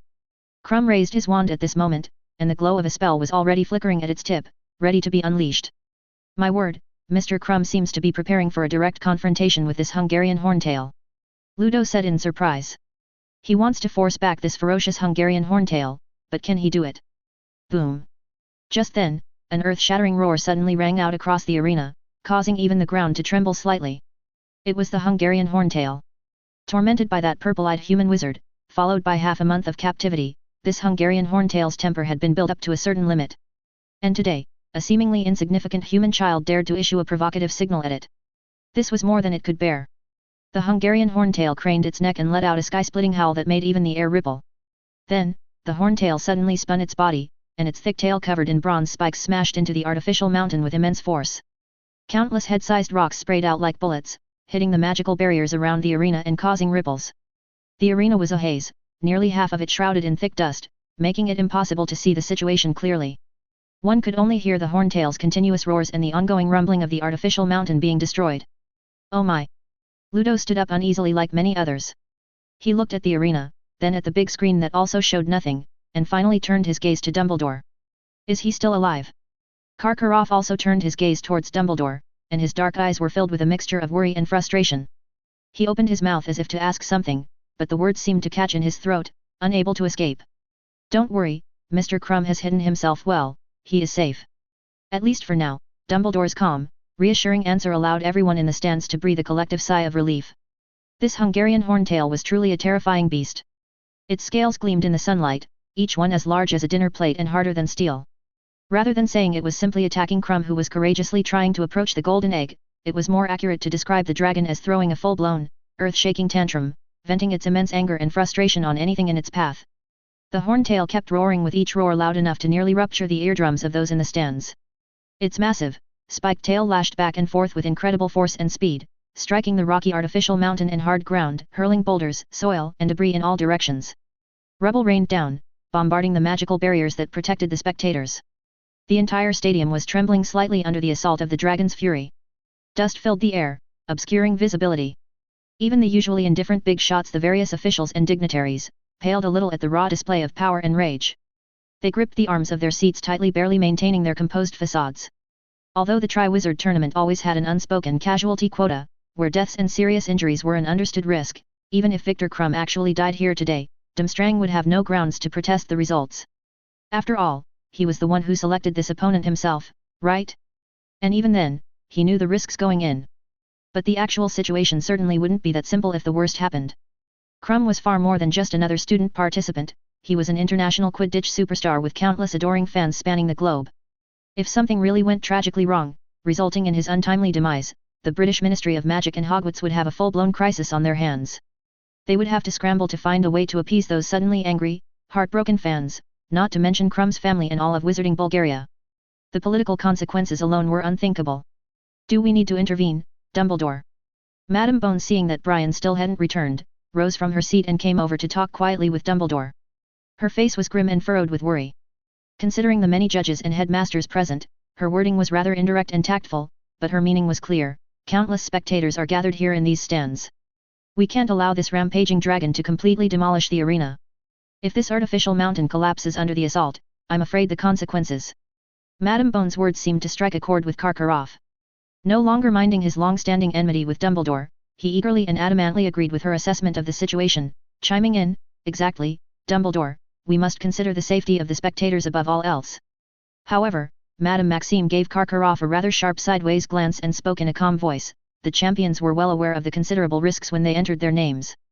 They should rely on their own wisdom, courage, and magical skills to overcome the various obstacles and difficulties that arise in the tournament arena. I must say, I quite agreed with your previous view on this matter, Professor Karkaroff.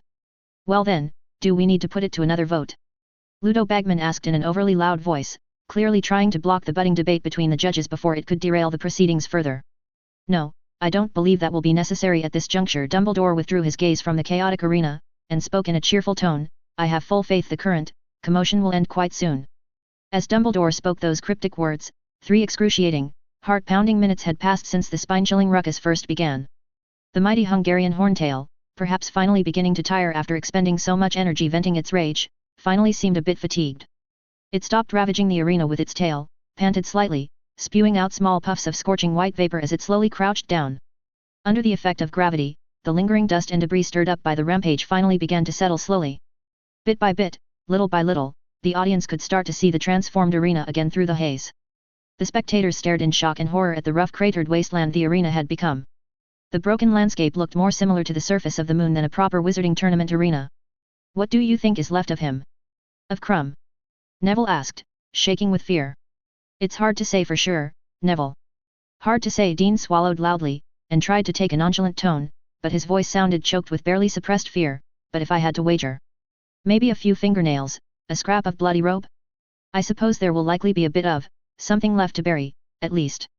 Dean couldn't quite meet Neville's eyes as he spoke, and similar gruesome thought occupied both of their minds. Bang! A deafening sound, like a giant gong being struck, rang out unexpectedly, causing many in the crowd to start violently, letting out small yelps of shock and fear. The image on the giant arena screen, which had been obscured by dust, abruptly cleared up again. The many magical omnioculars all over the stadium buzzed and flew around aimlessly, trying to catch a glimpse of the missing Durmstrang champion in the haze. But there was nothing. Just empty, smoking craters as far as any eye could see. Most of the gathered younger wizards and witches began to resignedly believe the worst, that Crumb had already merged with the blasted earth, vaporized under the Horntail's attack. Some of Crumb's fangirls even covered their mouths with trembling hands and began to sob quietly, but just then.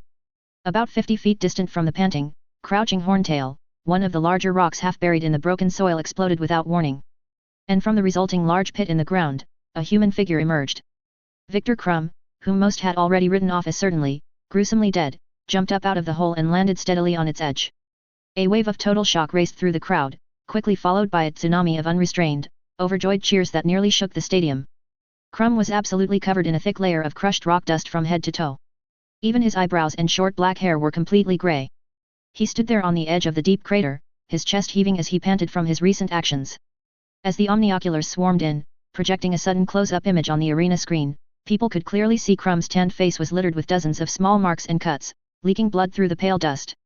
But by far the worst apparent injury Crumb had sustained was to his left wrist. It was badly twisted, bent at a horrific, unnatural angle that set many spectators' teeth on edge. It didn't take a medical expert or a bright mind to figure out how that happened. I can't believe my eyes. Crumb is actually still alive and in one piece. This is absolutely incredible. Ludo Bagman exclaimed in a tone of pure shock, and his enhanced voice was actually breaking a bit. But suddenly, Bagman felt a terrible chill race down his spine, as if someone had slipped an ice cube down the back of his robes. Even without looking over his shoulder, Ludo keenly knew exactly who was surely staring at him that very moment with cold, murderous eyes. So, he immediately changed his tune. Wonderful, everyone, simply wonderful. Let's have a rousing cheer. Mr. Crumb has passed the most excruciating trial by fire and claw. Oh, but his left arm looks quite bad, I dare say, that will undoubtedly have an adverse impact on his speed and agility going forward. I sincerely hope this doesn't negatively affect the young man's promising professional Quidditch career. Whoosh! Crumb had no intention of giving up. After only taking a few seconds to catch his breath, Crumb raised his hand and shot a dark red spell light straight at the Horntail's eyes. It was the Conjunctivitis Curse. There were quite a few observant and knowledgeable wizards and witches among the spectators who immediately recognized this advanced nonverbal spell by the unique color and Crumb's skillful wand movements alone. However, when the curse hit the Horntail's thick, armored scales just below its left eye ridge instead, setting off a fantastic shower of bright crimson sparks, the crowd let out a collective groan of disappointment. What a pity, what dreadful luck for the lad. Ludo sighed sadly, shaking his head. Mr. Crumb's clever strategy almost succeeded. He clearly wanted to block the dragon's vision, but that commotion just now seemed to make him a bit disoriented, and his opponent obviously couldn't believe he was still alive, so it reflexively flinched its massive head away from the oncoming spell at the last second. Roar! The Hungarian Horntail, coming back to its senses, let out a terrible, ear-splitting screech. It raised its head, and a scorching, dazzling crimson light began to brew in that hideous big mouth. Too close. What the Hungarian Horntail was preparing to do was obvious. Crumb was now less than 40 feet from the dragon. Apart from the rubble and shallow pits all around, there was no other place to dodge. Even if he jumped back into the deep pit he just took shelter in, the heat of the dragon's breath would still claim his life. The completely enraged Hungarian Horntail arched its neck. From its furious posture, one could tell the next dragon breath would be as fierce as a storm. Perhaps in the next second, Crumb would be swept into ashes before everyone's eyes by the surging fiery winds. At this moment, even Dumbledore's face turned solemn. He abruptly stood up with the Elder Wand appearing in his palm. His expression was calm, but an oppressive aura emanated from him. What to do? Time seemed to freeze. Crumb's tanned complexion finally turned pale. He knew he had nowhere to hide. At this distance, the dragon's breath would definitely claim his life. And it wouldn't be long, judging from the increasing brightness in the black dragon's hideous mouth, perhaps only seconds, not even enough time for him to run to the golden egg that had been shaken to the side by the previous commotion, unless... A flash of sharpness passed through Crumb's eyes. Under many dumbfounded stares, not only did he not turn and flee, he resolutely charged towards the Hungarian horntail. Screams of horror, confusion, and denial erupted all across the stands at the seemingly suicidal action. "What's this? Victor, have you lost your mind?" Karkaroff screeched, losing his composure as he frantically clutched at his fur hat. The vast majority of spectators believed Crumb must have simply cracked under the unimaginable strain and finally lost his wits entirely, driven temporarily insane by his impending death. What else could possibly explain this? People surged to their feet in the stands all across the stadium, screaming themselves hoarse for him to turn back, though their desperate pleas couldn't reach him. But just then, Crumb cast his second spell since entering the arena. He didn't try to interfere with the dragon like Cedric. His spell light shot directly at the ground behind the golden egg. Boom! Before the dragon breath descended, an intense explosion occurred first. The moment the spell light hit the ground, the jagged rocks exploded violently. The surging shockwave directly blasted the golden egg into the air. Perhaps it was a coincidence, but those watching believed it was calculated.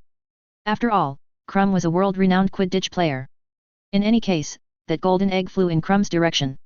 At the same time, Crumb, rapidly approaching, stepped on a flying rock, resolutely leaping into the air. His intact hand strove towards the golden egg. Time seemed to stretch at this moment. People stared in horror as the distance between Crumb's fingertips and the rotating golden egg slowly narrowed. And the sun, held between hideous dragon jaws, exploded. A crimson torrent, carrying the aura of destroying everything, surged down. The entire arena seemed to be surrounded by amber about to solidify. The only things that could move slowly were Crumb's fingertips, the tumbling golden egg, and the dragon breath, whose speed was clearly superior. One thing was certain: even if Crumb touched the golden egg first, he would subsequently be annihilated by the horntail's breath. Buzz! A sharp buzzing pierced the silence of the frozen arena. Brian and Dumbledore, who had finally returned to the field, simultaneously raised their wands at the Hungarian horntail. 0572 disputes. The timing of this moment was extremely precise, down to the very fraction of a second. The blazing torrent of dragon fire was a half-meter away from engulfing Crumb. The intense heat had already caused red blisters to erupt on the side of his face closest to the flames. Meanwhile, the tip of Crumb's outstretched finger hovered just half an inch from making contact with the golden egg. However, apart from Watson and Dumbledore, everyone else's vision in the stadium was completely obscured by the tsunami of fire surging from the dragon's jaws. The rising smoke and shimmering haze of heat made it impossible for the crowd to observe this critical scene. It was at this precise instant, when the balance between triumph and tragedy hung by a thread, that Watson and Dumbledore simultaneously chose to intervene. The grey runes that Harry had previously seen trapping the Swedish short snout in the cave abruptly reappeared. They spread with incredible speed across the thrashing dragon and the surging pillars of flame in the air, entangling them completely within a spatial dimension. Dumbledore's magic, on the other hand, required no flashy visual display, manifesting instead as a gentle, almost imperceptible breeze that ruffled his long silver beard. But the humble nature of the spell opposed its extraordinary power. The massive Hungarian horntail, by far the largest and most imposing of all the dragons brought to the tournament, was plucked from the ground and flung through the air like a child's toy. Its enormous wings flapped uselessly as it tumbled and flew in a long arc, before crashing to the ground dozens of feet away with a resounding, earth-shattering roar. Chunks of dirt and grass exploded up from the impact spot like a jet. Bang! Amidst the reverberations of the aftershock rippling through the ground, another distinct sound of impact rang out. It was the sound of a human body hitting the ground hard. Crumb, who had just barely managed to support the golden egg under one arm when the magical intervention tossed him backwards, lay curled on his side in the grass. The wind had completely knocked him out and stars exploded behind his eyes from his head slamming against the ground. The blow left him dazed and disoriented, and he struggled to regain clarity. For several moments he remained motionless with his lungs heaving as he gasped for air, and instinctively curled his body to protect himself from further injury. Waves of dizziness and nausea came over him, and intense bolts of pain radiated out from his shoulder and ribs where he had landed. As the dust settled, a hush fell over the arena, leaving an almost oppressive, suffocating sense of silence in its trail. The screen displaying the action for all to see froze and held on the climactic final image of Dumbledore and Watson lowering their wands with solemn expressions. The critical question hung unspoken in the air above the eagerly waiting crowd. How should the judges give score on this? Did it still count as Crumb completing the task when he only grabbed the egg thanks to the intervention of them? Ludo Bagman, Madame Maxime, and Barty Crouch seemed uncertain how to proceed, exchanging hesitant glances as they tried to reach an agreement on inferring the tournament rules for this unexpected scenario. Even the audience at the scene and those watching on the screens were at a loss for words. No one had imagined events would unfold this way. The person who broke the tense silence was Karkaroff. He recovered his mind and found his voice first, clearly recognizing that popular opinion could rapidly grow against his champion if he did not act fast to set the narrative. Victor has completed the challenge. He declared loudly to the crowd, gesturing towards where Crumb lay embracing the golden egg. You all saw it with your own eyes. He has the egg in his possession. The boy has done it. Ludo Bagman, placed in the uncomfortable position of having to officially rule on the matter as both a judge and the tournament commentator, cleared his throat and spoke up reluctantly.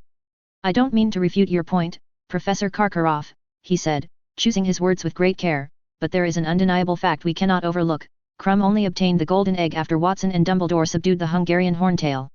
So, at least from a strict interpretation of the tournament rules and regulations, I'm afraid it doesn't count as a successful completion of the task. Karkaroff's face reddened with indignation and he exploded with barely suppressed rage. That's absolutely ridiculous, Bagman. He spluttered. It's not as if Victor asked them to intervene on his behalf. He would have had that egg in hand on his own. You all saw how close he was. How can you say such a thing, Professor? Madame Maxime stared at Karkaroff with an expression of cold disapproval. If it weren't for the quick response of Watson and Dumbledore, your champion would have been burnt to a crisp. Brian and Dumbledore themselves remained silent, not wanting to engage in the increasingly heated and childish argument. Karkaroff's clownish behavior were not enough to enrage them. Karkaroff also quickly realized that this was not the small room behind the Great Hall at Hogwarts. Countless gazes were focused on them from all around. Sensing his control of the narrative slipping away, Karkaroff tried a new approach. He turned to Watson and Dumbledore with a sickly, fawning smile plastered across his face. Of course, I am immensely grateful to you both for saving Victor's life in the nick of time, he said hypocritically. It was nothing less than your duty, naturally. But I ask you both to speak fairly on this matter. Did Victor not complete the challenge? Before the dragon's flames could touch so much as a hair on his head, he had the egg in hand. So, what I actually want to express is that you intervened a bit too early. Karkaroff's ridiculous show drew sneers and snorts of disgust from the onlooking crowd. Professor McGonagall and Sprout made no effort to conceal their disdain and anger, while Snape turned away to hide his sour expression, fearing Karkaroff might call him to come to his defense. A hint of coldness tugged at the corner of Brian's mouth. He turned his head away, gazing at the dragon's entrance tunnel with slight anticipation, not wanting to be entangled in this. Dumbledore's half-moon spectacles also reflected a trace of impatience, but in the end, he calmly made his assessment. Objectively speaking, in that situation, Mr. Crumb would indeed have been the first to touch the golden egg. Karkaroff showed his yellow teeth in a grin of triumph at Dumbledore's words. Crumb, in a semi-conscious daze with pain, was levitated onto a stretcher by a team of medi-witches and healers from St. Mungo's Hospital and was taken swiftly away to the medical tent for treatment. Bringing in these experienced specialists to handle any injuries had been a wise decision. Had they left the task up to Madame Pomfrey alone, she would likely have confronted Brian and Dumbledore directly and chewed them out for allowing students to face such dangers in the first place. With Crumb evacuated, the judges talked briefly and then began to give their scores. Dumbledore and Madame Maxime remained impartial and fair-minded, giving Crumb 9 and 8 points respectively. Barty Crouch gave an identical score of 8. Few could object with their judgment. The controversy and drama came from the scores submitted by Karkaroff himself and Ludo Bagman. When Karkaroff pointed his wand at the magical scoreboard and a silver ribbon shot from the tip to form the number 10, the crowd erupted in outrage and disbelief. From every corner of the stands, spectators shouted the word shameless and rained down boos upon Karkaroff's head. But Karkaroff simply smiled more widely, unperturbed by the criticism, until Bagman revealed his score a moment later. 6 points. Not to mention Karkaroff, even Brian slightly raised his eyebrows, but then his brows fell back. This guy must be secretly betting on Crumb to lose the tournament. Karkaroff shot to his feet as if he'd sat on hot coals, and saliva flew from his lips as a vein pulsed in his temple. This is outrageous. Completely unacceptable. He screamed at Bagman and his voice was cracking. You're biased. You are targeting my champion. Ahem, perhaps you have forgotten, Professor Karkaroff, Madame Maxime interrupted, her tone dripping with disdain. You also gave that Hogwarts boy 6 points, while his performance was far beyond that score. Karkaroff had a look of annoyance on his face. He was about to make a rebuttal, but Ludo stepped forward to explain his judgment. Don't get me wrong, Professor, Ludo said with a light smile on his face, clearly having anticipated that Karkaroff might question his scoring. Mr. Crumb performed quite admirably indeed. He had that golden egg practically in his grasp. But I'm afraid there was one tiny little problem. Bagman's smile never wavered, but his eyes glittered coldly now. You see, in those final critical seconds, when the horntail was about to roast him to a charred husk, Mr. Crumb made no attempt to dodge. In fact, unless my eyes deceive me, the boy actually sped up, and basically dove into the flames in a mad lunge for the egg. Karkaroff's face went pale and he opened his mouth to retort, but Bagman spoke right over him, shaking a finger over his twitching face. Come now, Professor, let's call a spade, shall we? Mr. Crumb clearly counted on Dumbledore and Watson to swoop in and rescue him from the consequences of his recklessness. He staked his life on their intervention. If not for their quick thinking and decisive action, he would have been burnt to ashes. I believe such an approach warrants a firm deduction of points, wouldn't you agree? Faced with the damning summary of his champion's strategic mistake, Karkaroff found himself tongue-tied and at a loss for any effective rebuttal. He stood there opening and closing his mouth with no words emerging. Brian glanced at his pocket watch deliberately. In any case, as long as the judges provide appropriate justification, they have full autonomy to score the champions as they see fit, he said in an uncompromising tone. The last champion is eagerly waiting. We shouldn't waste any more time on this issue.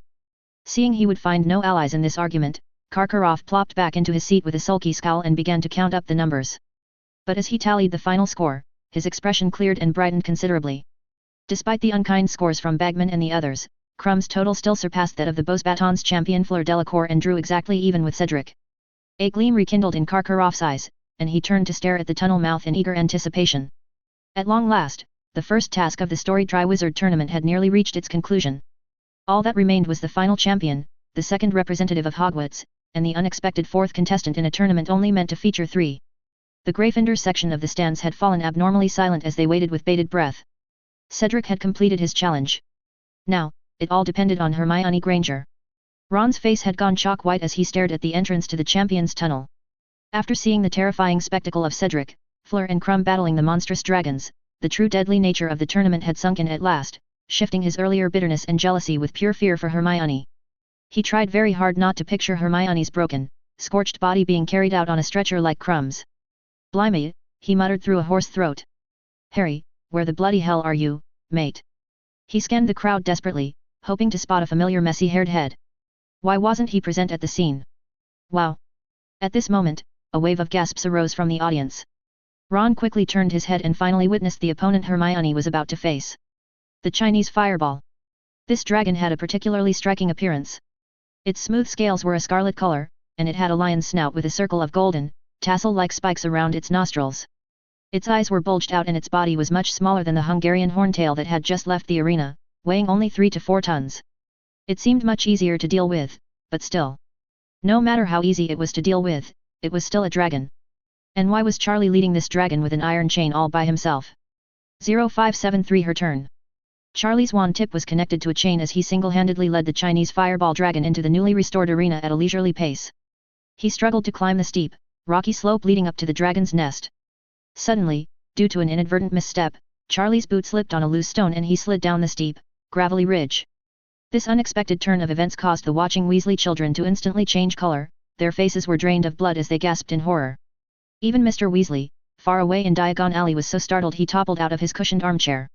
Of course, a simple fall wasn't particularly frightening, but directly behind the tumbling Charlie was the Chinese fireball. Could it be that the first person to tragically die at the deadly claws and fangs of an enraged dragon would appear today, right before their very eyes? Just as everyone was sadly contemplating this impending gruesome tragedy, an utterly astonishing and unexpected scene unfolded in the arena. The massive scarlet Chinese fireball nimbly lowered its gigantic, spiked head towards the fallen Charlie. For a terrifying moment, the spectators were certain the dragon was about to open its mouth and swallow the helpless Charlie whole in one gulp. But instead of opening its deadly jaws, the fireball simply used the tip of its lion-like snout to nimbly stop Charlie, successfully helping him break his fall. The crowd gasped and cried out in shock at the dragon's unusually gentle and timely intervention. "Thank why," Charlie said instinctively, but then he suddenly realized that many hundreds of wide, disbelieving eyes were fixed upon him and his strange interaction with the dragon. So, Charlie quickly shut his mouth, and hastily picked up his wand which had tumbled from his grasp onto the ground. Then with his head down and taking quick strides, he hurried to resume his trek up the hillside. "This dragon seems." Neville watched the fireball in bewilderment as it calmly, lazily followed behind Charlie's hastening back. This dragon's demeanor was completely unlike the other 3 dragons who were rampaging around agitated, snorting smoke and sparks. It seems quite docile and friendly. Well, after graduating, Charlie has been studying dragons at the preserve in Romania. Maybe he's grown especially familiar with this particular Chinese fireball. It's entirely possible they've already become good friends, comfortable with each other. Ginny hesitantly gave a relatively reasonable guess, though her voice still quivered with uncertainty. unable to fully rationalize the bizarre scene.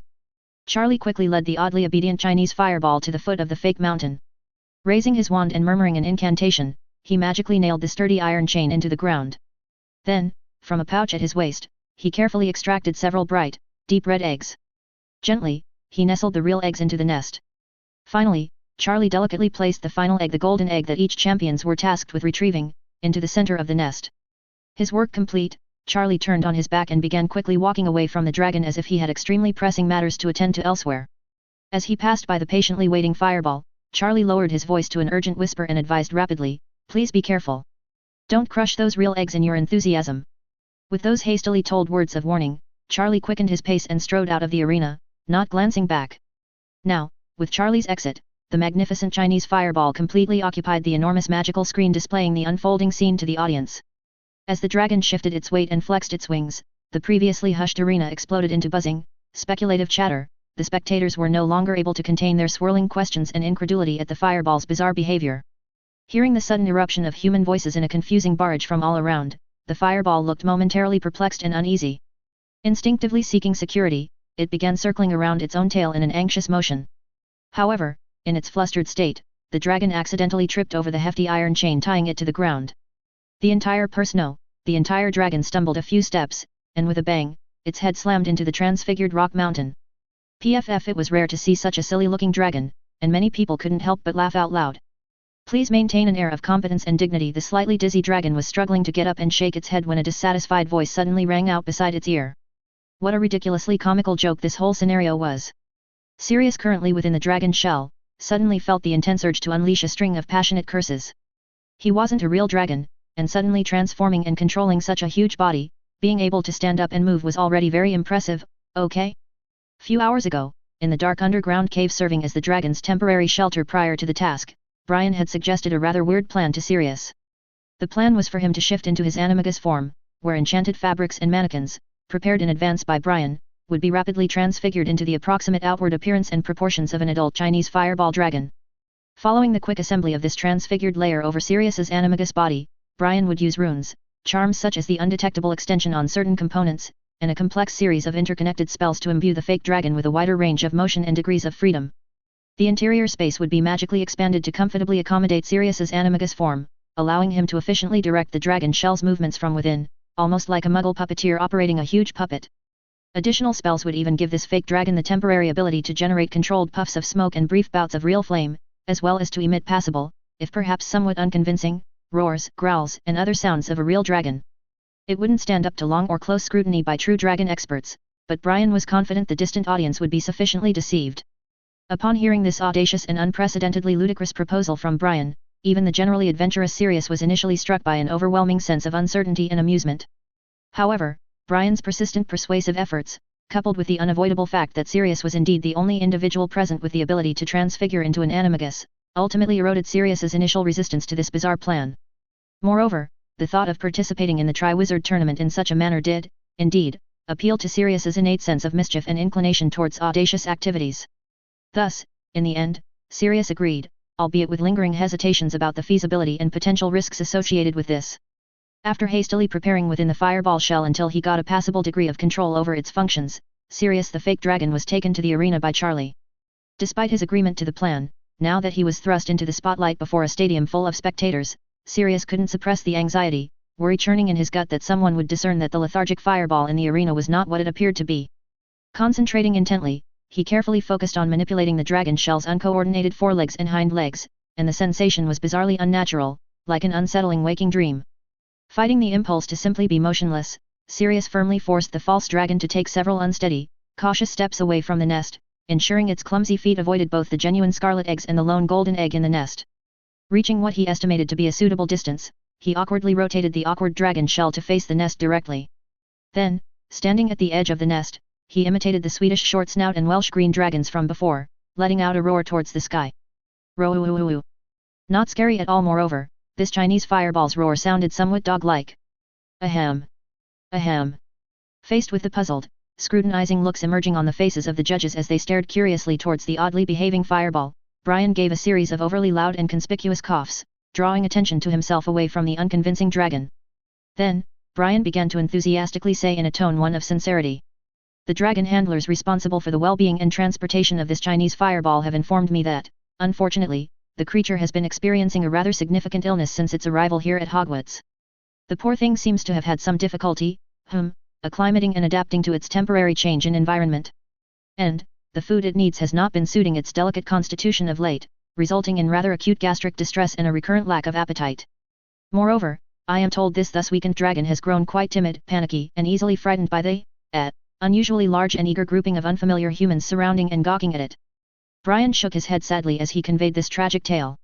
As Brian's creative narrative unfolded, dancing upon the edge between barely plausible and utterly absurd, the corners of Dumbledore's mouth, barely visible beneath his silvery white beard and mustache, began to twitch uncontrollably and the self-restraint cultivated from 100 years of life almost failed to hold up. Beside Dumbledore, Madame Maxime's initially confused expression gradually switched into one of earnest care as she absorbed Brian's words. Her already swelling eyes widened even further in surprise and concern for the allegedly sickly dragon. In stark contrast to her reaction, Karkaroff made no effort whatsoever to conceal his blatant discontent. He didn't suspect that there was any problem, dragons were far from his areas of expertise. Rather, Karkaroff was simply enraged by the undeniable good fortune of that Granger girl, the fourth, unplanned participant from Hogwarts. Not only had she inexplicably wormed her way into competing but now the one she had drawn what was indisputably the least ferocious, most docile dragon to face in the task. The injustice of it all made Karkaroff grind his yellowed teeth in impotent fury, glaring broodingly at the silly-looking scarlet dragon in the arena below. On the other hand, after hearing Brian's explanation, the two nostrils on Ludo Bagman's flat nose excitedly flared outwards. He turned his head to look at the arena and shouted in a high-spirited tone. "Ladies and gentlemen, the final dragon has now arrived in the arena to make its grand debut before us. Like all of you, I am eagerly anticipating the entrance of the fourth and last champion, Miss Hermione Granger. But before the young witch joins us, please grant me the honor of taking a few moments to properly introduce Miss Granger to everyone." Ludo's wand was pressed against his own throat. Miss Granger is the only underage wizard in this Triwizard tournament, and the reason she was specially selected is that she is an outstanding young witch. She is a fourth-year student in Gryffindor House at Hogwarts, and every professor who has taught her has given remarkably consistent evaluations of her. They believe that Miss Hermione Granger is one of the most exceptional magical talents in recent years. What?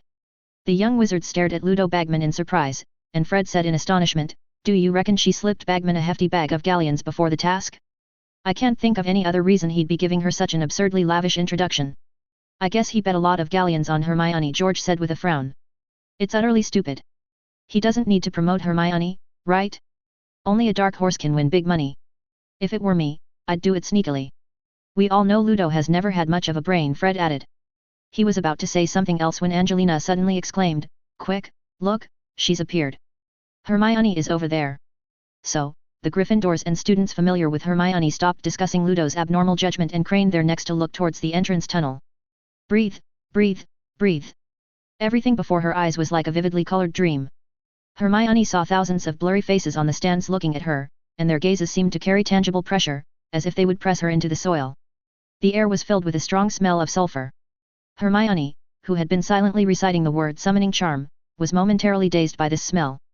Then, her brain automatically gave a reasonable guess that this smell was caused by the flames breathed out by the dragons. Hermione's thin body swayed for a moment because her sensitive brain automatically imagined the earth-shattering scene of those dragons spewing out their breath. The images conjured up by her brain caused her to suddenly feel suffocated. Everything was spinning before her eyes, and even standing was a very difficult thing. Where am I? What am I going to do? The psychological preparation that had lasted for so long seemed to fail at this moment. Hermione dizzily thought, "Oh, the summoning charm." She seemed to only remember this word, but why did she remember the summoning charm? Every passing second felt as long as a year. Hermione suddenly had the urge to turn around and escape. She wanted to leave this arena that made her suffocate and suffer. However, just as she was about to put this impulse into action, Hermione found that her feet were stuck dead to the ground. This was not the effect of any magic, but another obsession that was restraining her desire to escape. Many people had worked hard for a long time to let her live and succeed, right? How could she let them lose face? All along, hadn't she wanted to prove that even those of Muggle-born origin could become the most outstanding wizards, just like Professor Watson? And now she finally had such a once-in-a-lifetime opportunity. Gradually, a glimmer of light appeared in Hermione's dazed pupils. Cast aside distracting thoughts, Hermione. You can do it. This is very simple for you. The chaotic colors before her eyes finally became orderly. She saw the dragon, right at the foot of the mountain, waiting for her. Hermione took a deep breath and exhaled heavily. The next second, under the witness of countless gazes, the pale yet determined Hermione raised her wand towards the sky. 0574 Tricks and Wits. The girl appearing on the enormous magical screen still had a pale complexion and lips, but her brown eyes sparkled with a determined light. The audience watching could sense that this youngest Triwizard champion must have gone through an intense complex mental struggle in the brief span of time just moments ago as she prepared to face her dragon. Undoubtedly, just like the three champions who strode out onto the stage before her, she had managed to overcome her fear of seeing a dragon up so close. Oxio Invisibility Cloak. The crisp shout that rang out loud and clear across the stadium seemed to carry a resolute will behind it. The words penetrated the wispy thin clouds drifting in the air and went wandering freely under the blue sky. It's the summoning charm. Oh, I just taught that to them a few weeks ago, Professor Flitwick exclaimed excitedly as he stood up on the judges' table, gleefully saying to his colleagues beside him. Although sadly no one from his own house of Ravenclaw had been selected as a champion for the Triwizard tournament, seeing the young champions skillfully use the charms he had taught them to deal with the dragon still filled his heart with an immense sense of pride and glory. An invisibility cloak, oh, I see, what an innovative and great idea. Ludo Bagman said, his voice nearly singing with thrilled cheerfulness. It's just as I was emphasizing few moments ago, Miss Hermione Granger is a remarkably wise young witch, wise beyond her tender years. She has managed to find an ingenious alternate path here to blaze her own unique trail. But this is a blatant violation of the rules. Karkaroff shot up from his seat, staring at both Dumbledore and Brian with unconcealed anger. Aside from their wands, the champions are clearly forbidden from bringing any other magical items or objects with them on stage. This point was very clearly stipulated. I think we can all agree that this little girl should be immediately disqualified and prohibited from advancing to the next phase of the competition.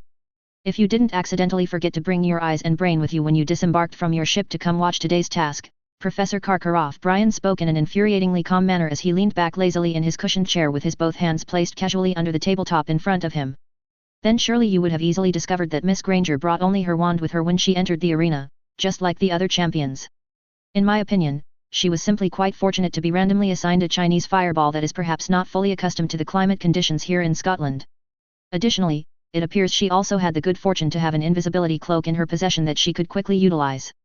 But in the final analysis, it was Miss Granger's remarkably bright and agile mind alone that allowed her to plan such an effective countermeasure in such short time. This is utter nonsense, Karkaroff thought resentfully to himself, silently fuming. It was blatantly obvious that this little girl somehow found out about the nature of today's task well in advance, and this cunning trick was planned out and prepared for quite some time, but of course, this was an accusation that could never be uttered out loud, not unless he wished to offend and alienate every other person here. Just in the brief span of a few heated exchanges between the panel of judges, Hermione had been maintaining a firm gaze towards the sky as if she knew with absolute certainty that her summoning charm was sure to succeed and made no move to attempt the charm a second time. Wait a minute, is that invisibility cloak Harry's? George asked, a look of tremendous surprise spreading across his face. I have to admit, this strategy is really quite brilliant. You know, I think I'm starting to accept that maybe Hermione's brain is a tad sharper than ours, dear brother.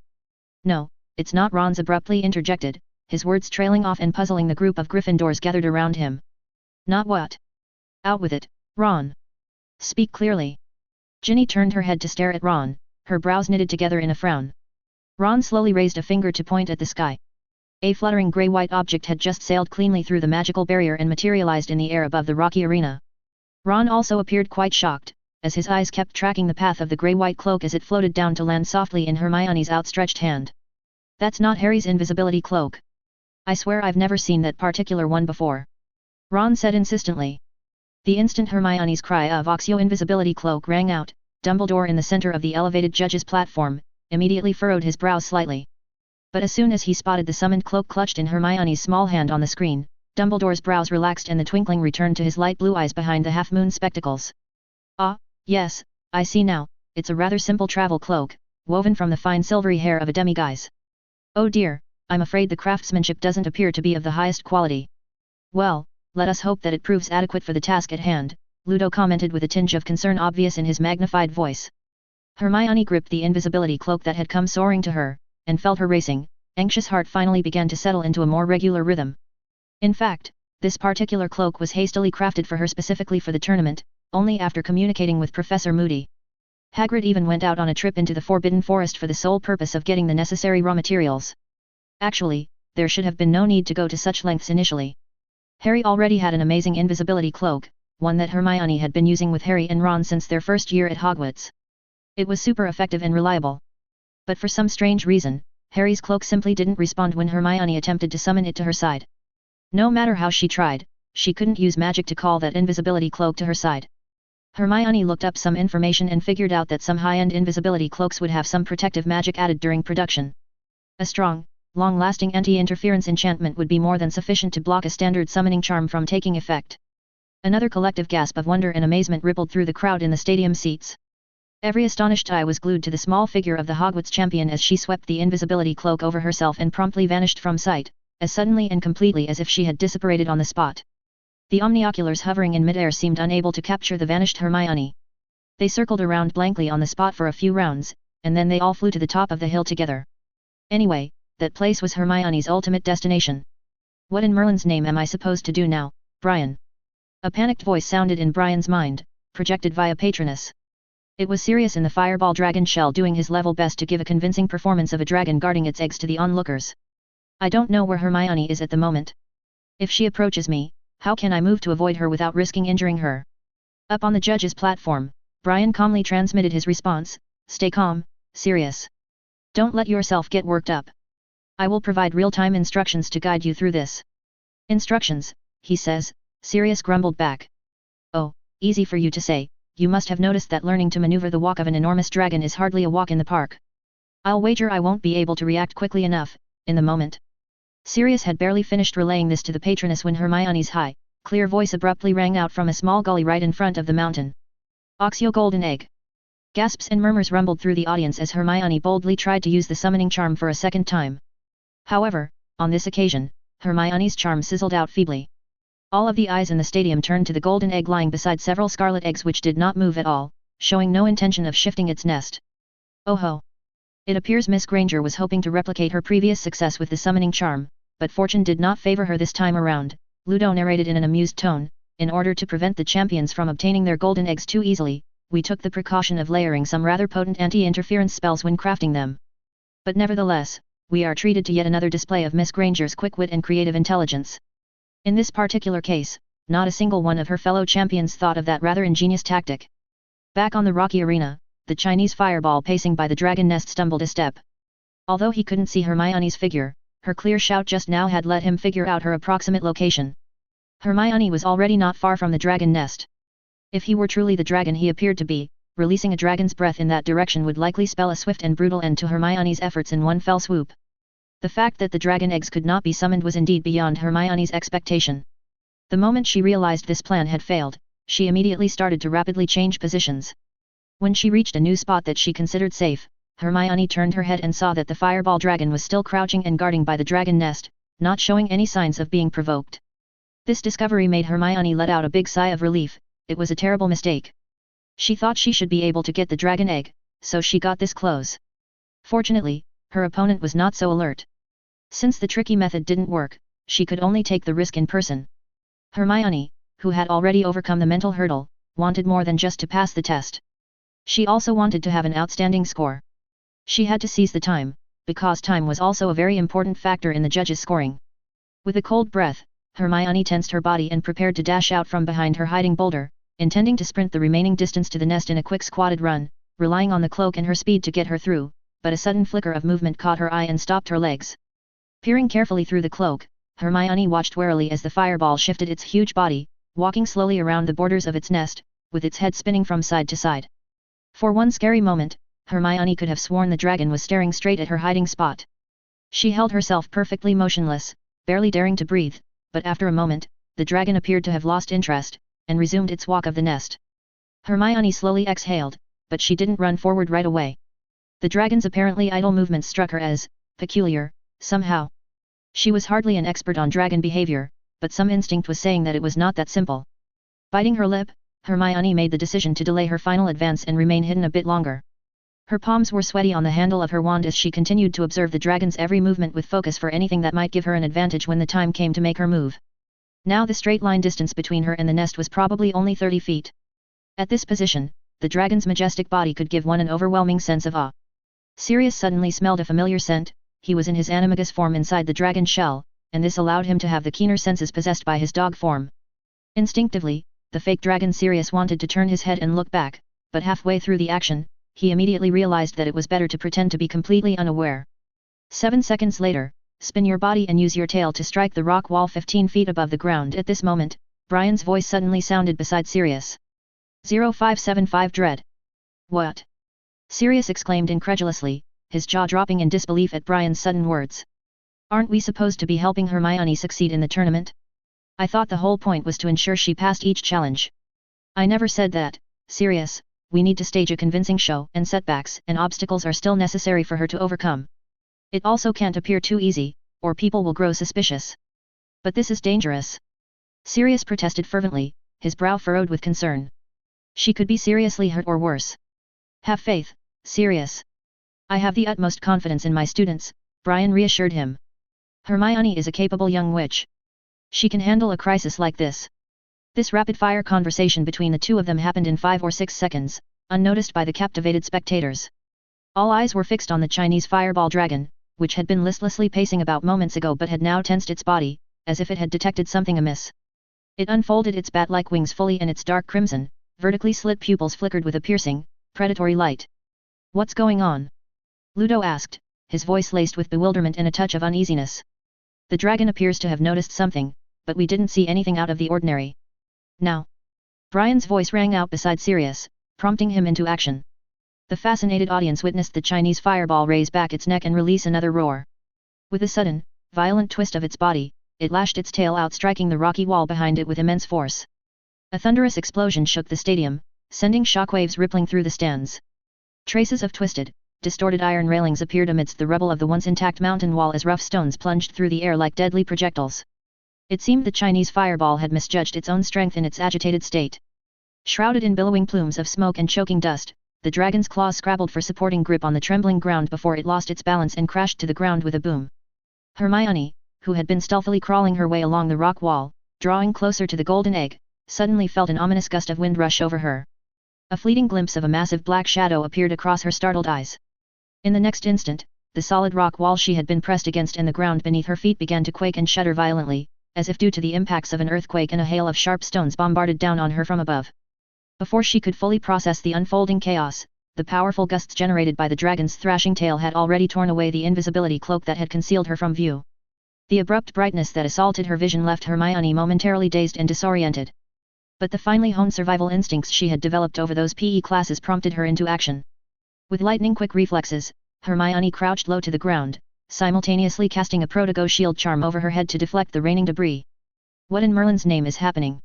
Many of the spectators cried out in unison with Ludo Bagman, unable to understand how the dragon had managed to detect Hermione's presence despite her seemingly foolproof concealment. It's the scent, Brian provided a logical explanation, his voice carrying an air of certainty. This Chinese fireball has an extraordinarily keen sense of smell. This was likely the most dangerous predicament that had risen since the start of the task for Hermione. Regardless of the cause behind the funny fireball dragon's unexpected tumble, the undeniable reality was that Hermione, who had been so close to reaching the outer edge of the dragon's nest, was now trapped against the rock wall by the Chinese fireball. The dragon's head alone was nearly twice the size of Hermione's entire body, and it loomed only a few dozen feet away from her where its fiery breath was palpable. As Hermione stared into those fiery crimson eyes, a bone-chilling terror surged through her body, originating from the solace of her feet and rapidly engulfing her entire body. The overwhelming fear crashed over her like a choking tidal wave, trying to drag her down into the depths of unconsciousness. Her voice failed her, trapped in her constricted throat, as the crushing pressure emanating from the dragon's head made her totally voiceless. Lost in the shock and terror, Hermione failed to notice the fleeting glimmer of what almost appeared to be embarrassment in the fireball's pupils. This heart-stopping scene unfolding before the onlookers' eyes filled them with dread. As they watched the massive dragon stagger unsteadily to its feet, they collectively realized, once this beast regained its balance, Hermione Granger, trapped in such dangerous closeness with it, would undoubtedly meet a horrific and tragic end. In the entrance tunnel, Harry gritted his teeth, clenching his teeth tightly to suppress the laughter as he observed the Chinese fireball and the ashen-faced Hermione framed together on the enormous viewing screen. His friends and classmates, however, showed an obviously different reaction. Ron and Neville, along with the rest of their Gryffindors, wore expressions of horror and disbelief. Even Professor McGonagall looked traumatized, as if she had already foreseen the gruesome fate that awaited Hermione, being mercilessly torn limb from limb by the enraged dragon. "Quick, you must save her, Albus, Brian." Professor McGonagall pleaded desperately, her voice trembling with urgency. McGonagall was so startled that her wizard hat fell off. She stood up and turned her head to shout at the high judges' seats, but to her despair, the two people in the judges' seats did not respond. Hermione gazed up at the dragon in silence, paralyzed with horror, and powerless to do anything but watch as the beast struggled to get up. Its raised head was as high as a 3-story building. It's over, Hermione thought sadly, tears of hopelessness welling up in her brown eyes. Whether she met her demise by being ripped to shreds or roasted alive by searing dragon fire, the outcome was inevitable. She was clearly doomed. She thought again that the person who had put her name in the goblet of fire was probably about to have their dream come true. Whether that person's goal was to kill her or to disgrace Hogwarts, they needed her to die in the arena. But when she thought of this person who was harassing her with a conspiracy, a surge of anger suddenly welled up in Hermione's heart. This anger, filled with unwillingness, seemed to be her only remaining rationality that was not drowned by despair. She thought of the scares she had received during this period, the accusations and ridicule from some classmates, especially Ron. But in any case, Harry and Ron were her best friends, and now the terrible relationship between the three of them was all thanks to this. Moreover, she still hoped to prove that young wizards from Muggle descent like her could also be the best. What should I do now, Brian?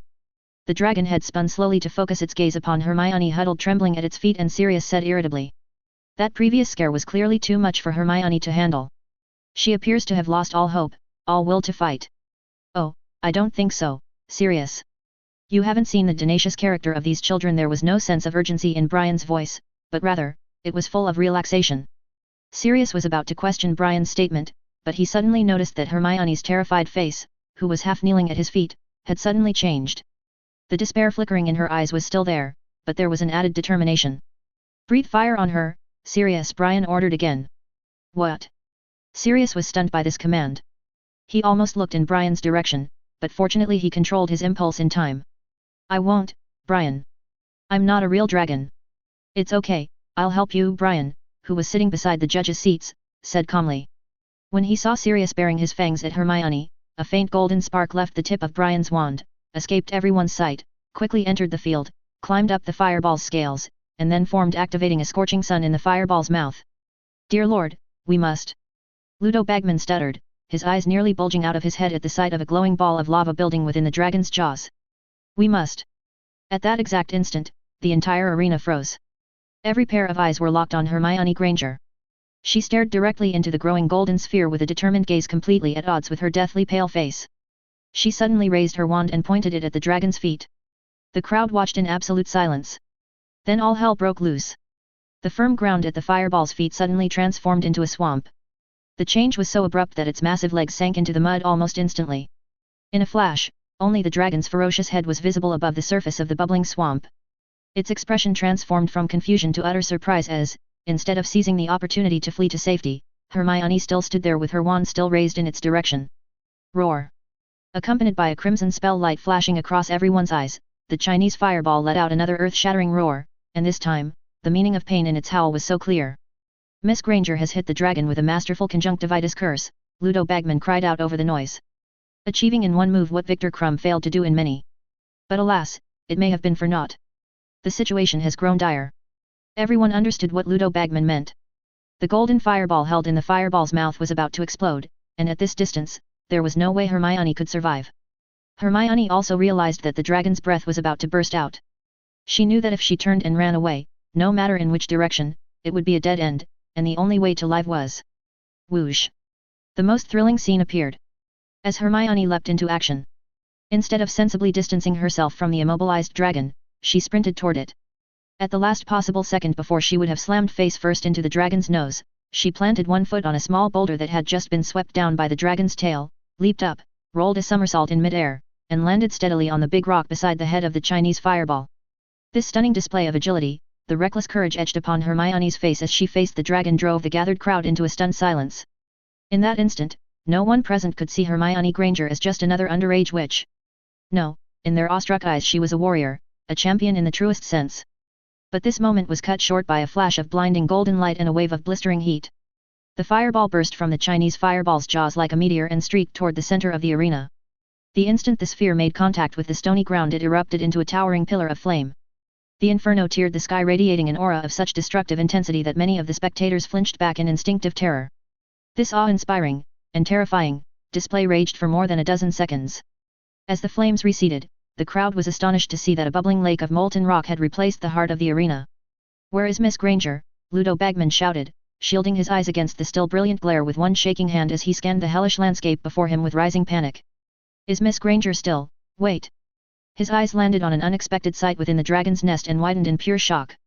A heartbeat later, Ludo's magically amplified voice boomed across the stadium, transmitting his words across all of Wizarding Europe in a joyous cry. Miss Granger has done it. She's got the egg. Hermione Granger is alive and unscathed. 0576 Met. Our youngest champion has retrieved the dragon egg at the least cost.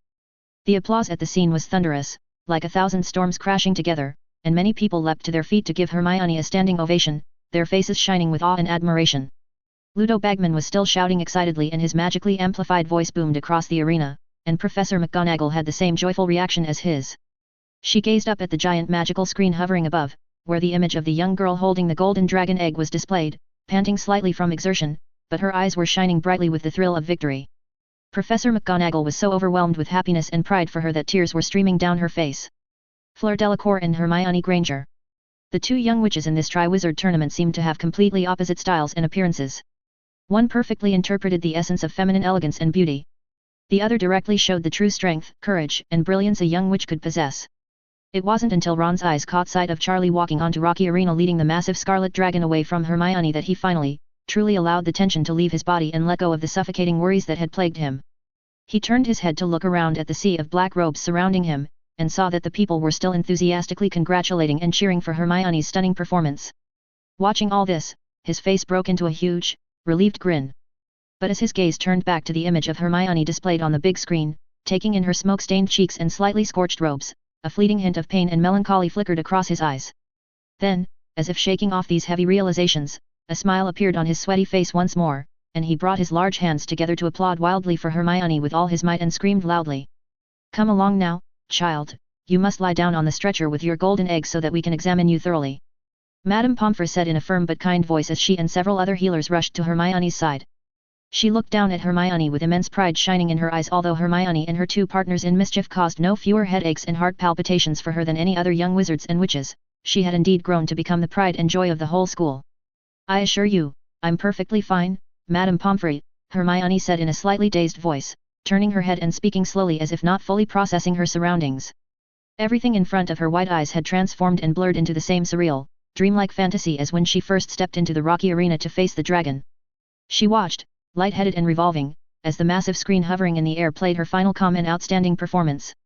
She could hardly dare to believe that it was really her.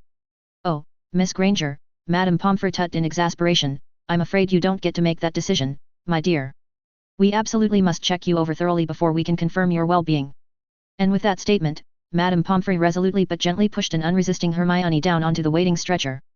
Absolutely remarkable, Dumbledore said emotionally, as he reached up to wipe away the wetness gathering at the corner of his eyes with his sleeve. These outstanding young people never cease to amaze and inspire, showing immense growth right when we least anticipate it. Ah, the growth of the young is an awesome and humbling thing to witness, is it not? Brian said with a little smile. So intense and dazzling in its quickness that our minds, dulled by the passage of time, often inadvertently overlook it. Dumbledore nodded in agreement, but suddenly realizing something, he looked at Brian with an amused look on his face. Well, judges, I do believe it's time we get those scores tallied. Ludo Bagman cried out joyfully to the panel, practically bouncing on his feet in his excitement.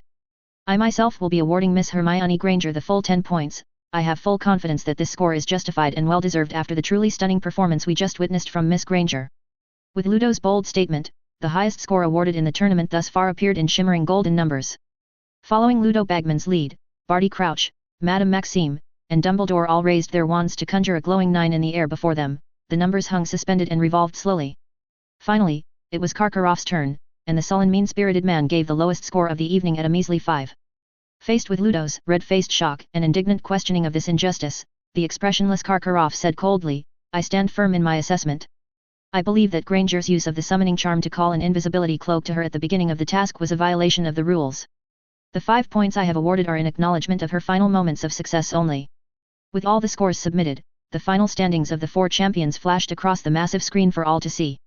Cedric Diggory, 9 points, 9 points, 9 points, 8 points, 6 points, total, 41 points.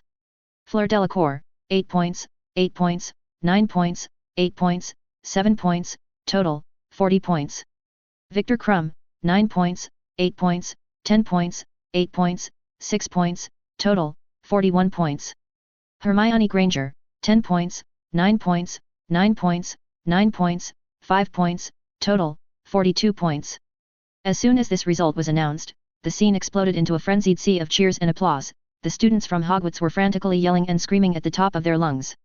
Even Pansy Parkinson, who usually reserved her deepest scorn and dislike for Hermione, mournfully brought her hands together a few times in some indifferent, half-hearted claps. "Come, gentlemen, let's go," Brian said happily as he stood tall and adjusted his golden robes. He turned to Ludo Bagman and Barty Crouch. "The champions are probably in no state to move now. Let's go to the holding tent and tell them some information about the second task." Nodding their apologies to the various officials and dignitaries still in attendance, Brian led Ludo and Barty swiftly away from the wild, jubilant celebration still raging in the packed stadium stands.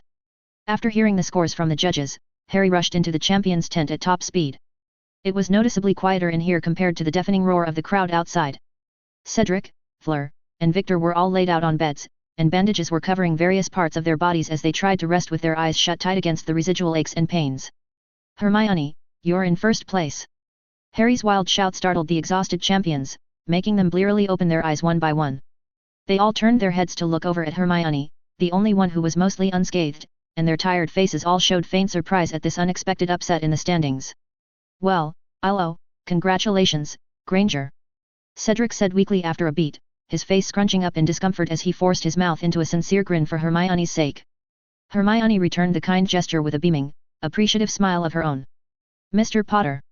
Madame Pomfrey shouted in her sternest "do not cross me" tone, with her dragon-hide gloved hands not even trembling as she continued to rub a pungent herbal ointment into the red burn on Flea's calf. She was not happy with his reckless disruption of her patient's much-needed rest. "These champions are in dire need of peace and quiet to recover. Kindly refrain from disturbing them further." Harry's thin face flushed red in embarrassment hearing her stern rebuke, and he reflexively hunched his shoulders up to his ears. "Sorry, Madame Pomfrey," Hermione said apologetically, reaching out to grab Harry's arm. "We'll just go chat in private outside." There were a few pieces of gauze stuck to her cheeks, which were scars caused by flying debris.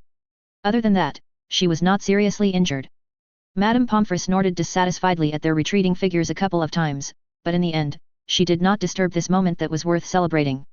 Harry and Hermione grasped the heavy flap portion of the tent's entrance and ducked down to crawl through the narrow opening. As soon as they emerged outside, the freezing wind cut straight through their thin robes and made them both shiver and wrap their arms tightly around themselves for warmth. But in the next instant, the minor discomfort of the chill was driven clear out of their heads as they caught sight of a person hovering anxiously right outside the tent, staring at the tent with struggling and hesitant eyes.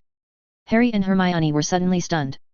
Of course, the sudden appearance of Harry and Hermione caught Ron completely off guard, and he froze like a startled deer with his mouth falling open quietly as his mind went utterly blank. I just wanted to, see how you were doing." Ron finally managed to stammer out after a long awkward pause as he forced the words past the lump in his throat. Harry and Hermione just stared at him, with looks of astonishment on both of their faces. Ron flinched under the combined intensity of their gazes, shrinking into himself and eagerly wishing the ground would open up and swallow him whole. The suffocating silence between the three stretched on for a while, and the howling of the wind and the muffled cheers of the distant crowd were the only sounds. Hermione stood as still as a statue, seemingly paralyzed by shock, but then she let out a strangled sob and clapped a shaking hand over her mouth as tears began falling down her cheeks.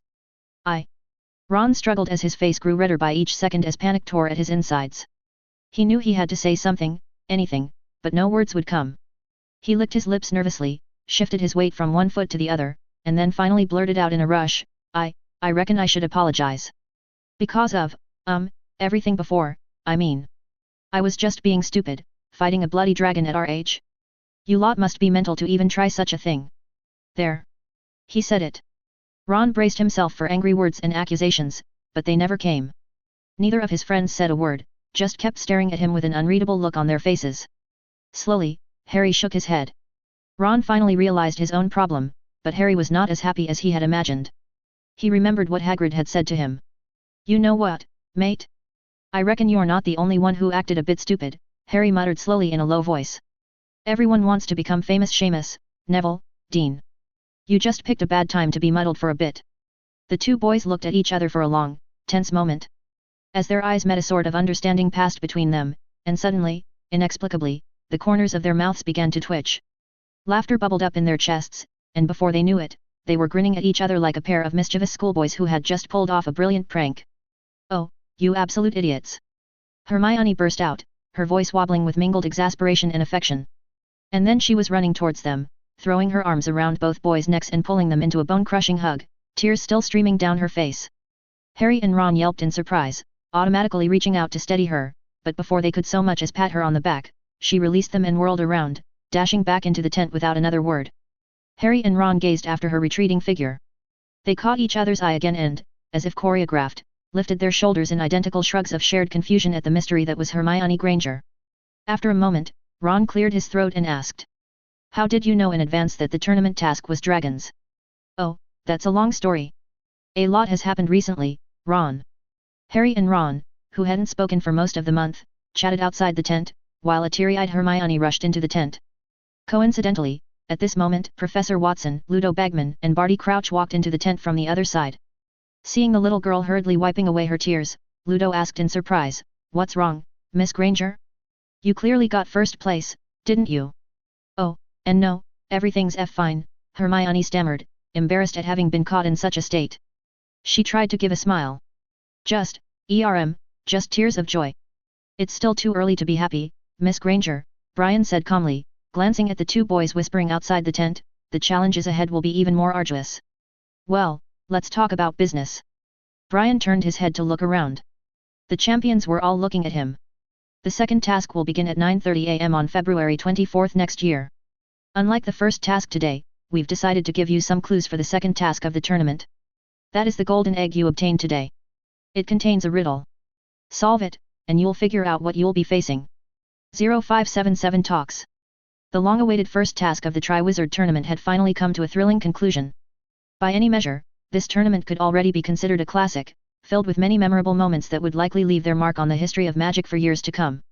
But for the organizers who had spent months meticulously planning every detail, things were far from over. The excited spectators filling the stands included many important and influential figures from various circles of the European magical community. Some of them, eager to return home after the exhilarating show ended, directly left the scenic Hogwarts school grounds by operating. Others boarded the Thistral-drawn carriages to travel to Hogsmeade Station, planning to catch the last Hogwarts Express back to London. Of course, there were also many distinguished guests who chose to stay and continue the post-tournament festivities, and so a grand feast immediately began in the castle's Great Hall. Thousands of candles hovered and floated in midair over the spacious hall, their warm, flickering light making the lavish decor and architecture of the castle's dining hall appear even more breathtaking and enchanting.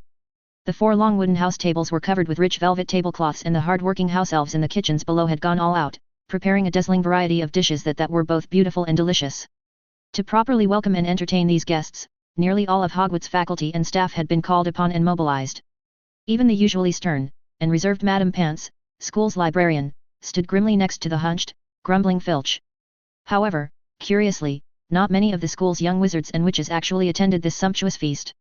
They preferred instead to return to their respective house common rooms to energetically discuss and analyze the day's spectacular tournament task with their classmates. This was much better than having to smile politely and feast carefully under the scrutiny of a roomful of prideful adults with fake smiles plastered across their faces. Among the 4 Triwizard champions, 3 of them were currently staying under the watchful eye of Madame Pomfrey in the Hogwarts Hospital wing. So, as the sole champion representative, Hermione had no choice but to politely remain in the Great Hall. This led to a loyal group of her fellow Gryffindors staying behind as well to keep her company. "What did you just say?" Hermione's surprised shout suddenly rang out piercingly, disrupting the overall harmonious, jovial atmosphere permeating the Great Hall. Several nearby heads spun to stare at her. How could Freedom, and Sirius? Harry hurriedly gestured for Hermione to hush, while Ron beside him had a flabbergasted expression. "Sirius?" Madame Bones took a small sip of her tequila. She turned and said thoughtfully, "I heard your student shouting Sirius's name just now, Brian." "What, did he also come to watch the tournament? But I didn't see him anywhere." "Oh, wait, I guess he must have used his animagus form to sneak in." Brian smiled wryly and replied, "For my sake, let's agree not to deduct his already meager ministry pay this time." "A salary alone could never hope to coerce or motivate him," Amelia said, shaking her head. "Although the once great Black family has fallen on hard times, the wealth still remaining to them in their Gringotts vaults should be more than sufficient for Sirius to live out the rest of his days in comfort and prosperity. Honestly, he certainly doesn't need to keep doing this thankless ministry job that he clearly dislikes, does he?" Amelia raised her glass goblet from afar to a jubilant Ludo Bagman in the buzzing crowd, then turned her head and continued speaking to Brian in a low voice. "Nearly everyone who works at the ministry is well aware of the real reason why Rufus has always disliked him. When Sirius escaped from Azkaban and fled all the way to Hogwarts, the ministry mobilized nearly every single available aura and magical law enforcement officer. And yet despite all that, they still failed to catch him. Rufus was criticized for this humiliating fiasco by both Fudge and Crouch on an almost daily basis. Even as Amelia spoke, Brian knew exactly what she was likely questioning in her mind, his true reasons for going to such lengths to insert Sirius into the ministry. At the time, Brian had only vaguely asked Amelia for her assistance with the matter, but did not provide any particularly convincing reasons for the request. As part of a substantive political alliance, these lingering questions inevitably created a twinge of discomfort in her mind. The two tacitly strolled past the clusters of glasses clinking well-wishers who continuously tried to approach them to offer toasts. They walked together towards the torch-lit entrance hall, and the clear night air and cold wind sobered up the two who had drunk quite a bit. They walked down the broad stone stairs, crossed the moonlit grounds and headed in the direction of the Black Lake. The pale, ethereal moonlight that reflected on the surface of the lake did not illuminate the depths of the dark waters. Instead, it somehow caused the Black Lake to appear even more ominous and pitch-black than usual. "There's something I think you need to know, Amelia." Brian shifted his pondering gaze away from the lake and looked out towards Hagrid's hut at the edge of the looming, swaying trees of the Forbidden Forest. With a slight smile, he observed Hermione, Harry, and Ron quickly and stealthily crossing the lawns, running towards the light spilling from Hagrid's hut. Then he turned to Amelia, who was focusing intently on him, clearly waiting for his next words. "Perhaps you'll think that what I'm about to share with you is ridiculous, or abrupt," Brian began slowly, "but the unfortunate truth is, the one who people in this country have long feared like a tiger, not even daring to even mention his name, will likely return among us again before too long." The wind continued to howl mournfully in the background, but this howling brought with it a surreal sense of stillness, as if the entire world had faded away, leaving behind only that haunting, ceaseless, monotonous gale. "I'm sorry, Brian, but I'm afraid I don't quite understand." "If you mean," Amelia stammered in shock. It was hard to say with certainty whether the expression currently on Amelia's face was one of sheer confusion or of terror. Possibly both in equal measure. In any case, she looked up at Brian Watson, who was half a head taller than her, her eyes searching hard on that calm face, seemingly trying to find some evidence of lies. "If you mean. You know who?" Amelia choked out in a fearful whisper. Amelia's extreme reaction caused Brian to sigh inwardly. Although Amelia's reputation for toughness was perhaps not quite as widespread or well known as that of Barty Crouch Sr., her integrity and character far surpassed his. Brian knew that such a principled, upright witch would never shy away from bravely fighting against the forces of evil. Yet merely hearing him implicitly hint at Voldemort's return was apparently enough to leave this normally calm woman ashen-faced and at a total loss for words. "Yes, I'm afraid it's him, Amelia," Brian said calmly as he continued to steadily walk along the pebbled lakeshore. After stumbling momentarily in shock, Amelia quickly caught up to him. "You have to understand, Brian, this is an incredibly serious matter." Visible beads of nervous sweat rolled down Amelia's furrowed brow as her chest heaved with difficulty. "You're absolutely certain that this isn't some sort of tasteless joke? But wasn't you-know-whose power completely destroyed when he tried to kill little Harry Potter all those years ago?" "Oh, I know Dumbledore has indeed been constantly telling anyone who'll listen that he believes you-know-who will return someday, but still." Overwhelmed, Amelia couldn't speak any more. Her overstressed mind was filled to the brim with flashbacks to the countless terrible atrocities and horrors that had occurred during Voldemort's last brutal reign of terror: riots, senseless assassinations, gruesome tortures, violent massacres, utter chaos, betrayals, everyone living in fear. In today's overall peaceful magical Great Britain, very few people ever willingly recall or talk about those dark days that had brought such widespread suffering and sorrow to so many, with Amelia included. She had no desire to ever relive those grim times when one's own life or death was often not even in one's hands. Brian did not speak again immediately, just continued walking quietly by Amelia's side, lost in his own thoughts. He knew that Amelia likely needed some additional time alone with her whirling thoughts to fully process and digest this revelation. "Dumbledore has already reached some sort of consensus with you about all this, hasn't he?" After a long time, Amelia finally gritted out through clenched teeth. "You've indeed obtained substantive evidence that this is real? That this is actually going to happen? Surely you must know, Amelia, that no one, least of all me or Dumbledore, would ever joke or lie about something of this magnitude," Brian replied seriously. "We've discovered certain evidences and signs that, taken together, confirm this will really happen. And the time won't be too long, maybe only a few months." "Well then, if that's truly the case." Amelia became increasingly agitated and distressed.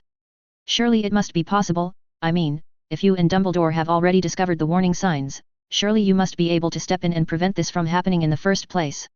If the two of you join forces, then there's no logical reason. I mean, you should definitely be able to thwart you-know-who's plot to return, right?" Amelia looked eagerly at this young wizard who was about only half her age, hoping for an optimistic answer, even though she had already guessed that the reply would definitely not be good. "I'm so sorry, Amelia, but I'm afraid we can't. Brian responded in a regretful tone, confirming her worst fears. Or perhaps it would be more accurate to say that we mustn't interfere. There are multiple complex factors and reasons that I cannot explain at this time. Let's not talk about this right now. I'm sure you definitely understand that this matter must be kept absolutely confidential. I only told this to you now because I hope that you can begin mentally and emotionally preparing yourself for the dark days to come. After all, having the Ministry of Magic remain a functional, stabilizing presence will be absolutely essential once open war eventually breaks out against a powerful, ruthless enemy force seeking to overturn our entire way of life. After a long silence, Amelia turned to look at Brian with a complex mix of emotions. She'd never imagined that she, who had originally come to Hogwarts just to support Brian and maintain their mutually beneficial political alliance, would hear such shocking, distressing news from him. So, after the Greyback incident, you deliberately chose to support me for the sake of today, right? But why didn't you go to Cornelius? Okay, Cornelius is indeed not suitable to lead the ministry during wartime. Then what about Barty? You didn't go to him because he's not a wizard willing to have his decisions interfered with or questioned. Brian had to privately admit that none of these prominent ministry officials with substantial power in their hands were simple characters. Brian's deep gaze that blended into the night flickered. He smiled as he faced Amelia, his tone gentle. I'm not a schemer, Amelia. I have no desire to control you, or to control the ministry through you. I simply hope that once war begins, the ministry can truly play some positive role for once by being open to constructive outside opinions and willing to note wise advice as needed. Surely, you'd agree that's not an unreasonable request? And yet, as you pointed out, neither Cornelius Fudge nor Barty Crouch can clear even that low bar. As for those bureaucrats in the tier below them, they simply lack the necessary respect and authority to successfully lead the ministry in such times. I am very willing to accept well-intentioned and sensible advice, Brian. Even in state of crisis, Amelia took a deep breath. I agree to keep this dreadful news strictly confidential, otherwise it will probably cause panic and interfere with your and Dumbledore's plans. But since you told me, you must hope that I'll do something, right? 0578 plans. These are just some initial suggestions to consider, Amelia, Brian said as he turned and began striding towards Hagrid's hut, where he knew Sirius was currently recuperating. Although there thankfully hadn't been any major incidents earlier when Sirius was into the dragon shell, but he had still taken the full brunt of Hermione's conjunctivitis curse directly to his eyes. Madame Pomfrey was clearly far too preoccupied tending to the other injured champions up at the castle to have any time to spare for Sirius. And for his part, Sirius was apparently feeling quite embarrassed by his current messy state, which was why he decided to hide himself away at Hagrid's cozy hut to lick his wounds in private. I'm sure you realize, once the general public inevitably becomes aware that Voldemort, Amelia shuddered violently, has begun stirring again, with Fudge's lack of leadership abilities, it will be immensely difficult for him to effectively quell the raging storm of public opinion or control people's rising panic and hysteria. At that juncture, even if he faces no open opposition from within the ministry itself, the overwhelming tidal wave of surging public outrage will almost certainly force Fudge to step down from his post. A chaotic power struggle will definitely emerge in the aftermath to fill the power vacuum.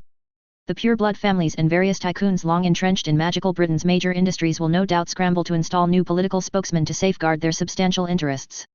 Chaos will ensue, but it absolutely must be decisively quelled swiftly. Otherwise, Voldemort will delightedly seize upon the golden opportunity to ruthlessly exploit the turmoil for his own benefits. With the Ministry of Magic as his obedient tool dancing to his tune, it will be much more convenient for him to act. As she listened to Brian's sobering words, an intense, suffocating sense of desolation and powerlessness welled up in Amelia's heavy heart. In the face of the Dark Lord, the Ministry of Magic, despite nominally managing the affairs of tens of thousands of magical residents, was nothing more than a tool. What about Barty? Amelia asked pensively, looking at Brian's face in the moonlight, still not fully understanding why he never seemed to regard their longtime colleague Bartmeus Crouch as someone worth taking particularly seriously as a candidate for minister. Indeed, Amelia knew Barty had his share of unfortunate blemishes on his record, especially that dreadful past scandal with his Death Eater son which had nearly destroyed his career. But in the next decade, Barty had worked with resolute diligence to slowly rebuild his tattered reputation. Many within the ministry now respected his tireless efforts and recent streak of successes, with the successful Triwizard Tournament adding another high-value political achievement to his record. Amelia could already clearly foresee that for at least a month after tomorrow, the Triwizard Tournament would unquestionably remain the most fervently discussed topic on everyone's lips throughout the European wizarding world. Champions and organizers would temporarily ascend to the status of celebrities with their names and faces splashed across front pages and radio programs. Barty has always made a very public show of stridently voicing his deep-seated hatred for the dark forces. And that dreadful incident back then very nearly destroyed him, costing him everything he held dear. So, if you know who rises again and starts sowing chaos and fear in wizarding world again, and Cornelius steps down, Barty will probably go all out to be the minister.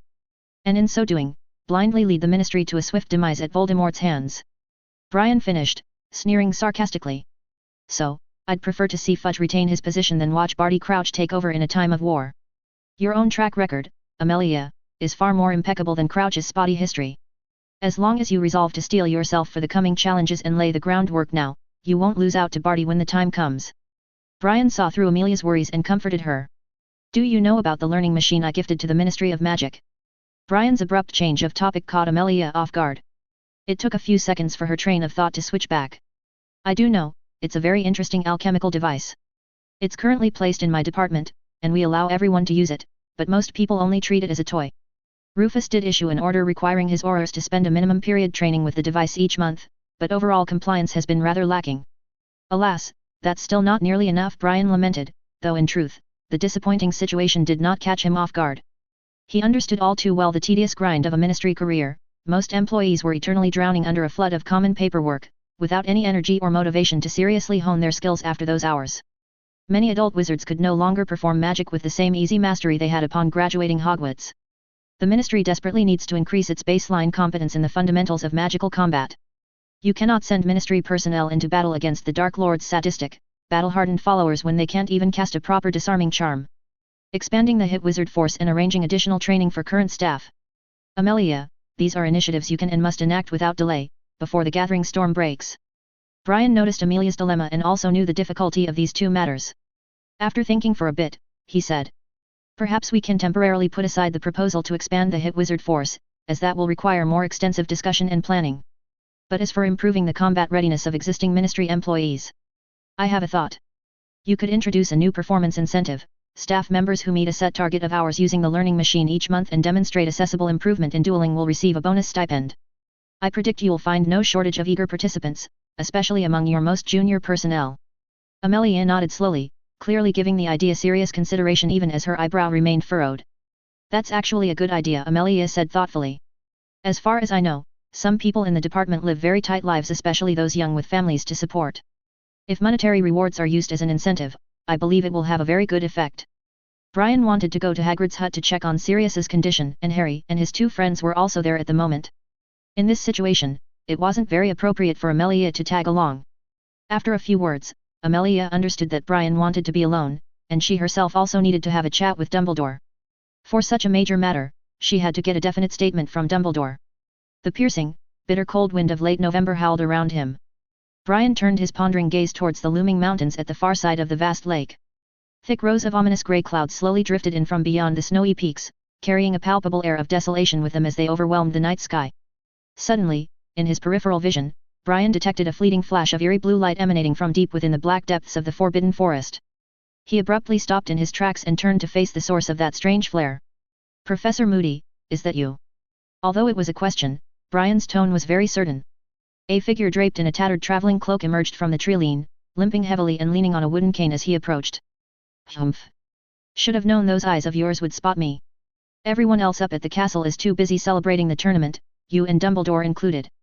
But in my view, someone has to stay sharp and vigilant, always on the lookout for trouble. Wouldn't you agree, Brian?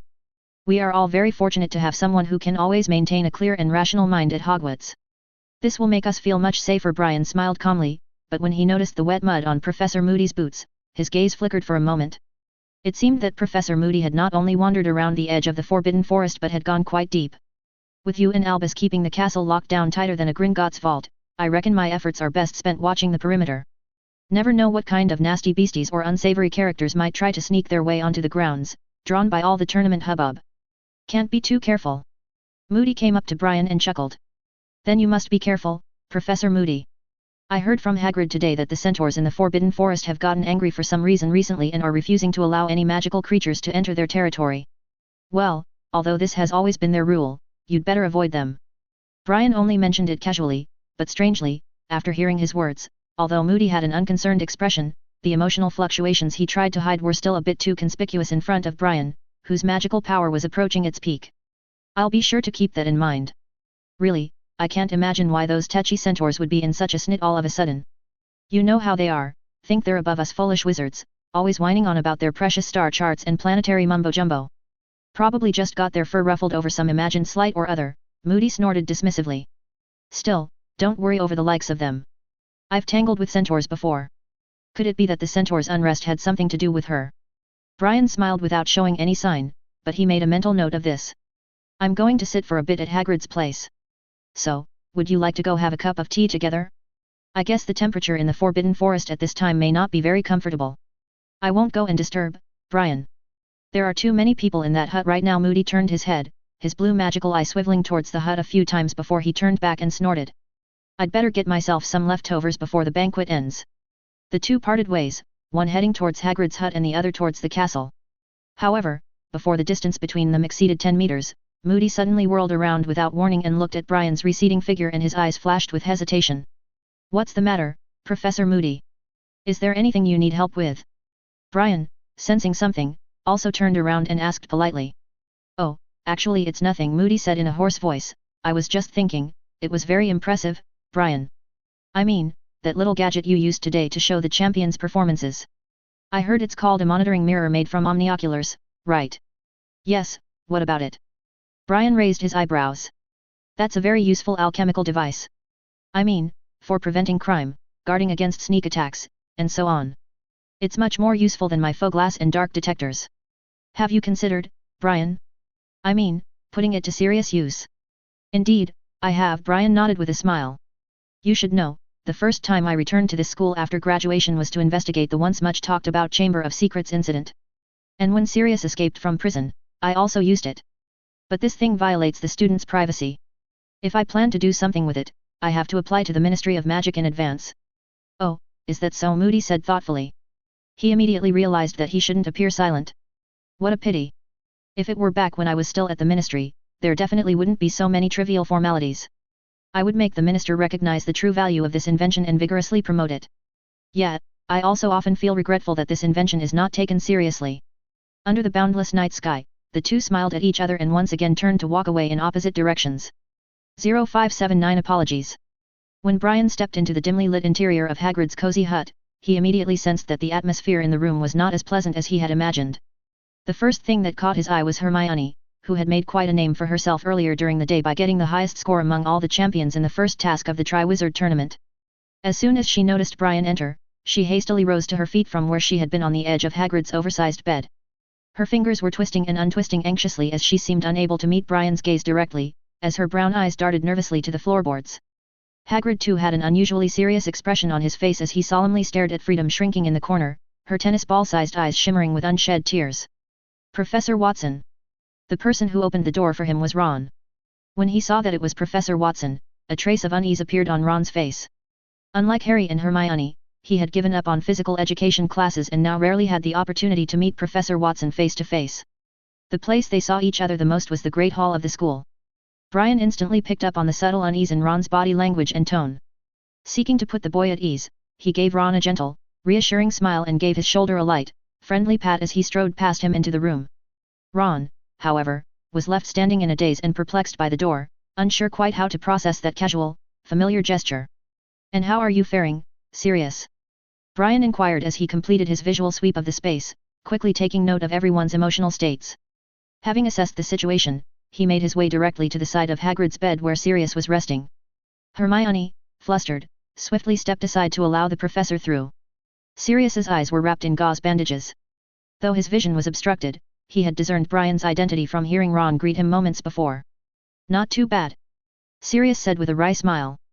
But I'm afraid I'll have to trouble you to ask Madame Bones for a leave of absence. I'll probably need to rest for a few days. That move from Hermione was for helping you, Brian. Brian laughed out loud upon hearing this, but Hermione, for her part, looked absolutely troubled by guilt, as if she might burst into tears at any instant. Professor, I'm so terribly sorry, I didn't mean. Hermione lowered her head, wanting to express her apologies, but there seemed to be too many things to apologize for, and she didn't know where to start. Your performance today was very good, worthy of my teaching, Brian said, somehow both congratulating and comforting at once. Still, rather than being consoled, his praise only seemed to further fuel Hermione's sadness. Brian naturally grasped the reason behind her sadness and said gently, I guess you must be thinking that if the Chinese fireball today hadn't been Sirius in disguise, you definitely wouldn't have been able to pass the test. But what I want to tell you is that the situation is not like that, but rather the opposite. This was indeed the one question Hermione cared about the most after learning everything from Harry. She looked up at Professor Watson, her face full of astonishment. I'm afraid I don't fully understand your meaning, Professor Watson. Hermione stammered, clearly at a loss. Unless I'm much mistaken, I believe Sirius has already told you that I went out of my way to introduce some additional challenges for you to contend with during your task today, Brian explained patiently. If you were facing a real fireball, in my opinion the summoning charm you used at the start would have been more than sufficient to resolve the situation in your favor. So, don't overthink it, Hermione, there's a reason you earned the top score. Then. Next, Brian shifted his focus from Hermione, who looked extremely touched by his words, to the trembling house elf in the corner. I take it Freedom has already confessed to her role in all this? Brian asked, raising an eyebrow at Hagrid. Quite readily too, Hagrid sighed, slapping a palm to his forehead in annoyance. But that's the trouble with house elves, innit? Tricky to make 'em understand that helpin' their master by puttin' others in danger ain't right. Brian nodded and then fell silent. He thought of the scene he had seen in the secret lair of Herpo the Foul under the island of Azkaban, where thousands of house elves had their heads and hands chopped off to make steps for people to trample on. Even the well-traveled Brian felt a chill in his heart when he first saw that scene. Hogwarts, a history clearly records that the first person to let house elves work at Hogwarts was Helga Hufflepuff. But even a witch as formidable and compassionate as her was ultimately powerless to fully eliminate the mindset of blind, devoted servitude that had been ruthlessly imprinted into the very souls of house elves. Brian shuddered to contemplate just how indescribably strong and cruel the magic of Herpo the Foul must have been when he first gave life to these pitiable, eternally subjugated beings. Come here for a moment, little one, Brian called to Freedom with a kind wave, settling himself down on a stool. Professor Watson's silence made Hermione's heart tremble. Freedom's self-willed behavior had almost ruined the Triwizard Tournament and made Hogwarts a laughingstock. If Professor Watson didn't get angry, that would be perplexing. So, when Professor Watson spoke up and called Freedom over, Hermione's face turned pale in an instant. She rushed out to block Freedom. Please, Professor Watson, I'm begging you, please don't be angry with Freedom, this wasn't her fault. Hermione pleaded desperately. The blame for all of this falls on me. I'm the one who told Freedom to cheer me on during the first task, but she misunderstood my meaning. It's not fair to punish her for a mistake I made. If you need to punish someone, punish me. Harry and Ron exchanged worried glances as they watched the emotional Hermione defend Freedom. In fact, neither of them actually believed that the kind-hearted Professor Watson would punish or make things difficult for a house elf for her well-intentioned blunder. Rather, it was Hermione's stubbornness and dullness on this matter that gave them a headache. She had previously started an organization, which was widely unpopular, dedicated to the house elf rights and mobilized everyone around her to join SPEW. If she hadn't been selected as a champion which had been consuming so much of her time and focus, Merlin only knew how much further she'd have escalated her rabble-rousing efforts by now. Freedom is being the one at fault, not Mistress Hermione. The distraught house elf wailed as she peeked out from behind Hermione's robes with tears leaking from her eyes as she took a glance at Brian. Freedom caused great problems for Mistress Hermione. Freedom will accept whatever punishment the great and wise Professor Watson gives. Freedom only hopes, Mr. Watson won't kick Freedom out of Hogwarts. Brian. Upon hearing Freedom's words, Hagrid felt a sharp pang of pity and protectiveness pierce his gentle heart. Over the past few months, Freedom had become more than a helper to him, they became friends. He couldn't bear seeing him being kicked out of Hogwarts. It brought painful memories. Freedom meant no real harm, when ya get right down to it. Maybe ya could see your way to lettin' the poor thing off with a wee bit o' detention? Seein' as how there weren't no lastin' damage from her little stunt when all was said and done. I don't intend to punish you for the time being, Freedom, as long as you don't plan to give me another surprise like today's in the next task. After all, Brian's tone was gentle. When it comes down to it, I'm the one who brought you into this world in the first place. Freedom's teary eyes trembled violently, and a sense of bewilderment welled up from the bottom of her heart. Hermione was already in tears. She looked at Professor Watson with immense excitement, and the scene of the two of them rescuing Riga and Freedom flashed before her eyes. Come on, little one, lie down on the bed. I want to give you a checkup. Brian stood up and gave his place to Freedom. A checkup? The people in the room all looked puzzled. Freedom hadn't suffered any injuries, so what kind of checkup was needed? Freedom instinctively refused in awe and nervousness. She was just a house elf. The only opportunity for her to get on a wizard's bed was to make the bed and fold the sheets. How could she lie on a wizard's bed? This was simply outrageous. However, she had to obey Mr. Watson's orders. So, the apprehensive Freedom hesitantly climbed onto Hagrid's bed and lay down as instructed. What exactly are you aiming to do here, Brian? Sirius asked quietly as he shifted closer to the wall to allow the elf more room. Though the bandages wrapping his eyes prevented him from witnessing the scene firsthand, his keen ears had picked up every word. I'm going to check. Brian leaned over. He told Freedom to relax, and then extended a finger to press against her brow. The soul of a house elf. The moment the words fell, a breeze spontaneously surged in the cozy room. No one noticed that the illusion magic shrouding Brian's eyes had shattered. Only Freedom saw the great Mr. Watson's peculiar pale purple eyes suddenly turn a gem-like clear purple. Then, her consciousness drifted and sank into those deep, infinitely attractive purple eyes. Late at night. No one knew when it started, but the candlelight in Brian's office had become one of the last to be extinguished among the hundreds of rooms in Hogwarts. Most of the guests who attended the banquet tonight had left through the temporarily opened Flow network. Only a few guests stayed overnight, and they all hoped to take this rare opportunity to communicate with Brian. By the time he returned to his office, a new day had arrived. The powerful magic and mental strength endowed Brian with energy that ordinary wizards did not possess. He pulled out a spellbook from the bookshelf and quietly flipped through it under the silent candlelight. And yet, Brian knew he was fast approaching the limit of what he could achieve through study and practice alone. To truly shatter the chains of his current potential and ascend to the next level of power, he would need far more than the books could provide. As he turned the pages, Brian recalled what he had seen in Freedom's soul. It was a curse that existed in her soul from the moment of her birth, when her life first sprouted. The core of this curse was still. Knock, knock. Brian, who was deep in thought about this issue, suddenly came to his senses and looked towards the door. After raising his eyebrows in surprise, Brian's eyes flashed with contemplation. He closed the spellbook and calmly said, "Come in, Ron." 0580 worries. Harry, Ron, and Hermione didn't linger for too long at Hagrid's hut. Not long after Professor Watson left, they also departed. The main reason was Hermione.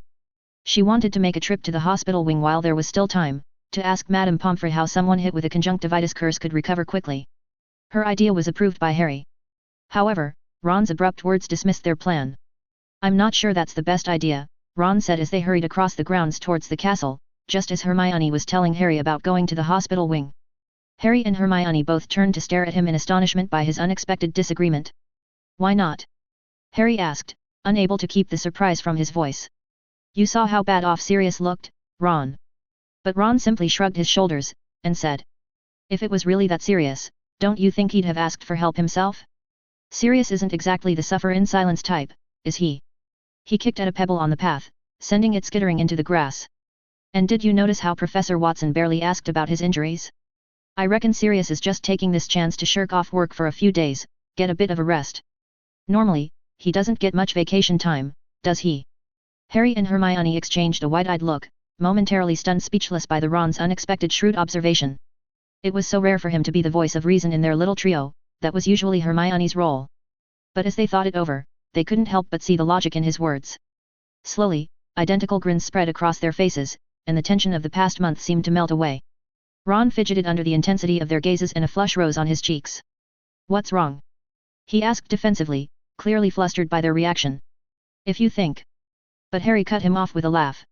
"You know, Ron, I think you might be right about that," Harry said with a chuckle, clapping him on the shoulder. "Sirius could probably do with a bit of a holiday.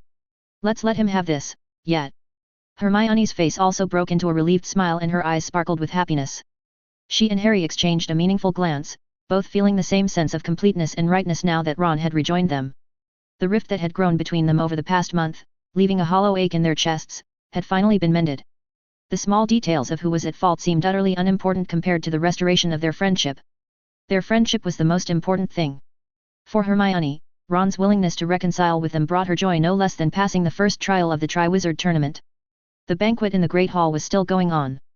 The three of them saw Professor Watson return to the midst of the guests, but they didn't want to join in at all. So, they quietly went up the stairs from the entrance hall.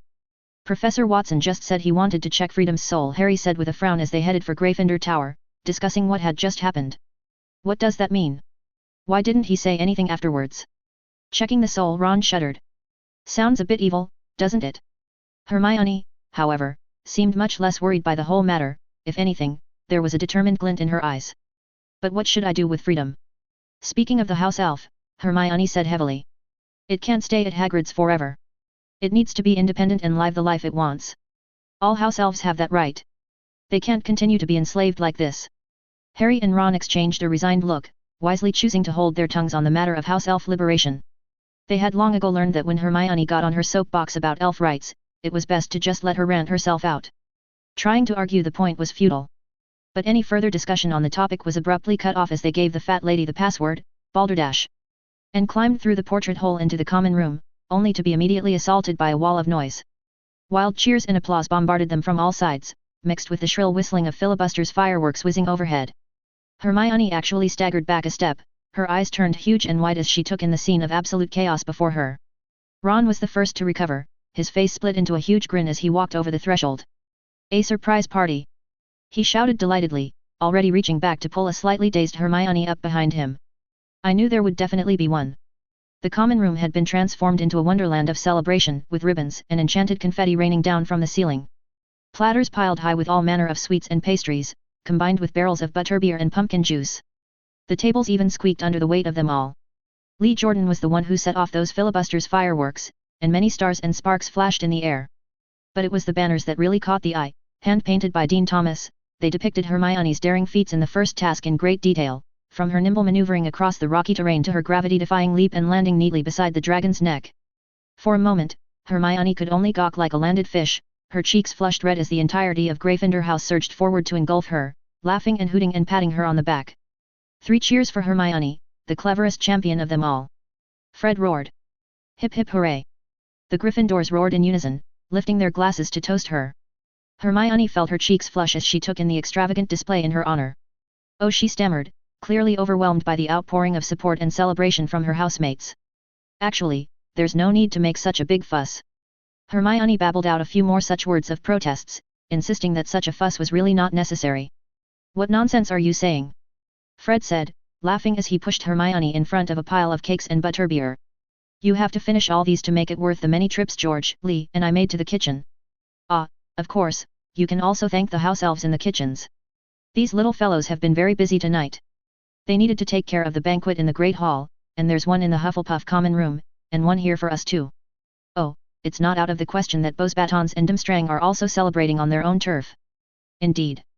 Hermione's heart skipped a beat as she thought of Freedom's mother, the house elf named Riga. "But how do I get into the kitchens?" Hermione asked in a very casual tone. "It's very convenient," Fred said eagerly. "There's a door in the basement corridor, hidden behind a painting of a bowl of fruit. You just need to tickle the pear lightly and it will giggle, then." But he cut himself off abruptly, and eyed Hermione with sudden wariness. "You're not going to do your previous propaganda to the house elves in the kitchens, are you?"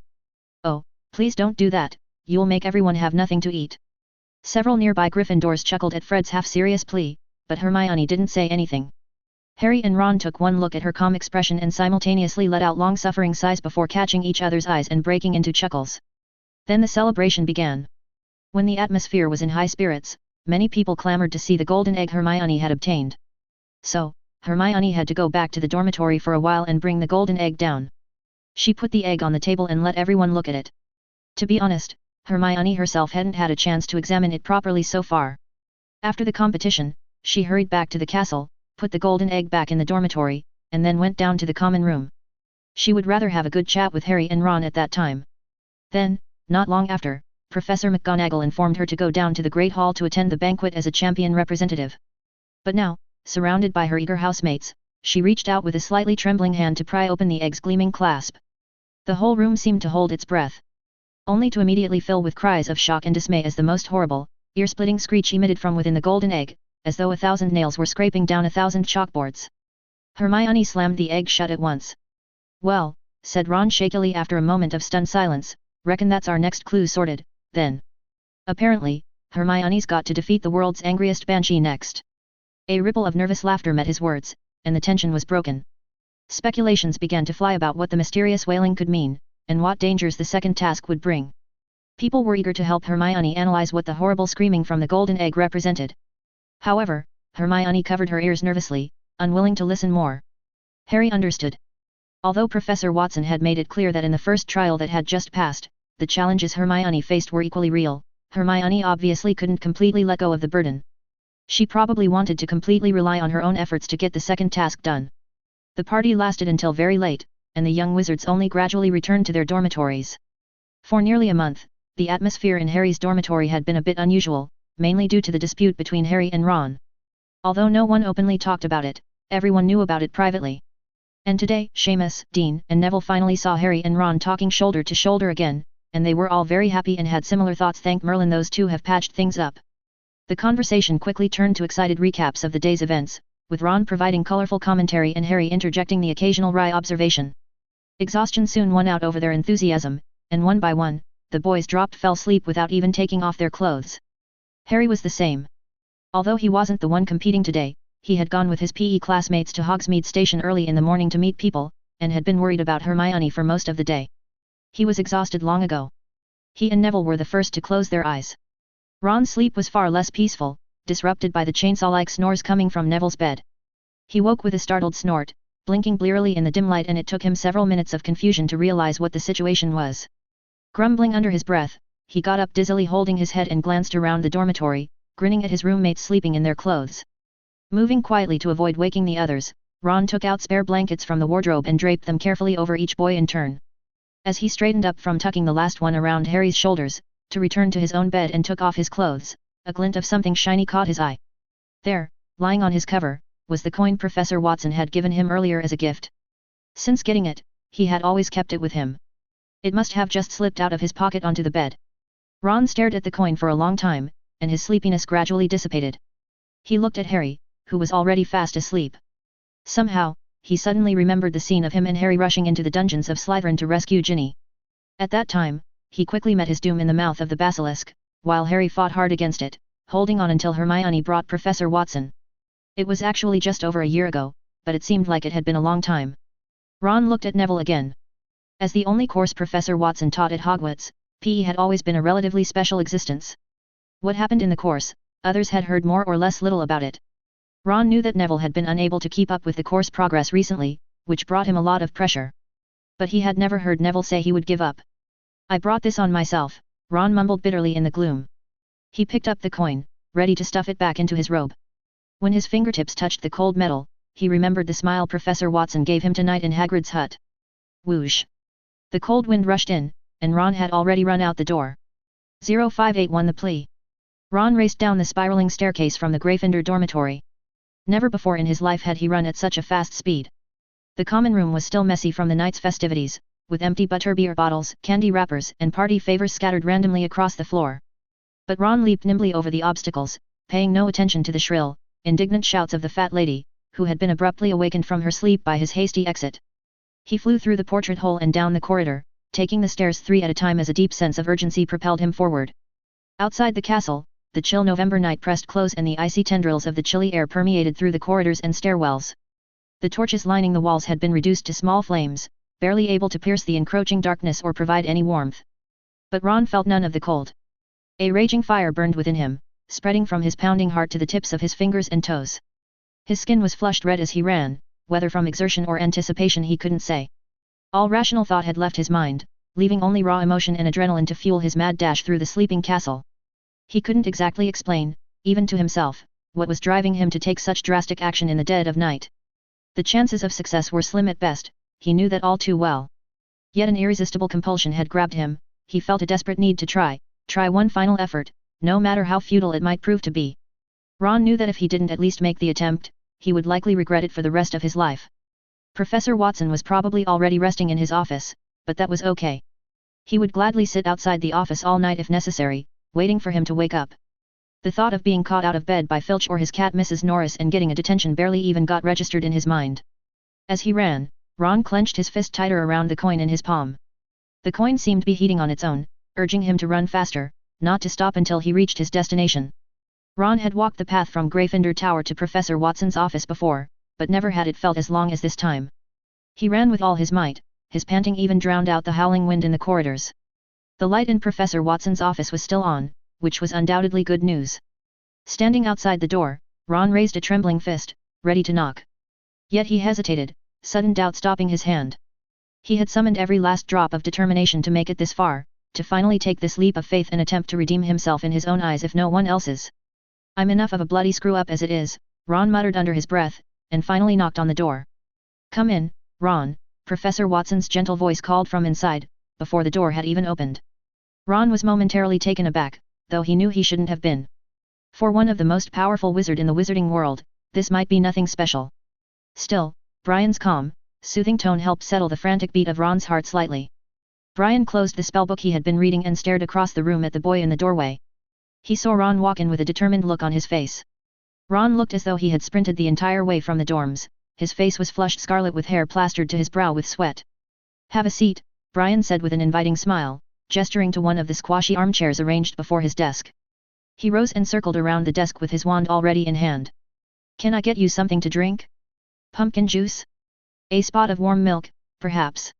"Oh, and no, that's all right, I'm fine," Ron stammered, dropping awkwardly onto the very edge of the offered seat. In fact, his mouth was as dry as parchment, but he didn't want to put Professor Watson to any trouble. "Milk it is, then." Brian gave his wand a subtle flick, and a gleaming silver goblet appeared on the low table at Ron's elbow. "I find it's best not to overstimulate the body so late in the night. A nice glass of warm milk does wonders for inducing restful sleep." There was no mistaking the gentle yet unwavering authority in the professor's voice. Ron pursed his lips and picked up the conjured cup and took a sip of the warm milk. In his still agitated state, however, the milk was caught in his throat, sending him into a coughing fit that left him red-faced and sputtering. Sorry, Professor," Ron coughed, once he had managed to get his breathing back under control. I got a bit overexcited there." "Yes, I can see that," Brian replied with a chuckle. "I also guessed that you must have something very important you want to discuss, to come calling at such an hour." Ron wiped the corner of his mouth with the back of his hand. Hearing Professor Watson's words, he squirmed in his seat, suddenly intensely conscious of his disheveled appearance and the mad impulse that had brought him here. He found he could no longer meet Professor Watson's friendly, sharp gaze. After a few seconds of silence, he gave a jerky nod of affirmation. It's important to me," Ron mumbled looking at his shoes. "Then by all means, I'm listening." Brian settled back in his chair, giving Ron his full attention. Ron clenched his fists on his knees with eyes darting nervously around the office. He hadn't been to Professor Watson's office for a long time. It was as simple as ever. If it were someone like Filch who seemed to live to make the students miserable, using this kind of shabby office would be appropriate. But for Professor Watson, this great wizard whose reputation had spread throughout the world, even rivaling Dumbledore's, to still maintain this simple and plain style was unimaginable to Ron. But Ron was well aware that no one would think bad of Professor Watson because of this. His prestige was not built on such things. Clang! Ron stretched out his clenched fist and opened it. That Merlin commemorative coin fell onto the table, spinning a few times before finally quieting down. This is the coin you gave me, Professor Watson. After the Chamber of Secrets incident last year. Ron trailed off, the words he had practiced over and over in his head fleeing now that the moment had come. "Yes, of course. I'm quite pleased to see you've kept it close. It's a gift to your liking, isn't it?" Brian's gaze flashed over the coin and then moved away. He looked at Ron, maintaining his patience. I do really like it very much," Ron mumbled, unable to infuse his tone with much enthusiasm despite the truth of the words. "It's just..."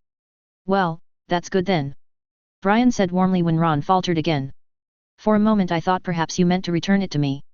Ron's rapidly beating heart pumped surging blood into his brain, making him feel a moment of dizziness. He clenched his fist again, his fingernails even digging into his palm. Never had he felt so ashamed, but even so, he still had to state his purpose for coming here. I do want to return this coin to you." "Oh, no, I mean, can I use it to make a request to you?" "What is it?" Brian said calmly. "I think, if I can. I want to take your class again, Professor Watson." The first half of the sentence was stammered, but the final request was stated with unparalleled determination. And after expressing his appeal, Ron felt as if he had shed 1,000 pounds, as the heavy pressure on his shoulders seemed to disappear by more than half. Ron saw Professor Watson pick up the coin from the coffee table, fiddling with it between his fingertips. A sudden sense of melancholy loss arose in Ron's heart. It could be said that this coin was his favorite thing, not only because it was worth a lot of money, but also because this coin represented something. A long silence suddenly descended. This silence was extremely torturous for Ron, like a trial where the final verdict was slow to be revealed. "You know, Miss Granger came to me with a similar request, not so long ago," Professor Watson said at last, his eyes once again meeting Ron's. Hermione did what?" Ron, who was nervously waiting for Professor Watson to agree or refuse, didn't expect to hear such a sentence. He sputtered subconsciously thinking he must have heard wrong. Brian went on, his lips quirking as he observed Ron's flabbergasted expression. "I mean, Hermione once came to me, hoping that I could readmit those students who had given up physical education classes back into the course. Of course, I'm well aware of who she was doing this for." Ron's face was filled with surprise. When did this happen, Professor Watson?" It was on the day Freedom was born, when Hermione came to ask me about this." Brian said, looking at Ron who had his mouth open in disbelief, and smiled slightly. Does it seem incredible, Ron? Your friend cares about you even more than you imagine. Hermione had specifically come to see Professor Watson to allow him to re-enter the physical education class. But why did she never say anything? Ron fell silent. He thought he probably knew the reason. The kettle on the fireplace rack bubbled with steam. Brian got up and walked to the fireplace to make himself some tea. Ron turned his face, his gaze following Professor Watson. The red glow of the fire shone on his face, but it couldn't redden his pale cheeks. Hermione had already been to see Professor Watson for him, so what was the result? This was a question that didn't need much explanation.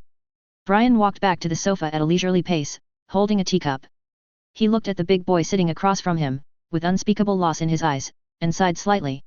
I think you'd best keep that, Ron, Brian said softly after a moment, looking at the coin still resting on the desk between them. This is a commemorative coin I gave you, Ron, but it is not a wishing coin. Ron swallowed hoarsely and reached out to scoop up the coin with a hand that shook. He had known this would likely be the result when he decided to come here tonight. He had sworn to himself that he would accept Professor Watson's judgment with good grace, that he wouldn't let the inevitable rejection break him, knowing full well he had no one to blame but himself. But now, with his last desperate hope dashed, Ron found himself struggling in desolation and self-loathing. His vision blurred with unshed tears as he staggered to his feet. Even though Professor Watson hadn't asked him to leave, he himself stood up unsteadily and walked towards the door in a daze. Let me give you some well-intentioned reminders, Ron. Brian gazed at Ron until he reached the door before suddenly speaking. Ron turned around abruptly, looking at Professor Watson with eyes full of longing, like a drowning man grasping at a straw. As long as you want to improve, it's never too late at any time. And then, you must understand that seeking help from friends is not something shameful. 0582 The Forbidden Forest. The weather at Hogwarts provided the greatest support for the first Triwizard Tournament in several centuries. On the second day after the competition ended, fierce winds brought howling rain and snow. For several days, the weather did not clear up. The young wizards could only stay in various corners of the castle, venting their highly excited emotions from the tournament in various ways. The professors also fully understood that the students needed a buffer period to ease their own excitement. Except for the fifth-year students whose requirements were still not relaxed, the intensity of homework for the other grades was drastically reduced. Brian, who went down to the Great Hall to have lunch, stood in the entrance hall and looked outside for a while. The sky was so gloomy that it was hard to tell whether it was day or dusk. The chill in the air brought a sense of weariness, as if telling everyone that the year was about to come to an end. At the staff table, Brian's colleagues were still fairly organized, with only Professor Trelawney and Professor Moody nowhere to be seen. This was not actually strange, as these two had the highest absentee rate. However, Brian pulled out a chair, looked around, and then turned to Dumbledore. Where are Madame Maxime and Professor Karkaroff? Our guests from Beauxbatons are obviously not very accustomed to the climate here at Hogwarts, so Madame Maxime decided to spend the weekend with her students in the carriage, Dumbledore said in a regretful tone.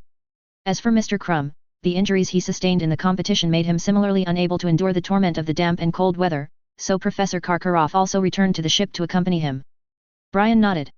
He picked up his cutlery to start eating, but before that, he abruptly asked, what about Alastor, is he in his office? This time, it was Professor McGonagall who answered the question. Oh, he took some funds from me and left Hogwarts early in the morning, saying he needed to go to Diagon Alley to purchase some teaching aids for his classes. Teaching aids? Brian raised his eyebrows. He looked at Dumbledore, who was calmly drinking mushroom soup with a silver spoon, apparently already aware of this matter. What do you think she went to do, Headmaster Dumbledore? Brian tapped the table with his finger, imperceptibly gathering the sound of their conversation around them. There are many possibilities, I can only try to guess, Dumbledore said, taking the opportunity to wipe the corners of his mouth with a napkin. Perhaps, it's because the wonderful alchemical props you created made Miss Clyodna feel that it was very difficult to take action in the competition, so she needed to find an opportunity to chat with Tom about whether their plan needed to be flexibly adapted. Or perhaps, because Severus has been very nervous about his storeroom recently, Miss Clyodna couldn't find a chance to take the materials she needed. Brian nodded thoughtfully. By the way, Brian, do you have some free time this afternoon? Dumbledore turned his face and looked at Brian, who had started to deal with lunch, and asked. Another tricky errand, Headmaster. Oh, don't make me look so bad, Brian. Every wrinkle at the corner of Dumbledore's eyes revealed helplessness. I just hope that if you have time, you can go visit Miss Delacour and Mr. Krum. I think this is a courtesy that the host should have. I think it would show more of Hogwarts care for the guests if the headmaster personally visited. Brian remained unmoved. Besides, I plan to go deep into the Forbidden Forest this afternoon. Deep into the Forbidden Forest? This answer made Dumbledore stunned for a moment. However, he saw that Brian had no intention of explaining, so he had to let it go. Brian did not want anyone to see his whereabouts on this trip, so he went upstairs in full view of everyone. After adding a disillusionment charm to himself in an unnoticed corner, he went down to the entrance hall again. A few days of rain and snow had turned the Hogwarts campus into almost a swamp. None of the Abraxans brought by Beau's batons were willing to come out for a walk, all shrinking into the sheds Hagrid had built for them. There was no one to be seen on the deck of the Durmstrang ship either, and the whole ship was swaying violently with the surging waves. Brian paused in the middle of the campus for a while and his eyes turned in the direction of the Quidditch pitch. There, 3 dark figures were jogging in circles against the wind and rain, while Sirius sat in the spectator stand under the canopy, watching the scene with great enthusiasm. Brian did not linger for long. He quickly restarted his steps and walked towards the edge of the grounds in the Forbidden Forest. Depression was always the main theme of this vast primeval forest. The dense woods isolated the howling of the cold wind and the patter of falling rain. The surroundings became quiet, and everything in sight was close to a dark, inky green. Brian walked into the forest along the path Hagrid had opened up. When the road disappeared and everything in sight became chaotic, Brian leaped up, his body shimmered and transformed into an ethereal shadow, that slipped effortlessly through the dense trees. Boom! A cold light flashed through the dark dense forest, followed by intense, painful clicking sounds. A tall centaur came to the acromantula it had nailed to a large tree. It stared coldly at the spider, whose 8 eyes were shaking frantically in the fear of imminent death, with its expression full of disgust. It lightly leaped up, grasped its spear, and with a slight exertion of its strong arms, the spear left the tree and the acromantula's body. This acromantula nailed in midair fell to the ground with a plop with green bodily fluids gushing out of the wound. Splat! The spear pierced through the acromantula's head, and the annoying clicking sounds immediately disappeared. The centaur poked the acromantula with its hoof, confirming that the spider had lost its life. It then turned its head to look at its companions behind it. These vile abominations should have been purged from our forest long ago. If it weren't for Hagrid insisting on sheltering that old spider, we could have driven them out of this forest long ago, said another centaur. This time, even if we can't drive them all out of the forest, we'll make them never dare to leave the stone pits they inhabit. This centaur patrol team criticized the acromantulas for a while, then formed a line and walked in another direction. But that was not the direction of their tribe's location, but the place where Aragog's colony lived. It seemed that they were going to continue hunting the acromantulas that appeared nearby. Brian, hovering in the treetops, saw all this and couldn't help but feel puzzled. Centaurs and acromantulas were both intelligent magical creatures with a very strong sense of territory. The friction between the two races had never stopped. If it weren't for Hagrid always mediating between them, a war-scale conflict might have broken out between the two long ago. What on earth was the reason that caused Hagrid's persuasion to have no effect on the centaurs, and made the centaurs determined to deal with this territorial dispute between the two races? With this question in mind, Brian quickly approached the centaur tribe. As Brian ventured deeper into the eerie depths of the Forbidden Forest, his expression grew increasingly solemn and grim. With each cautious step, he left the familiar paths behind, delving into unexplored territory. Along the way, he discovered numerous lifeless corpses of acromantulas scattered across the forest floor, but that was the least of his concerns. The most critical and alarming problem was that apart from the fallen acromantulas, he had not encountered any other large magical creatures during his journey through the woods. It was well known and widely accepted that the Forbidden Forest had never been a peaceful or calm place. Otherwise, the school would not have continuously prohibited students from exploring it over the years. The ancient forest was home to a wide variety of magical creatures, ranging from the fascinating and wondrous to the deeply terrifying and extremely dangerous. However, as Brian traversed the dense woods, an eerie, heavy silence prevailed, hanging thick in the air like a suffocating blanket. It was as if all the diverse creatures that once inhabited the area had been forcibly driven away, leaving behind an unsettling emptiness. This dramatic change in the forest's ecosystem could not have been accomplished overnight, or even in a mere matter of days. If the centaurs were indeed responsible for this transformation, they must have been operating with meticulous planning and relentless effort for at least several months, biding their time and strategically targeting the most intelligent and formidable creatures like the acromantulas in the final stages of their operation. But the perplexing question remained: how did the centaurs, known for their isolationist ways, manage to drive away the horde of wild and unruly magical beasts without attracting Hagrid's attention? Brian wasted no more precious time pondering these mysteries. Like a powerful gust of wind, he swept through the dense canopy of the treetops propelled by a sense of urgency. Within a mere 10 minutes, his eyes spotted the unmistakable signs of the centaur tribe he remembered from his previous encounters, as their settlement came into view amidst the sea of ancient trees. It was an enclosed and fortified settlement, surrounded by towering fence posts carved from sturdy logs. There were watchtowers at strategic points around the perimeter, guarding the spacious central courtyard. Thatched round roofs and sturdy wooden-walled huts were scattered throughout the territory in an orderly fashion, their arrangement resembling the layout of human settlements from ancient tribal times. However, each individual dwelling was significantly larger in scale than typical human houses. The centaurs, known for their keen intellect and strategic thinking, had thoroughly and methodically cleared the trees in the immediate vicinity of their territory, creating an open buffer zone that prevented anyone from perching on the branches and spying on their daily activities. The centaurs on guard in the watchtowers were also highly vigilant, armed with bows, arrows, and long spears, alert to any movement or sound in the surroundings. If any uninvited guest intrudes, they would surely be met with a fierce and swift attack. It would be a fatal mistake for anyone to assume that mastering a few magical spells would allow them to approach the centaur territory with ease. These centaurs had their own unique and mysterious form of magic. While their spell-casting methods might not be as versatile or flashy as those used by wizards, the centaurs' innate magical perception far surpassed that of ordinary magic users, as they were essentially magical creatures. If any reckless fool thought that they could hunt or antagonize the centaurs without facing severe consequences, the grim sight of wind-dried corpses hanging from the masts beside the main entrance of the settlement served as a chilling reminder of the fate that awaited them. At present, there were not many centaurs visible within the settlement, as most were likely doing various tasks and duties elsewhere in the forest. In the training grounds located near the center of the territory, a group of around a dozen young centaurs were diligently practicing throwing spears and archery, drenched in sweat. Brian, levitating in midair and covered in magical concealment, quietly observed their drills for a moment, before shifting his piercing gaze elsewhere. Some centaurs were working in the fields they had cultivated within the territory, while others were crafting weapons or washing the collected fruits and vegetables. Despite the various activities taking place, the overall atmosphere of the centaur settlement exuded an air of tranquility and harmony. There were no obvious signs of anything amiss or out of the ordinary, no indications that the recent conflict with the acromantulas had left any lasting impact on the daily lives of the centaurs. As Brian processed the peaceful scene before him, and a flicker of doubt crept into his mind. Could it be that my initial speculation had been wrong, and the centaurs' intensive effort to cleanse their territory of dangerous creatures was nothing more than a spontaneous action, a proactive measure to ensure their own safety and well-being? Could it be that their activities had no direct connection to Cleodna?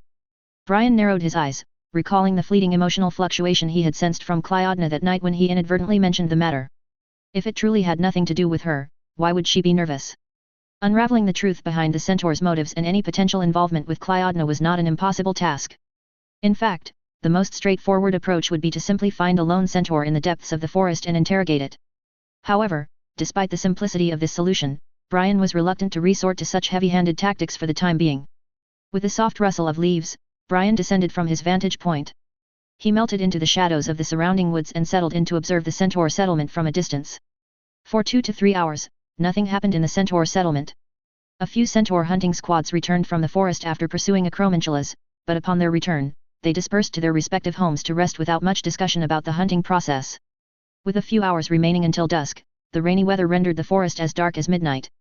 To illuminate their surroundings, many centaurs lit bonfires in the fire pits in front of their homes. As time passed, a thin mist gradually enveloped the woods, and the air grew increasingly bleak. With the approach of evening, the young centaurs practicing in the training grounds had also dispersed, and apart from a few patrolling centaurs, not many could be seen within the settlement. Brian, who had been patiently observing the centaur settlement from his concealed position, finally moved from his observation. With a soft rustle of fabric, he closed the book he had been reading to pass the time. Rising from a moss-covered rock, Brian stretched his limbs. It seemed that passively waiting and watching would yield no further clues. He decided to go into the forest to investigate and find a group of centaurs to gather information. However, at that moment, several adult centaurs simultaneously emerged from their homes and headed towards the small lake within the settlement, where a small mountain of washed fruits and vegetables had been piled up on the shore. The adult centaurs assisted one another in loading the fruits and vegetables, stored in woven baskets made of dry vines, onto their backs. They then formed a straight line and marched towards the exit. Upon leaving the settlement, the centaurs' movements became swifter. Carrying the baskets of fruits and vegetables on their backs, they galloped at full speed, and disappeared into the dense forest with a clear purpose. A flicker of unusual emotion flashed in Brian's eyes as he leaped forward to follow them.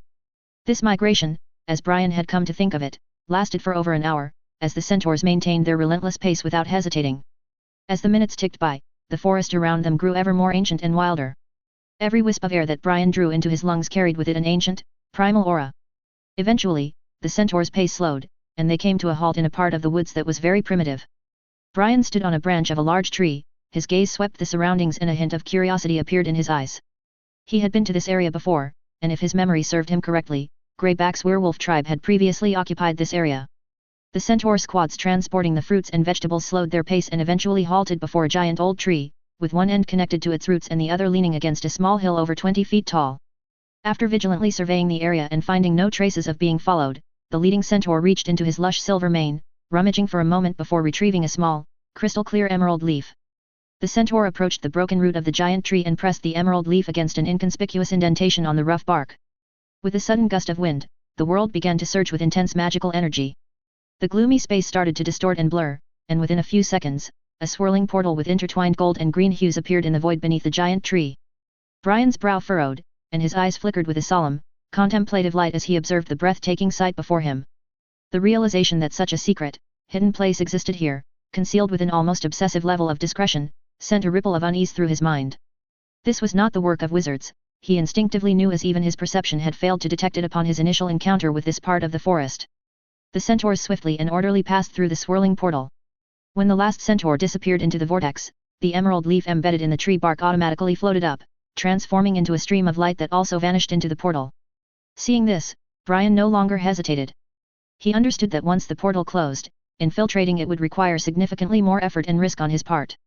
A unsubtle intrusion could easily destabilize the delicate balance of the door, which should be similar to part9's spatial matrix, leading to a catastrophic collapse that would not only ruin his plans but also leave behind detectable traces of his meddling, alerting the centaurs to his presence. With a soft hum of concentration, Brian focused his mind, drawing upon his magical power to steer the currents of the rapidly fluctuating energies that surrounded the portal. The intense surges of raw magic, combined with the chaotic vortexes of spatial distortion, made maintaining a veil of concealment an increasingly difficult task.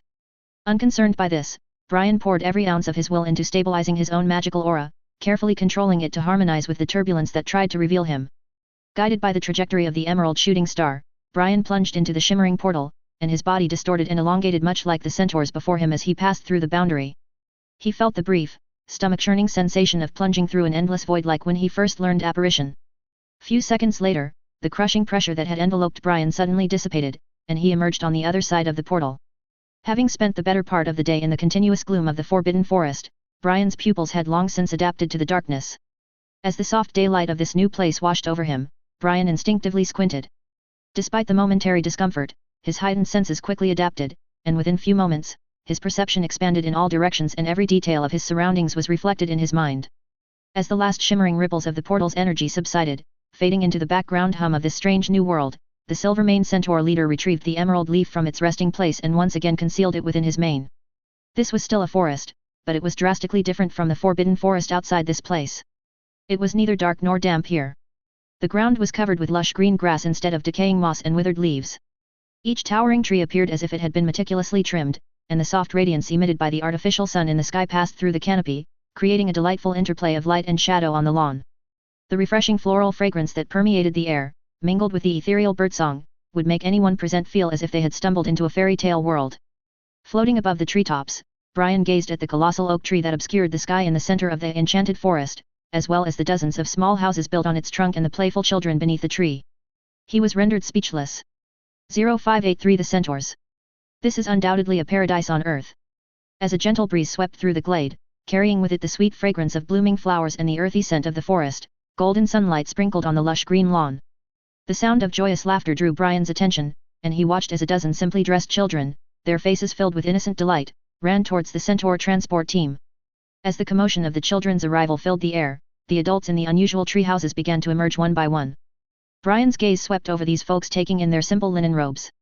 As he studied them more closely, his eyes flickered with a sudden realization: each of these adults exuded an extraordinary vitality, that marked them clearly as followers of the Druid sect. Intrigued by this discovery, Brian focused his perceptions, his senses expanded to penetrate the sturdy walls of the giant tree that was at the center of the glade and delved into the hollow space within the tree's trunk. Inside the hollow, several young druids sat cross-legged around an intricately carved altar, with their eyes closed in deep meditation. As Brian watched, he saw tiny specks of emerald green light begin to seep out from the air around them. Slowly, almost indiscernibly at first, these glimmering points of energy began to merge with the meditating youths, filling their bodies with a soft, pulsing glow that grew slowly brighter with each passing moment. Fascinated by what he had witnessed, Brian turned his attention to the altar itself. His expression shifted as he took in the intricate symbols and glyphs that were on its surface. With a sudden flash of recognition, he realized that he had seen an altar of this kind once before, in a memory that Cleodna had shared with him during their first meeting. In that vision, Brian had watched as the former high priest of the Druid sect had performed an ancient ritual upon a similar altar, using the power of divination to search for one who could aid them in their quest to obtain the twin serpent staff. As he continued to study the altar and the young druids who sat around it, Brian's attention was drawn to the 4 centaurs who stood at the edges of the hollow. 3 of these centaurs were familiar to him, Ronan, Bane, and FicFrenzy, the ones he had encountered during his previous dealings with the centaurs.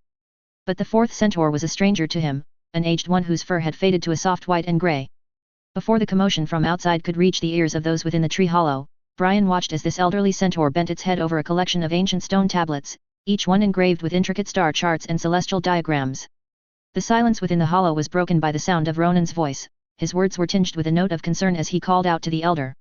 "It's Cray and the others, elder," Ronan said with his hooves clattering against the wooden floor as he trotted to the cave entrance to peer out at the source of the disturbance. As he took in the scene outside, Ronan's shoulders slumped with relief, the bowstring he held in his hand going slack as the tension drained from his body. "We also need to leave," Elder FicFrenzy, his own expression grave and respectful, lowered his head to the elderly centaur. His voice was soft but urgent as he spoke. "Until the waning crescent moon appears, Cray will lead the clan in guarding you and the others here. We must return to the forest to continue our efforts to clear out those vile acromantulas that threaten our lands." But as FicFrenzy said to leave, the centaur elder, whose thoughts had been lost in the depths of the ancient star charts, suddenly spoke. "Wait, FicFrenzy," he said, carefully placing the stone tablet it had been studying back against the wall. With Bane's assistance, the elder slowly rose to its feet, and his old body trembled slightly with the effort. "I have been away from the clan for some time now," he continued, his eyes growing soft and distant. "I wish to return with you, to be among our people once more." The 3 younger centaurs, though surprised by the elder's decision to leave behind the precious star charts that had been given to them by the druids, did not question him. Instead, they stepped behind the elder as he made his way out of the tree hollow.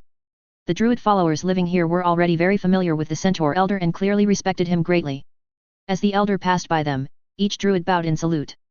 "Elder," the centaur called Cray spoke softly, lowering his own head in a gesture of respect as he called him. "How are the clansmen?" The centaur elder inquired in an hoarse, unheard voice. "Did any clansmen die at the hands of those evil acromantulas?" "No," Cray replied with a note of relief evident in his tone. "Some of our brethren were wounded in the battles to purge our forest of those foul creatures, but none have suffered mortal injury." At the mention of his fellow centaurs being hurt, Bane snorted angrily, his hooves pawed at the soft earth beneath him in a gesture of barely contained rage. FicFrenzy, his own eyes filled with concern, turned to Cray and asked, "And what of Hagrid? Did he come?" Cray nodded in confirmation and turned towards the centaur elder. "He did indeed wish to speak with you, elder," he said with a note of disapproval. "He wanted to convince us to lay down our arms and cease our hostilities against the acromantulas. But we rejected him outright." The elder centaur nodded slowly and his face creased with lines of deep thought. "And in your journey to this place, were you discovered by those who reside within the castle walls?" Cray shook his head. "No, elder," he replied, his words filled with a fierce pride. "We took great care to avoid the eyes of the wizards." Satisfied with this answer, the elder centaur seemed about to offer further instructions to Cray regarding the protection of their secret refuge in the days to come. But before it could speak, a young girl with brown hair and sparkling eyes, no more than 8 or 9 years of age, stepped forward, her face filled with curiosity. "Elder," she asked, her voice filled with a childlike wonder, "is it true that there are many children living in the castle beyond the forest? Sister Clyodna told us that they are all learning divine arts there. Is this so?" The elder centaur, whose stern demeanor seemed to melt away in the presence of the druid child, smiled gently and his eyes were filled with a grandfatherly affection.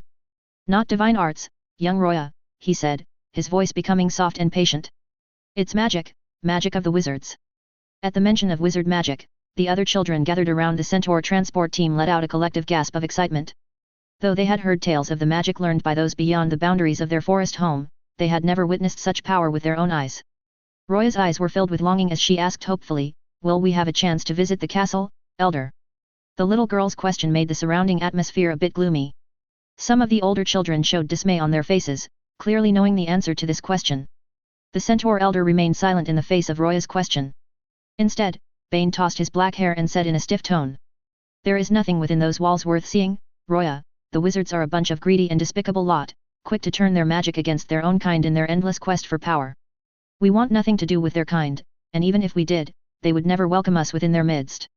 The little girl fell silent, but judging from her expression, she didn't seem to entirely agree with Bane's words. The centaur elder and FicFrenzy did not linger long in the glade. After giving a few final words of instruction to Cray regarding the protection of their hidden sanctuary, the 2 centaurs turned and made their way back into the depths of the forest. Upon reaching the spatial barrier of the hidden realm, FicFrenzy took out the key that Cray had handed over to him and summoned the gateway in and out of this place. Brian took one last deep look at this hidden realm filled with a peaceful and tranquil atmosphere. After a soft sigh, he left this secret land before the gateway disappeared. The strength of this old centaur elder was far inferior to the young and strong centaurs. After walking a stretch, it had to stop and rest for a while, causing the return journey to take much longer than the way there. By the time they reached the outskirts of the village, the sun had long since set, and the distant castle had transformed into a glittering beacon of light by the hundreds of candles burning in its many windows. In the darkness of the forest, the centaur village was a scene of quiet tranquility. Most of its inhabitants had already returned to their simple dwellings to rest. Only the centaurs standing watch in the tall wooden towers that surrounded the village remained awake. FicFrenzy, Bane, and Ronan had been away from home for half a month. After bidding farewell to the elder, the three centaurs dispersed with eager strides, while the elder slowly made its way back to the tallest wooden temple structure in the center of the clan. Although crude in design, the temple exuded a unique magnificence. The elder, greatly fatigued, shakily climbed the wooden stairs. After panting for a few breaths, he prepared to enter the temple. However, as soon as his front hooves crossed the threshold, the sight of a thin young man with his hands clasped behind his back, looking up and examining the carvings on the dome of the dim temple, made the elder's face fill with astonishment, and his heart pounded violently in his chest. For a moment, the elder's instincts screamed at him to call out for help, to summon the other centaurs to defend their sacred space against this unexpected intruder. But as he looked closer, taking in the young man's face, a flicker of recognition passed through his mind, stopping his cry of alarm before it could pass his lips. "What is that?" Brian asked, gazing at the carving on the dome depicting centaurs, giants, werewolves, dragons, and humans living in harmony in a paradise. "They depict a scene from the distant past," the centaur elder replied hoarsely after a brief silence. "A time when our ancestors lived in harmony with the other creatures of the world on the fabled island of Avalon. It is a great honor to meet you here, in this sacred place, Mr. Watson." Avalon Island. Brian's brows instantly furrowed. He withdrew his gaze from the dome carving and looked towards the centaur elder at the door. Seeing the caution and wariness on that old face, he asked with slight surprise, "You know me?" The elder nodded, choosing his words with great care. "We centaurs have never been fond of dealings with wizards, but we know that we cannot completely sever our ties with the Wizarding Society. Mr. Watson, we have always paid attention to major events in the wizarding world. I think, whether wizards or intelligent magical creatures, there are probably not many who don't know you now." After pondering for a moment, the centaur elder did not call any clansmen over. It slowly came before Brian and asked, "Is Dumbledore well?" 0584 Annoyance. The centaur elder approached Brian and spoke to him in a friendly tone. "When I was just a young foal, Dumbledore was already teaching magic in the castle. In those days, my heart was filled with curiosity about the wizarding world, a desire to know and understand the ways of your kind." He paused for a moment, his gaze turning distant and filled with a hint of nostalgia. "In my youthful impulsiveness," he continued, "I once broke into the castle grounds, which caused panic among some students who encountered me there. They attacked me, but it was Dumbledore who intervened, and sent me safely back to the tribe." A small, sad smile appeared across his face and his eyes were filled with a deep respect and admiration.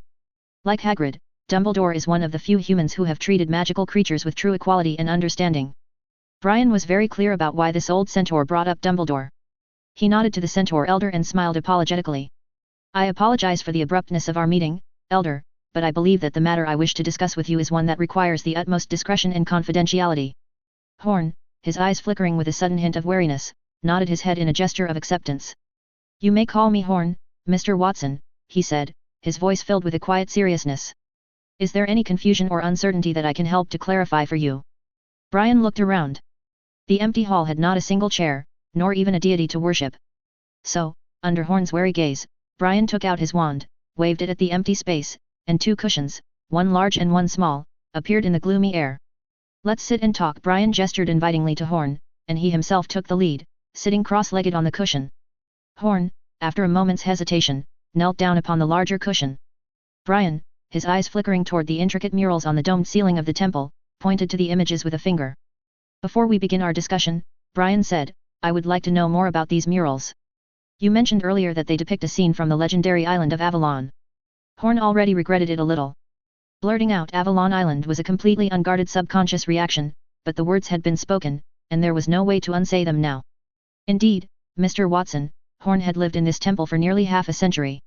Even with his eyes closed, he could clearly remember every detail of the murals on the domed ceiling of the temple. He said in a heavy, hoarse voice. "It is no surprise that the tale of Avalon Island has captured your interest, as it has become a legend in the myths and stories of both wizards and muggles. Many among your kind even doubt its very existence, seeing it as nothing more than a fanciful tale. But we centaurs know the truth of it, as our ancestors once called that fabled isle their home. Is that so? Contrary to Horn's expectations, Brian did not show a particularly surprised expression, but only asked nonchalantly. I thought you migrated to this forest only after the founding of Hogwarts. In the myths of wizards and muggles, Avalon Island appeared thousands of years ago. In other words, you have lived here for a much longer time than Hogwarts has existed. Thousands of years, if the tales are true. It is a remarkable thing, to have such deep roots in a place. So, Horn, why did you migrate here? Why didn't your ancestors continue to live there? I'm sorry, Mr. Watson. Horn fell silent again for a moment before shaking his head and saying in a low voice. The centaurs have lost the records of this history. For more than 1,000 years, this forest has not always been peaceful. We have also experienced many wars, and many records have disappeared in the flames of war. Lying to Brian was not a simple matter, but Brian did not expose Horn's lies. Instead, he nodded thoughtfully. It is the way of things. Over the course of 1,000 years, how many truths and secrets have been lost, buried beneath the weight of time and the tides of history? But tell me, Horn, what else do you know of this mythical island? What other tales have survived the long centuries to be passed down among your people? Very little, Mr. Watson. Seeing that Brian Watson did not pursue the matter, Horn secretly breathed a sigh of relief. I only know that Avalon Island was a paradise. When it still existed in this world, many creatures lived on the island. There was no division of race or kind, no war or discrimination, no hunger or exploitation. Magical creatures, humans, and nature coexisted harmoniously, jointly exploring the mysteries of nature. In today's wizarding world, magical creatures are confined, slaughtered, and raised by wizards. Compared to the present, if life on Avalon Island was truly that wonderful, it was no wonder Horn felt a newfound longing. I see. Brian nodded. His face was hidden in the shadow cast by a beam, so Horn could not see his expression. But the next casual remark from this young and powerful wizard made the blood in Horn's old body rush rapidly through his veins. You still miss your ancestors' time on Avalon Island. So, out of sympathy for the druids, who are also remnants of Avalon, you are willing to shelter them. The sudden shock almost made Horn jump up from the cushion, but the thunderous aura emanating from Watson's seemingly frail body, now seated there, bound Horn in place, and he was unable to move. The centaurs and the wizards of Hogwarts have been neighbors for 1,000 years. Given the depth and duration of our relationship, I would have thought that your people would have seen fit to inform us of such a significant decision. Brian's calm tone sent a chill through Horn. Or, in the eyes of the centaurs, are all wizards a bunch of greedy and despicable fellows who like to use their magic to hurt their own kind? These were the words Bane had said to Roya in the sanctuary before Horn realized it immediately. How did you already? Horn asked with difficulty, and a sense of fear rose in his heart. He then realized that dwelling on this issue was no longer important. The most crucial thing was to appease Brian Watson's anger and protect the druids in the sanctuary. They are not dangerous, Mr. Watson. Druidic practice focuses on the purity of the soul. Only humans with pure and kind hearts can become druids. They share the same philosophy as centaurs, coexisting with nature. What do you think of Clyodna? Brian interrupted Horn's explanation, his tone still very calm. What do you think of her lurking in the castle? Horn stared at Brian Watson in disbelief. No matter what, this old centaur could not have imagined that he already knew that Clyodna, the current priestess of the druids, had been hiding in their castle all along. Do you think Clyodna's behavior at the Quidditch World Cup final was also a benevolent act? A cold glint flashed in Brian's eyes. Horn, tell me, how much do you know about Clyodna's purpose for infiltrating the castle? Horn opened his mouth, momentarily speechless, but finally said dejectedly. Miss Clyodna told us only that her presence in the castle was vital to the future of the druidic faith. She said that she could not reveal more, for fear of bringing the flames of war and destruction down upon our people. We trusted her, Mr. Watson, we had no reason to doubt her word. When she came to you, the flames of war had already spread here, Brian said coldly. You know nothing about her purpose for entering the castle. Perhaps the centaurs simply wanted to shelter those homeless druids. But did you consider that this action might bring unnecessary danger to the innocent children in the castle? Brian looked at Horn with a stern gaze. Horn lowered his head and could only droop his brows in silent acknowledgement of the wizard's unspoken accusation. It wasn't that he hadn't thought about it was just that he didn't care. For the centaurs, who had long considered themselves separate and independent from the wizarding world, the opinions and concerns of their magical neighbors were of little consequence. They didn't care how wizards viewed them, so they also didn't care what risks their actions posed to wizards. Seeing that Horn had no further words to offer in his own defense, a flicker of helplessness passed through Brian's eyes. To say these centaurs had no sense of propriety wasn't quite right. At the very least, the refuge they found for those druids was completely outside the range of Hogwarts Castle, and was a considerable distance away. Even if the druids' enemies came knocking, it wouldn't affect the castle. The only issue was, this old centaur didn't know why Cleodna was lurking at Hogwarts, but he did know intruders had infiltrated the castle. However, because the druids were also remnants of Avalon Island like the centaurs, they concealed this matter and didn't think to warn Hogwarts at all. This annoyed Brian. Of course, the fact that Cleodna could lurk in the school wearing Moody's face was tacitly allowed by him and Dumbledore. However, there was a difference between taking the initiative and being passive. Brian stood up from the cushion and turned to walk towards the front wall of the shrine. The inner wall was layered with tanned animal armor, engraved with many astronomical diagrams. Brian glanced at them for a few seconds before losing interest and shifted his gaze downwards. After staring at the ground for a while, Brian aimed his gaze at the slightly nervous Horn. His meaning was clear without saying a word. Bitterness filled Horn's aged horse face, but in the end, he still silently stood up. He walked over to Brian's side and pawed at the warped floorboard with his hoof. Then, the sound of grinding tiles echoed in the solemn shrine as a dark hole appeared before Brian. "You are the first of your kind to set foot in the centaur's most sacred space, Mr. Watson," Horn said, his voice little more than a hoarse whisper as he stared down into the dark. "I feel immensely honored," Brian said lightly. He crooked a finger towards the door and a robustly burning torch flew into the hall, following behind Brian as he entered the passageway. The passage extended downwards to a depth of over 100 feet underground. For the centaurs who were clumsy at spellcasting, excavating such a deep space was surely no easy task. Moreover, the passage was extremely dry, a rarity in the damp forbidden forest. With things having reached this point, Horn could only let the situation develop as it may. Even if he sent a signal to his tribesmen outside, it would be of no use. Instead, it would cause Brian Watson to fly into a rage and inflict heavy casualties on the tribe. He followed behind Watson and stepped into the sacred land that was never personally opened before. At the bottom of the slope, a spacious corridor connected to a black wooden door at its end. There was defensive magic on the door. At the bottom of the tunnel, the passage opened up into a wide, curved chamber.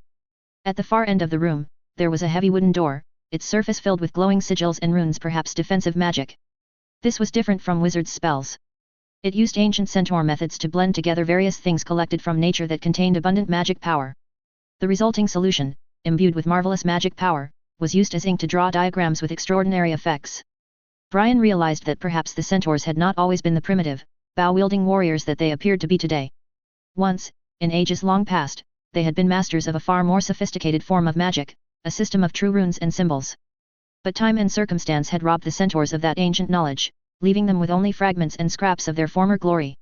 Now, those same runes served only to bar the way forward, perhaps a final, desperate attempt to safeguard the secrets that lay beyond. For a long moment, Brian stood before the sealed door, and studied the glowing magic runes for a moment. Suddenly, he lifted his chin towards the runes and asked, "Do you still have the complete system of true magic runes?" The answer to this question was self-evident. If the centaurs possessed this ability, those young centaurs wouldn't be resorting to waving swords and pulling bows around. The patterns looked simple, but when drawn, they left imprints across many dimensions of space. The patterns before them were merely projections of those imprints in the real world.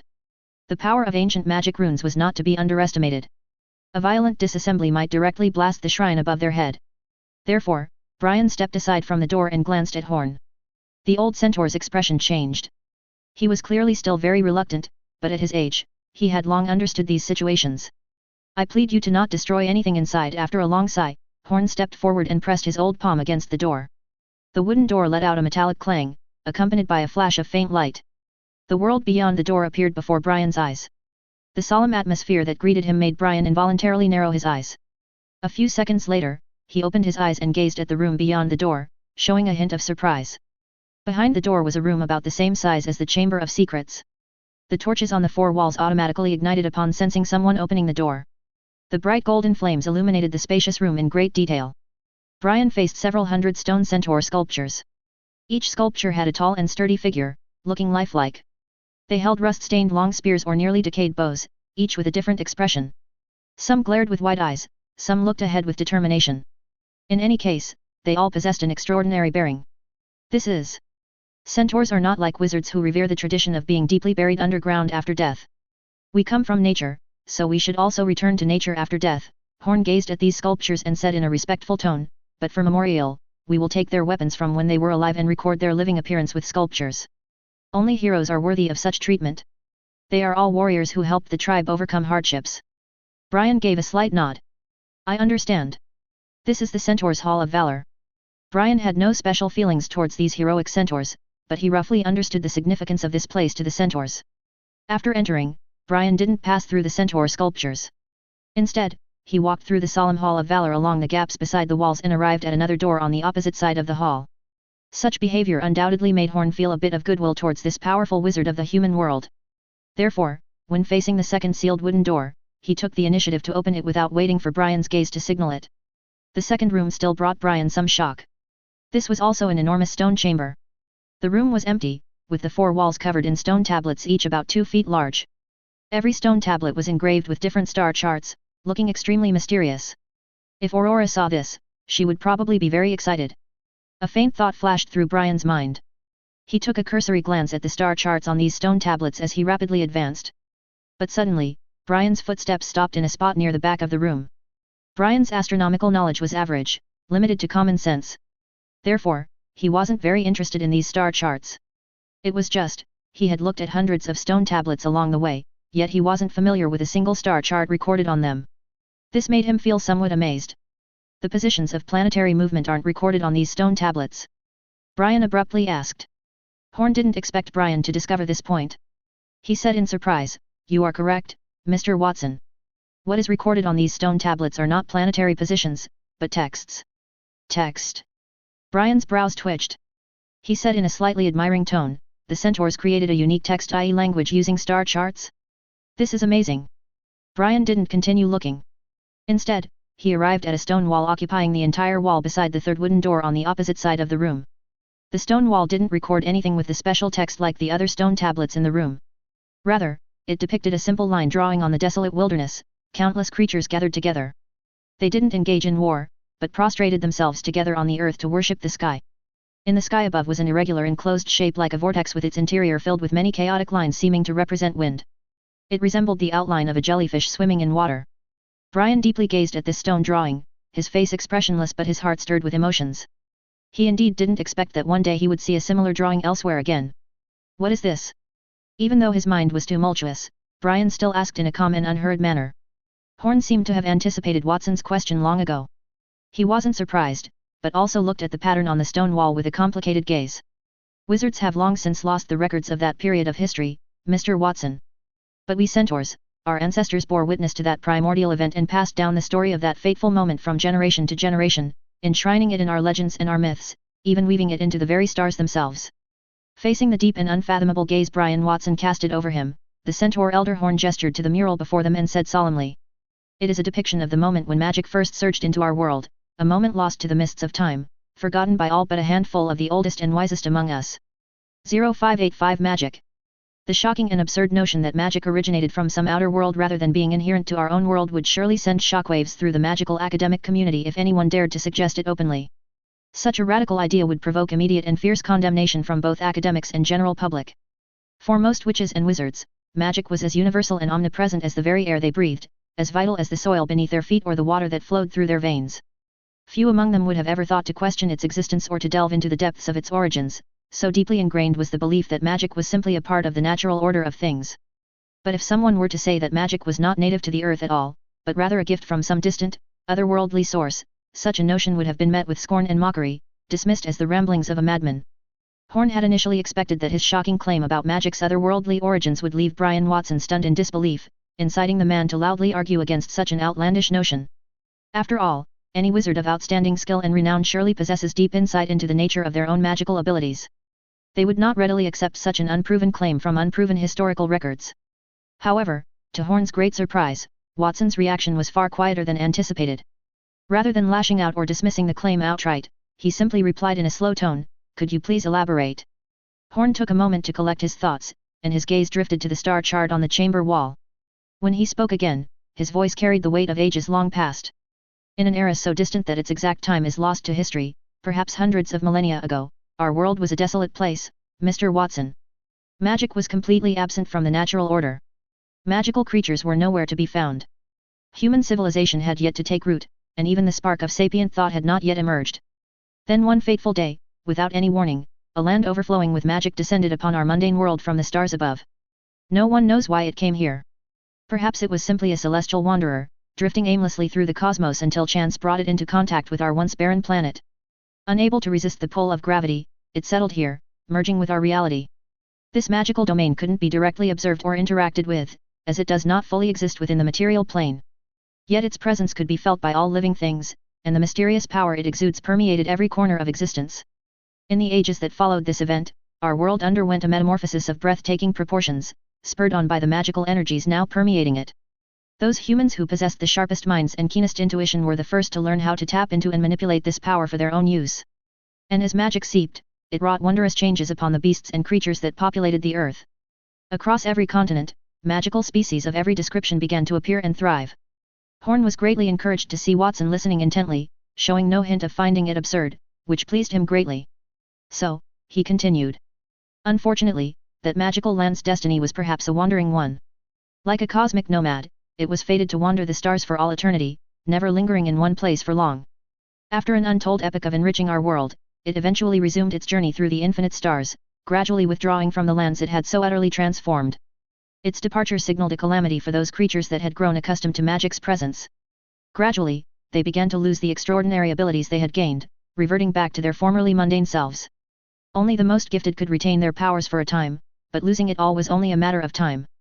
As Horn spoke, Brian's mind drifted to the various ages recorded in wizarding history, the mythical age when magic reigned supreme, the ancient era when its decline began in earnest, the Middle Ages that saw Muggle civilizations rising to prominence as magic faded, and the modern era in which magic's role was greatly diminished. Each period marked another step in magic's protracted retreat from the world it had once transformed. Horn's voice broke Brian's train of thought. Are you familiar with the term Saint and Magus, Mr. Watson? Those titles carry a great deal of context-dependent meaning, Brian replied calmly.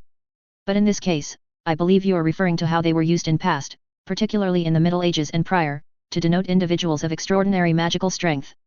Is that correct? Precisely so, Horn confirmed with a nod. As the magical realm withdrew, the ability to perceive and interact with it faded from the common people. But those souls with the strongest inherent potential used the lingering residue of its power to nourish their own spirits. In so doing, they cultivated a source of personal magical energy that allowed them to maintain a conduit to the departing magical realm. From that point forward, they could possess nearly limitless magic. Horn gazed at the pensive Brian Watson with a meaningful stare. But at a certain period of time, the magical realm's departure soon accelerated to a very fast pace, putting incomparable gulfs of space between it and our own world. As a result, the path to sainthood or magushood is now presumably lost to us, Mr. Watson. I believe I can pinpoint the era you speak of, Brian interjected, his gaze still fixed on the mural before them. The great battle in which King Arthur and Merlin joined forces against Morgan Le Fay, correct? That earth-shattering war caused drastic changes in the magic on Earth, leading the magical land to rapidly move away from ours. A heavy silence settled over the room. Puzzled by the lack of response, Brian turned to face Horn and found the centaur standing in slack-jawed astonishment, rendered speechless by his words. He Brian chuckled in a low voice. You seem rather taken aback. Is something the matter? How can this be? Horn finally managed to stammer out. I was under the impression. Mr. Watson, I've read over nearly every piece of magical history on record, and that particular chain of events is mentioned in precisely none of them. How in Merlin's name do you know of it? The young Brian Watson was turning out to be even more of a mystery than Horn had anticipated. Tracking down Cray could certainly explain how Watson knew of them centaurs sheltering the druids. And perhaps he had caught some subtle clue that allowed him to see through Miss Cleodna's disguise, but chose not to fight in the castle to avoid harming the young wizard. But how did he learn of that secret history? Wizarding and Muggle histories both contained no records of these events. And still the shocks kept coming. Brian let another casual question drop, as if he were asking him about the weather. I don't suppose you'd happen to know if it was Merlin himself who found this forbidden forest for your people after the fall of Avalon. By the end of that decisive confrontation, Merlin was the only surviving wizard. King Arthur had met his end in the battle, and Morgan Le Fay, the Witch Queen of Avalon, had shared his fate. As for the shadow that had lurked within Morgan, it was most certainly none other than Herpo the Foul, the most evil and powerful dark wizard known to magical history, but his whereabouts were unknown. But Brian was convinced Herpo had not died. Based on the evidence Brian had pieced together, in the immediate aftermath of Morgana's fall, and before he took his final bow and vanished from the stage of history, Merlin had made a number of intriguing arrangements. He located Herpo's lair, the Temple of Azkaban in the North Sea, and transported this stronghold, along with Herpo's abandoned twin serpent staff, to the war-ravaged ruins of Avalon, which had been now saturated with the taint of dark magic and death. As a final measure, Merlin then established an isolated pocket dimension, using his unsurpassed knowledge of magic to seal off both Avalon and the temple, enfolding them into a land cut off from the outside world. If the rumors swirling through the wizarding world's underground world were to be believed, this had also been the moment when Merlin established the secret enclave now known as Nocturne Alley, with the infamous Black Stone Tower at its heart. According to legend, Merlin had erected the tower to serve as his final resting place, and whosoever succeeded in breaching its seals would be granted supreme dominion over all magic. Brian did not believe in such sensational tales, but he had his own speculations about Merlin's true motives, though his conjectures still had flaws. Horn was shocked to the point of fear. Just moments ago, in the temple above, Watson had been asking him why the centaurs no longer remained on Avalon but migrated to the Forbidden Forest. Yet he seemed to know everything like the back of his hand. Horn even suspected Brian Watson might have secretly infiltrated the centaur's sacred land before. Seeing the elder centaur staring at him in horror, Brian shook his head and chuckled. He had no intention of explaining to the centaur how he knew all this. However, his heart remained heavy. From Horn's expression, Brian knew his guess was correct. After Morgan Le Fay's downfall and the collapse of Avalon, Merlin had to find new homes for the Isle's residents as centaurs, merfolk, unicorns, and other magical beings who had lived there were now homeless. With few other options, they probably had entrusted their fate to Merlin, the only survivor, hoping that with his wisdom, he would find them a safe home. Yet of all the places in the world the centaurs might have been settled, Brian found it a bit strange that Merlin had chosen to place them here, in the depths of this forbidden forest. This was before the birth of the four founders, before the establishment of Hogwarts. On what basis did he leave a group of centaurs here? Brian stood before the third doorway. He had a hunch that the answers to his questions could be found inside. 0586 Secrets. Horn watched Brian Watson intently, and his eagerness for answers was written plainly on his hoarse face. He yearned to know how this mysterious young wizard had come by such detailed and accurate knowledge of the centaur's most closely guarded secrets. However, under Horn's inquisitive gaze, Brian remained silent. He simply walked up to the door leading to the third and final secret chamber before slowly turning around to look back at Horn. "Mr. Watson," Horn began, his voice catching in his throat. The old centaur knew what that look in Watson's eyes meant. He tried with all his might to resist the pressure hidden in Brian's calm gaze. "This chamber, it is of the utmost importance to the centaurs," Horn said with great difficulty as each word felt heavy on his tongue. "If you are willing to let us keep the secret of what lies within, you will have our eternal gratitude. We will forever be in your debt." Brian raised his eyebrows in surprise, taken aback by Horn's emotional plea. He had not expected the proud centaur elder to say such a thing, to practically beg him to leave the chamber be. After pondering for a long, tense moment in front of the door, Brian finally shook his head. Normally, he would not be so overbearing as to insist on opening the centaur's most secret chamber against their wishes. However, the faint yet overwhelmingly, fatally attractive force emanating from behind the sealed door, made it impossible for him to turn and walk away. "I must see what lies inside, Horn," Brian said in a firm, unwavering tone that allowed absolutely no refusal. "But I give you my solemn word that I will not cause even the slightest damage in there." Horn's haggard face trembled. He still wanted to try and persuade the resolute wizard, to beg him to turn back, but the fiery determination blazing in Watson's eyes made it clear his request was bound to be futile. "I sincerely hope you will keep your word," Horn said with a heavy, mournful sigh, his shoulders slumping in defeat. The centaur elder stepped forward and, with great nervousness, opened the final door, just as he had done before. The instant the ancient door swung open, a blinding, dazzling brilliance gushed forth, spilling out into the room outside. The sheer intensity of the blinding light was so great that it gave Brian the staggering illusion of being caught in the middle of a raging torrent. Brian's eyes widened as his gaze abruptly focused, locking onto the breathtaking sight of the final chamber stretched out before him. For a long, long time he simply stared, awestruck and speechless. Just like the chamber he had seen hidden deep beneath Azkaban, housing that hauntingly mysterious door, the chamber before his eyes was not a room in the traditional sense. No, this was a vast, limitless stretch, a boundless ocean of glittering stars stretching out endlessly, like an entire universe contained within four walls. Dazzling points of light danced and swirled, drawing intriguing, mesmerizing trajectories through the void. They flowed together, converging and merging to form a magnificent grand galaxy. This scene was indescribably stunning. Ah, the mysterious starry sky. No one could remain calm in the face of the unfathomable universe.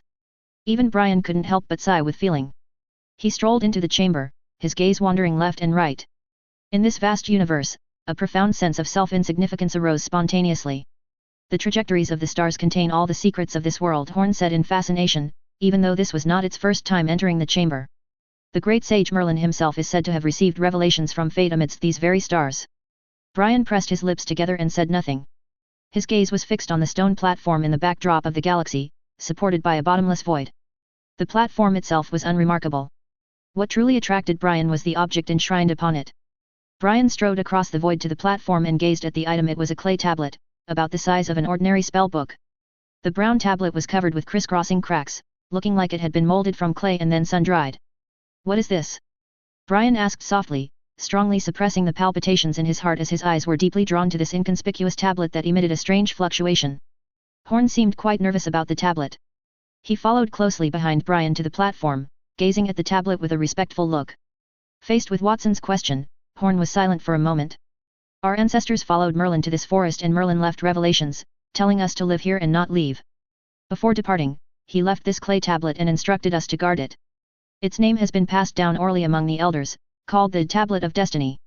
For over 1,000 years, we have firmly remembered this mission. Even in the most difficult times, we have never lost it."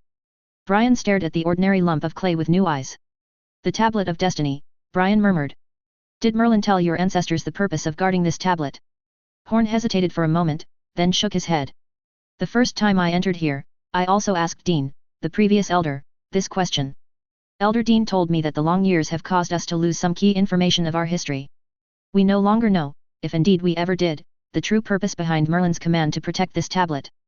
Brian fell silent. He gazed for a long time at this tablet that seemed to be made of the most ordinary yellow clay. Struggle and desire alternated in his purple eyes.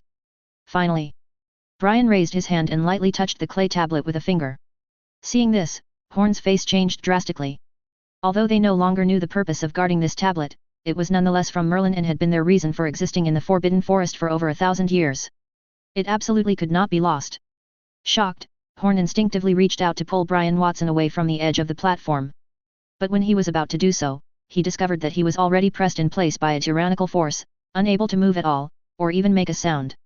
He could only glare with resentful, angry eyes at Brian Watson, whose fingertip was approaching the tablet. The instant his fingertip touched the tablet, the first thing Brian felt was an icy coldness, as if this unremarkable clay tablet was the coldest object in the world. This bone-chilling cold rapidly spread from his fingertip to his entire body, as if even his soul would be frozen. What changed was not the object the centaurs called the Tablet of Destiny, but Brian himself.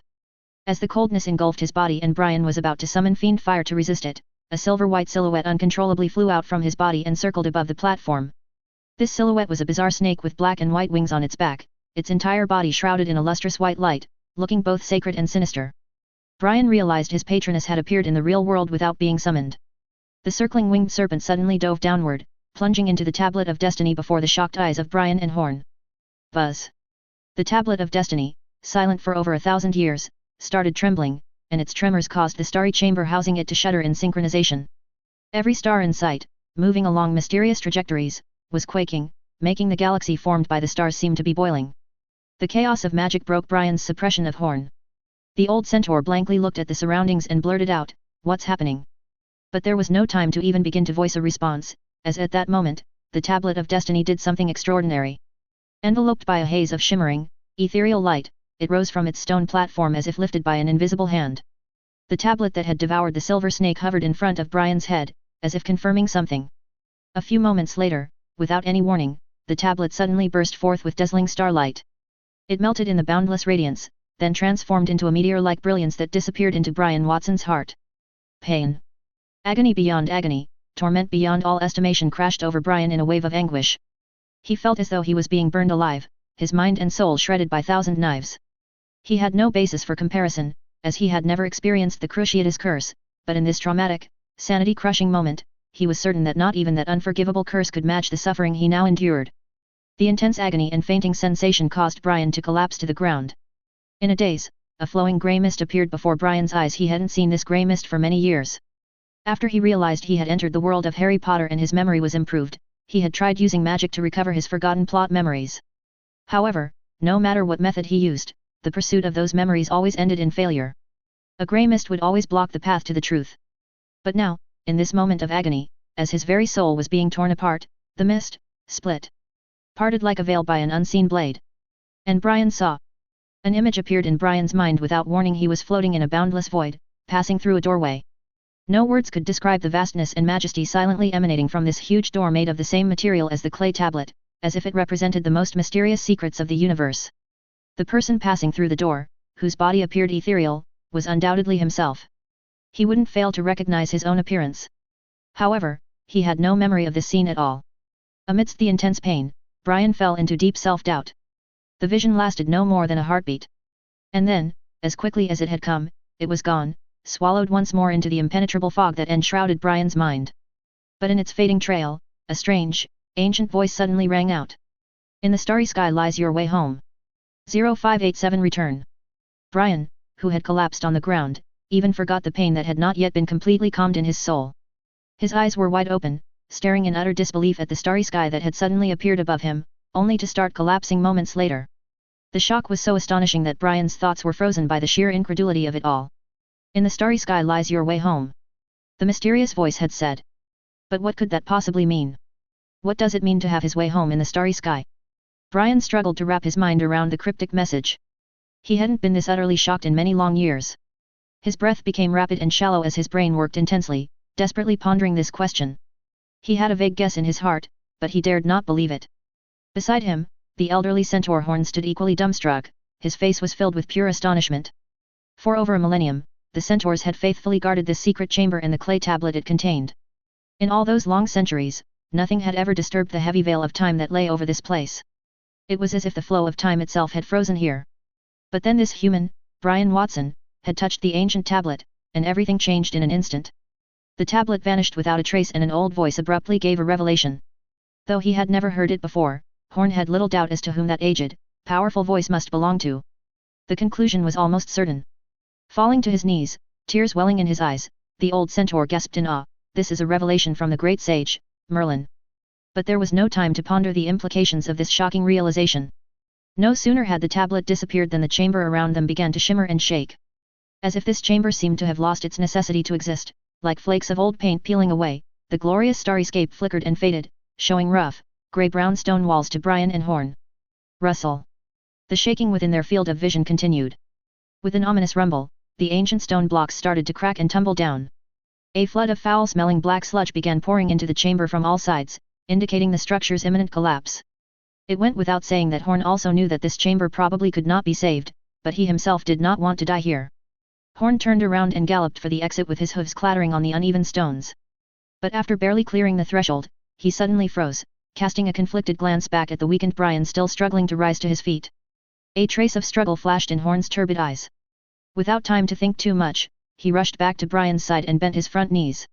"Quickly, Mr. Watson," he urged. "You must climb on my back. We have to get out of here right away before it all comes down on our heads." Brian looked at Horn in surprise, not expecting the centaur to be willing to come back for him. He could only nod his thanks. "You have my deepest gratitude, Horn," he said sincerely, before hoisting himself up onto the centaur's back without further ado. Horn surged to his feet and charged out of the disintegrating chamber. Seconds later, with a final heaving groan, the domed roof collapsed entirely, and the black sludge swallowed up the room. The destruction of the chamber weakened the structural stability of the entire underground temple. As Horn galloped through the shaking, closing passageways with his human cargo, the second and first levels also began to fracture and cave in. Dust and debris rained down on them from all sides.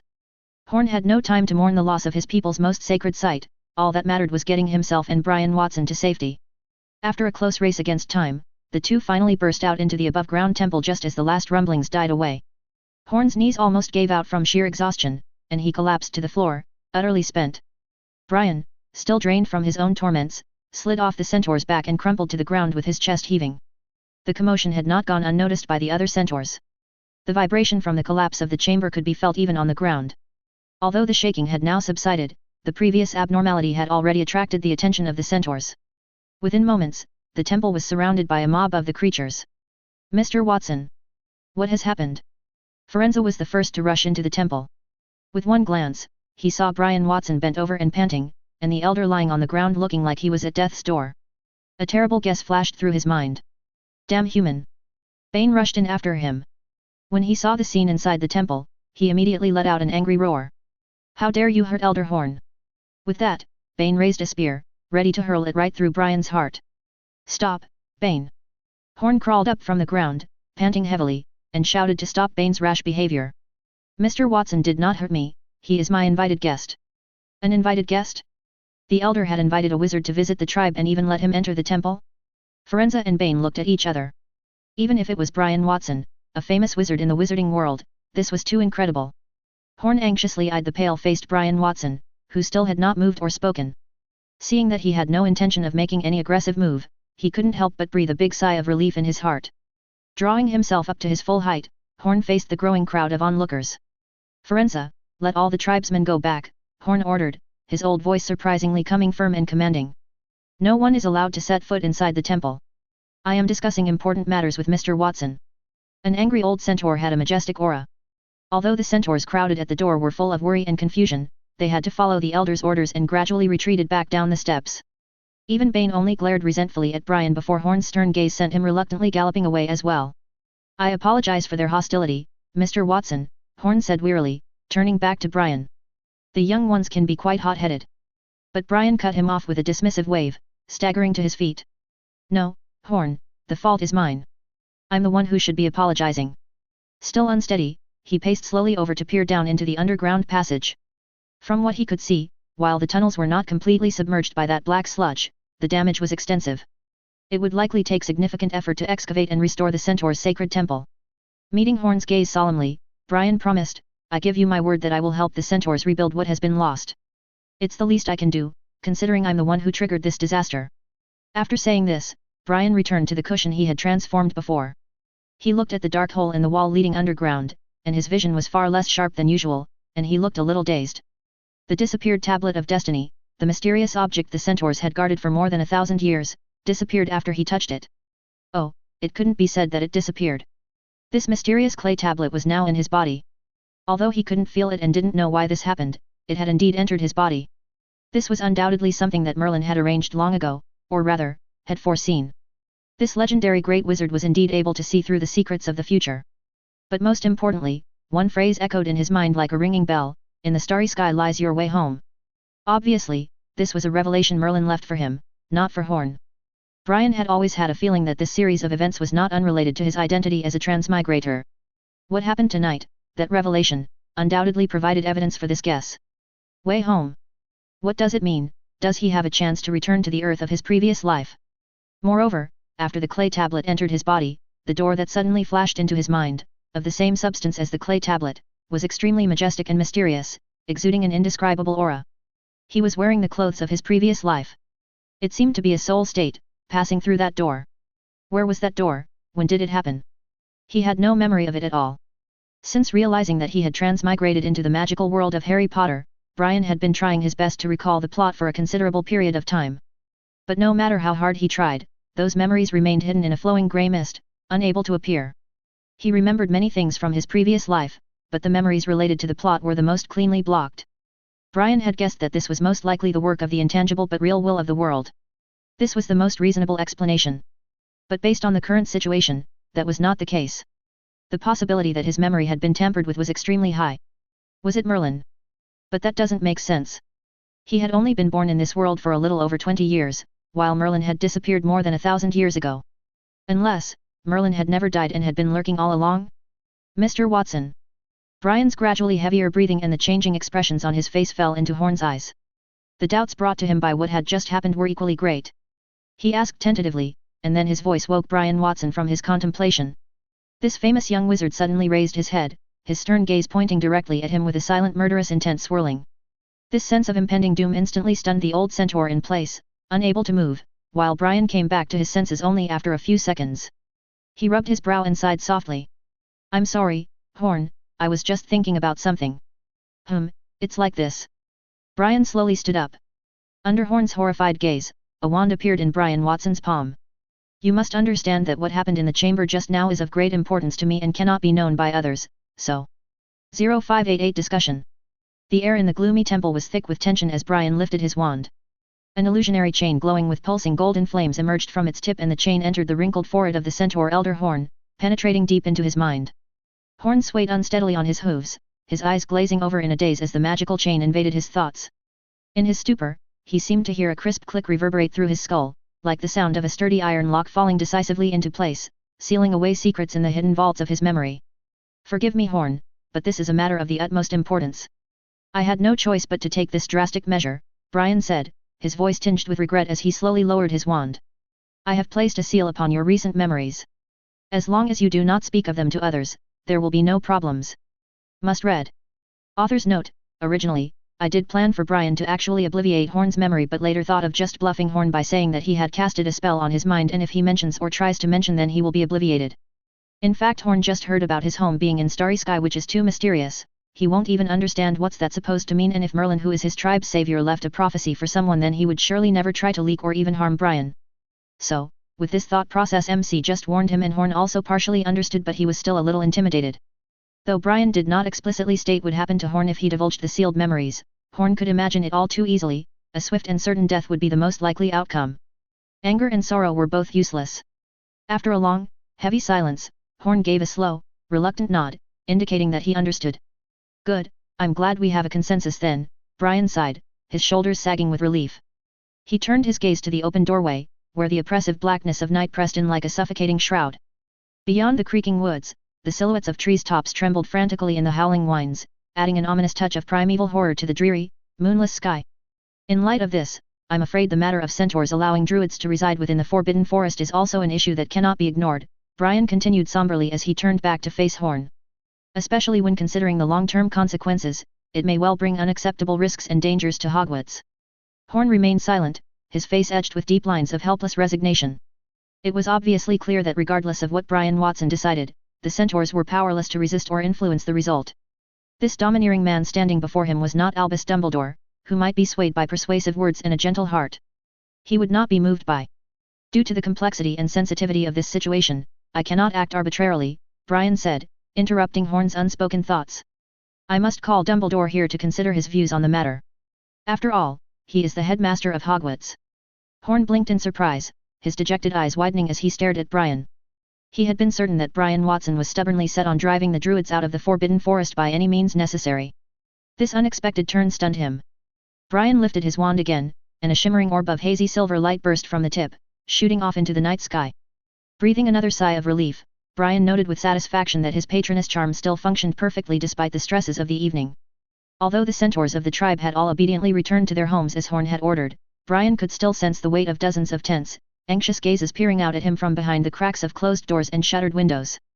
I've just had a thought, Brian said abruptly as he stood with his back to the open doorway. He suddenly turned his head to look at Horn again, and his eyes narrowed shrewdly. How exactly did those druids infiltrate and settle within the Forbidden Forest in the first place, completely undetected? Surely the stealthy relocation of hundreds is no simple feat, even after including for your people's aid. They used port keys, Horn replied, his voice was low and muffled, heavy with obvious displeasure at the question. The conversation was abruptly interrupted by a blinding flash and a concussive boom that shattered the humid darkness. The figure of Dumbledore wearing a purple silk nightgown emerged in the dying sparks of his phoenix fox flames. His eyes swept the room, taking in every detail. With a gentle smile, he nodded kindly to Brian in greeting before focusing his attention on the elderly centaur elder. Horn, my old friend. It's been far too long, Dumbledore exclaimed enthusiastically as he approached with arms spread wide in welcome. Dear me, I must say the years have left their mark on you. Why, when was the last time we spoke face to face? 50 years, if it's been a day. Not quite so long as that, Professor Dumbledore, Horn replied, some of the earlier tension easing from his face and posture now that Dumbledore had arrived. Stomping one hoof firmly on the stone floor, he drew himself up to his full height, and a glimmer of his old confidence and strength returned. Surely you haven't forgotten the last time you sought me out? It was during the days of He Who Must Not Be Named's reign of terror. You came to me then, hoping to sway the centaur to abandon our ancient vows of neutrality and join your alliance against that Dark Lord. Ah yes, now it comes back to me, Dumbledore said, a hint of good-natured humor dancing in his eyes. Quite the frank and uncompromising exchange, as I recall. You made the centaur's position very plain, that you would never consent to being drawn into the conflicts and wars of wizard kind. Though you did concede that if Voldemort himself came knocking, you would of course resist him with all the might of your noble race. A controversial point, thankfully, young Harry Potter thwarted Voldemort's plot, and the situation did not deteriorate to that extent. Horn's mouth twitched and his eyes flashed as he detected the subtle jab embedded in Dumbledore's jovial words and tone. Dumbledore, however, continued on casually. As it happens, I was feeling a bit peckish and had popped down to the kitchens for a satisfying mug of hot chocolate when I sensed a peculiar ripple in the magic that hangs over your little corner of the forest. I was just wondering if I should come take a look when I received your message. Dumbledore looked at Brian. He noticed that although Brian looked the same as usual, there was an uncharacteristic hint of heavy, troubled thoughts swirling behind his eyes. What's wrong, Brian? Did something happen? It's like this, Brian said slowly, walking back into the temple with slow steps until he stood directly before Dumbledore. Drawing a deep breath, he continued, there are some serious circumstances that I think you need to be aware of, Headmaster Dumbledore. In short, our defense against the dark arts professor, Miss Clyodna, has apparently reached an agreement with our centaur neighbors here. The centaurs found a place in the Forbidden Forest, where Greyback's werewolf tribe used to live, and established a hidden secret land. Miss Clyodna has made it the new home for the Druid Order. Even Dumbledore, a man who had seen more upheavals and faced more significant revelations in his long life than most wizards could hardly imagine, was struck speechless by Brian's words, stunned by the sheer audacity and scope of what the centaurs had done. For more than 10 seconds, the world seemed frozen as Dumbledore thought of the far-reaching implications of this development. How very surprising indeed, he murmured at last, looking at Horn with an inscrutable expression. I must confess, Horn, after countless fruitless attempts to open even the most basic dialogue between your people and the school, I had quite lost hope of the centaurs ever consenting to interact with humans at all, on any level, for any reason. I suppose you simply find me uniquely objectionable on a personal level, then? No, that's not the same thing, Dumbledore. Horn practically jumped, his eyes darting to Brian and then back to Dumbledore, anger and indignation radiating from him. What is your attitude, Headmaster Dumbledore? Brian asked. Regarding the group of druids who have moved into the forest, should we wait a while and then expel them, or turn a blind eye? In any case, immediately driving the druids out of the Forbidden Forest was inappropriate, whether considering it from a humanitarian perspective or from Brian's and Dumbledore's own plan. They wanted Clyodna to continue lurking at Hogwarts. Can you take me to see them? Dumbledore had clearly seen through the risks of leaving the druids in the Forbidden Forest. These people were Clyodna's deployment. Would they follow Voldemort and wreak havoc in the magical world after his return, or bring some unnecessary troubles? Of course, Professor Dumbledore, Horn replied, the anger fading from his voice as he walked toward the door with a clip-clop of his hooves. I'll have FicFrenzy send the key over. We must. No need to go to such trouble, Brian said smoothly, glancing up at Fawkes where the phoenix was perched high in the beams. The clever Fawkes caught his meaning at once, launching himself into the air with a musical cry and a burst of shimmering golden flames. A blinding flare of swirling magic enveloped the three figures standing below, and when it faded an instant later, the hall stood empty with the flutter of Fawkes' wing beats echoing into stillness. When the world changed around them few seconds later, Dumbledore, Brian, and Horn found themselves transported onto a carpet of dense leaves and twisted roots deep in the heart of the Forbidden Forest. Dumbledore landed lightly on his feet, seemingly unmoved by the sudden shift, while Horn wobbled slightly before regaining his balance. Ah, I see it now. After landing, Dumbledore's piercing blue gaze quickly locked onto the space under a collapsed log. Picking up the hem of his nightgown, he agilely jumped over a few vines and reached the log. Fawkes landed on Dumbledore's shoulder, tilting its head, its ruby-like eyes blinking a few times. Suddenly, it flapped its wings, scattering a burst of brilliant light. A circular door was woven in midair by the aurora-like radiance, revealing the scene inside the secret land. Dumbledore did not cross the threshold to enter this realm, but stood outside the door with a solemn expression, quietly observing the world within, the gigantic oak tree, the tree houses below its branches, the druid believers practicing and drawing life energy from the trees, and the children running and laughing in the fairy-tale-like forest. Oh! Both Brian and Horn remained silent, waiting for Dumbledore to make a decision. About 10 minutes later, Dumbledore suddenly looked at Brian and said amiably, I believe they are safe. Horn immediately breathed a huge sigh of relief, while Brian was not particularly surprised by Dumbledore's reaction. After a brief silence, he asked, You mean to allow them to reside in the Forbidden Forest? I don't see why not, Brian. Dumbledore said thoughtfully, Look at those children, Brian. Oh, I think perhaps one day they will become students at Hogwarts.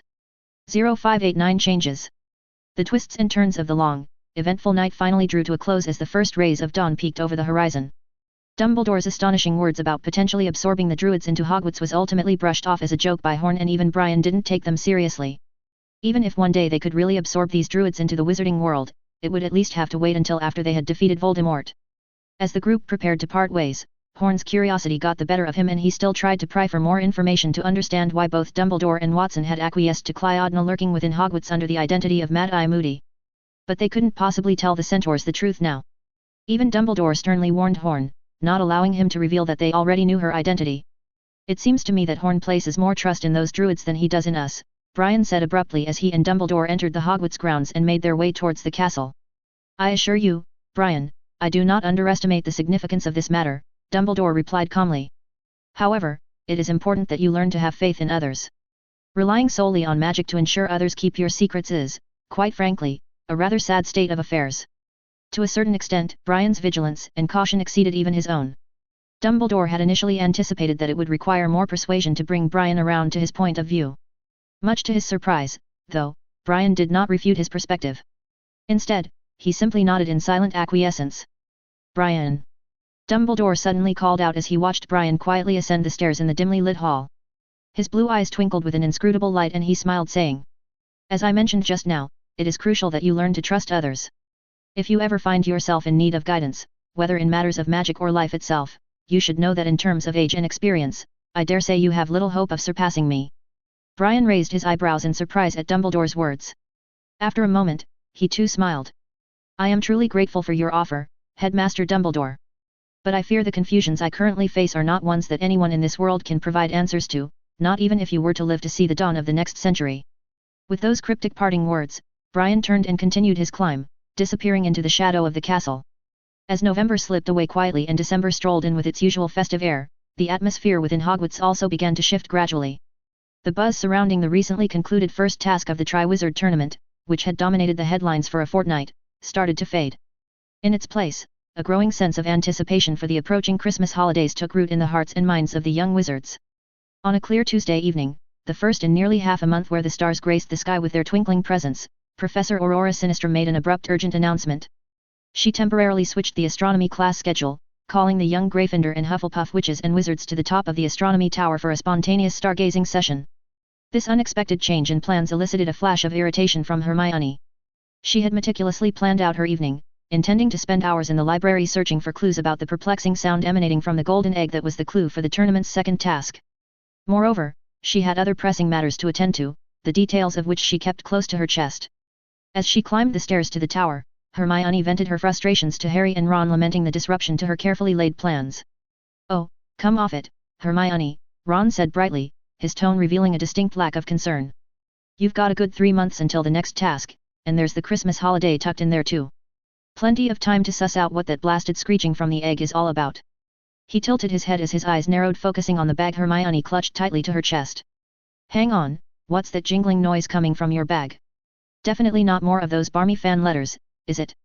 Since the end of the competition, the several champions participating had become the darlings of the European wizarding world.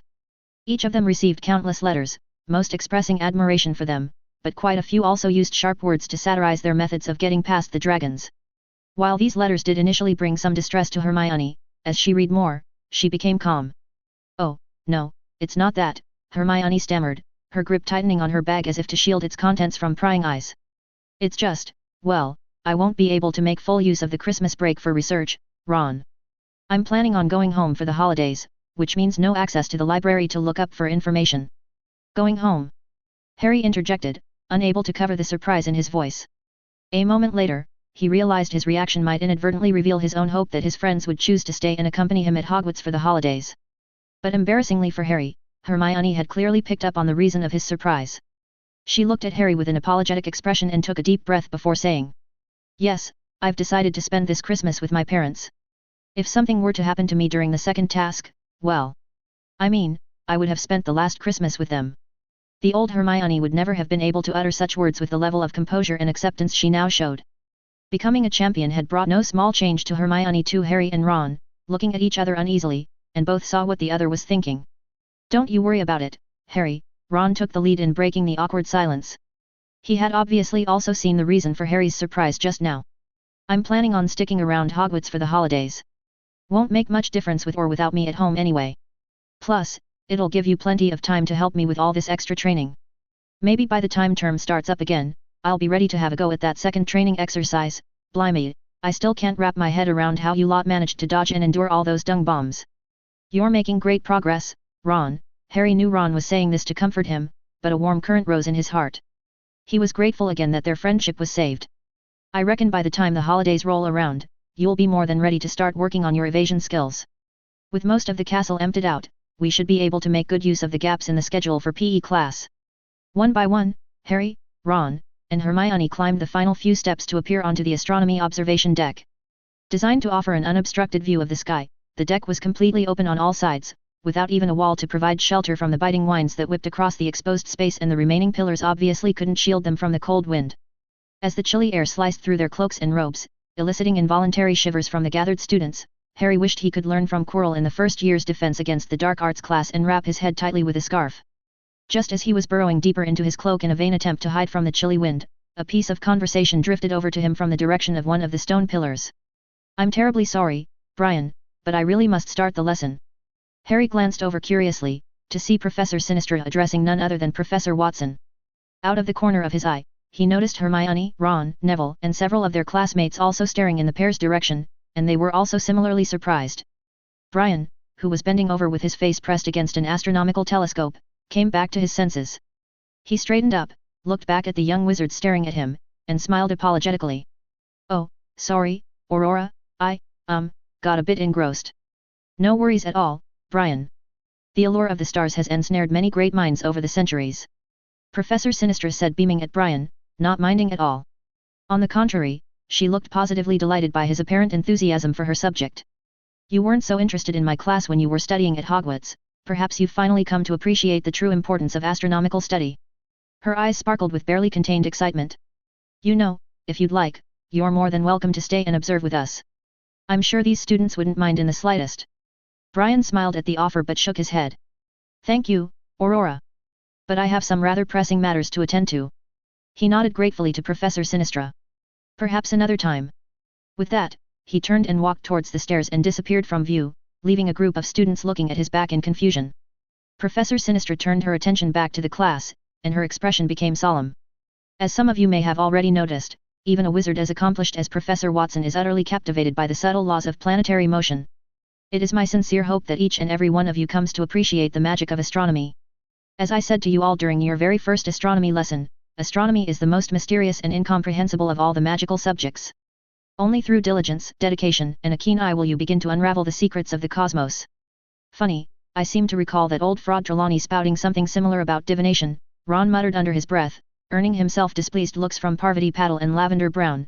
They were the two people among Gryffindor students most infatuated with Professor Trelawney. Hermione, meanwhile, was frowning thoughtfully, and her eyebrows were furrowed. "You know, now that I think about it, Professor Watson's behavior has been a bit odd lately. Maybe you two haven't noticed, Professor Watson's hardly been seen in the Great Hall for meals, and even in physical education last week, he seemed rather distracted. He's usually not like this." "Really?" Harry blinked, somewhat taken aback by Hermione's observation. He tried to recall if he'd noticed anything amiss himself, but found he hadn't noticed anything. Hermione let out a small, exasperated sigh at Harry's apparent obliviousness, before turning her worried gaze back to the stairs down which Professor Watson had vanished. "Well, whatever it is that's troubling him, I do hope he manages to sort it out soon." 0590 Thoughts. After returning to his office, Brian was unable to focus on any further work. Instead, he simply stood there, leaning against the rough stone wall beside the crackling fireplace, holding a steaming cup of tea in his hands. His weary eyes stared blankly out the frosted window at the crisp winter night sky stretching across the horizon. As the world continued its constant rotation, those ancient constellations remained fixed in their everlasting positions unmoved by the passage of time. The glimmering light had occupied the same stations for countless millennia, perhaps even since the very dawn of creation itself. Gazing up at the timeless sky often aroused a deep sense of insignificance in those who observed it, and tonight was no exception for him. Sigh. Brian exhaled heavily, his breath fogging in the chilly air. Only when the brightest moon in the night had gradually arced across the sky to the other side of the stone castle did Brian finally woke from his thoughtful reverie. Blinking away the haze of deep thought, he withdrew his unfocused gaze from the window and glanced down, suddenly aware of his surroundings once more. The cup of tea clutched forgotten in his hands had grown stone cold and was almost frozen solid. Turning to the fireplace, he observed with a small frown that the pine logs had long since burned down to faintly glowing embers and ash, allowing the outdoor chill to seep into his gloomy study until the room was nearly as cold as the frosty grounds outside. With a small shrug, Brian made no move to rekindle the dying flames in the hearth. Instead, he returned to his desk, and looked at the old woman smiling at him in the photo frame on the table, and his mind once again began uncontrollably wandering. In his previous life, Brian lived for more than 20 years. In this life, he had already spent more than 20 years in the wizarding world. If he was being completely honest with himself, this world of magic in which he now lived, with all its fantastical charms and oddities, felt immensely more tangible and real to him than that hazy previous life he ever had which seemed more like a fleeting dream. The wizarding world was his home, his reality, and given the choice, he would clearly want to remain here forever.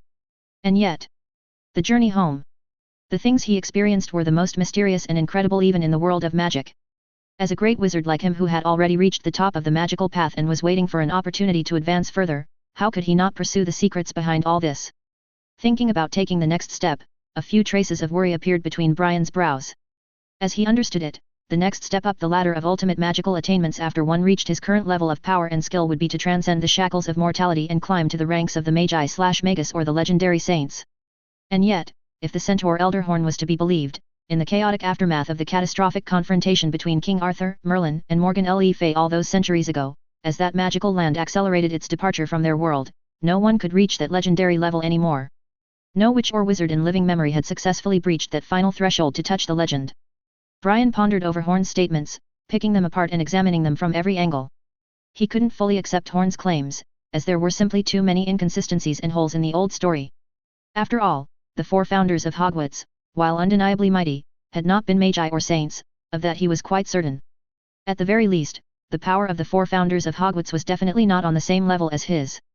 In other words, the four founders could still leave their mark on that wonderful magical world by relying on their own powerful soul strength. But after all, that was already 1,000 years ago.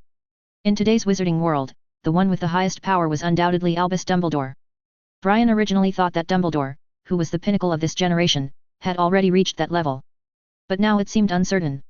Dumbledore was indeed a bit stronger than him, but his power still seemed to be quite a distance from the legendary saints. As for the likes of Voldemort and Gellert Grindelwald who stayed in Nurmengard for more than half a century, they were merely on par with him. It was just that their paths were different, so there were some differences in their displayed attacking power. If it was a life and death battle, whether it was Voldemort or Grindelwald, Brian would not be afraid. After all, Grindelwald is already quite old. But then again, a wizard as talented as Dumbledore had failed to cross that threshold in his entire life, so what about himself? Bang! Just as Brian was envisioning the future, the dead silent air in the office suddenly rippled. A house elf suddenly appeared in front of Brian. It was Riga. This little elf seemed to have encountered something terrifying. After landing, it had a panicked expression, completely lacking the usual respect and humility in front of wizards.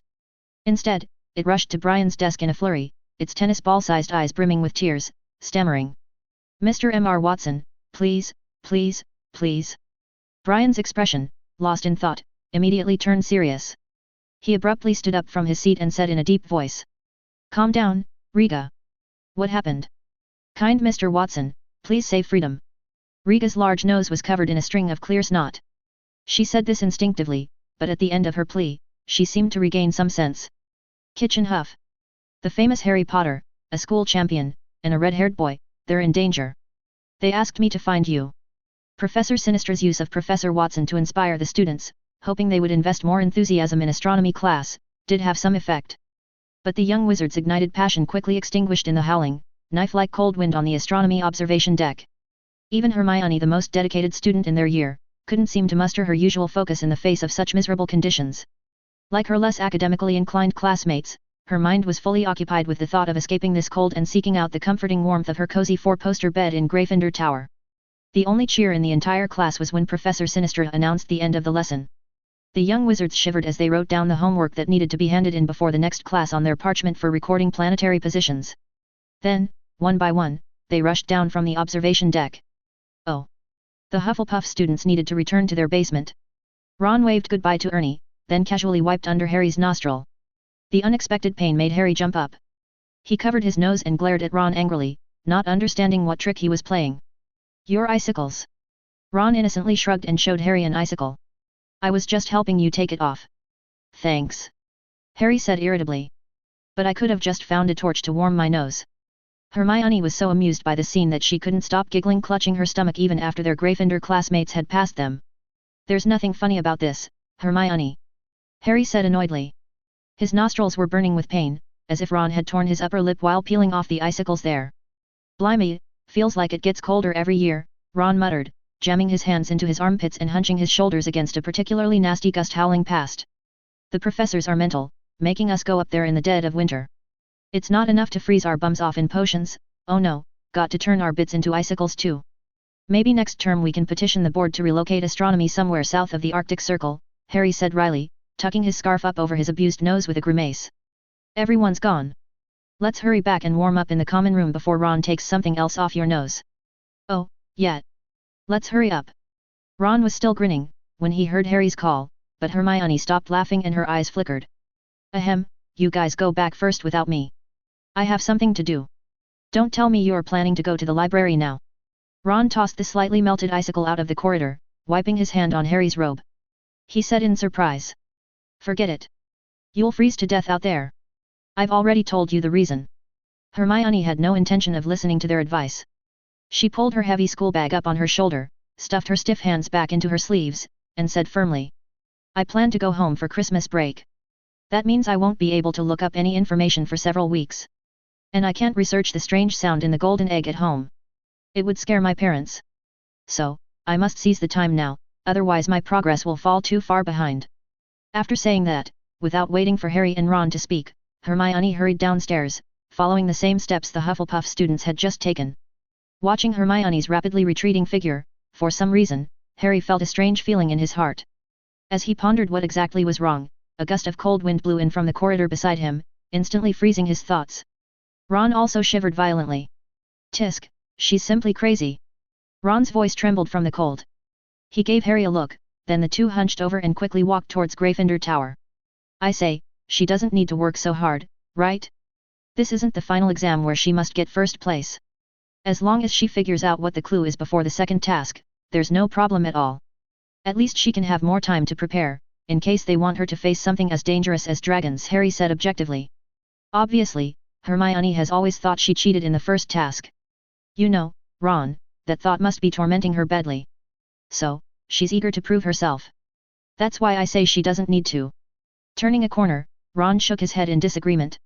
If finding out beforehand that we had to face dragons counts as cheating, then Cedric, Krum, and Fleur, none of them are clean either. Didn't Professor Moody tell her? Gathering intelligence is also part of the competition. Hermione probably isn't concerned about the dragons, but freedom. Wait, Ron. Harry was about to tell Ron that Hermione was concerned that freedom had drugged over the Chinese fireball she was originally supposed to face. However, the instant he mentioned freedom, a lightning bolt flashed through Harry's mind. He froze in place. What's wrong? Ron stopped and asked in confusion. Hermione told us she was going to the library. Harry furrowed his brows heavily. That's what she said, Ron blinked. Aren't we just discussing this? But the way to the library isn't that way. She followed the Hufflepuffs. That's the way down to the first floor entrance hall. Harry said blankly. In the drafty corridor, the two boys stared at each other. Then, suddenly, at the same second, they both jumped up and rushed back in the direction they came from. 0591 sneaking. It was approaching 10 o'clock, and under normal circumstances, the castle would not be this deserted at this hour. There were always some adventurous young wizards who loved to wander and explore the castle after curfew. But on this particular evening, perhaps due to the bitterly cold weather that seeped through even the thickest of cloaks, Hermione found the castle eerily deserted as she lingered for a while on the second floor, and she did not see any young wizards or professors in the entrance hall below. Thud, thud, thud, her footsteps echoed loudly in the hall as she hurried down the stone stairs. The howling wind whipped through the open front doors, puffing up her black wizard's robe so that it rose behind her like a flowing cloak. Hermione clutched her clattering book bag tightly to her chest as she paused briefly in the entrance hall, her eyes darted left and right as she discerned which direction to take. Decisively, she turned and ran quickly to the left side of the hall where a heavy wooden door stood slightly open, leading down to the castle's basement. As soon as Hermione crossed the threshold, she was enveloped by warmth which was a stark contrast to the chilly entrance hall. The underground passage leading to the cozy Hufflepuff common room had a completely different ambience and style from the damp, gloomy one that led to the Slytherin dungeon. Here, torches burned brightly in iron candle holders every few steps on both sides of the stone corridor, bathing the space in a warm, golden glow and chasing away the deep chill. Hermione paused beneath one of the flickering torches, rubbing her hands together and stamping her numb feet until the feeling started to return. She took a moment to collect herself, then nervously took a deep breath and walked forward cautiously. Bang! A sudden, sharp noise from behind made Hermione nearly jump out of her skin. Heart pounding, she turned around to look back the way she had come, her wand was already in her hand with a defensive spell on her lips. But the long stone passage stretched away behind her was deserted and still with no shadowy figure or looming threat to be seen. After a moment of tense consideration, Hermione thought that the startling sound had most likely been caused by a strong gust of wind slamming shut the heavy wooden door she had left open at the top of the stairs. She hadn't latched it properly in her rush to get away from the cold gusts howling through the entrance hall. This reasonable deduction allowed Hermione to heave a huge sigh of relief. The absolute last thing she needed right now was to run into a curious Hufflepuff student or patrolling professor. She wouldn't know how to explain her presence here. In fact, she had considered borrowing Harry's invisibility cloak, but ultimately decided against it. The cloak Hagrid had hurriedly made for her use in the Triwizard Tournament was in tatters after the events of the competition, and to borrow Harry's, she would have had to explain to both him and Ron exactly what she needed it for. And until she had some concrete results to show for her efforts, Hermione simply wasn't ready to bring them in on her plan. They would probably think she'd gone round the twist again. The unsettling thud and resulting spike of adrenaline made Hermione realize she was dawdling, lingering too long in one place as her overactive imagination ran away with her. Determined to carry on, she turned her back on the empty stone corridor and continued forward at as swift a pace as she dared. Craning her neck and narrowing her eyes, she studied the oil paintings that covered both walls, stretching as far as the torchlight illuminated. The paintings depicted a bewildering range of strange and wondrous foodstuffs, some recognizable and delicious looking, others so bizarre they twisted the stomach. Hermione paid these unsettling paintings no more than a passing, distracted glance as she hurried by. Her gaze flicked from frame to frame, never resting on one for more than a heartbeat or two. Under her breath, she muttered a few words to herself. Silver bowl, fruits, then a large green pear, where could it be? It took another 180 feet or so of brisk walking, but eventually Hermione found the object of her search. Directly in front of her, illuminated by the blazing light of 2 wall candles, was an oil painting with the image of a silver bowl piled high with ripe, luscious-looking fruits. Hermione ran over excitedly. She looked carefully for a few moments, then a smile blossomed on her flushed face. Okay, yes, this is it. Fred said I should. You should tickle that pear with your finger. A sudden, eerily familiar voice spoke up from right behind her left shoulder. Oh, you're right, Harry, thank you. I need to just reach up and... It took Hermione's overclocked brain a full 3 seconds to realize she was conversing with empty air. She blinked once, twice, then turned her head around so fast she nearly gave herself stroke. Her huge, startled eyes scanned the seemingly empty corridor, then narrowed in suspicion. She reached out with both hands, groping at the air, then latched onto something silky and slippery and pulled it. With that pull, the invisibility cloak slid to her hand, revealing a sheepish Harry and a smug-looking Ron standing behind her. The 3 friends stood locked in silence, stared at each, surrounded by nothing but the oppressively close stone walls and the faint crackling of the torches. You followed me. Hermione's shocked exclamation shattered the tense silence. In a fit of annoyance, she tossed her heavy book bag at Ron, who caught it awkwardly against his chest with a startled oof. And glared at them furiously. I can't believe you two. You dare do this? Hey now, Ron protested weakly. We never thought you'd lie to us. Ron flipped open the flap of Hermione's bag and searched around inside for a moment before withdrawing a round pin inscribed with the familiar abbreviation SPEW. Society for the Promotion of Elvish Welfare, and he held it up in an accusing manner, flipping it back and forth, and snorted. Going to the library to make up for lost study time over Christmas halls indeed. Your ability to spin utter rubbish has greatly improved of late, Hermione. Luckily Harry was smart enough to figure out right quick that this passage leads to the kitchens, not the library. Hermione glared fiercely at the sheepishly smiling Harry with her eyes, finally realizing how she had been exposed. Well, since you two have already sunk to the level of creepy stalkers, you might as well make yourselves useful, Hermione snapped bossily after a moment. She latched onto each of their arms in an intensely tight grip and dragged them over to her side in front of the oil painting. Now come in with me. I'm going to have a chat with Rita, she's Freedom's mother. You two can help me promote our ideas to the house elves in the kitchen. Those are your ideas? Harry said in a voice full of grievance. He was starting to regret following Hermione now. But Hermione completely ignored their complaints. She grabbed their arms and pulled them next to her. Then, swallowing, she reached out her index finger and tickled the green pear on the silver bowl. Fred and George were frequent visitors to the kitchen, but Harry, Ron, and Hermione had never barged into the kitchen before. Under their nervous gaze, the green pear squirmed and grunted, then suddenly turned into a large green door handle. Maybe we should put the cloak back on, Harry suggested nervously as Hermione boldly grasped the knob and gave it a sharp twist. There could be professors in there, not just house elves. But his warning fell on deaf ears. With typical Gryffindor recklessness, Hermione twisted open the hidden door and pulled her 2 reluctant co-conspirators over the threshold before they could utter another word of protest. The trio huddled together just inside the doorway for a moment, blinking their eyes widely as they took in the massive, bustling space before them. In a hurried glance, Harry only saw a high-ceilinged room as large as the great hall above. Many shiny copper pots and pans were piled up against the stone walls around. On the other side of the room was a large brick fireplace, with a row of brick stoves on either side. Just as Harry was scrutinizing the 4 long tables in the middle of the large kitchen, an excited scream suddenly came from the other end of the kitchen. Harry Potter, sir! The sudden shout made Harry, Ron, and Hermione all tremble in fright. Harry even saw a small dark shadow rapidly approaching him. He quickly pulled out his wand from his pocket, which indeed made the small dark shadow rushing toward him restrain itself a lot. It braked with its heels on the ground. After a long braking distance, it finally stopped in front of them. Dobby! When he looked at the face of this little creature, Harry's expression suddenly froze. He asked in a daze, and his inquiring voice also caused the nervous Hermione and Ron to look stunned. Dobby. Ron mouthed incredulously at Harry over Hermione's bushy head, staring at the creature in front of him that might be the most oddly dressed he had ever seen. Wasn't this the completely nutters house elf who had belonged to the Malfoys? The one who, in their second year, had charmed a bludger to try to take Harry's head off during a match, and then proceeded to make it his life's mission to save Harry from apparent threats, even if it killed him? The one who had sealed the wall to platform 9 3/4 at King's Cross Station in their second year, forcing him and Harry to come to school in his father's illegally enchanted car? What in the name of Merlin's pants was he doing in the Hogwarts kitchens? It is Dobby, sir, it is, it is. Now that Harry called out its name, Dobby suddenly became lively again. It was no longer afraid of the wand in Harry's hand, but rushed over and fiercely collided with Harry's abdomen, hugging him tightly. Dobby has been hoping and hoping to see his friend Harry Potter again. And now Harry Potter and his Weasley have come to the kitchens at last. And they is bringing the great, the wonderful Miss Hermione Granger with them. Dobby let go and took a few steps back, looking at Harry with a big smile, his tennis ball-sized green eyes brimming with joyful tears. Ron and Hermione looked at each other and then at Harry. Harry never dreamed that he would see Dobby in the Hogwarts kitchen. He had even chatted with Crouch's house elf Winky about Dobby for a bit on the night of the Quidditch final. Harry thought Dobby was still wandering homeless searching for work now. But what are you doing here? Harry blurted, his voice slightly higher pitched than normal due to his lingering astonishment.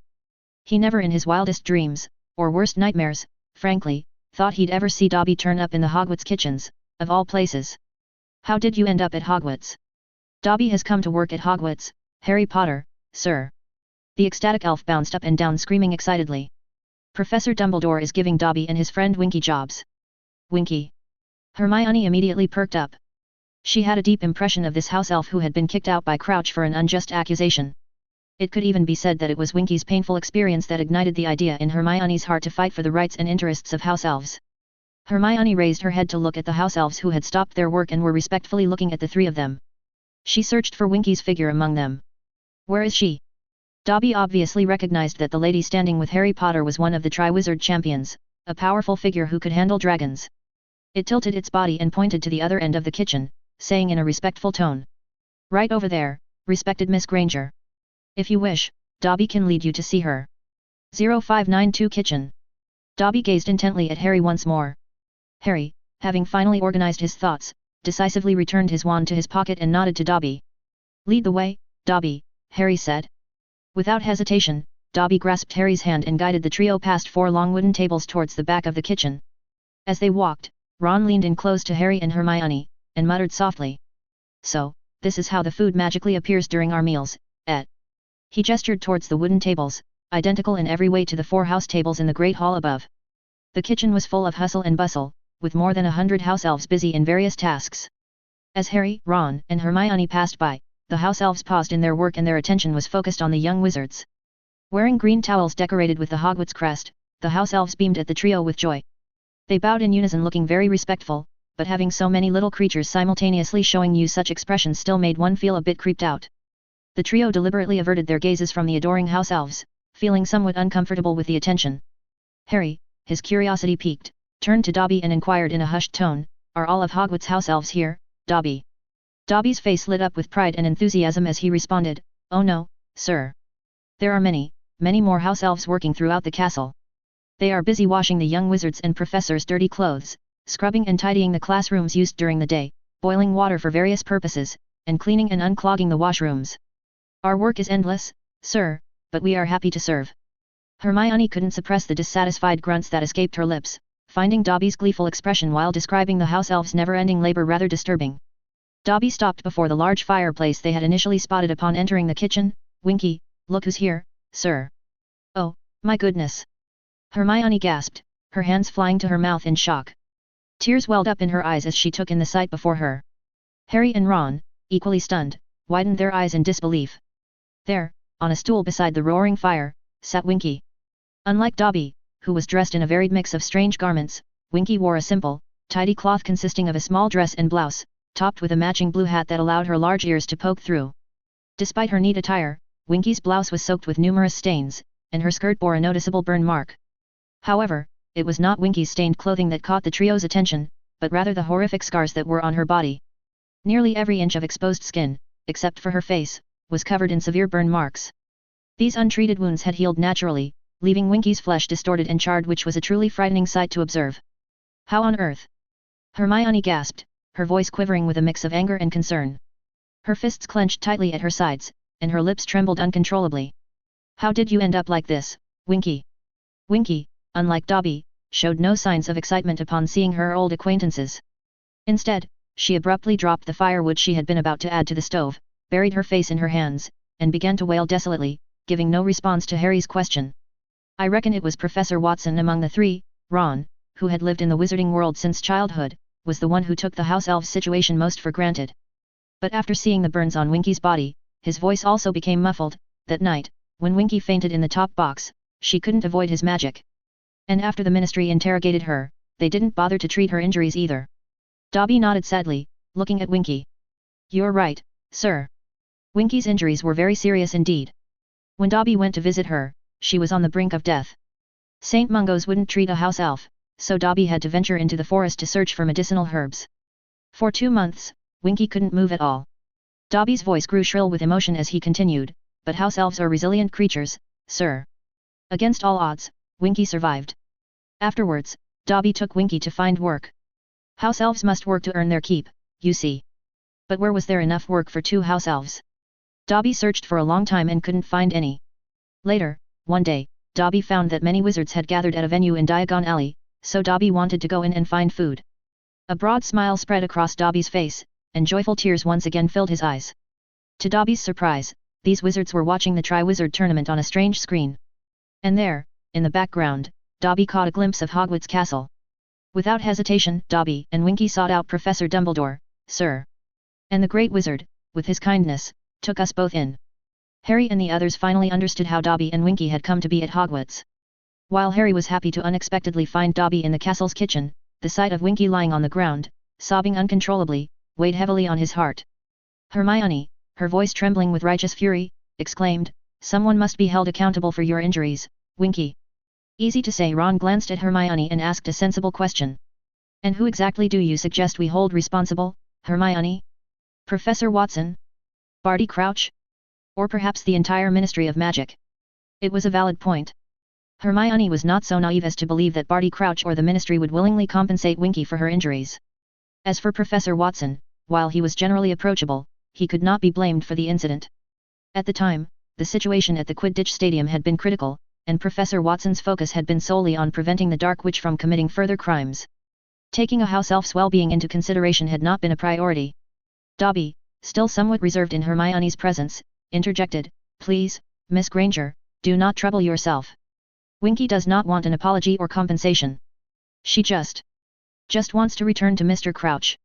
Winky suddenly burst out, wailing loudly, non-stop pounding the floor with her fists, looking utterly heartbroken. Hermione's eyes shined with indignation. Return to Crouch? Why on earth would you want to go back to him, Winky? You served him faithfully, yet even when he knew you were wrongfully accused, he cast you aside without a second thought. And when you were gravely injured, he couldn't be bothered to provide you with proper care. He is not a worthy master. Winky's crying abruptly ceased, as if someone had pressed a pause button. She sat up, her enormous eyes narrowed in fierceness as she glared at Hermione. Don't you dare insult my master, miss. Mr. Crouch is a good wizard, a noble man. He was right to dismiss Winky, for Winky was a bad elf. He did what was just and proper. But Hermione, bewildered by Winky's unwavering loyalty, attempted to argue, but Ron intervened. Oh, give it a rest, Hermione. It's no use. Creatures like her are set in their ways. They live to serve wizards, taking all the blame upon themselves and finding twisted satisfaction in it. You can't change their nature. That's not the case, Harry suddenly said. He nodded his chin towards Dobby. Don't we have an exception right in front of us? Harry squatted down so he could talk to Dobby better. He said with a smile. Dobby once tried to resist Lucius Malfoy's wicked orders, right? Dobby's former masters, Dobby didn't want to obey them. A trace of fear flashed through Dobby's huge eyes. They are very bad wizards. It was obvious that speaking ill of his former masters was a difficult task for Dobby. He stood motionless for a moment, and his entire body was trembling, stunned by his own audacity. Suddenly, overcome by the urge to punish himself, he charged towards the nearest table. Hermione was already very familiar with this scene. She quickly grabbed his clothes and pulled him back. Your resistance was justified, Dobby. Hermione said with a determined look in her eyes, if it weren't for your bravery, Lucius Malfoy's despicable actions would have killed many people.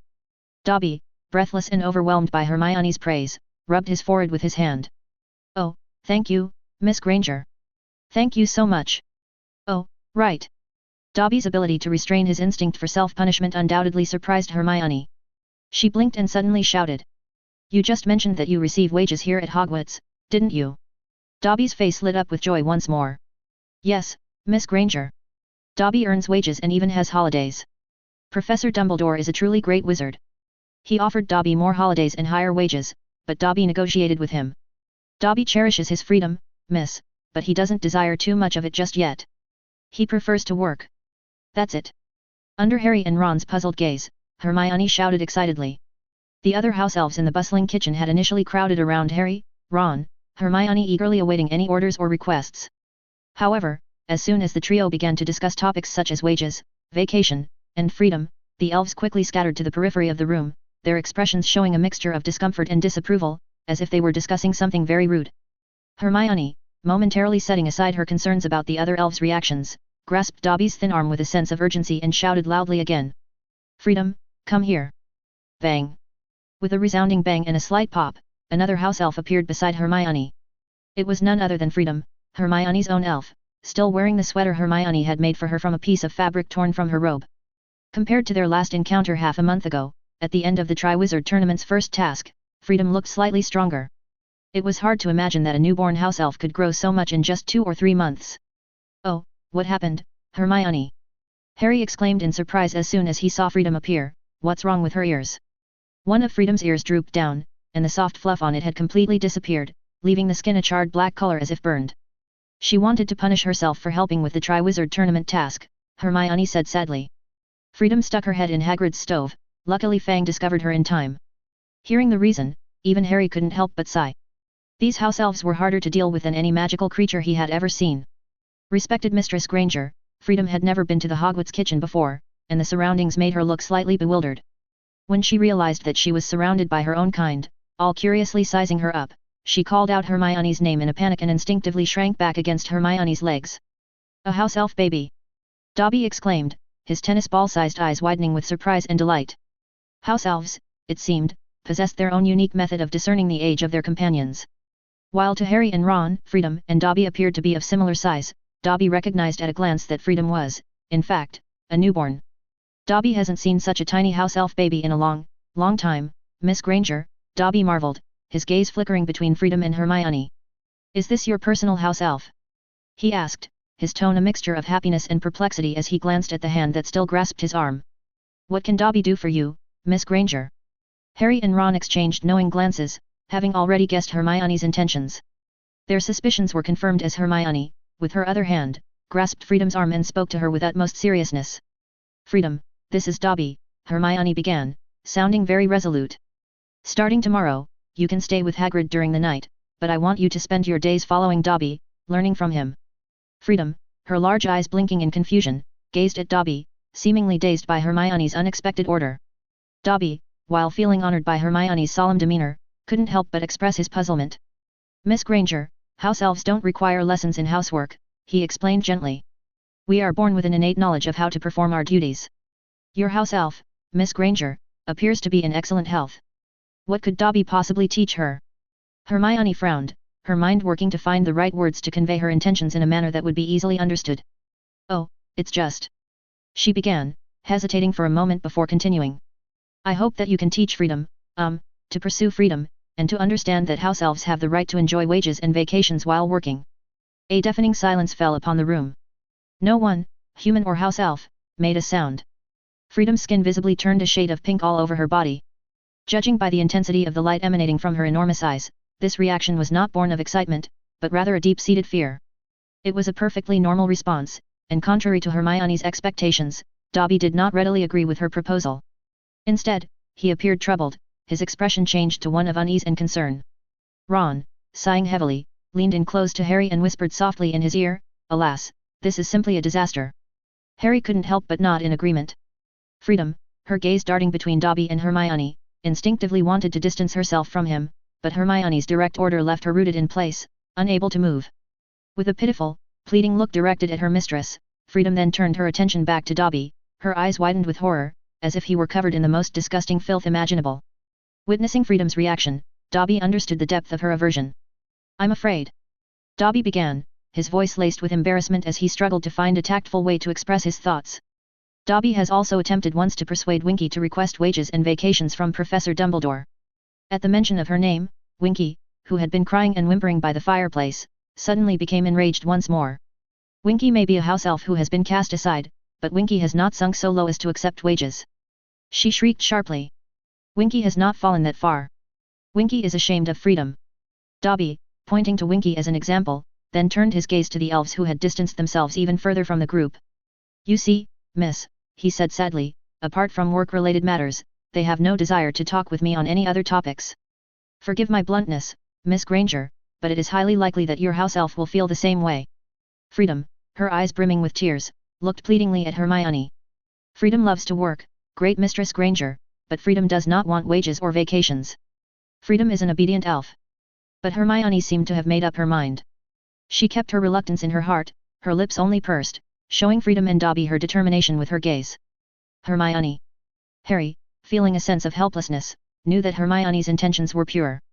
He, too, believed that the treatment of house elves needed to improve, but her approach was clearly problematic. Just as he was about to gently persuade Hermione to take a more gradual approach, one of the elves who had been keeping their distance suddenly stood up. Under the stunned gazes of the group, the elf timidly made its way towards them. You can't do this, Miss Granger," the house elf came to Hermione. Judging by its trembling appearance, it had obviously mustered up great courage to question Hermione's words. "You are." Identifying house elves was not an easy task for wizards. It took Hermione some time to react, then she exclaimed in delight. "Riga. I remember now, you are Riga." Hermione excitedly brought Freedom in front of Riga and called out happily, "Do you remember, Freedom? She is your mother. Riga, do you remember her?" To Hermione's disappointment, Freedom reacted with obvious coldness to Riga's appearance. She simply nodded in response to Hermione's question, and her fearful eyes were still fixed upon Dobby. Riga, encouraged by a strange emotion stirring within her, found the courage to voice her objections in Hermione's presence. "You can't let Freedom get close to Dobby, Miss Granger. Freedom is an obedient house elf, willing to do anything for you, Miss Granger. But you mustn't allow Dobby to teach her such terrible things. House elves cannot have wages and vacations." Just the mention of those two words sent violent shudders through Riga's body, but she persisted in finishing her sentence. "Everything a house elf possesses belongs to its master." Things had reached an impasse. Freedom continued to shake her head, adamant in her refusal to associate with Dobby. And Riga, Freedom's mother and one of the primary reasons for Hermione's visit to the kitchen tonight, had taken the extraordinary step of actively trying to persuade Hermione to withdraw her order to help Freedom. This made Hermione extremely troubled. Her clever mind could not yet handle this complex situation. Her lack of life experience made her unaware of what it meant for Riga to take the initiative and stand up. Bang! Suddenly, a loud bang echoed through the center of the kitchen, the unmistakable sound of a house elf operating. All eyes instinctively turned towards the source of the noise, and they discovered that an elf had operated back into the kitchen, appearing directly on top of one of the 4 long tables at the center of the room. Harry, Ron, and Hermione, as they gazed upon the newly arrived elf, felt subtle changes in their expressions. Thump! The elf, having landed on the tabletop, staggered like a drunkard. It took a few wobbly steps before collapsing with a resounding thud onto the hard surface of the table. Silence and stillness fell upon the kitchen once more. "What's wrong with it?" Harry asked, his brows furrowing involuntarily. The way the elves near the long table stared at this elf made Harry feel a little creeped out. Dobby gasped as he spoke the words that no one wanted to hear, "It's dead, sir. 0593 death. Dead? Just like that?" Harry asked as his eyes widened with bewilderment behind his glasses. His seemed to stand on end with shock. But why? In fact, they could figure it out themselves without Dobby's answer. The house elf lying still and silent on the rough wooden table looked very old, its wrinkled skin like old parchment looked far more severe than Creaker from Sirius House. Moreover, the length of the white fuzz covering its body was the most exaggerated Harry had ever seen on a house elf. Shouldn't we? Hermione had forgotten entirely about having Freedom learn from Dobby at this somber moment. Her voice was unusually faint and airy, trailing off uncertainly. One could imagine that facing this sudden and grim situation, she was also at a bit of a loss. Shouldn't we call Professor Watson over? In her confusion and distress, the first person Hermione's racing thoughts turned to was Professor Watson. After all, she had rescued Riga and Freedom together with the professor before. However, Harry and Ron were both equally unsure how to handle the current situation. They hesitated, exchanging uncertain glances, wondering silently who exactly should be in charge of handling a house elf's passing. Did such matters fall under the jurisdiction of the headmaster? The heads of houses? The three felt far out of their depth. But then, something utterly surprising happened, jolting them out of their contemplation. Rita, Dobby, and Freedom beside them, and even poor Winky, who had been lost in the misery of being kicked out, abruptly stopped crying at this moment. They slowly got to their feet and walked towards their fallen elf. The normally frantically busy house elves bustling in every corner of the vast kitchen also paused in perfect unison, abandoning their work without hesitation and rushing to surround their deceased companion on all sides. No one had commanded them, and yet the house elves showed a high degree of silent coordination and order, as if guided by an unseen force. They solemnly surrounded the four sides of the table, staring down at the lifeless elf with deep respect and admiration shining in their eyes.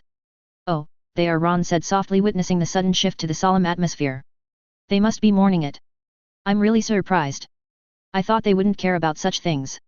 This undoubtedly shows. The warm light in Hermione's brown eyes solidified with conviction. "They are no different from us in their hearts and feel the same sadness at the departure of their companions." Hermione parted her lips, clearly about to say something more, to talk about the depths of house elf emotions and the injustice of their plight, but at that precise moment, the house elves began to sing. Just like the dirges played at a wizard's funeral, the mournful tune hummed by the house elves in perfect unison was saturated with a sense of sadness. Moreover, the melody was hauntingly beautiful and ancient, bearing no resemblance to the music circulating in the magical or muggle worlds today. "This is their tradition, right?" Ron said in hushed surprise. "Look, Dobby and Winky can sing it too, even Freedom. This is probably like how house elves are born knowing how to work, with the knowledge already deep in their bones." Hermione shot Ron a glare, motioning sharply with her fingers for him to kindly shut his insensitive mouth. To be honest, the solemnity and beauty of the scene was quite amazing, if somewhat confusing in its strangeness. The sleeping people of the castle above certainly couldn't imagine that while they dreamed, a house elf funeral of considerable scale was taking place far below their feet in the Hogwarts kitchen. Harry remembered vividly how in his second year, when nearly headless Nick had invited the three of them to attend his 500th death day party. To be frank, that had been an exceptionally awful experience. The food was rotten and crawling, the atmosphere was oppressively melancholy, and the attendants were all ghosts. About 2 minutes later, the dirge finally stopped and the house elves bowed in unison to their deceased companion.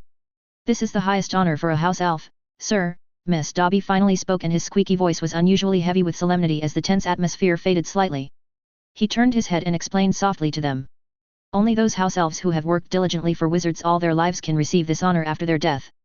Dobby looked down, his green eyes dimming slightly with a shadow of sadness. He mumbled something quietly, the words were unclear, and he didn't speak further. Harry understood that Dobby was probably feeling sad for himself. For an unconventional elf like him who dared to demand wages and vacations, such honors were surely unthinkable. He definitely couldn't be considered acceptably diligent or dutiful by the standards of his companions. Hermione showed dissatisfaction at Dobby's words. "What happens next?" Ron asked nervously, glancing sideways at Hermione. His voice dropped to a cautious whisper. "You certainly won't bury it here in the kitchen, will you?" If the house elves really did that, Ron shuddered violently in disgust at the thought. He couldn't bear to imagine that the delicious, comforting meals he looked forward to every day were prepared just few feet from the graveyard of house elves. His stomach churned again at the notion. "Oh no, Sir," Dobby assured him, shaking his head vigorously. "We house elves do not bury our dead as wizards do. We usually—" "Oh, they've arrived." The two elves closest to the long table bent and lifted their deceased companion off the table. Then, with the same coordination as before, the remaining elves parted to create a path for the two elves. Harry and the others also nimbly retreated to the side of the stove, trying not to disturb the elves. Under the gaze of Harry and his two friends, these two elves carried the body to the large fireplace where they had just been talking. "Oh," Hermione said, frowning with concern. "If you are going to cremate the poor thing, surely using the fireplace is a bit disrespectful. You should take the body properly to the grounds above and notify the staff. Professor Dumbledore, Professor Watson, or Professor McGonagall, they are the headmaster and deputy headmistresses of Hogwarts. There should be at least one of them present." "Ah!" Hermione's increasingly persuasive words were cut off by her own scream of horror, her eyes turned wide as she stumbled back. As for the two boys, Ron was so deeply shocked and frightened by what happened next that he nearly jumped onto the fireplace.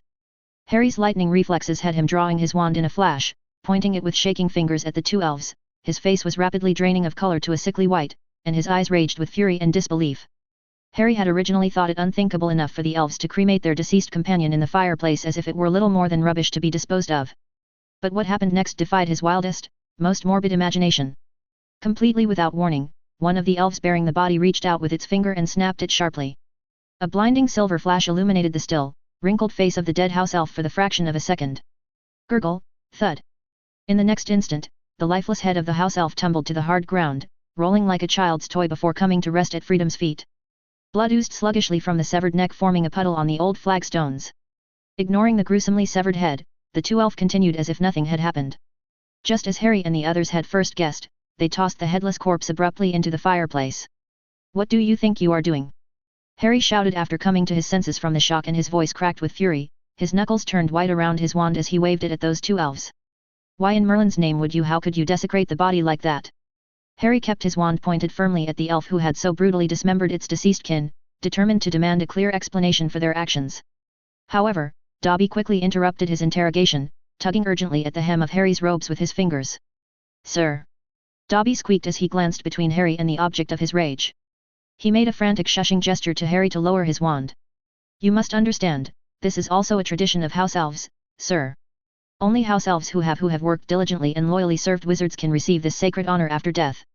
Harry's face, already pale, flushed a deep red as the implications of Dobby's matter-of-fact explanation crashed over him like a tsunami of icy water. This so-called custom was simply absurd to the extreme. Perhaps it was a coincidence, but Riga and Freedom stood close together amidst the chaos. Freedom seemed to be stunned by the head at her feet, staring at it blankly, and the light in her eyes was flashing continuously. Strangely, Riga was completely ignoring the severed head and spreading pool of blood. Instead she gazed intently at Freedom with an almost encouraging air. Without anyone teaching her, Freedom slowly bent down and picked up the head tremblingly, which was still gushing blood. "Freedom, no!" Hermione cried out in alarm. "Put that down this instant. Throw it away. I mean, drop it immediately." To Hermione's shock, for the first time since her birth, Freedom directly disobeyed a command from her. She stared at the head she was holding with eyes full of reverence. "I'll lead the way for you," Riga said softly. Then, it gave a warning look to its fellow elves around it and pushed them away from in front of Freedom. "This too is an honor, Miss Granger," Dobby piped up nervously, clearly anxious to stop Hermione's building outrage and explain. "A newborn elf like Freedom finds it hard to resist this kind of honor, Miss Granger. Carting around a bloody head is an honor." Ron grumbled in disbelief. "Merlin's beard, what is wrong with you all? Have you all gone completely mental?" Ron's horrified exclamation perfectly echoed Harry and Hermione's own thoughts, especially Hermione's. The unthinkable events unfolding before their disbelieving eyes made Hermione realize with increasing dismay that despite her tireless efforts to understand and advocate for house elves, she seemed to know nothing about them and had overlooked the difficulty of changing their ways. "I want to see for myself," Harry gritted out through clenched teeth. His voice was still rough with residual anger. Adjusting his grip on his wand, he took the lead, determined to get to the bottom of this no matter how shocking or stomach-turning it might be. Under the stares of the remaining elves, Riga led Freedom to a dark, secluded corner of the kitchen, far from the heat and bustle of food preparation, to where a massive unused stove stood. The stove was pitch black inside, without a single spark, and even cobwebs filled its opening. For house elves, the size and location of this stove was just right. Riga lifted her leg and stepped in without bending over, while Freedom followed suit without much hesitation, carefully holding the head as he went in. "What in Merlin's name is going on?" Ron asked, turning helplessly to Hermione. He looked as overwhelmed and confused as Harry felt, struggling to make sense of the events the elves' actions had sparked tonight. They butcher their own dead, chop the heads clean off just to, what? Burn the bodies separately like rubbish? Why? "You misunderstand, sir," Dobby told Ron as his shrill voice trembled with excitement born from the yearning in his soul. "The heads won't be burned like the rest, oh no. They will be preserved permanently, just as they are." "Preserved permanently?" Harry repeated slowly, his eyes widening behind his lenses. He turned to exchange a glance with Hermione and the implication was written clearly across his face. "I'm going in," Hermione said with determination. She met the boys' worried gazes without flinching. "I have to see through this." Her answer came as no surprise to Harry and Ron. "I knew it," Ron muttered under his breath, looking less than thrilled by this development as he eyed the pitch-black mouth of the stove uneasily. It stared before them like the entrance to an unknown tomb, and was not much larger than a kennel's door. Hermione had already sprung into action. She put out her black outer robes and tossed them aside, and rolled up the sleeves of her shirt.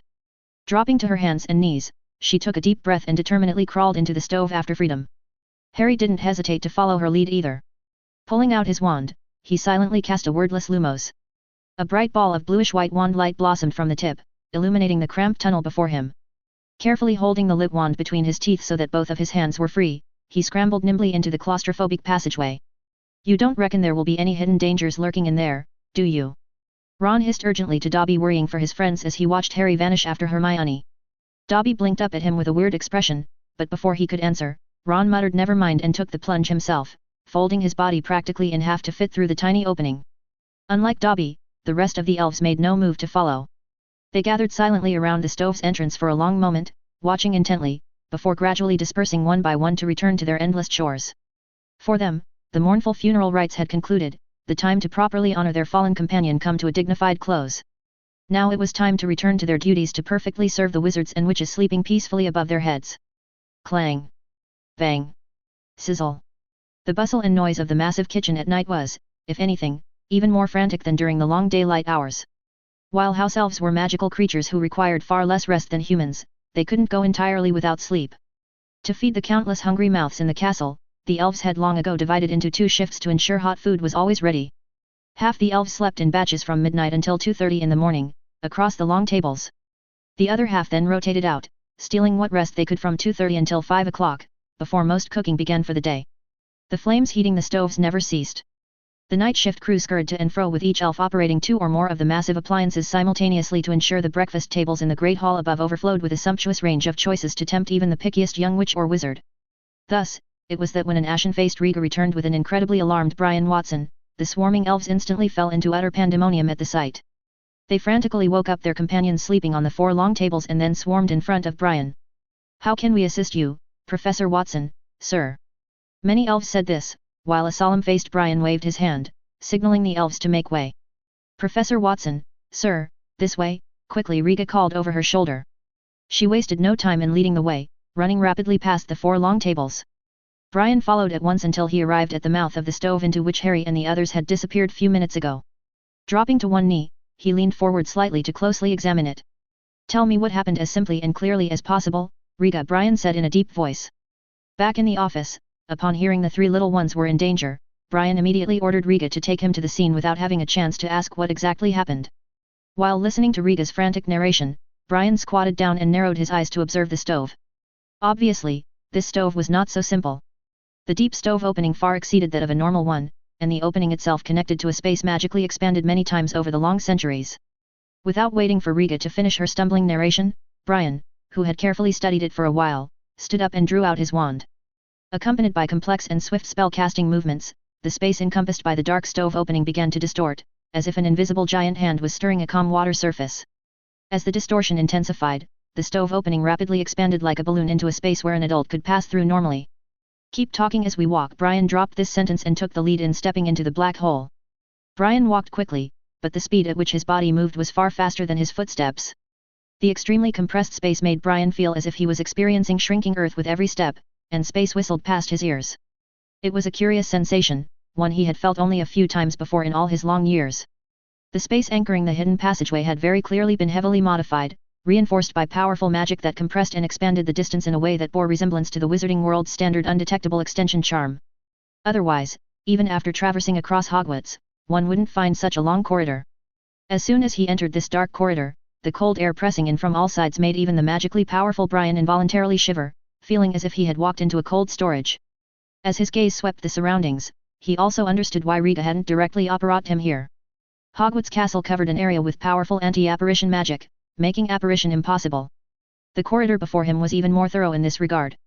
Hidden in the void yet connected to the environment, the powerful and ancient magic not only prohibited wizards from operating but also probably banned house elves' means of teleportation. Brian even suspected that Fawkes' abilities wouldn't work here either.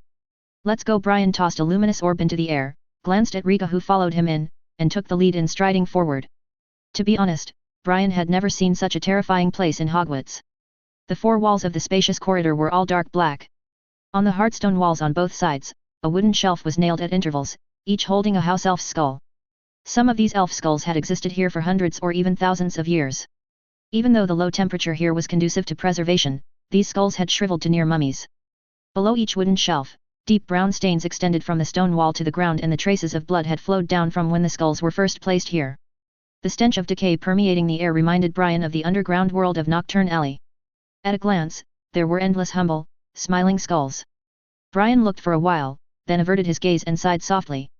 Both for these pitiful house elves and for Harry, Hermione, and Ron. One could imagine that the three of them must have been frightened enough by the sight before them. As young wizards, the most sensible thing to do now was to quickly get away, but these three stubborn little ones insisted on getting to the bottom of it. Since graduating, Brian had run through many ruins, including cruel mass graves and seas of blood. The scene before him didn't give him the same feeling as the path he saw underground in Azkaban, made with house elf palms as steps and skulls as handrails, nor the inferi-infested lake Voldemort created in a secret seaside cave. Soon, he put these skulls behind him and hurried on. Drip, drip.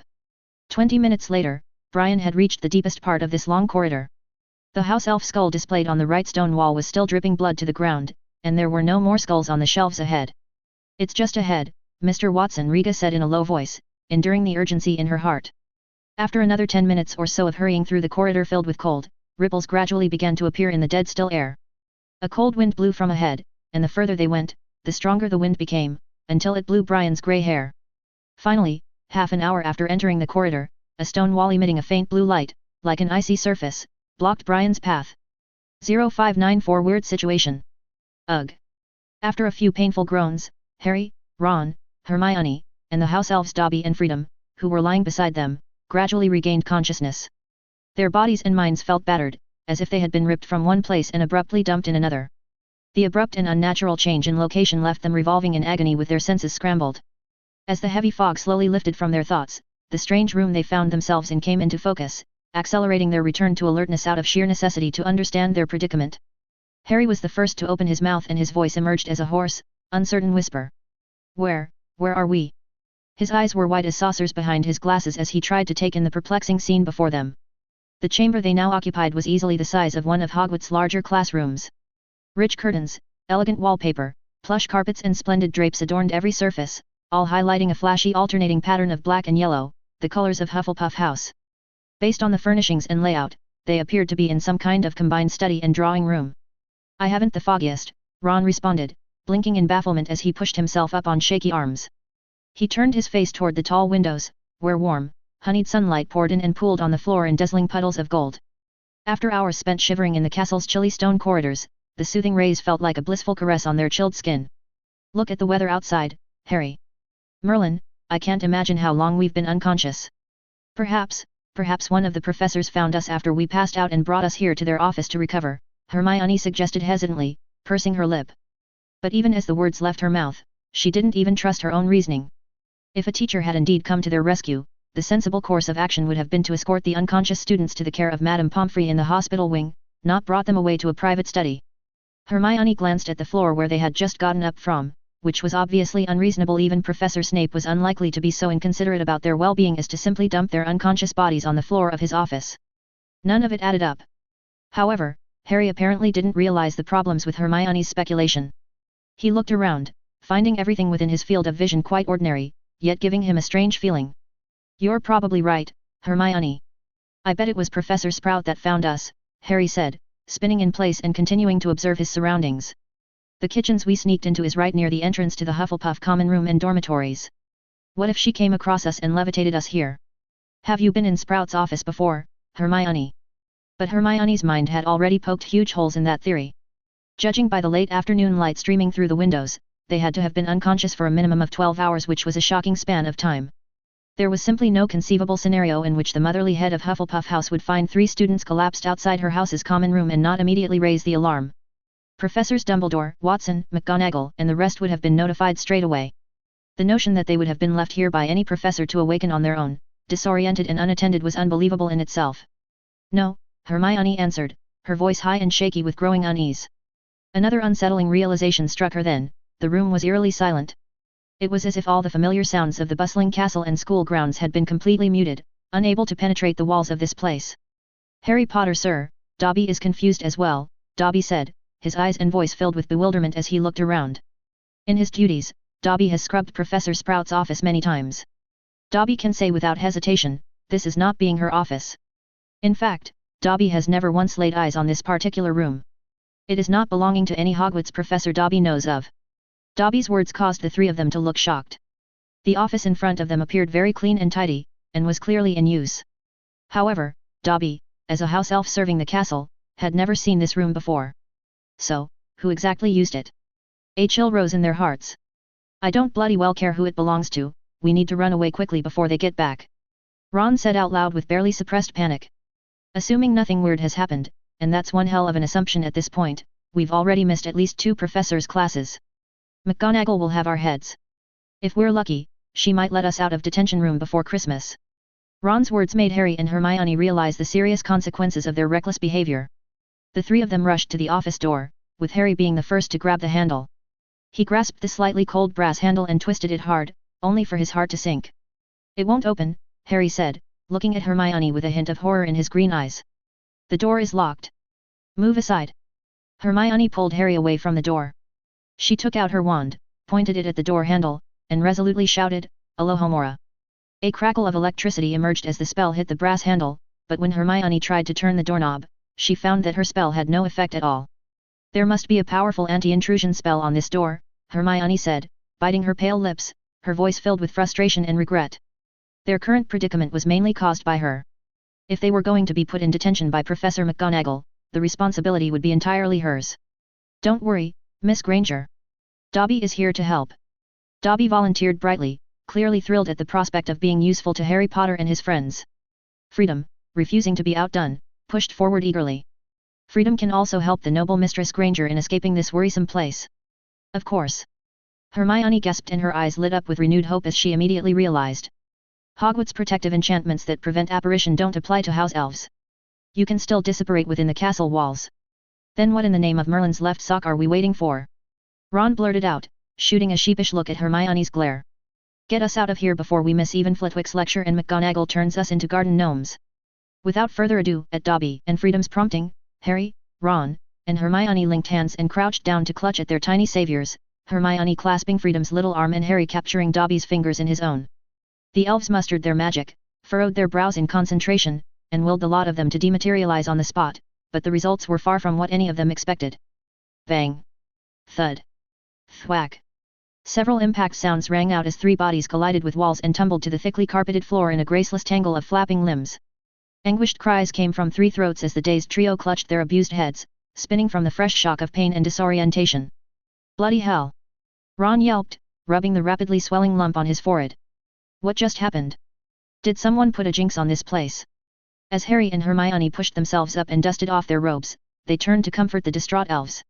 Dobby was nearly weeping with apology for the failure of his magic, and soaked his own ears in distress. And Freedom was gearing up to bash her skull against the nearest pillar in atonement until Hermione snatched her out of harm's way.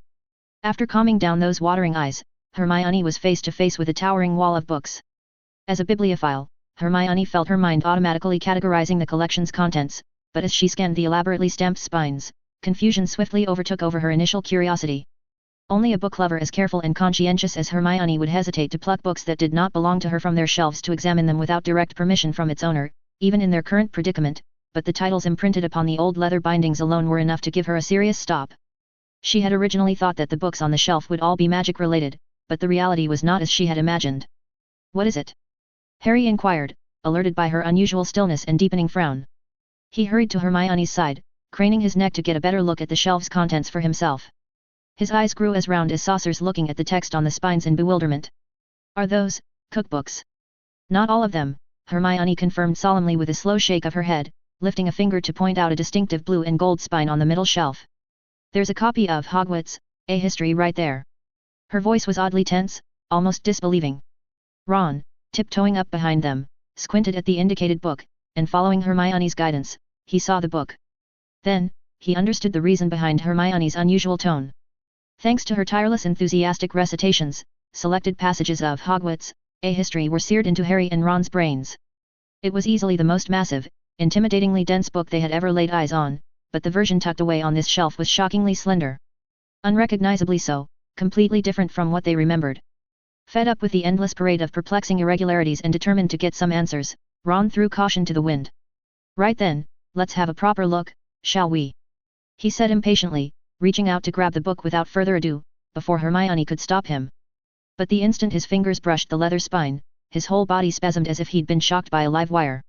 Ron snatched his hand back with a yelp, cuddling it protectively against his chest as he stared at the book in outraged bafflement.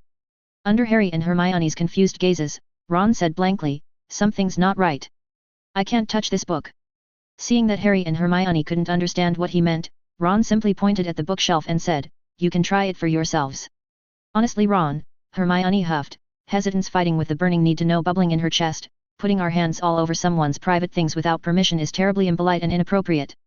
Her half-hearted scolding was cut off with a squeak as Ron grabbed her wrist and brought her hand into contact with the book spines. Simultaneously, Harry reached out and brushed cautious fingertips over the leather. As one, the trio froze with 3 pair of eyes flying wide open in shared shock as they processed the uncanny sensation. Hogwarts, A History and the other books on the shelf appeared to be placed there, but when they actually tried to touch them, the sensation at their fingertips felt like touching posters stuck on the wall. They couldn't take these books off the shelf at all. The 3 of them turned their heads to observe the ordinary room again, each with a chill in their hearts. At this moment, Dobby, who was also wandering around the room and had come to the desk in front of the floor-to-ceiling windows, jumped onto the table. He glanced at the newspaper-like sheets of paper spread out on the corner of the desk and his huge eyes showed confusion. "Harry Potter, sir," Dobby squeaked, raising his head to look at Harry. "Does the noble wizard know anything about an Royal Wizarding Association?" Dobby is never having heard of such a thing. 0595 fears. Recently, in response to the shocking and widespread rumors circulating through the wizarding world about the appalling incident where the Inquisition's enforcement squad of the Holy See Tribunal in the remote city of Curlord had publicly and brutally executed 3 innocent young children who possessed magical talents by cruelly burning them to death at the stake, the Royal Wizard Association's council quickly dispatched an elite investigative team comprised of their most skilled and experienced members to Curlord to conduct an urgent on-site investigation into the troubling matter. After engaging in tense and delicate negotiations with the notoriously ruthless and uncompromising Inquisition, they finally managed to uncover the shocking and disturbing truth of what had actually happened. According to the detailed reports that soon emerged, the 3 tragic children were revealed to actually be dangerous and out-of-control obscurials. At the time of the incident, the 3 obscurials were apparently wreaking terrible havoc in the once peaceful streets of Curlord, killing dozens of innocent muggles and reducing buildings to rubble. The Inquisition's law enforcement personnel, upon detecting the dire situation, immediately rushed to the chaotic scene with great urgency. They managed to quickly subdue the 3 dangerous out-of-control obscurials, but then, at the insistent demands and strong requests of the grief-stricken and enraged surviving muggles, they shockingly executed the 3 children by burning them alive at the stake. Following this deeply unsettling report were several disturbing hand-drawn pictures vividly depicting a once thriving city now burning, with buildings exploding and burning to ashes amidst raging flames and rising smoke, which was in stark contrast to the lively moving photographs they were accustomed to seeing in the pages of the Daily Prophet. As for the rest of the mysterious content that lay below the photos, it was frustratingly obscured by a thick book titled How to Cook a Good Pot of Soup that was on top of the parchment, concealing the writing beneath. Ron reached out to try to lift the book and see what lay below, but just like when he had tried to pick up the slightly odd-looking copy of A History of Hogwarts resting on the bookshelf moments earlier, he found himself completely unable to lift or budge it at all, as if it were stuck to the desk with a permanent sticking charm. "What kind of barmy trick is this?" Ron cried out in exasperation as his face flushed as red as his hair. Ron tried desperately to lift or pry up the cookbook in utter frustration, but no matter from which angle he attempted it or how much strength he exerted, he always failed. Whenever his fingers brushed the book, the seemingly solid book would flatten and stick to the wooden table like an impossibly thin sticker, thwarting his efforts. Harry likewise attempted to pull out the notice that resembled a clipping from a newspaper lying beneath, and encountered the same resistance. "This is probably some kind of sophisticated defensive magic," Hermione said slowly, frowning in contemplation as she watched Harry and Ron frantically scratching and scrabbling at the surface of the table in vain, and said uncertainly, "Perhaps it's intended to prevent people who illegally intrude into this office from being able to disturb or meddle with the contents." "Oh, brilliant. Just brilliant," Ron responded sarcastically, brushing his sweat-dampened bangs out of his eyes with the back of his hand as he panted breathlessly from his fruitless efforts. "We finally find something that might give us some answers, and we can't even bloody look at it properly." Harry also ceased his futile attempts, and turned to look at Hermione. "Obscurials, what exactly are they, Hermione?" he asked, knowing that she was likely to have the answer. "Obscurials are wizards," Harry and Hermione indeed answered this question effortlessly. "Some wizards who have experienced severe psychological trauma and repressed their magic will have their powers warped and twisted inside their bodies. This gives rise to an incredibly strong but dangerously unstable dark force that is not under their control and can very easily cause great harm to both themselves and those around them." Upon hearing this scary revelation, Harry, Ron, and the 2 fearful house elves all fell into a heavy, contemplative silence, and a grim atmosphere settled over the room. The golden late afternoon sunlight streamed into the office through the windows, bathing everything in its warm, honeyed glow. However, the light was so bright it was nearly blinding, making the view of the picturesque grounds outside hazy and indistinct, as if it was glimpsed through a filmy veil. "The Holy See, that's an organization from the Muggle side of things, isn't it?" Ron asked, his nose wrinkling in obvious dislike and disgust. But then why in Merlin's name didn't they just capture these dangerous obscurial kids and lock them away in Azkaban for everyone's safety? Burning children at the stake seems utterly barbaric. And who are the Royal Wizard Association? I've never heard of them before. Was any of this reported in the Daily Prophet? Harry asked, continuing to sprinkle Hermione with questions, hoping to gain some clarity, knowing she was one of the few students at Hogwarts who diligently read the wizarding newspaper cover to cover each morning.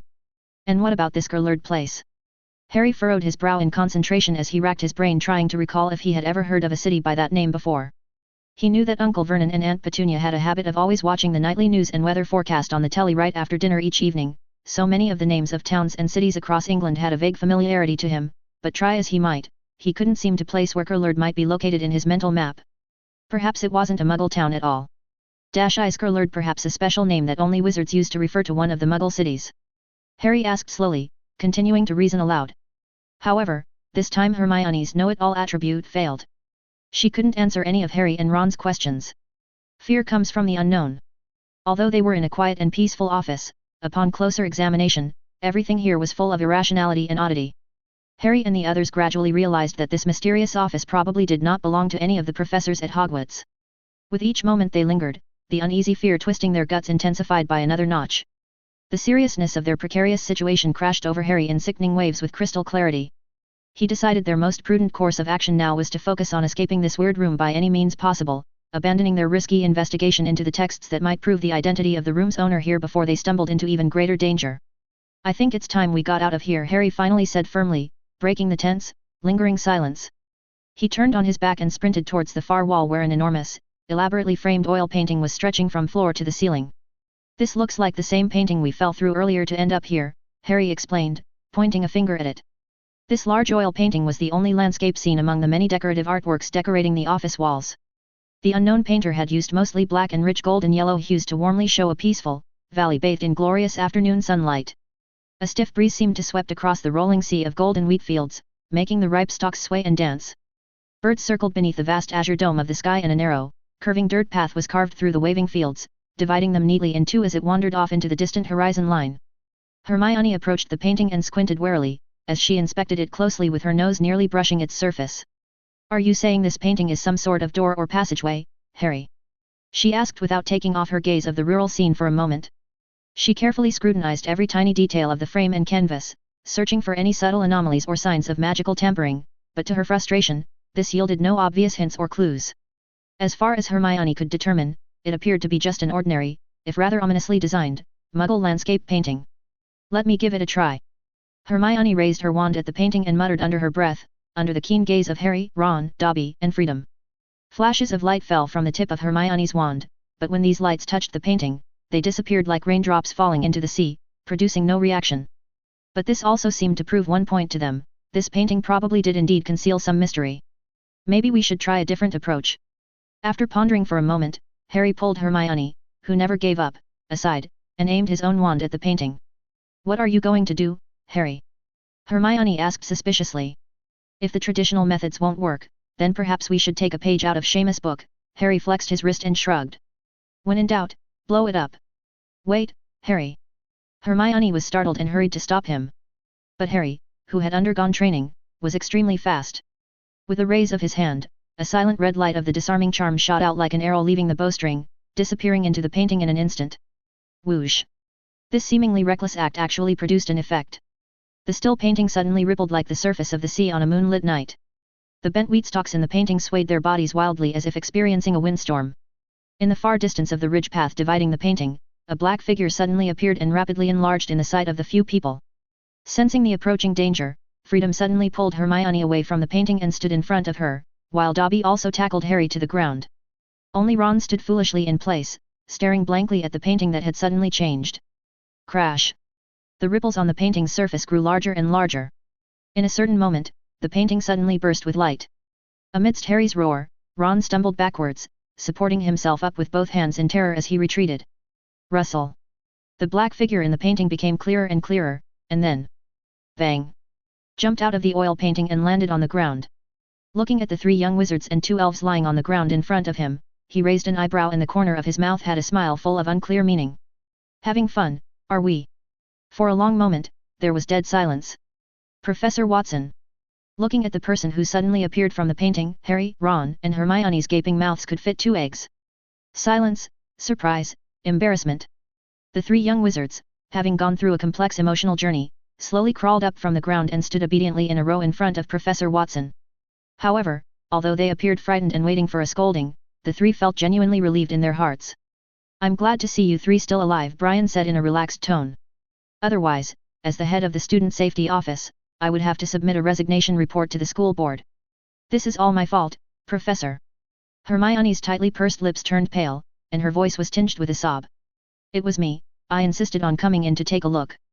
Harry and Ron only followed because they were afraid I would get into trouble alone."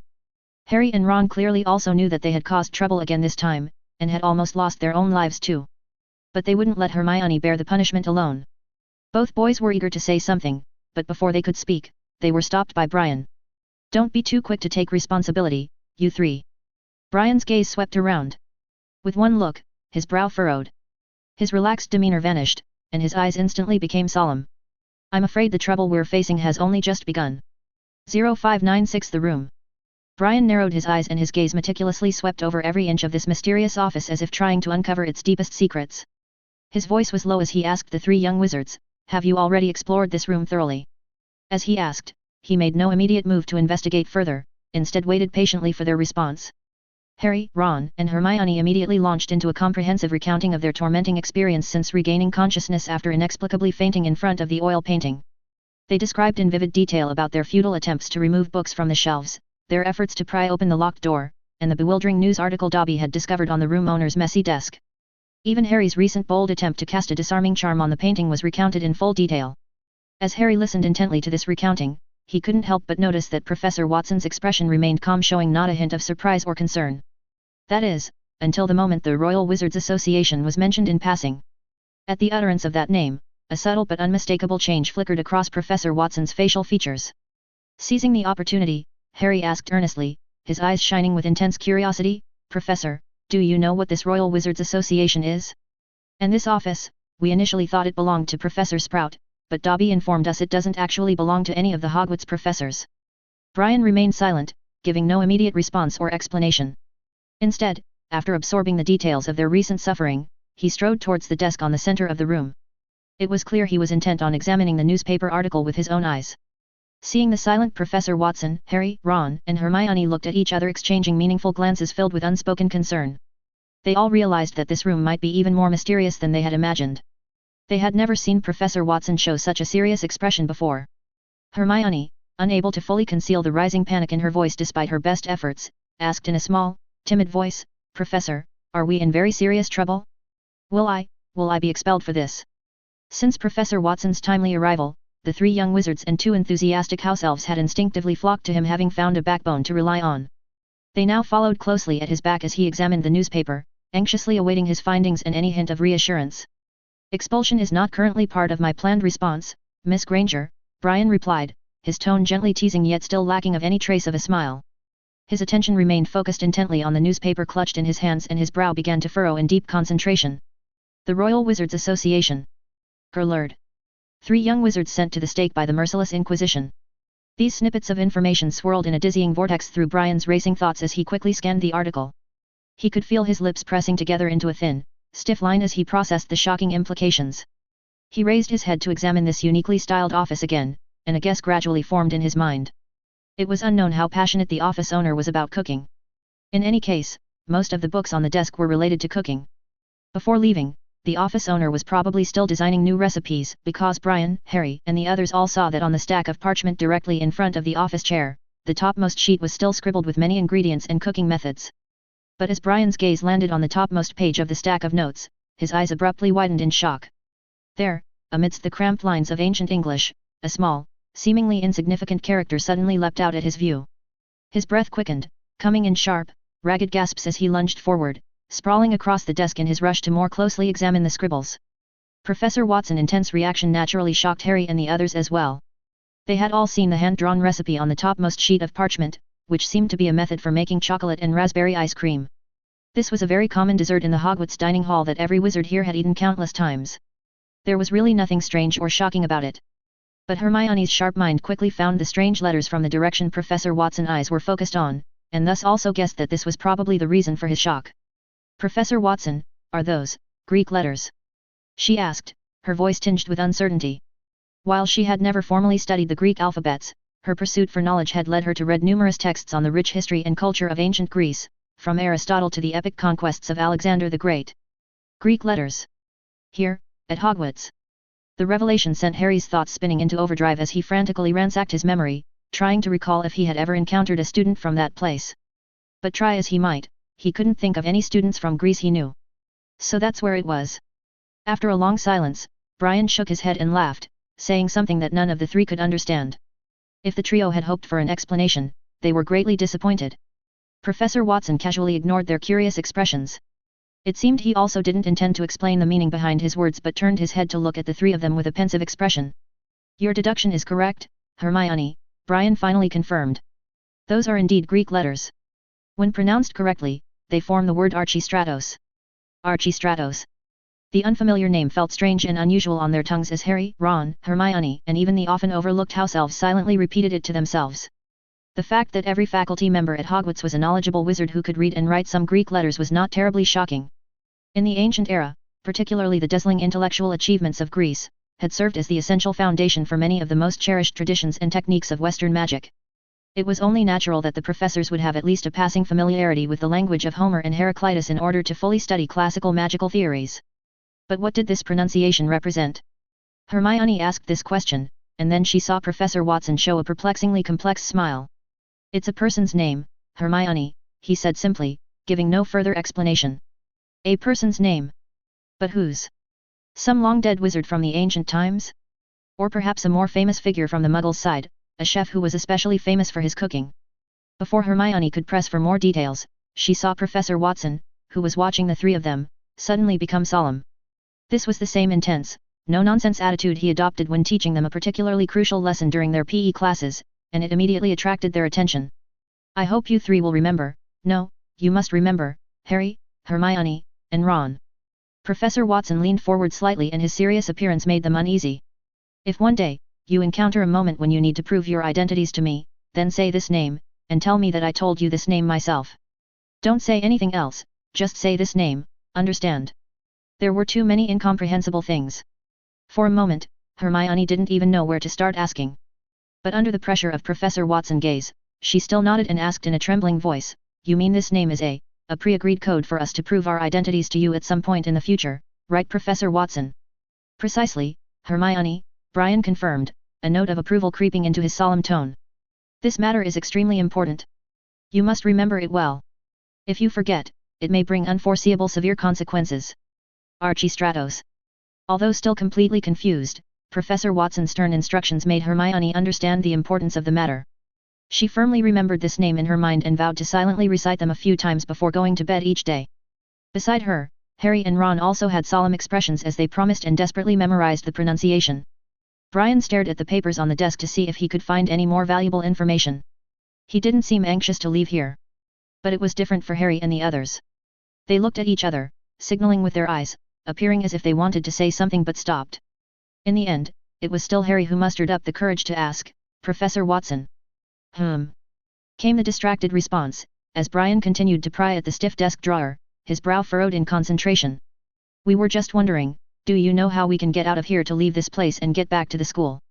To their surprise, Professor Watson simply smiled.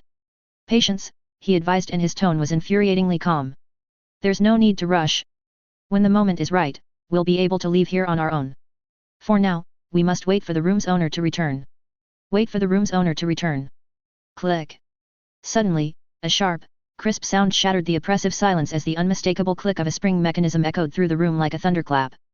Though it was faint, the noise seemed to resound through their very bones, causing Harry, Ron and Hermione to turn their heads towards the door in perfect unison. With bated breath, they watched as the doorknob began to turn at an agonizingly slow motion.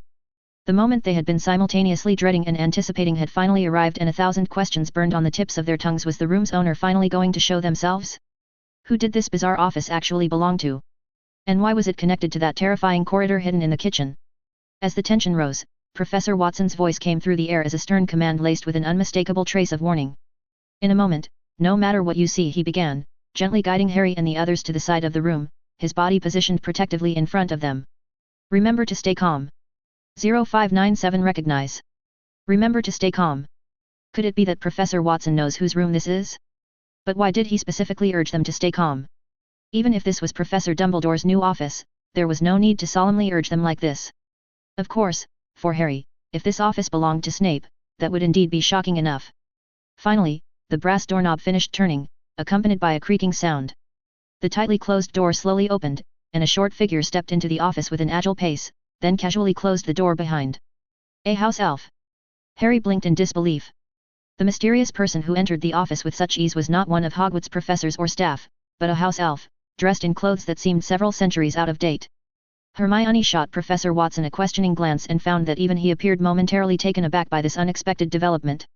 As Harry studied the peculiar elf more closely, he quickly discerned several unusual characteristics that set it apart from its kind. Firstly, though the style of its clothes appeared quite vintage, they were impeccably tailored and well-coordinated, a far cry from the random, mismatched rags that Dobby wore. It perfectly aligned with wizarding fashion sensibilities, and moreover, the clothes it wore were also very clean without a single wrinkle or stain to ruin its appearance. But even more remarkable than the elf's clothing elegance was its bearing and demeanor. In Harry's experience, nearly every house elf he had encountered showed a servile, flattering manner, their expressions showed either open or suppressed terror and fawning in the presence of wizards. Even Dobby was not entirely free from this deep-seated behavioral pattern.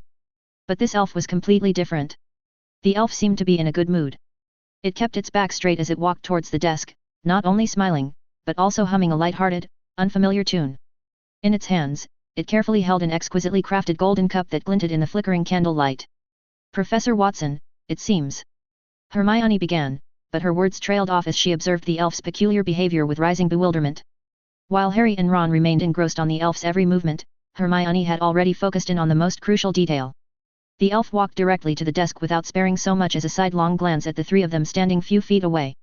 It was as if, to the elf's eyes, they simply did not exist. Hermione found this guess too bizarre to face. She instinctively turned to Professor Watson, seeking clarification, only to see him staring at something with a solemn expression. Following his gaze, Hermione discovered that Professor Watson was looking at the golden cup in the elf's hand. Inside and out, this elf exuded an air of being off. As the elf drew near, a startled Ron stumbled backwards, nearly tripping over his own feet in his haste to distance himself from the unsettling thing. Yet the elf paid no mind to the commotion, its blissful smile never wavered as it gently placed the golden cup filled with a shimmering purple liquid on the corner of the desk. Its eyes schemed around the room, surveying its surroundings with an evaluative gaze, before it walked to the window and carefully inspected the sill for any sign of dust or grime, running a finger along the surface. "It can't see us, can it?" Ron asked, looking at Professor Watson. If one still hadn't realized this point by now, that would be too stupid. "Is this some kind of spell you've cast to conceal our presence?" Professor Watson offered no response to Ron's inquiry, seemingly lost in contemplation as he crouched down to examine the golden cup more closely, and his eyes narrowed in intense concentration. "Dobby is knowing every elf in the castle, Harry Potter, sir," Dobby whispered, and his voice was barely audible even in the oppressive silence of the room. "But Dobby has never been seeing this elf before." Harry opened his mouth to reply, but the words died in his throat as the blood drained from his face and his expression morphed into one of horror. Beside him, Ron and Hermione had matching expressions of disbelief at the scene unfolding before them. This elf, whose owner was unknown, still lightly hummed a cheerful tune. After confirming that the cleanliness of the room was satisfactory, it walked back to the desk from the windowsill. But as it did so, it passed directly through the body of Professor Watson, who was still engrossed in his examination of the golden cup. What was even more shocking was that the elf began to tidy the messy surface of the desk, picking up and rearranging the various books and papers scattered on its surface, the very same objects that Harry, Ron, and Hermione had been unable to touch or interact with in any way. "It's a ghost," Harry blurted out, his voice strangled with a combination of fear and awe. The scene of the elf passing through Professor Watson was really too shocking. Besides a ghost, Harry couldn't think of any other possibility. Could it be? Ron gasped, the blood draining from his face until it was ashen as freshly fallen snow. His fingers trembled uncontrollably as a terrible realization appeared in his mind. Could it be that we've somehow stumbled into the world of the dead? Maybe that's why we can't touch anything in this room, and why the elf can't perceive our presence. Ever since they had first set foot in this weird room, a persistent sense of uneasiness had been tormenting Harry and the others' nerves subconsciously. Ron's scary guess only plunged them deeper into the abyss of existential dread. Even Hermione, who was normally rational in the face of the unknown, felt a pulsing fear in her heart, feeling that all the ordinary objects around her were emitting an eerie aura. The three of them subconsciously drew closer to Professor Watson. In this office, Professor Watson was the only one who could bring them a sense of security. Phew. Brian straightened up and let out a soft sigh of relief. Previously, when destroying that exquisite locket of Slytherin, Dumbledore had once taken out a book recording Hufflepuff's cup. The golden cup in the picture in the book had the same kind of real magical runes at the base of the cup as Gryffindor's sword, Slytherin's locket, and Ravenclaw's diadem. However, the one in front of him did not. Brian did not doubt the authenticity of the cup before him. It was just that at this point in time, the four founders had not yet made any alterations to their respective legacies that could almost represent their identities. This is not some sort of ghostly world, and the elf in front of us is not a ghost either, Brian said softly, his thoughts shifting away from the cup. You can understand it as us being under the influence of an illusion spell in this room. This office is showing us a past event. Professor Watson's words were like a balm to the ragged nerves of the young wizards, and they breathed a collective sigh of relief at this revelation. An illusion spell, no matter how scary, was infinitely preferable to being trapped in than some terrifying netherworld inhabited by the dead. Professor Watson, I'm so sorry, Hermione stammered, her cheeks flushing with guilt and embarrassment. She felt that the three of them, along with Dobby and Freedom, falling under an illusion spell was her responsibility, and she even implicated Professor Watson. It's all my fault that we've blundered into this mess and dragged you along with us. Do you have a way to break the illusion spell in the room? We can try, Brian said calmly, staring into the void. The magic left over for thousands of years is not flawless. A glimmer flashed in his light purple eyes, as if he had already seen through the illusion. But I think it's best we don't hurry to attempt it. The original owner of this office obviously wants to show us something valuable. Leaving now would undoubtedly be a waste of this fateful encounter. A fateful encounter. Ron smacked his lips at Professor Watson's words. Secretly, he thought that there was nothing fateful about their current predicament, which seemed more like a waking nightmare than any sort of chance encounter with destiny. But Professor Watson had slipped into lecture mode, and his thirst for knowledge clearly overrode any leaning to a hasty retreat. So, Ron could only swallow his objections with a resigned shrug. Hermione, on the other hand, seemed energized by the prospect of unraveling this new mystery. If Professor Watson did not consider their safety to be in immediate jeopardy, she was more than willing to let her curiosity off the leash. After all, they had practically been handed a front-row seat to an untold chapter in Hogwarts history. It would be positively wrong not to take advantage of such an opportunity. And who exactly was the owner of this office? Hermione couldn't help pondering this question. And the house elf in front of them, busily tidying up the desk with incomparably bright eyes, made Hermione even more curious. This elf exuded an air of freedom, not at all like the elves in the kitchen and outside who took pleasure in being enslaved. How did this elf's employer achieve all this? Hermione observed the elf with full concentration, wanting to figure out the secret of this elf whose behavior was natural but bizarre for a house elf. However, click. Without warning, the handle of the office door was turned again. The person who walked in was a lady. This middle-aged lady had a slightly plump figure, but the gentleness revealed in her face possessed a peculiar power that could soothe people's palpitations.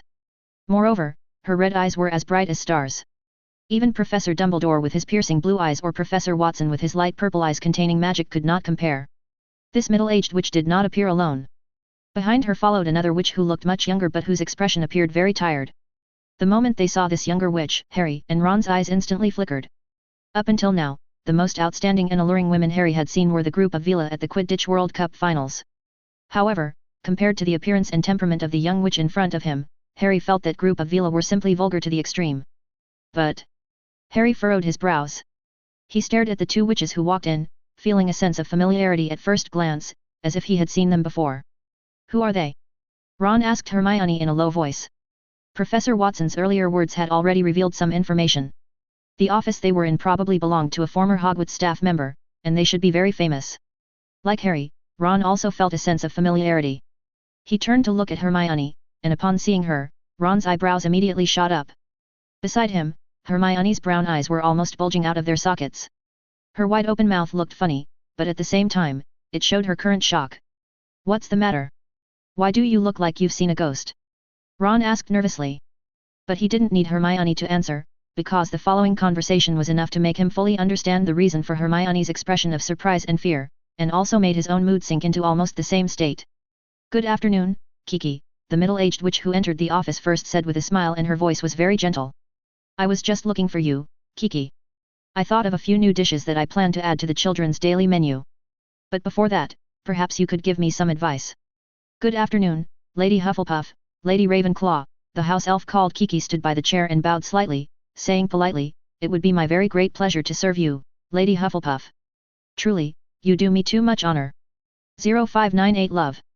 Harry, Ron, and Hermione stared in utter astonishment as they watched the slightly plump, middle-aged witch with soft, kind facial features walk back to her wooden desk. Beside the desk, a beautiful witch with icy blue eyes full of wisdom conjured an elegant wooden stool with a wave of her wand and sat upon it gracefully. The trio wore expressions of complete shock and disbelief, as if they had seen a ghost materialize before their very eyes. Ravenclaw and Hufflepuff, Hermione stammered, and her voice was barely above a whisper. She stumbled backwards uncontrollably in the stunned silence. Almost the instant she saw the two witches, she recognized their identities. After all, even a full millennium later, moving portraits and detailed tapestries depicting these legendary witches still decorated the halls of Hogwarts. But Hermione's mind buzzed with the sheer impossibility of what her eyes saw. How could such an absurd, inconceivable thing be happening right before me? Harry felt his head buzzing and spinning, as if a swarm of bees had sat in his skull. After over 3 years at Hogwarts, it would have been utterly ridiculous if he hadn't at least heard the names of Helga Hufflepuff and Rowena Ravenclaw. After all, the very houses bearing their names were mentioned every day in the castle. But this was beyond anything Harry could have ever thought of. Two of the founders of Hogwarts, living and breathing, present in the flesh right before his disbelieving eyes. At this, Harry's thoughts were crushed to a screeching halt. He thought that even if Voldemort himself suddenly appeared before him, sneering with malice, he could not possibly feel this level of shock. I must be dreaming, Ron muttered under his breath. His face was pale as he shook his red head slowly from side to side. His wide eyes inadvertently fell upon Professor Watson's expression. Ron felt another jolt of shock course through him as he saw that the professor still had an infuriatingly calm and composed face. These were Hufflepuff and Ravenclaw themselves, in the flesh. Ron thought it was utterly unimaginable for anyone, no matter how powerful or influential, to remain so completely unfazed and calm in the face of such situation. Unless they're not real, right, Professor Watson? Ron blurted out loudly, unable to contain himself. Hermione turned towards him in alarm and hastily clamped a hand over his mouth and yanked him backwards. Shut up, Ron! Hermione hissed furiously in his ear. Her voice was low and trembling with intensity despite her hushed tone. She shot Harry a glare where he stood rooted in place, still staring at her blankly in confusion. Those are the great Helga Hufflepuff and Rowena Ravenclaw themselves. Show some respect, for Merlin's sake. Illusion magic, that was Professor Watson's calm explanation. In that moment, the familiar light of understanding burst to life in Hermione's racing mind. Of course, this office clearly belonged to none other than Helga Hufflepuff herself. Although Hermione remained utterly perplexed as to the underlying reasons, it seemed that the great Lady Hufflepuff had left behind this amazing enchantment within her office, granting them an unparalleled chance to glimpse the true faces of these two legendary witches. What an incredible significant experience this was! Hermione thought giddily, barely able to contain her excitement. She took in the sight of the two legendary witches standing before her with captivated fascination, and her eyes shone with pure admiration and awe. An overwhelming swell of gratitude began to build in Hermione's chest as she reflected on how passionately she had insisted they investigate this ominous secret passageway. Never had she imagined that her persistent curiosity would lead to a discovery of such magnitude. Brian turned his head slowly and his eyes swept over the three stunned teenagers who had unconsciously backed up against the rough stone wall. Dobby and Freedom, the two house elves, stood quietly to the side, and their bulging eyes were wider than ever. They are indeed exactly who you believe them to be, Ron, Brian said with a small smile. This is truly a once-in-a-lifetime opportunity that has fallen into our laps. As such, I must ask that from this moment forward, you all remain completely silent, regardless of what you may hear. You appear utterly exhausted, my dear Lady Ravenclaw. A high, squeaky voice suddenly came up, cutting off Brian before Harry, Ron, and Hermione had time to promise. It was Kiki, the house elf who had been standing obediently beside Hufflepuff. She spoke without any hint of the timid servility one would expect from her kind. Harry, Ron, and Hermione instantly sucked in sharp breaths and held them, staring at the unfolding scene. Shall I prepare a special invigorating elixir for you? Kiki offered, proudly gazing towards Hufflepuff, whose kind face had a gentle smile. It's based on Lady Hufflepuff's latest alchemical formula. I assure you, the effects are truly remarkable and the flavor is simply divine. Brian gazed down at the tiny elf with a strange, pensive expression. He marveled inwardly at how extraordinary this particular house elf was. Kiki had clearly managed to completely shed the innate servility and submissiveness that Herpo had cursed into the very souls of her species. From his own studies, Brian knew all too well how immensely difficult it was for a house elf to break free from that magical shackle. Dobby and Freedom also looked at Kiki in utter disbelief, and their jaws were almost hanging open. They couldn't imagine that one of their ancestors actually dared to address the renowned Helga Hufflepuff and Rowena Ravenclaw in such a familiar, almost equal manner. It boggled their minds and challenged their entire worldview. One of Helga's remarkable new concoctions? I would be delighted to sample it. Thank you, Kiki, Ravenclaw replied, her icy blue eyes flashing with a cold, detached light of pure rationality. Even her gracious smile held a distinct undercurrent of coldness. Pardon me, Lady Ravenclaw, but I shall need a few moments to brew the elixir, Kiki squeaked. I'm afraid I have not yet fully mastered the details of the preparation process. With that, the tiny elf turned on her back and walked out of sight, leaving a flabbergasted audience in her trail. Helga and Rowena watched her go with expressions of fond amusement. As the door shut behind the house elf with a soft thump, Rowena's eyes glazed over slightly, as if her mind had transported her far away. She thought back to the scene witnessed in the underground temple on that small island, then slowly turned to face her dear friend. When she finally spoke, Rowena's melodic voice was heavy with a complex mix of emotions. You've achieved something truly remarkable with Kiki, Helga. To guide her in throwing off the chains of that innate submissiveness. Every sapient being, no matter how small, possesses a soul that yearns for freedom, Rowena. It is an inextinguishable spark that even the most potent magic cannot completely overpower, Helga replied gently, and her eyes lingered on the closed door. So long as we nurture that spark with love, it can grow into a brilliant, unquenchable fire, restoring their souls to their intended radiance. Love. The corner of Brian's mouth twitched. The notion that love possessed the supreme power to conquer any obstacle had always been one of Dumbledore's most troublesome beliefs, in his opinion. As a man of science and logic, he still did not believe that pure love could override the absolute laws of magic and nature. Hermione, however, found herself deeply intrigued by the exchange. Kiki's extraordinariness, combined with Helga Hufflepuff's stirring words about uplifting house elves through love, resonated in her heart and mind. Of the group of time travelers, in a way, she was by far the one most fascinated by the concept. She turned and examined Freedom thoughtfully for a long moment, and a speculative gleam flashed in her eyes. Love. Rowena repeated the word slowly, as if tasting it. An uncharacteristic flicker of immense sadness rippled across her facial features before vanishing behind a curtain of careful control. This was unusual. The Rowena Ravenclaw that Brian had witnessed on the trip to Azkaban was the most rational witch he had ever seen. Her emotions were almost extinguished beneath her extraordinary wisdom. What could have possibly caused such an intense fluctuation in her composure? Helga had also clearly noticed her friend's distress. She reached out a comforting hand and laid it gently on Rowena's arm. When she spoke, her normally cheery voice was tinged with concern and understanding. You still haven't told Godric, have you? It was more of a statement than a question. Ravenclaw smiled, then showing a heartbreaking expression filled with endless sorrow and unimaginable loneliness. On her face, it was a gut-wrenching sight that threatened to bring tears to the eyes. When she finally responded, unshed tears glistened in Rowena's eyes. Helga, you know as well as I how precarious Hogwarts' existence remains in this world. Those stubborn, close-minded fools on the Royal Wizards Council, along with the old pureblood houses, resent our efforts to bring magical education to all. They tolerate our school only out of fear of our combined might. Rowena paused, taking a deep breath, and continued. But in their hearts, they have never abandoned their insidious goal of tearing down these walls we have raised, of jealously hoarding the gift of magic for themselves alone once more. The fanatics among them would seize any excuse to reignite the fires of war against us. And even the conservative factions, who begrudgingly allow Hogwarts to stand for now, plot against us in the shadows. One reason is they hope that after the four of us disappear from this world, if Hogwarts does not have outstanding successors, then they will take practical action. The second is that we have deceived them by making our families maintain opposing stances. If the Gryffindor family and the Ravenclaw family develop a closer connection than of friendship, it will undoubtedly stimulate their tense nerves, and war may come immediately. Gryffindor and Ravenclaw. Harry and the others listened in stunned silence, barely daring to breathe. Nobody had ever heard even a whisper of this tear-jerking story, not in any of the wizarding history books they had read over. Even Hermione, with her encyclopedic knowledge, could recall not a single mention of the ill-fated love between Gryffindor and Ravenclaw. Brian pursed his lips slightly. He was not particularly surprised by this matter. In the memories he had witnessed during the journey to Azkaban, there had been some exposed clues about the subtle feelings between the two. However, a sense of admiration still rose from his heart. The wizarding era 1,000 years ago was much more hostile and closed off than it was 1,000 years later. From what Ravenclaw said, it seemed she intended to cut off her emotions and perhaps ties too with Gryffindor to ensure that war would not happen, allowing Hogwarts, which passed on magic to young wizards of Muggle blood, to continue to exist. Helga sighed heavily and her warm eyes held unshed tears of her own. When she finally spoke, her voice was rough with emotion. But Godric, surely won't care about these things. Yes, Rowena interrupted, showing a sad smile. And that is precisely what I fear.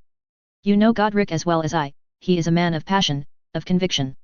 He would gladly march into the jaws of war, to defend our love. She laughed, then that came as a bitter, broken sound empty of humor. But don't you see? That reckless courage goes against every ideal we have struggled to uphold. If we were to reignite the terrible flames of war, we four would emerge unscathed, it is true. But the children, those precious students whose hopes and futures we hold in our hands. Their pure-blood families would recall them away behind the warded walls of their manors to fill their heads with poison against us. Those poor, brilliant Muggle-born children would be left defenseless as their magical homes fell to ruin and they were dragged back to the Muggle world in chains. I cannot, just because of love. The vehemence in Rowena's raised voice was startling in its intensity. Because of love, I cannot be selfish, no matter how zealously my heart yearns to cast aside all pretense and damn the consequences. How could I ever live with myself, how could I ever find joy, even in Godric's arms, if our love spelled the doom of generations of youths who should have passed through these halls? 0599 Their talks. To Harry, Ron, Hermione and the others who had unexpectedly been transported a full millennium back into Hogwarts past, the earlier conversation between the legendary founders Helga Hufflepuff and Rowena Ravenclaw had already been mind-bogglingly shocking in its startling intimacy and raw vulnerability. If the academics and historians of their own time were to somehow learn of the tragic secret romance that had apparently once smoldered between two of the school's founders, who could possibly predict the shockwaves it would send rippling through the entire wizarding world? The scandal would be earth-shattering, rewriting centuries of established lore.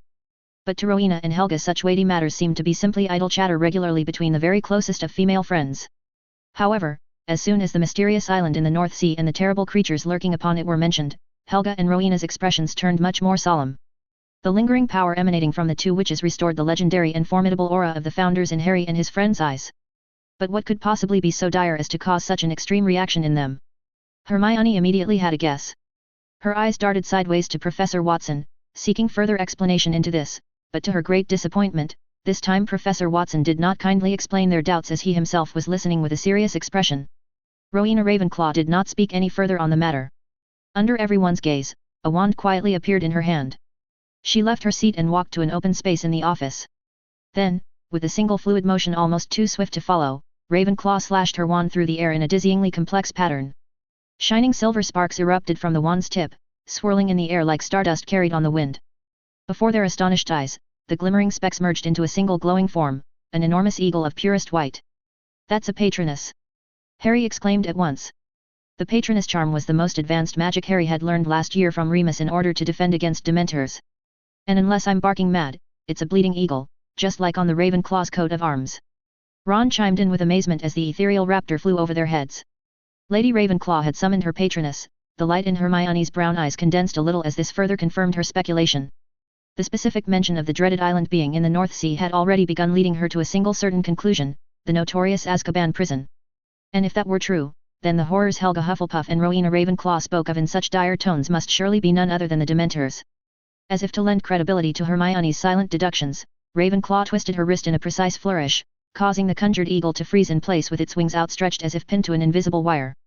For a moment, nothing happened. Then, with a piercing shriek that sent shivers down every spine, the Patronus raised its head and expelled a vague mass of squirming shadows enveloped in white light from its beak. Upon hitting the air, this shadowy mass rapidly expanded, transforming into a creature as frightening as the Grim Reaper, shrouded in a black cloak.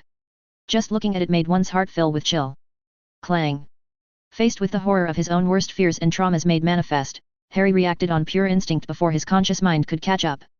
He hastily retreated and his back slammed heavily against the wall, but he felt no pain.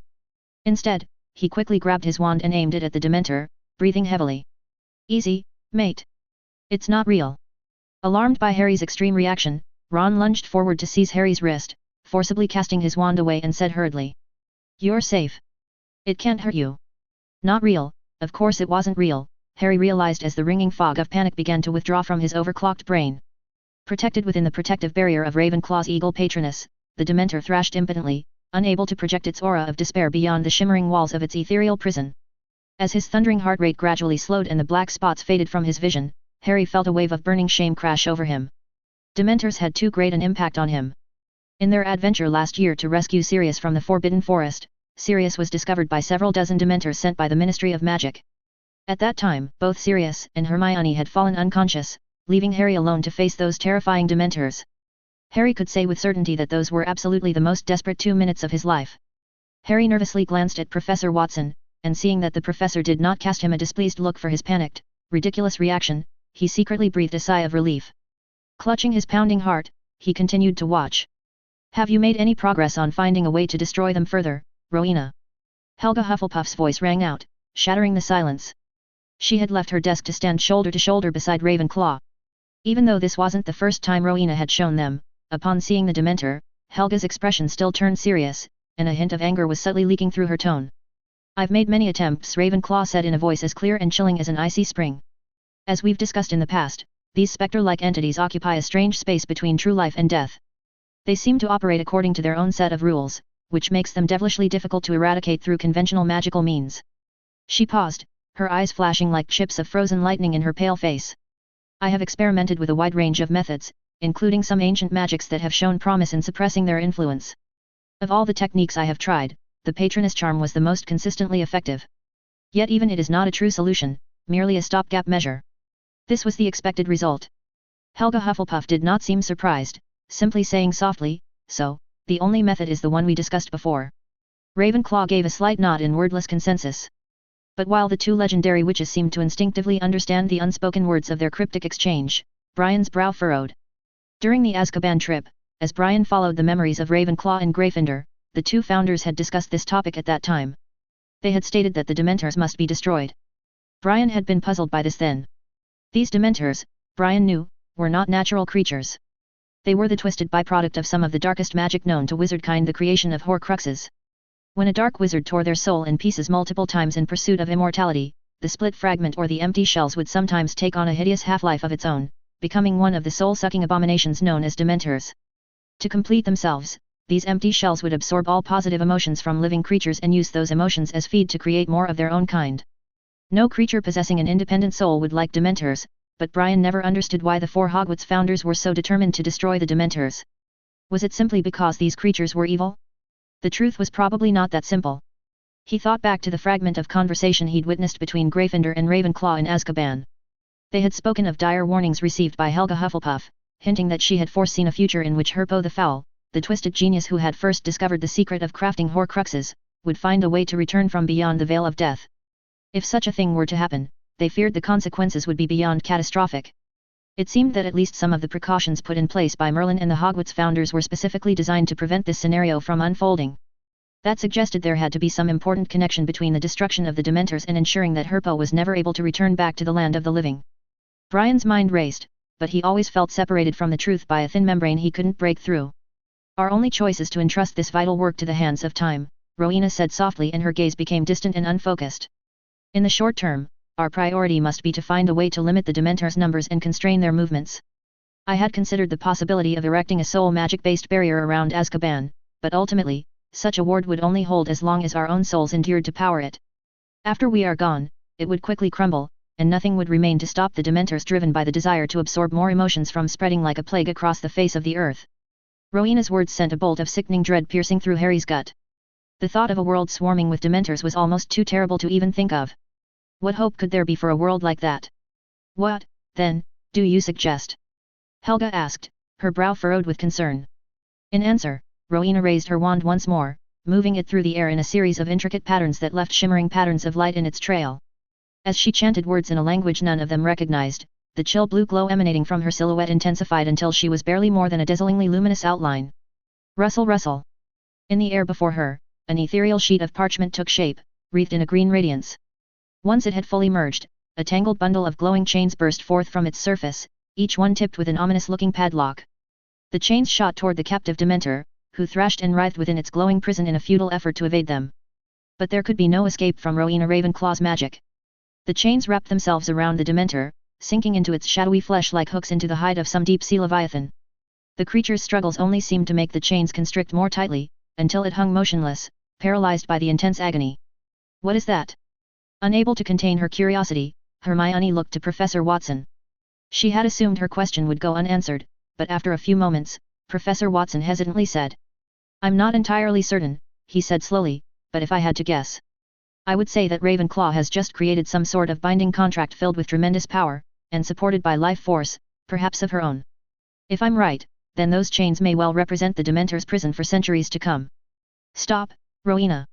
Suddenly realizing something, Hufflepuff suddenly shouted to Ravenclaw in an unusually stern voice, and her face was filled with worried alarm. "There is a peculiar connection between the individuals and the collective of this species.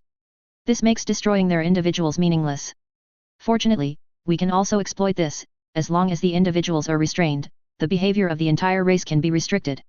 Ravenclaw did not mind Helga's harsh tone just now. However, she did cease her actions, waving her hand to dispel the parchment and chains.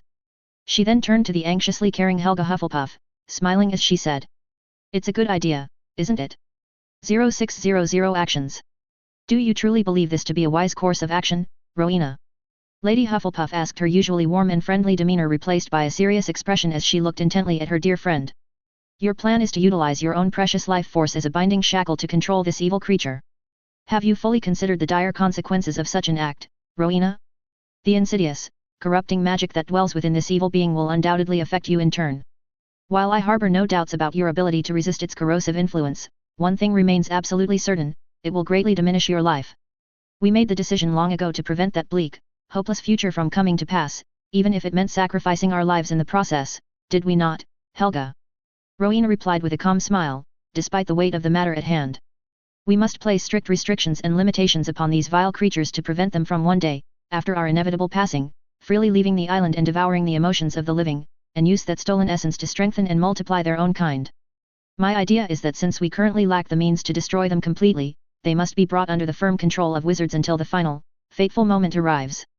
I will use my own life force as a medium to form an unbreakable contract with this Dementor, thus making this evil species controllable. As long as this binding contract exists, even as the ages pass and we are long gone, they will have no choice but to mostly obey the commands of wizards. I can entrust this contract to the successive headmasters of Hogwarts who come after us. Of course, I wish to avoid resorting to such drastic measures unless there is truly no other option available to us. I fear that the wizards of later generations will not be satisfied with merely restricting the Dementor's instinctive drive to expand and propagate their kind. They are likely to seek to exploit and harness the power of these evil creatures for their own. And regardless of whether they use these evil beings for good or ill, the very act of wielding such power is inherently evil and corrupting." Brian felt his eyes tremble slightly. It seemed that in the end, Rowena Ravenclaw had not passed this contract down to the successive Hogwarts headmasters as she had originally intended, but rather to the successors of the Royal Wizard Council, the Ministry of Magic. This was a critical detail that could be easily overlooked, yet it carried immense significance. For many long years, the terrifying Dementors have served as the guardians of the wizard prison on behalf of the Ministry of Magic. Whenever discussions arise about that place, the first thought that springs to the minds of most is those chilling, soul-sucking Dementors. Yet curiously, no one seems to ponder the obvious question: why would Dementors, creatures of pure evil, willingly obey the orders and commands of the wizarding government? So, it would seem that the contract still remains firmly in the possession of the Ministry of Magic to this day, and whoever obtains this powerful contract will have the right to command and control the Dementors? For Brian, restraining the behavior of Dementors was not an especially difficult task. And unless these evil creatures gathered together in great numbers, some elite wizards could also deal with them without too much trouble. However, this fact did not mean that Dementors were not to be greatly feared and treated with the utmost caution. For the ordinary witches and wizards of the wizarding world, these vile beings were the stuff of nightmares, haunting their darkest dreams. After all, very few could truly master the advanced, complex magic of the patroness charm and use it to defend against their chilling aura. So, the question remained: was this contract currently in the hands of Cornelius Fudge, the clumsy and often foolish Minister of Magic? The thought schemed through Brian's mind, but he immediately dismissed it, silently reproaching himself. Allowing any single individual to hold such a contract would be far too dangerous and risky. No, it was much more likely that the contract was currently stored securely within the Department of Mysteries, guarded and kept under lock and key. Such an artifact would only be entrusted to the ruling body and organization of wizardkind as a whole, never to any one person, no matter how powerful or influential. The Minister of Magic probably did not know about it, and the secret of the origin and effectiveness of this contract was in the hands of one of the unspeakables of the Department of Mysteries, passed down as secret carefully through generations. Using one's own life force to form an unbreakable shackle, thereby constraining the normally uncontrollable and vicious Dementors, and forcing them to obey commands. Harry stared blankly ahead, his mind racing as he tried to process the enormity of what he had just learned about Rowena Ravenclaw, the witch renowned to all for her unparalleled wisdom and power. Harry was not clear about the level of difficulty involved in this matter or the depth of magic required to accomplish it all. But one thing he knew for certain was that to achieve this, Lady Ravenclaw would have to pay a terrible price. It was hard not to be moved by this great self-sacrifice. But even Lady Ravenclaw's solemn words and unwavering resolve were not enough to completely dispel Lady Hufflepuff's concerns and put her troubled mind fully at ease. If anything, her normally kind and gentle gaze only grew heavier and more somber as she listened. "I do understand your reasoning, Rowena, but your child," Helga said, and her voice was tinged with sadness. "I will not do this before she is born, Lady Ravenclaw said calmly. You know very well that's not what I meant, Hufflepuff said softly. She raised a trembling hand and sadly brushed Ravenclaw's temple, tucking a lock of hair behind her ear. This child will already be forced to grow up without her father by her side. Do you truly wish for her to lose her mother as well? Her father will accompany her as she grows and teach her the ways of magic. It is simply that they will not know the true nature of their bond, Ravenclaw replied, a faint smile gracing her lips, achingly beautiful in its tragedy. Even for one such as us, there will always come a day when we must pass beyond the veil, Helga. I firmly believe that my child has the strength and fortitude to bear the burdens that life will surely place upon her shoulders. Harry felt his fists clench tightly at his sides. Bearing the burdens of one's own life, facing the hardships of the world alone. When his own parents had died bravely resisting Voldemort, had they too held this unwavering belief before their sacrifice? Exactly who or what were they trying to deal with? Hermione pondered, a sense of deep confusion welling up within her. It was clear, based on their ominous conversation, that they were not referring to the Royal Wizard Association or Council that had been mentioned before. Dementors. From the somber words that had passed between Lady Ravenclaw and Lady Hufflepuff, it was clear to see that they were doing everything within their power to destroy these creatures once and for all. But were mere Dementors, as terrible as they undoubtedly were, truly worth Rowena Ravenclaw, one of the 4 great founders of Hogwarts herself, sacrificing her very life in such a heartbreaking manner? The future is a vast river with countless branching forks and tributaries, impossible to fully glimpse or predict with certainty. I hope that it will ultimately flow toward the brightest one I have foreseen. Helga chanted, her eyes shimmering with unshed tears of pity and sorrow. That is what we are all striving for, Lady Ravenclaw affirmed with quiet conviction. Her eagle patroness, shining with a silver radiance, came to rest upon her shoulder, swallowing the captured Dementor once again. Brian had initially thought that the memory would conclude at this point. However, after Lady Ravenclaw had waved her hand to dispel her patroness, she turned to gaze intently at Lady Hufflepuff. Have you made any significant discoveries regarding that door I brought back from the island, Helga? Was it the door of death in the last starry chamber of the underground ruins of Azkaban? Brian immediately recalled it. It was a mysterious and evil magical object, enveloped by an ancient aura. It was hard to imagine what it had been created for. Rather than answering Ravenclaw's question directly, Lady Hufflepuff smiled mysteriously and beckoned for her friend to follow. She led her over to the valley landscape painting that was on the far wall with a stunningly lifelike depiction of a lush sunny valley. After fiddling with a delicately carved bundle of wheat on the golden frame, the previously docile and picturesque scene within the painting abruptly began to swirl and churn with dizzying speed. Without a moment's hesitation, Hufflepuff and Ravenclaw stepped through the now rippling surface one after another, vanishing from sight. Quickly now, follow me, Brian urged, beckoning urgently to the trio. Not willing to risk losing sight of the 2 founders, he hurried after them without a second thought. Hold on, are we going back the way we came? Through there? Ron asked, his voice thick with unease as he stared uneasily at the weird door-like thing that had formed within the painted landscape. If given the choice, he hoped that they could find a different route back to the castle. The scenes he had witnessed in that corridor had indeed given him an overwhelming mental shock. I don't believe it's time for us to return just yet, Brian replied, his words concise and clipped. Without waiting for further comment or complaint, his body shimmered and disappeared, swallowed up by the swirling vortex of light and color. The 3 young wizards exchanged uneasy glances, their faces mirroring the uneasiness they all felt. Beside them, the 2 little house elves fidgeted nervously, clearly just as unsettled by the strange turn of events. For a long moment they hesitated, each wrestling with their own turbulent thoughts and emotions. But in the end, they knew they had no real choice but to press forward, to see this incredible journey through to its conclusion. One by one, they stepped forward and allowed themselves to be pulled into the frame, and their bodies shimmered and distorted as they passed through the ethereal barrier before the mesmerizing swirl of magic finally began to subside. This is, where are we now? Harry wondered aloud, his eyes wide with amazement as he took in their new surroundings. Rather than returning to the oppressive chill of the secret corridor as they had half feared, they were now standing in a spacious, well-furnished room. The room was clean and tidy, possessing the same appealing warmth as Hufflepuff's private office they had visited just now. Soft sunlight streamed in through a floor-to-ceiling window that dominated one wall, presenting a breathtaking view of the dense forbidden forest stretching out to the horizon. Unlike in their own era, Harry noted with some surprise that Hagrid's wooden hut was noticeably absent from its usual place at the boundary between the ancient forest and the castle grounds. Despite its cozy homey atmosphere, it quickly became apparent that this chamber was not one of the castle's many hidden secrets, but rather a private room, a place for Helga Hufflepuff to slip away from the cares and responsibilities of the school and simply enjoy a few precious moments of peace and privacy. The room fairly emanated a sense of tranquility and comfort, from the lovingly tended plants and colorful fruits on the shelves near the window, not the magical plants Professor Sprout carefully cultivated in the school greenhouses, but edible plants and fruits in the little stove tucked away in a corner, no doubt used by Hufflepuff for her whimsical culinary experiments and perfect new recipes.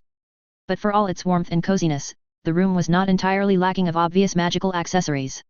To the left of the entrance, the wall was lined with a neat row of glittering crystal balls, their flawless surfaces were even throwing back the light in dazzling rainbow hues.